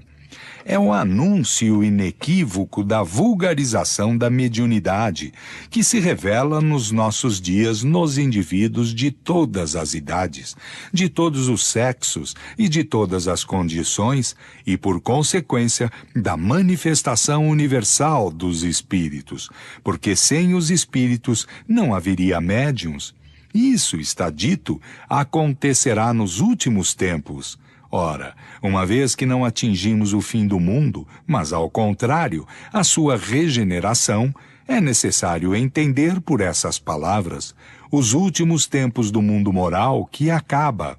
O Evangelho segundo o Espiritismo, capítulo 21. Julgamento final.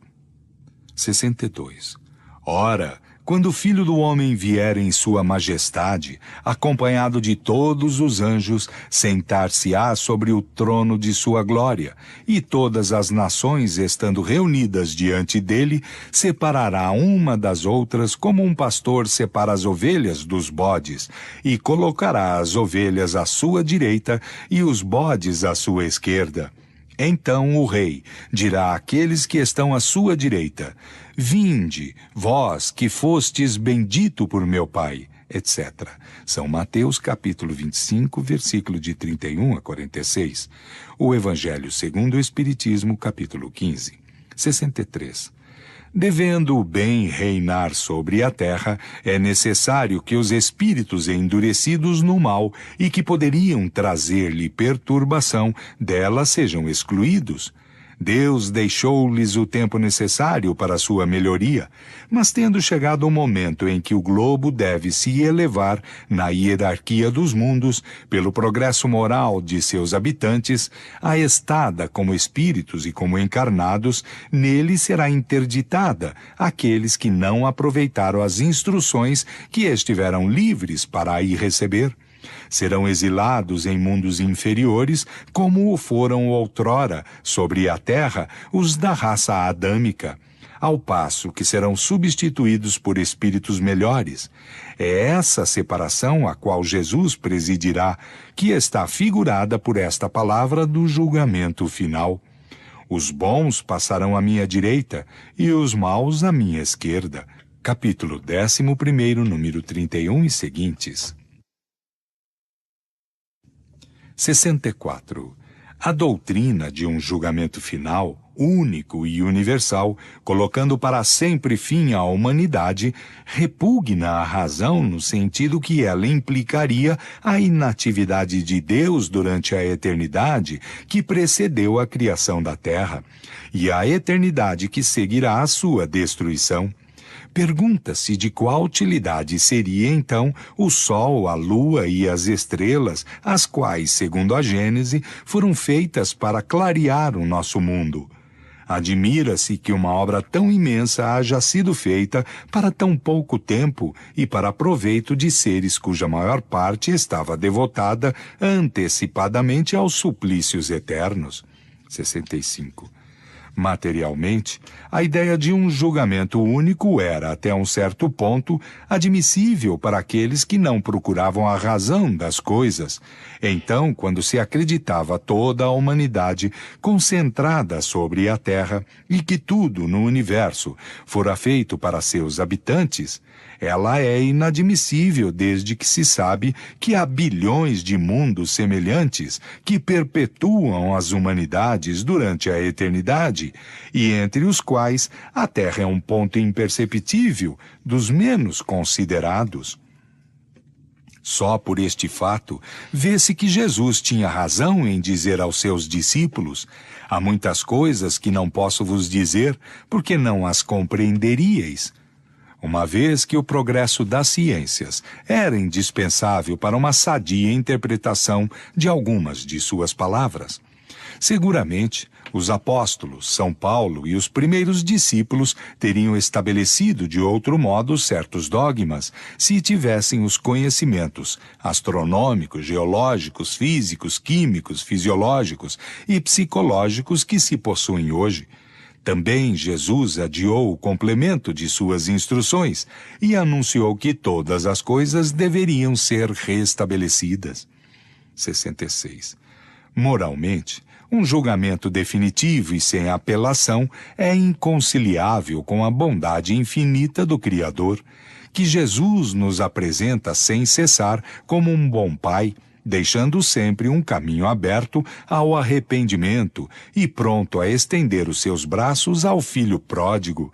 Se Jesus houvesse entendido o julgamento neste sentido, teria desmentido as suas próprias palavras.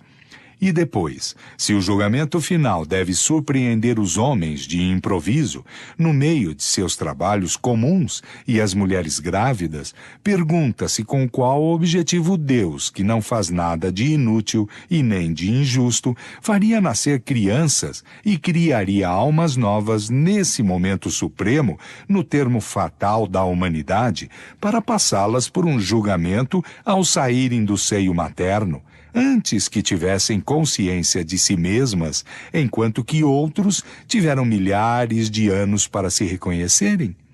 De que lado, à direita ou à esquerda, passarão estas almas que não são ainda nem boas e nem más, e a quem todo o caminho ulterior de progresso está doravante fechado, uma vez que a humanidade não existirá mais? Capítulo 2, número 19. Que aqueles cuja razão se contenta com semelhantes crenças as conservem, é seu direito, e ninguém nisso encontre o que censurar, mas que não levem a mal que nem todo o mundo seja de sua opinião. 67.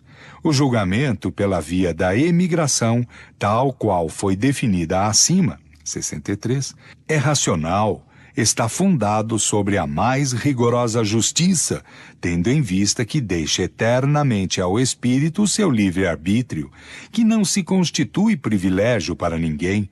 Uma igual latitude é dada por Deus a todas as criaturas, sem exceção, para progredir, que o aniquilamento mesmo de um mundo, ocasionando a destruição do corpo, não ocasionaria nenhuma interrupção à marcha progressiva do espírito. Tal é a consequência da pluralidade dos mundos e da pluralidade das existências. Segundo esta interpretação, a qualificação de julgamento final não é exata, uma vez que os espíritos passam por semelhantes julgamentos em cada renovação de mundos que habitam, até que tenham atingido um certo grau de perfeição.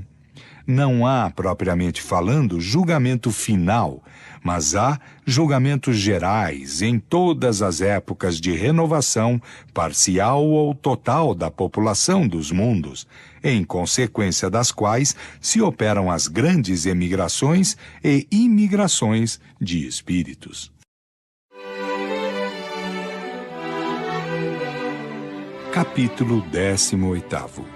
Os tempos são chegados. Sinais dos tempos, a geração nova. Sinais dos tempos. 1. Os tempos marcados por Deus são chegados, nos dizem de todas as partes onde grandes acontecimentos vão se cumprir para a regeneração da humanidade. Em que sentido é necessário entender essas palavras proféticas? Para os incrédulos, elas não têm nenhuma importância. A seus olhos, isso não é senão a expressão de uma crença pueril sem fundamento. Para a maioria dos crentes, elas têm alguma coisa de mística e sobrenatural que lhes parece ser o precursor dos transtornos das leis da natureza. Estas duas interpretações são igualmente errôneas. A primeira, naquilo que implica a negação da providência. A segunda, naquilo que suas palavras não anunciam a perturbação das leis da natureza, mas o seu cumprimento. 2. Tudo é harmonia na criação.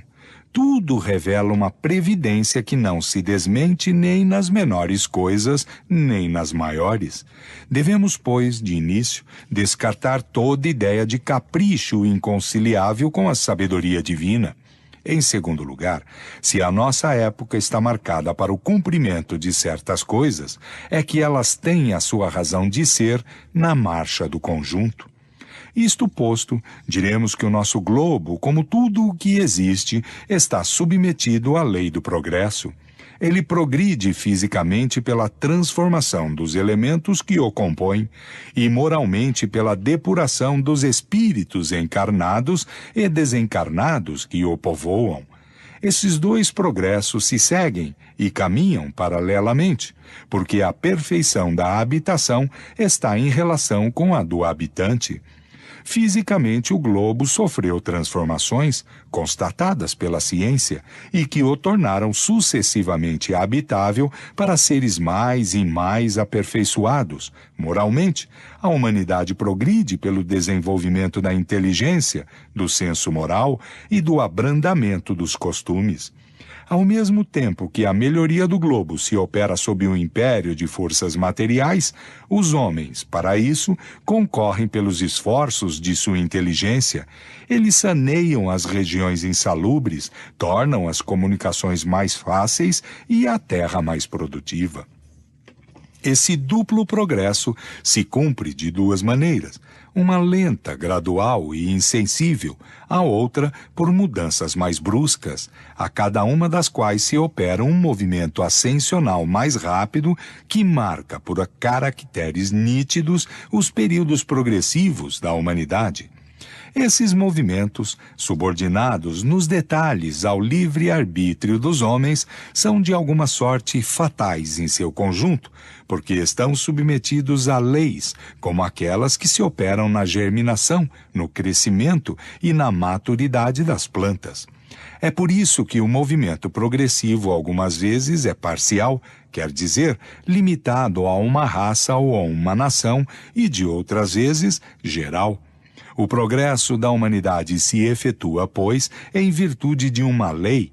Ora, como todas as leis da natureza são a obra eterna da sabedoria e da presciência divinas, tudo o que é efeito dessas leis é o resultado da vontade de Deus, não de uma vontade acidental e caprichosa, mas de uma vontade imutável. Quando, pois, a humanidade está madura para vencer um degrau, pode-se dizer que os tempos marcados por Deus são chegados, como se pode dizer também que, em tal estação, eles são chegados para a maturidade dos frutos e a colheita. 3. Do fato de que o movimento progressivo da humanidade é inevitável, porque está na natureza, não se segue que Deus esteja indiferente a isso e que depois de ter estabelecido as leis, tenha entrado na inação, deixando as coisas andarem sozinhas. As suas leis são eternas e imutáveis, sem dúvida, mas porque a sua vontade, ela mesma, é eterna e constante, e que o seu pensamento anima todas as coisas sem interrupção. O seu pensamento, que tudo penetra, é a força inteligente e permanente que mantém tudo na harmonia.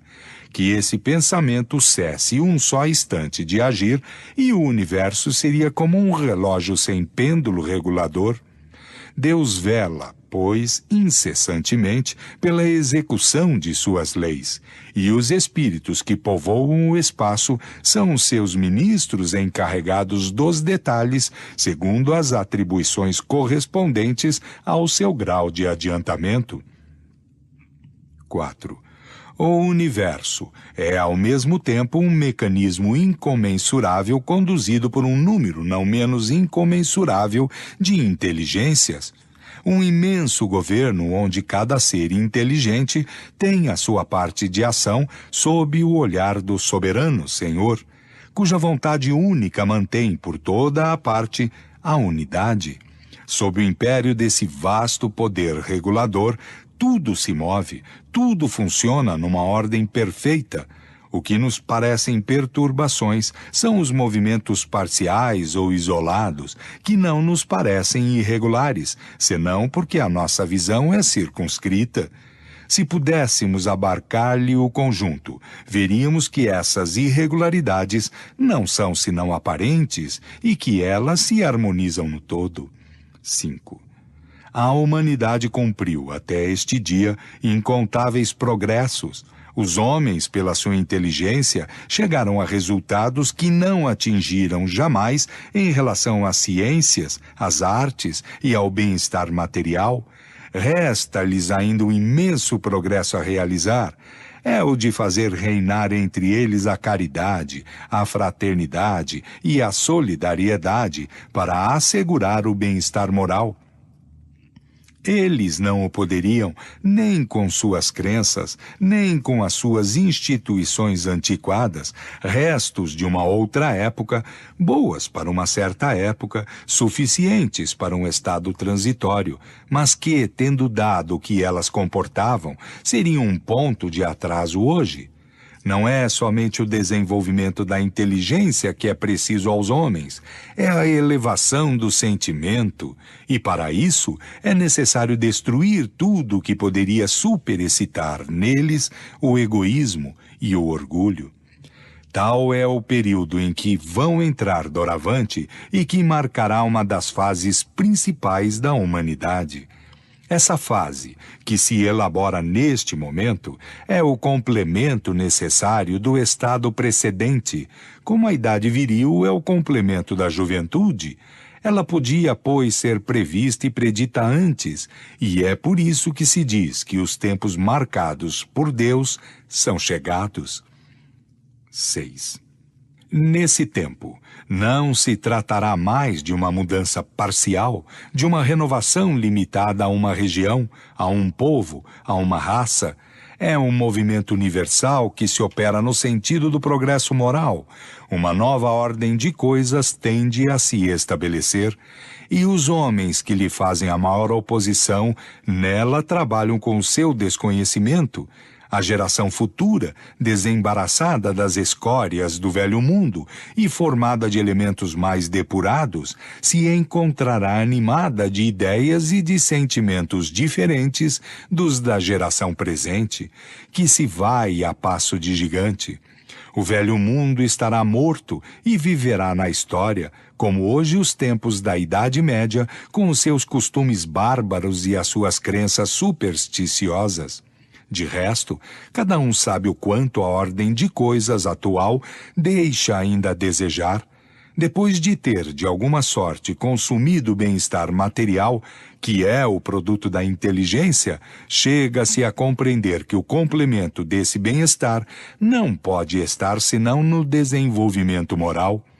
Quanto mais se avança, mais se sente o que falta, sem poder ainda, entretanto, defini-lo claramente. É o efeito do trabalho íntimo que se opera para a regeneração. Tem-se desejos, aspirações que são como pressentimento de um estado melhor. 7. Mas uma mudança tão radical quanto a que se elabora não pode se cumprir sem comoção. A luta inevitável entre as ideias. Desse conflito nascerão forçosamente perturbações temporárias, até que o terreno seja diluído e o equilíbrio restabelecido. Será, pois, dessa luta das ideias que surgirão os graves acontecimentos anunciados, e não cataclismos ou catástrofes puramente materiais. Os cataclismos gerais eram a consciência do estado de formação da Terra. Hoje, não são as entranhas do globo que se agitam, são as humanidades. 8. Se a Terra não tem mais a temer os cataclismos gerais, ela não está menos submetida às revoluções periódicas, cujas causas são explicadas, do ponto de vista científico, nas instruções seguintes dadas por dois eminentes espíritos. 1. Nota. Extrato de duas comunicações dadas à Sociedade de Paris e publicadas na Revista Espírita de outubro de 1868, página 313. Elas são o corolário das de Galileu, narrada no capítulo 6º, e um complemento ao capítulo 9º, sobre as revoluções do globo. Fim de nota. Aspas. Cada corpo celeste, além das leis simples que presidem a divisão dos dias e das noites, das estações, etc., sofre revoluções que necessitam de milhares de séculos para o seu perfeito cumprimento, mas que, como as revoluções mais breves, passam por todos os períodos, desde o nascimento até um auge de efeito, depois do qual há de crescimento até o último limite para recomeçar em seguida a percorrer as mesmas fases. O homem não abarca senão as fases de uma duração relativamente curta e das quais pode constatar a periodicidade. Mas há as que compreendem longas gerações de seres e mesmo sucessões de raças, cujos efeitos, por conseguinte, têm para ele as aparências da novidade e da espontaneidade. Ao passo que, se o seu olhar pudesse se elevar para alguns milhares de séculos atrás, ele veria entre esses mesmos efeitos e as suas causas uma correlação que ele nem mesmo suspeita. Esses períodos, que confundem a imaginação dos humanos pela sua duração relativa, não são, entretanto, senão instantes na duração eterna. Asteriscos. Vide nota explicativa da editora no final do livro. Fim de asteriscos. No mesmo sistema planetário, todos os corpos que dele dependem reagem uns sobre os outros. Todas as influências físicas são solidárias, e não um único dos efeitos que designais sob o nome de grandes perturbações, que não seja a consequência da componente das influências de todo esse sistema. Vou mais longe. Digo que os sistemas planetários reagem uns sobre os outros em razão da aproximação ou do afastamento que resulta de seu movimento de translação através de miríades de sistemas que compõem a nossa nebulosa. Vou mais longe ainda. Digo que a nossa nebulosa, que é como um arquipélago na imensidade, tendo também o seu movimento de translação através de miríades de nebulosas, sofre a influência daquelas das quais se aproxima. Assim, as nebulosas reagem sobre as nebulosas, os sistemas reagem sobre os sistemas, como os planetas reagem sobre os planetas, como os elementos de cada planeta reagem uns sobre os outros, e assim sucessivamente até o átomo. Daí, em cada mundo, revoluções locais ou gerais que não parecem perturbações senão porque a brevidade da vida não permite delas ter senão os efeitos parciais. A matéria orgânica não poderia escapar a essas influências. As perturbações que elas sofrem podem, pois, alterar o estado físico dos seres vivos e determinar algumas dessas doenças que maltratam de maneira geral as plantas, os animais e os homens. Essas doenças, como todos os flagelos, são, para a inteligência humana, um estimulante que a impele pela necessidade à procura dos meios de combatê-las e à descoberta das leis da natureza. Mas a matéria orgânica reage, por sua vez, sobre o espírito. Este, pelo seu contato e a sua ligação íntima com elementos materiais, sofre também influências que modificam as suas disposições, sem, entretanto, tirar-lhe o seu livre-arbítrio, superexcitam ou abrandam a sua atividade e, por isso mesmo, contribuem para o seu desenvolvimento. A efervescência que se manifesta às vezes em toda uma população, entre os homens de uma mesma raça, não é uma coisa fortuita, nem o resultado de um capricho, ela tem a sua causa nas leis da natureza. Essa efervescência de início inconsciente, que não é senão um vago desejo, uma aspiração indefinida para alguma coisa melhor, uma necessidade de mudança, se traduz por uma surda agitação. Depois, por atos que preparam as revoluções sociais, as quais, crede-o bem, têm também a sua periodicidade, como as revoluções físicas, porque tudo se encadeia. Se a visão espiritual não estivesse circunscrita pelo véu material, veríeis essas correntes fluídicas que, como milhares de fios condutores, ligam as coisas do mundo espiritual e do mundo material.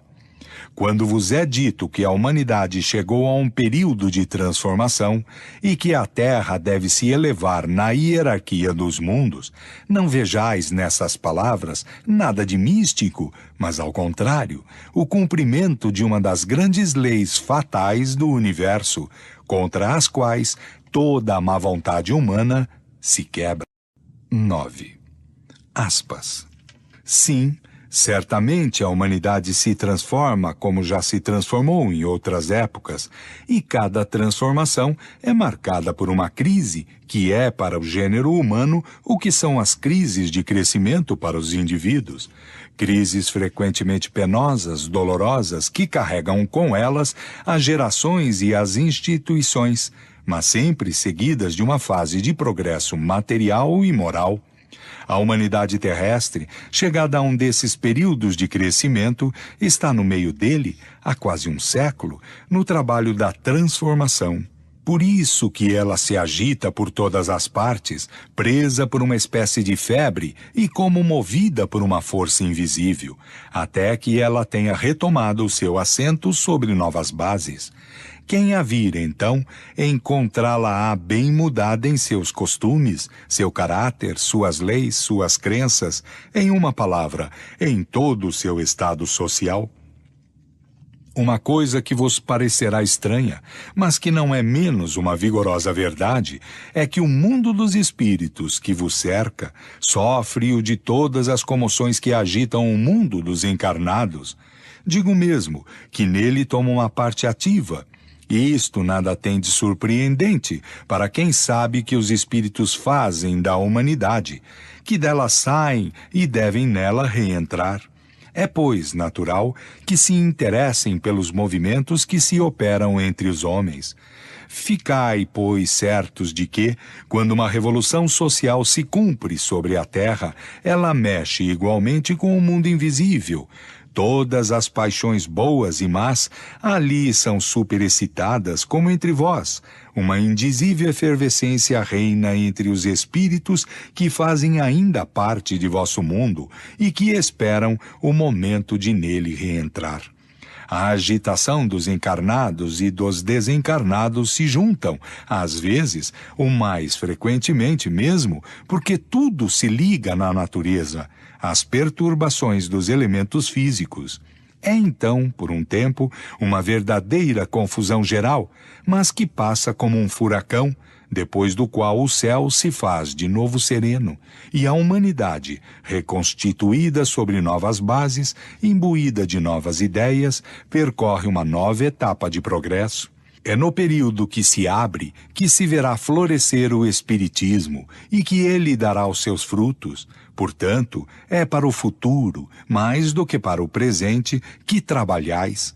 Mas era necessário que esses trabalhos fossem elaborados antes, porque eles preparam os caminhos da regeneração pela unificação e a racionalidade das crenças. Felizes daqueles que isto aproveitam desde hoje, será para eles tanto maior ganho e penas poupadas. Fecha aspas. Dr. Berry. 10. Resulta do que precede que, em consequência de seu movimento de translação através do espaço, os corpos celestes exercem uns sobre os outros uma influência mais ou menos grande, segundo a sua proximidade e a sua posição respectiva. Que essa influência pode trazer uma perturbação momentânea em seus elementos constitutivos e modificar as condições de vitalidade de seus habitantes, que a regularidade dos movimentos deverá trazer o retorno periódico das mesmas causas e dos mesmos efeitos, que a duração de certos períodos é bastante curta para ser apreciável pelos homens. Outras veem passar as gerações e as raças que delas não se apercebem, e para as quais o estado de coisas é um estado normal. As gerações, ao contrário, contemporâneas da transição, sofrem-lhe o contragolpe, e tudo lhes parece sair das leis ordinárias. Elas veem uma causa sobrenatural, maravilhosa, miraculosa, naquilo que não é, em realidade, senão o cumprimento das leis da natureza. Se pelo encadeamento e a solidariedade das causas e dos efeitos, os períodos de renovações morais da humanidade coincidem, como tudo leva a crer, com as revoluções físicas do globo, elas podem ser acompanhadas ou precedidas de fenômenos naturais, insólitos para aqueles que com isso não estão habituados, de meteoros que parecem estranhos, de uma recrudescência e de uma intensidade inabituais de flagelos destruidores. Esses flagelos não são nem uma causa nem presságios sobrenaturais, mas uma consequência do movimento geral que se opera no mundo físico e no mundo moral.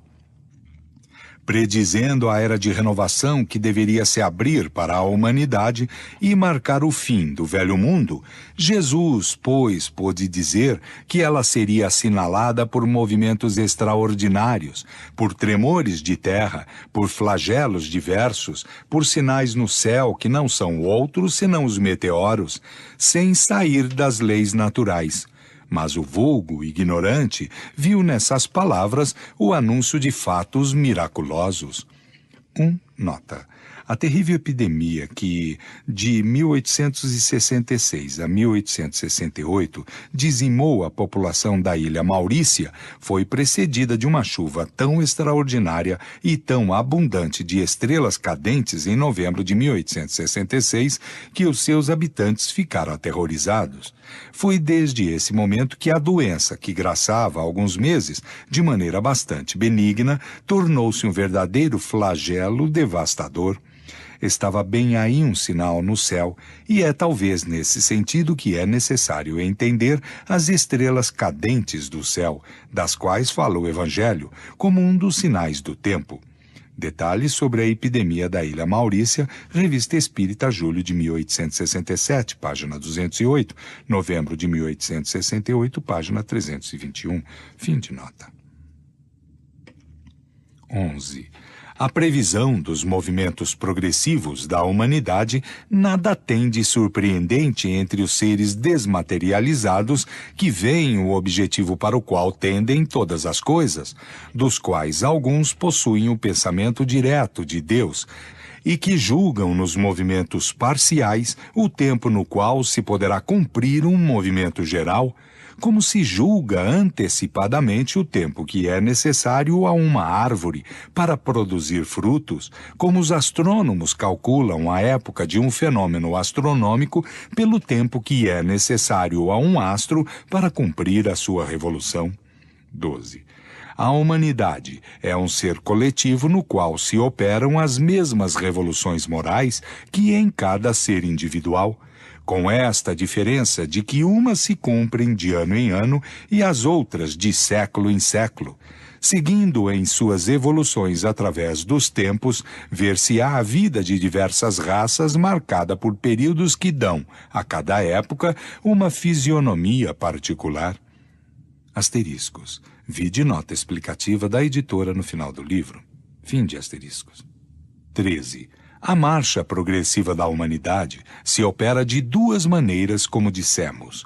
Uma gradual, lenta, insensível, considerando-se as épocas aproximadas que se traduzem por melhorias sucessivas nos costumes, nas leis, nos usos, e não se percebe senão com o tempo, como as mudanças que as correntes de água trazem para a superfície do globo.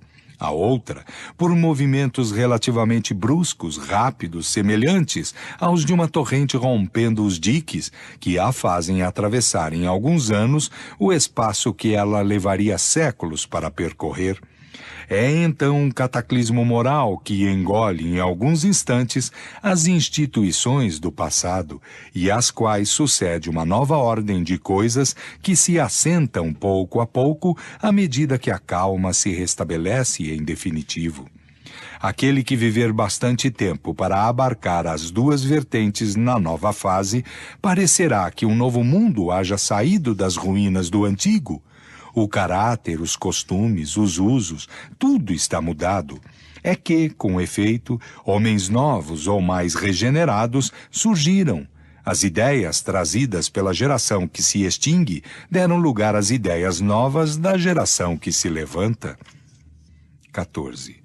A humanidade tornou-se adulta, tem novas necessidades, aspirações maiores, mais elevadas. Ela compreende o vazio das ideias com que foi embalada, a insuficiência de suas instituições para sua felicidade. Não encontra mais no estado das coisas as satisfações legítimas para as quais se sente chamada. Por isso ela sacode seus coeiros e se lança impelida por uma força irresistível, para limites desconhecidos, à descoberta de novos horizontes menos limitados. É um desses períodos de transformação, ou querendo-se de crescimento moral, que a humanidade chegou. Da adolescência ela passa à idade viril. O passado não pode mais bastar às suas novas aspirações, às suas novas necessidades. Ela não pode mais ser conduzida pelos mesmos meios. Ela não se contenta mais com ilusões e prestígios. É preciso, à sua razão madura, alimentos mais substanciosos. O presente é muito efêmero, ela sente que o seu destino é muito mais vasto e que a vida corpórea é muito restrita para encerrá-la por inteiro. Por isso, ela mergulha seus olhares no passado e no futuro, a fim de descobrir o mistério de sua existência e aurir uma consoladora segurança. E é no momento em que ela se acha mais pobremente em sua esfera material, onde a vida intelectual transborda, onde o sentimento da espiritualidade desabrocha, que homens, dizendo-se filósofos, esperam encher o vazio com as doutrinas do niilismo e do materialismo. Estranha aberração! Esses mesmos homens que pretendem empurrá-la para frente se esforçam em circunscrevê-la no círculo estreito da matéria, de onde ela aspira a sair. Fecham-lhe o aspecto da vida infinita e lhe dizem, mostrando-lhe o túmulo, nec plus ultra. 15. Quem meditou sobre o Espiritismo e as suas consequências e não o circunscreveu na esfera da produção de alguns fenômenos, compreende que ele abre à humanidade um caminho novo e lhe desenrola os horizontes do infinito. Iniciando-o nos mistérios do mundo invisível, mostra-lhe o seu verdadeiro papel na criação, papel perpetuamente ativo, tanto no estado espiritual quanto no estado corpóreo. O homem não caminha cegamente, ele sabe de onde vem, aonde vai e por que está sobre a terra. O futuro se lhe mostra sua realidade, livre dos preconceitos da ignorância e da superstição. Não é uma vaga esperança, é uma verdade palpável, tão certa para ele quanto a sucessão do dia e da noite. Sabe que o seu ser não está mais limitado a alguns instantes de uma existência efêmera, que a vida espiritual não é interrompida pela morte, que já viveu, que viverá ainda e que de tudo o que ele adquire em perfeição pelo trabalho, nada está perdido. Encontra em suas existências anteriores a razão do que é hoje, e daquilo que o homem se faz hoje pode concluir. 16. Com o pensamento de que a atividade e a cooperação individuais na obra geral da civilização estão limitadas à vida presente, que nada foi e que não será nada, que importa ao homem o progresso ulterior na humanidade, que lhe importa que no futuro os povos sejam melhor governados, mais felizes, mais esclarecidos, melhores uns para os outros? Uma vez que dele não deve retirar nenhum fruto, esse progresso não está perdido para ele?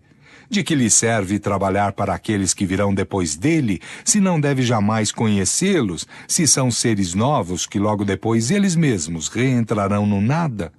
Sob o império da negação do futuro individual, tudo se repetiria forçosamente nas mesquinhas proporções do momento e da personalidade. Mas, ao contrário, que amplitude dá ao pensamento do homem a certeza da perpetuidade do seu ser espiritual? O que de mais racional, de mais grandioso, de mais digno do Criador, do que a lei segundo a qual a vida espiritual e a vida corpórea não são dois modos de existência que se alternam para o cumprimento do progresso? O que de mais justo e de mais consolador do que a ideia dos mesmos seres progredindo sem cessar, primeiro através das gerações do mesmo mundo e em seguida, de mundo em mundo até a perfeição sem solução de continuidade? Todas as ações têm então um objetivo, porque trabalhando por todos, trabalha-se para si e reciprocamente, de sorte que nem o progresso individual, nem o progresso geral jamais serão estéreis. Aproveita as gerações e as individualidades futuras, que não são outras senão as gerações e as individualidades passadas, chegadas a um mais alto grau de adiantamento. 17. A fraternidade deve ser a pedra angular da nova ordem social, mas não há fraternidade real, sólida e efetiva se ela não se apoia sobre uma base inabalável. Esta base é a fé, não a fé em tais ou quais dogmas particulares que mudam com os tempos e os povos e se atiram pedra, porque, se anatematizando, eles mantêm um antagonismo, mas a fé em princípios fundamentais que todo mundo pode aceitar. Deus, a alma, o futuro, O progresso individual indefinido, a perpetuidade das relações entre os seres. Quando todos os homens estiverem convencidos de que Deus é o mesmo para todos, que esse Deus soberanamente justo e bom nada pode querer de injusto, que o mal vem dos homens e não dele, eles se olharão como os filhos de um mesmo Pai e estender-se-ão as mãos. É esta fé que o Espiritismo dá e que será doravante o eixo sobre o qual moverá o gênero humano, quaisquer que sejam o modo de adoração e as crenças particulares. 18.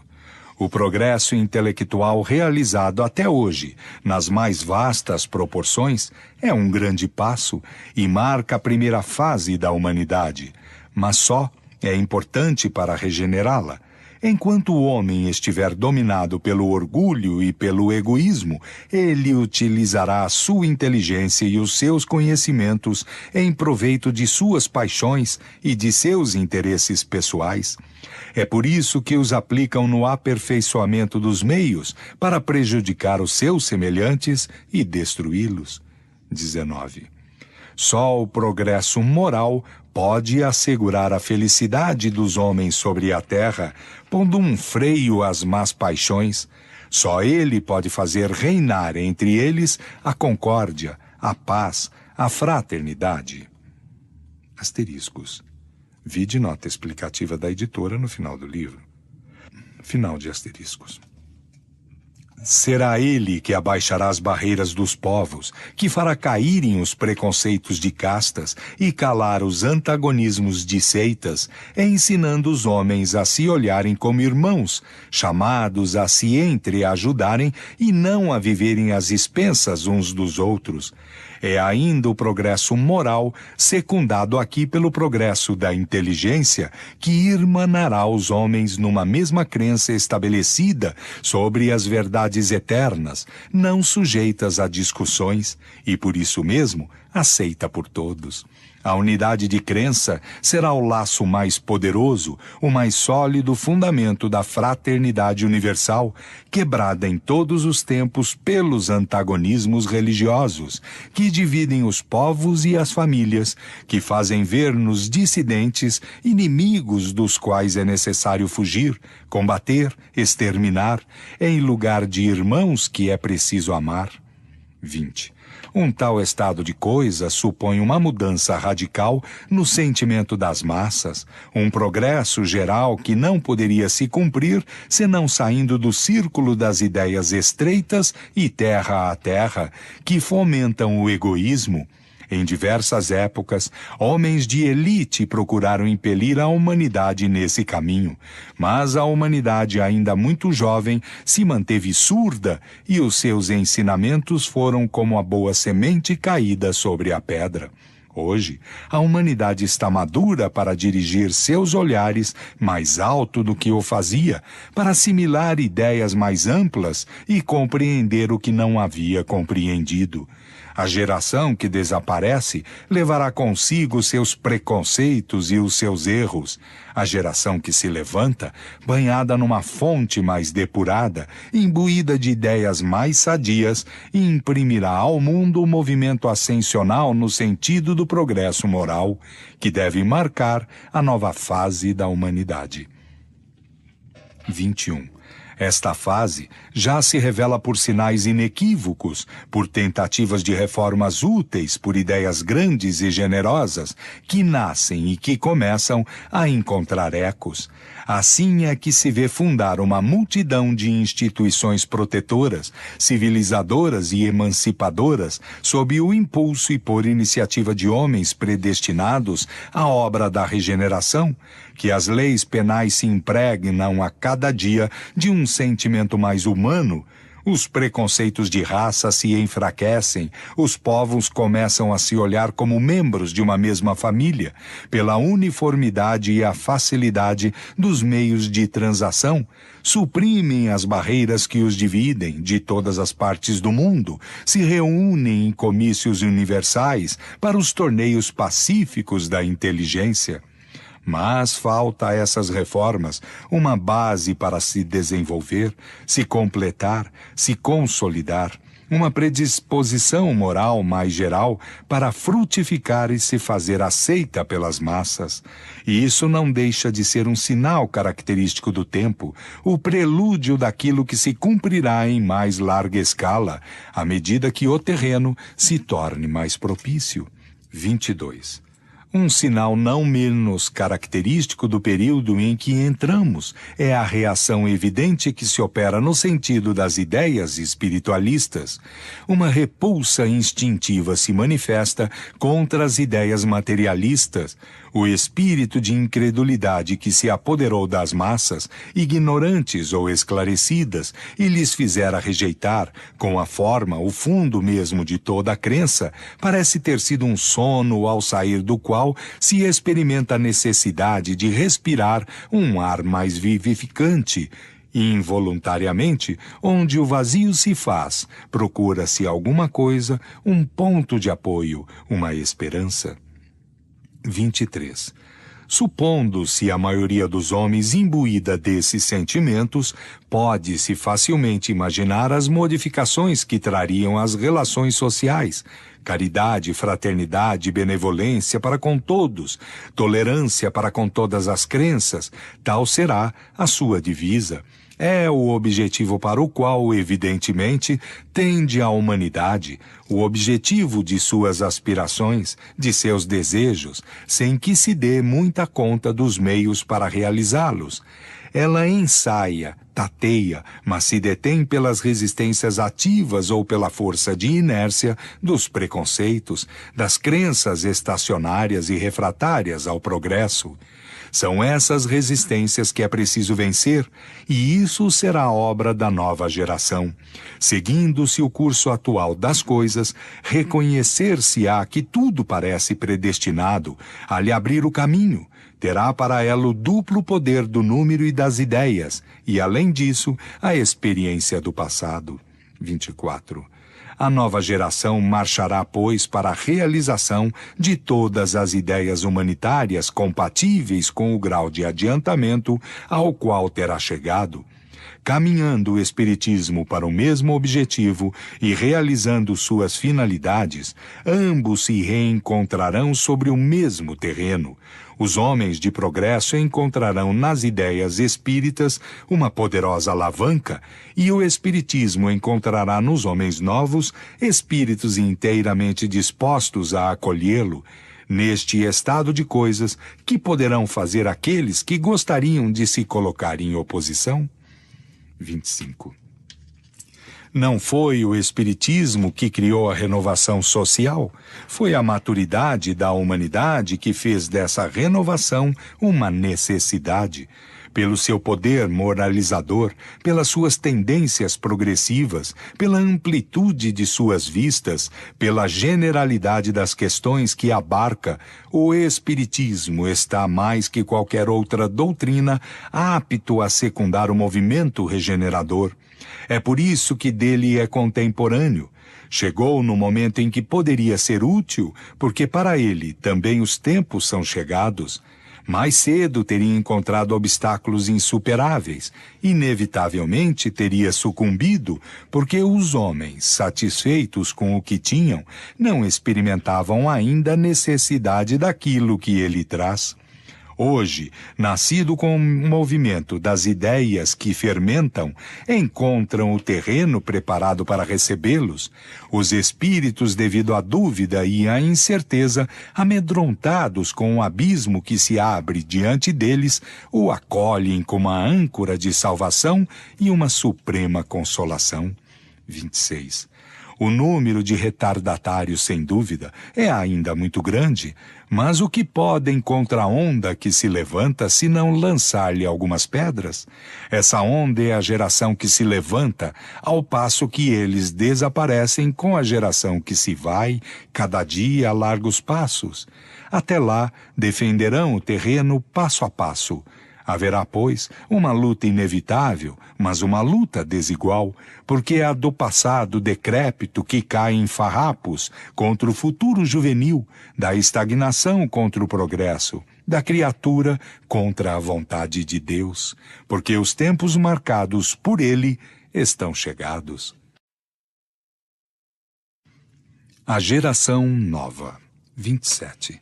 Para que os homens sejam felizes sobre a terra, é necessário que ela não seja povoada senão por bons espíritos, encarnados e desencarnados, que não quererão senão o bem.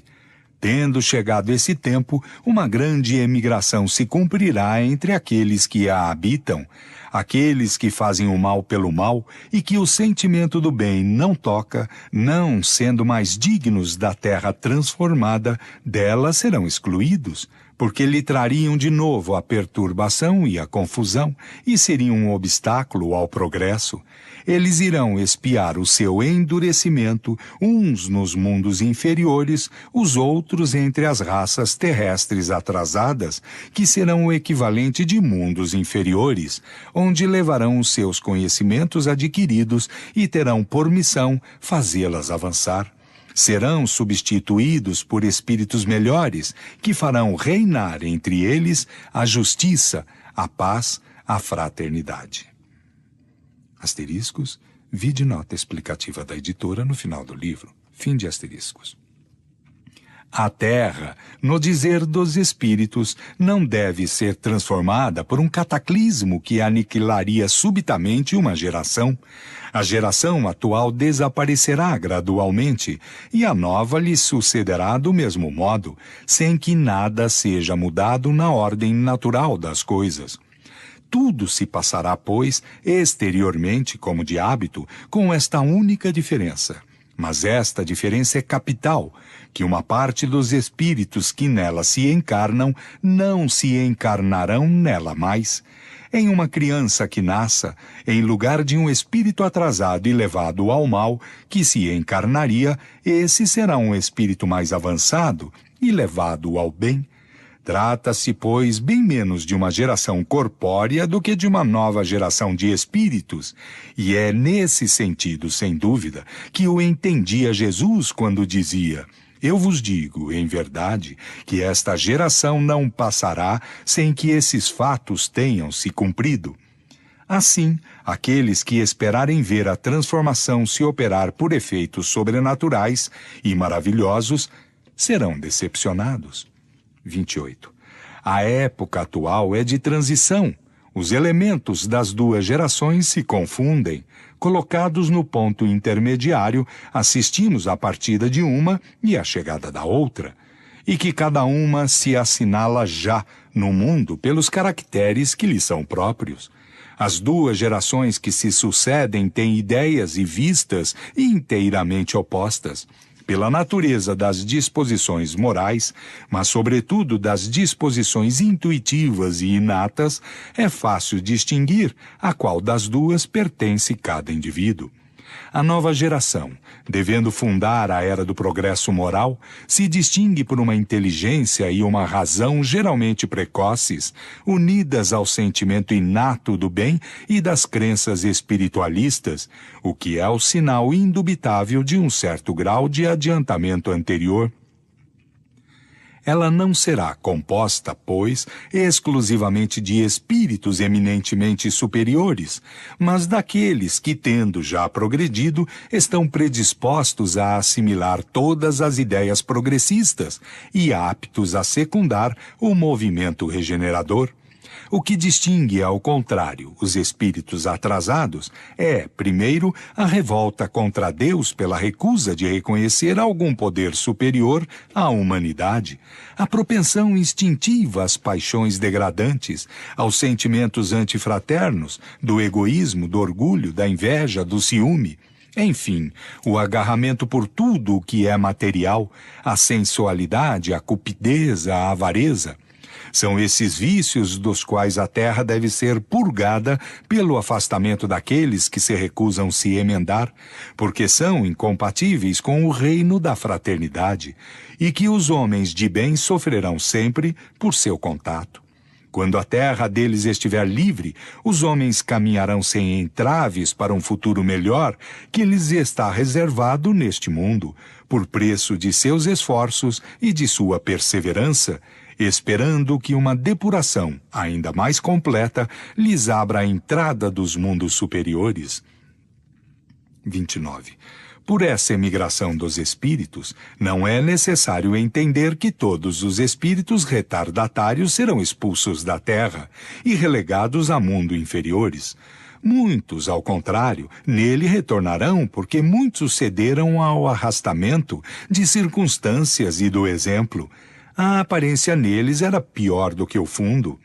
Uma vez subtraídos à influência da matéria e dos preconceitos do mundo corpóreo, a maioria verá as coisas de um modo muito diferente do que quando vivos, assim como temos disso numerosos exemplos.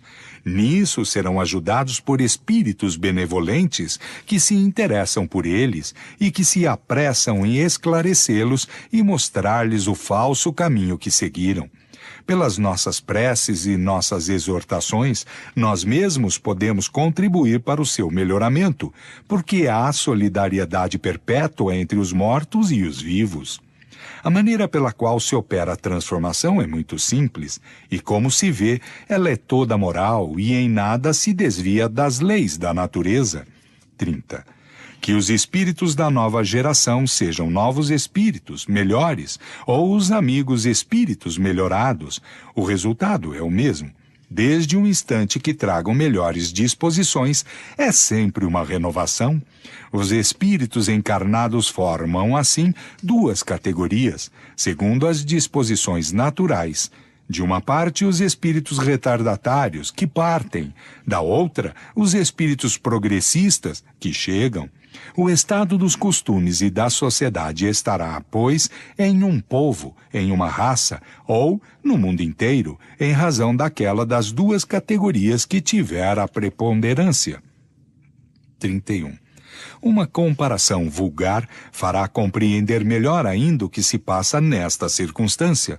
Suponhamos um regimento composto em grande maioria de homens turbulentos e indisciplinados. Estes ali levarão sem cessar uma desordem que a severidade da lei penal terá frequentemente dificuldade para reprimir. Esses homens são os mais fortes porque serão os mais numerosos. Eles se sustentam, se encorajam e se estimulam pelo exemplo.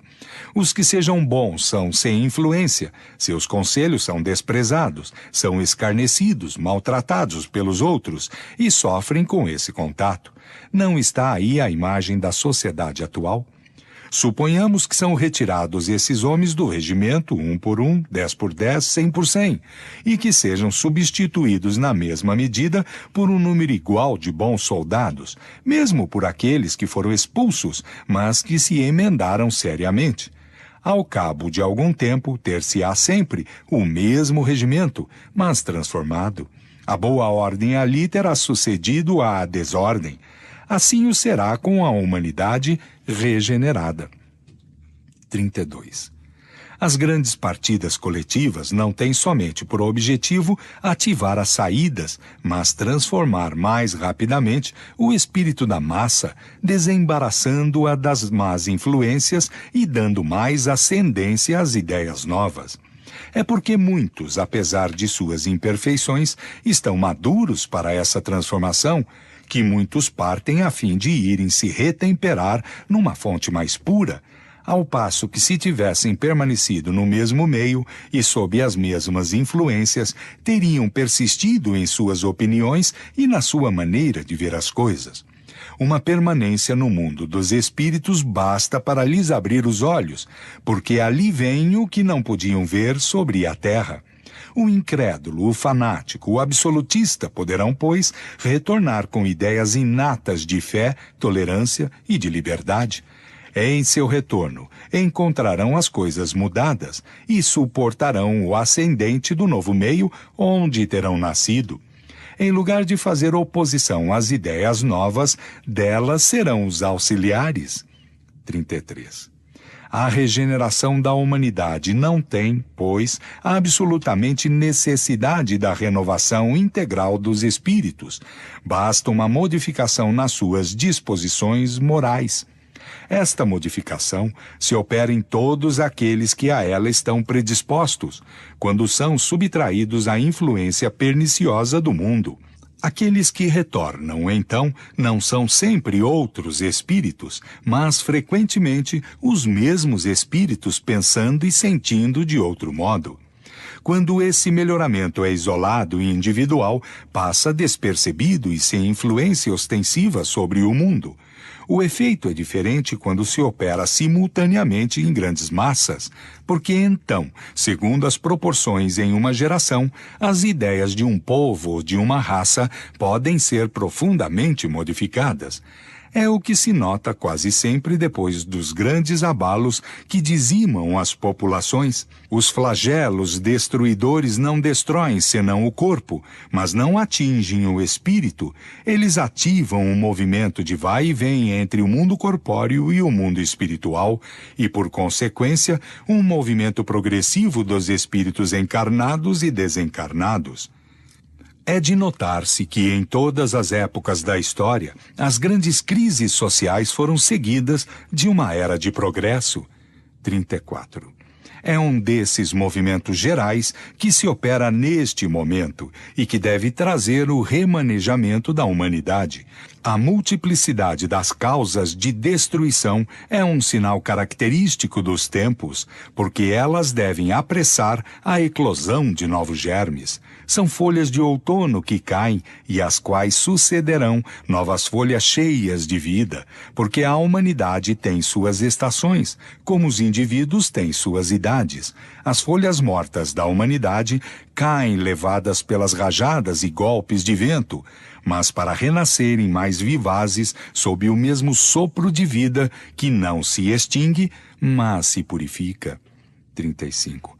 Para um materialista, os flagelos destruidores são calamidades sem compensações, sem resultados úteis, uma vez que, segundo ele, aniquilam os seres sem retorno.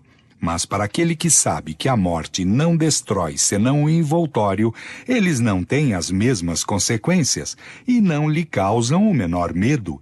Compreende-lhe o objetivo e sabe também que os homens não perdem mais morrendo em conjunto do que morrendo isoladamente, uma vez que, de uma forma ou de outra, é necessário sempre lá chegar. Os incrédulos rirão dessas coisas e as tratarão por quimeras. Mas digam o que disserem, eles não escaparão à lei comum, cairão a seu turno como os outros, e então, o que será deles?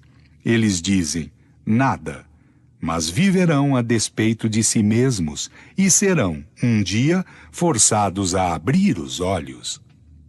Fim.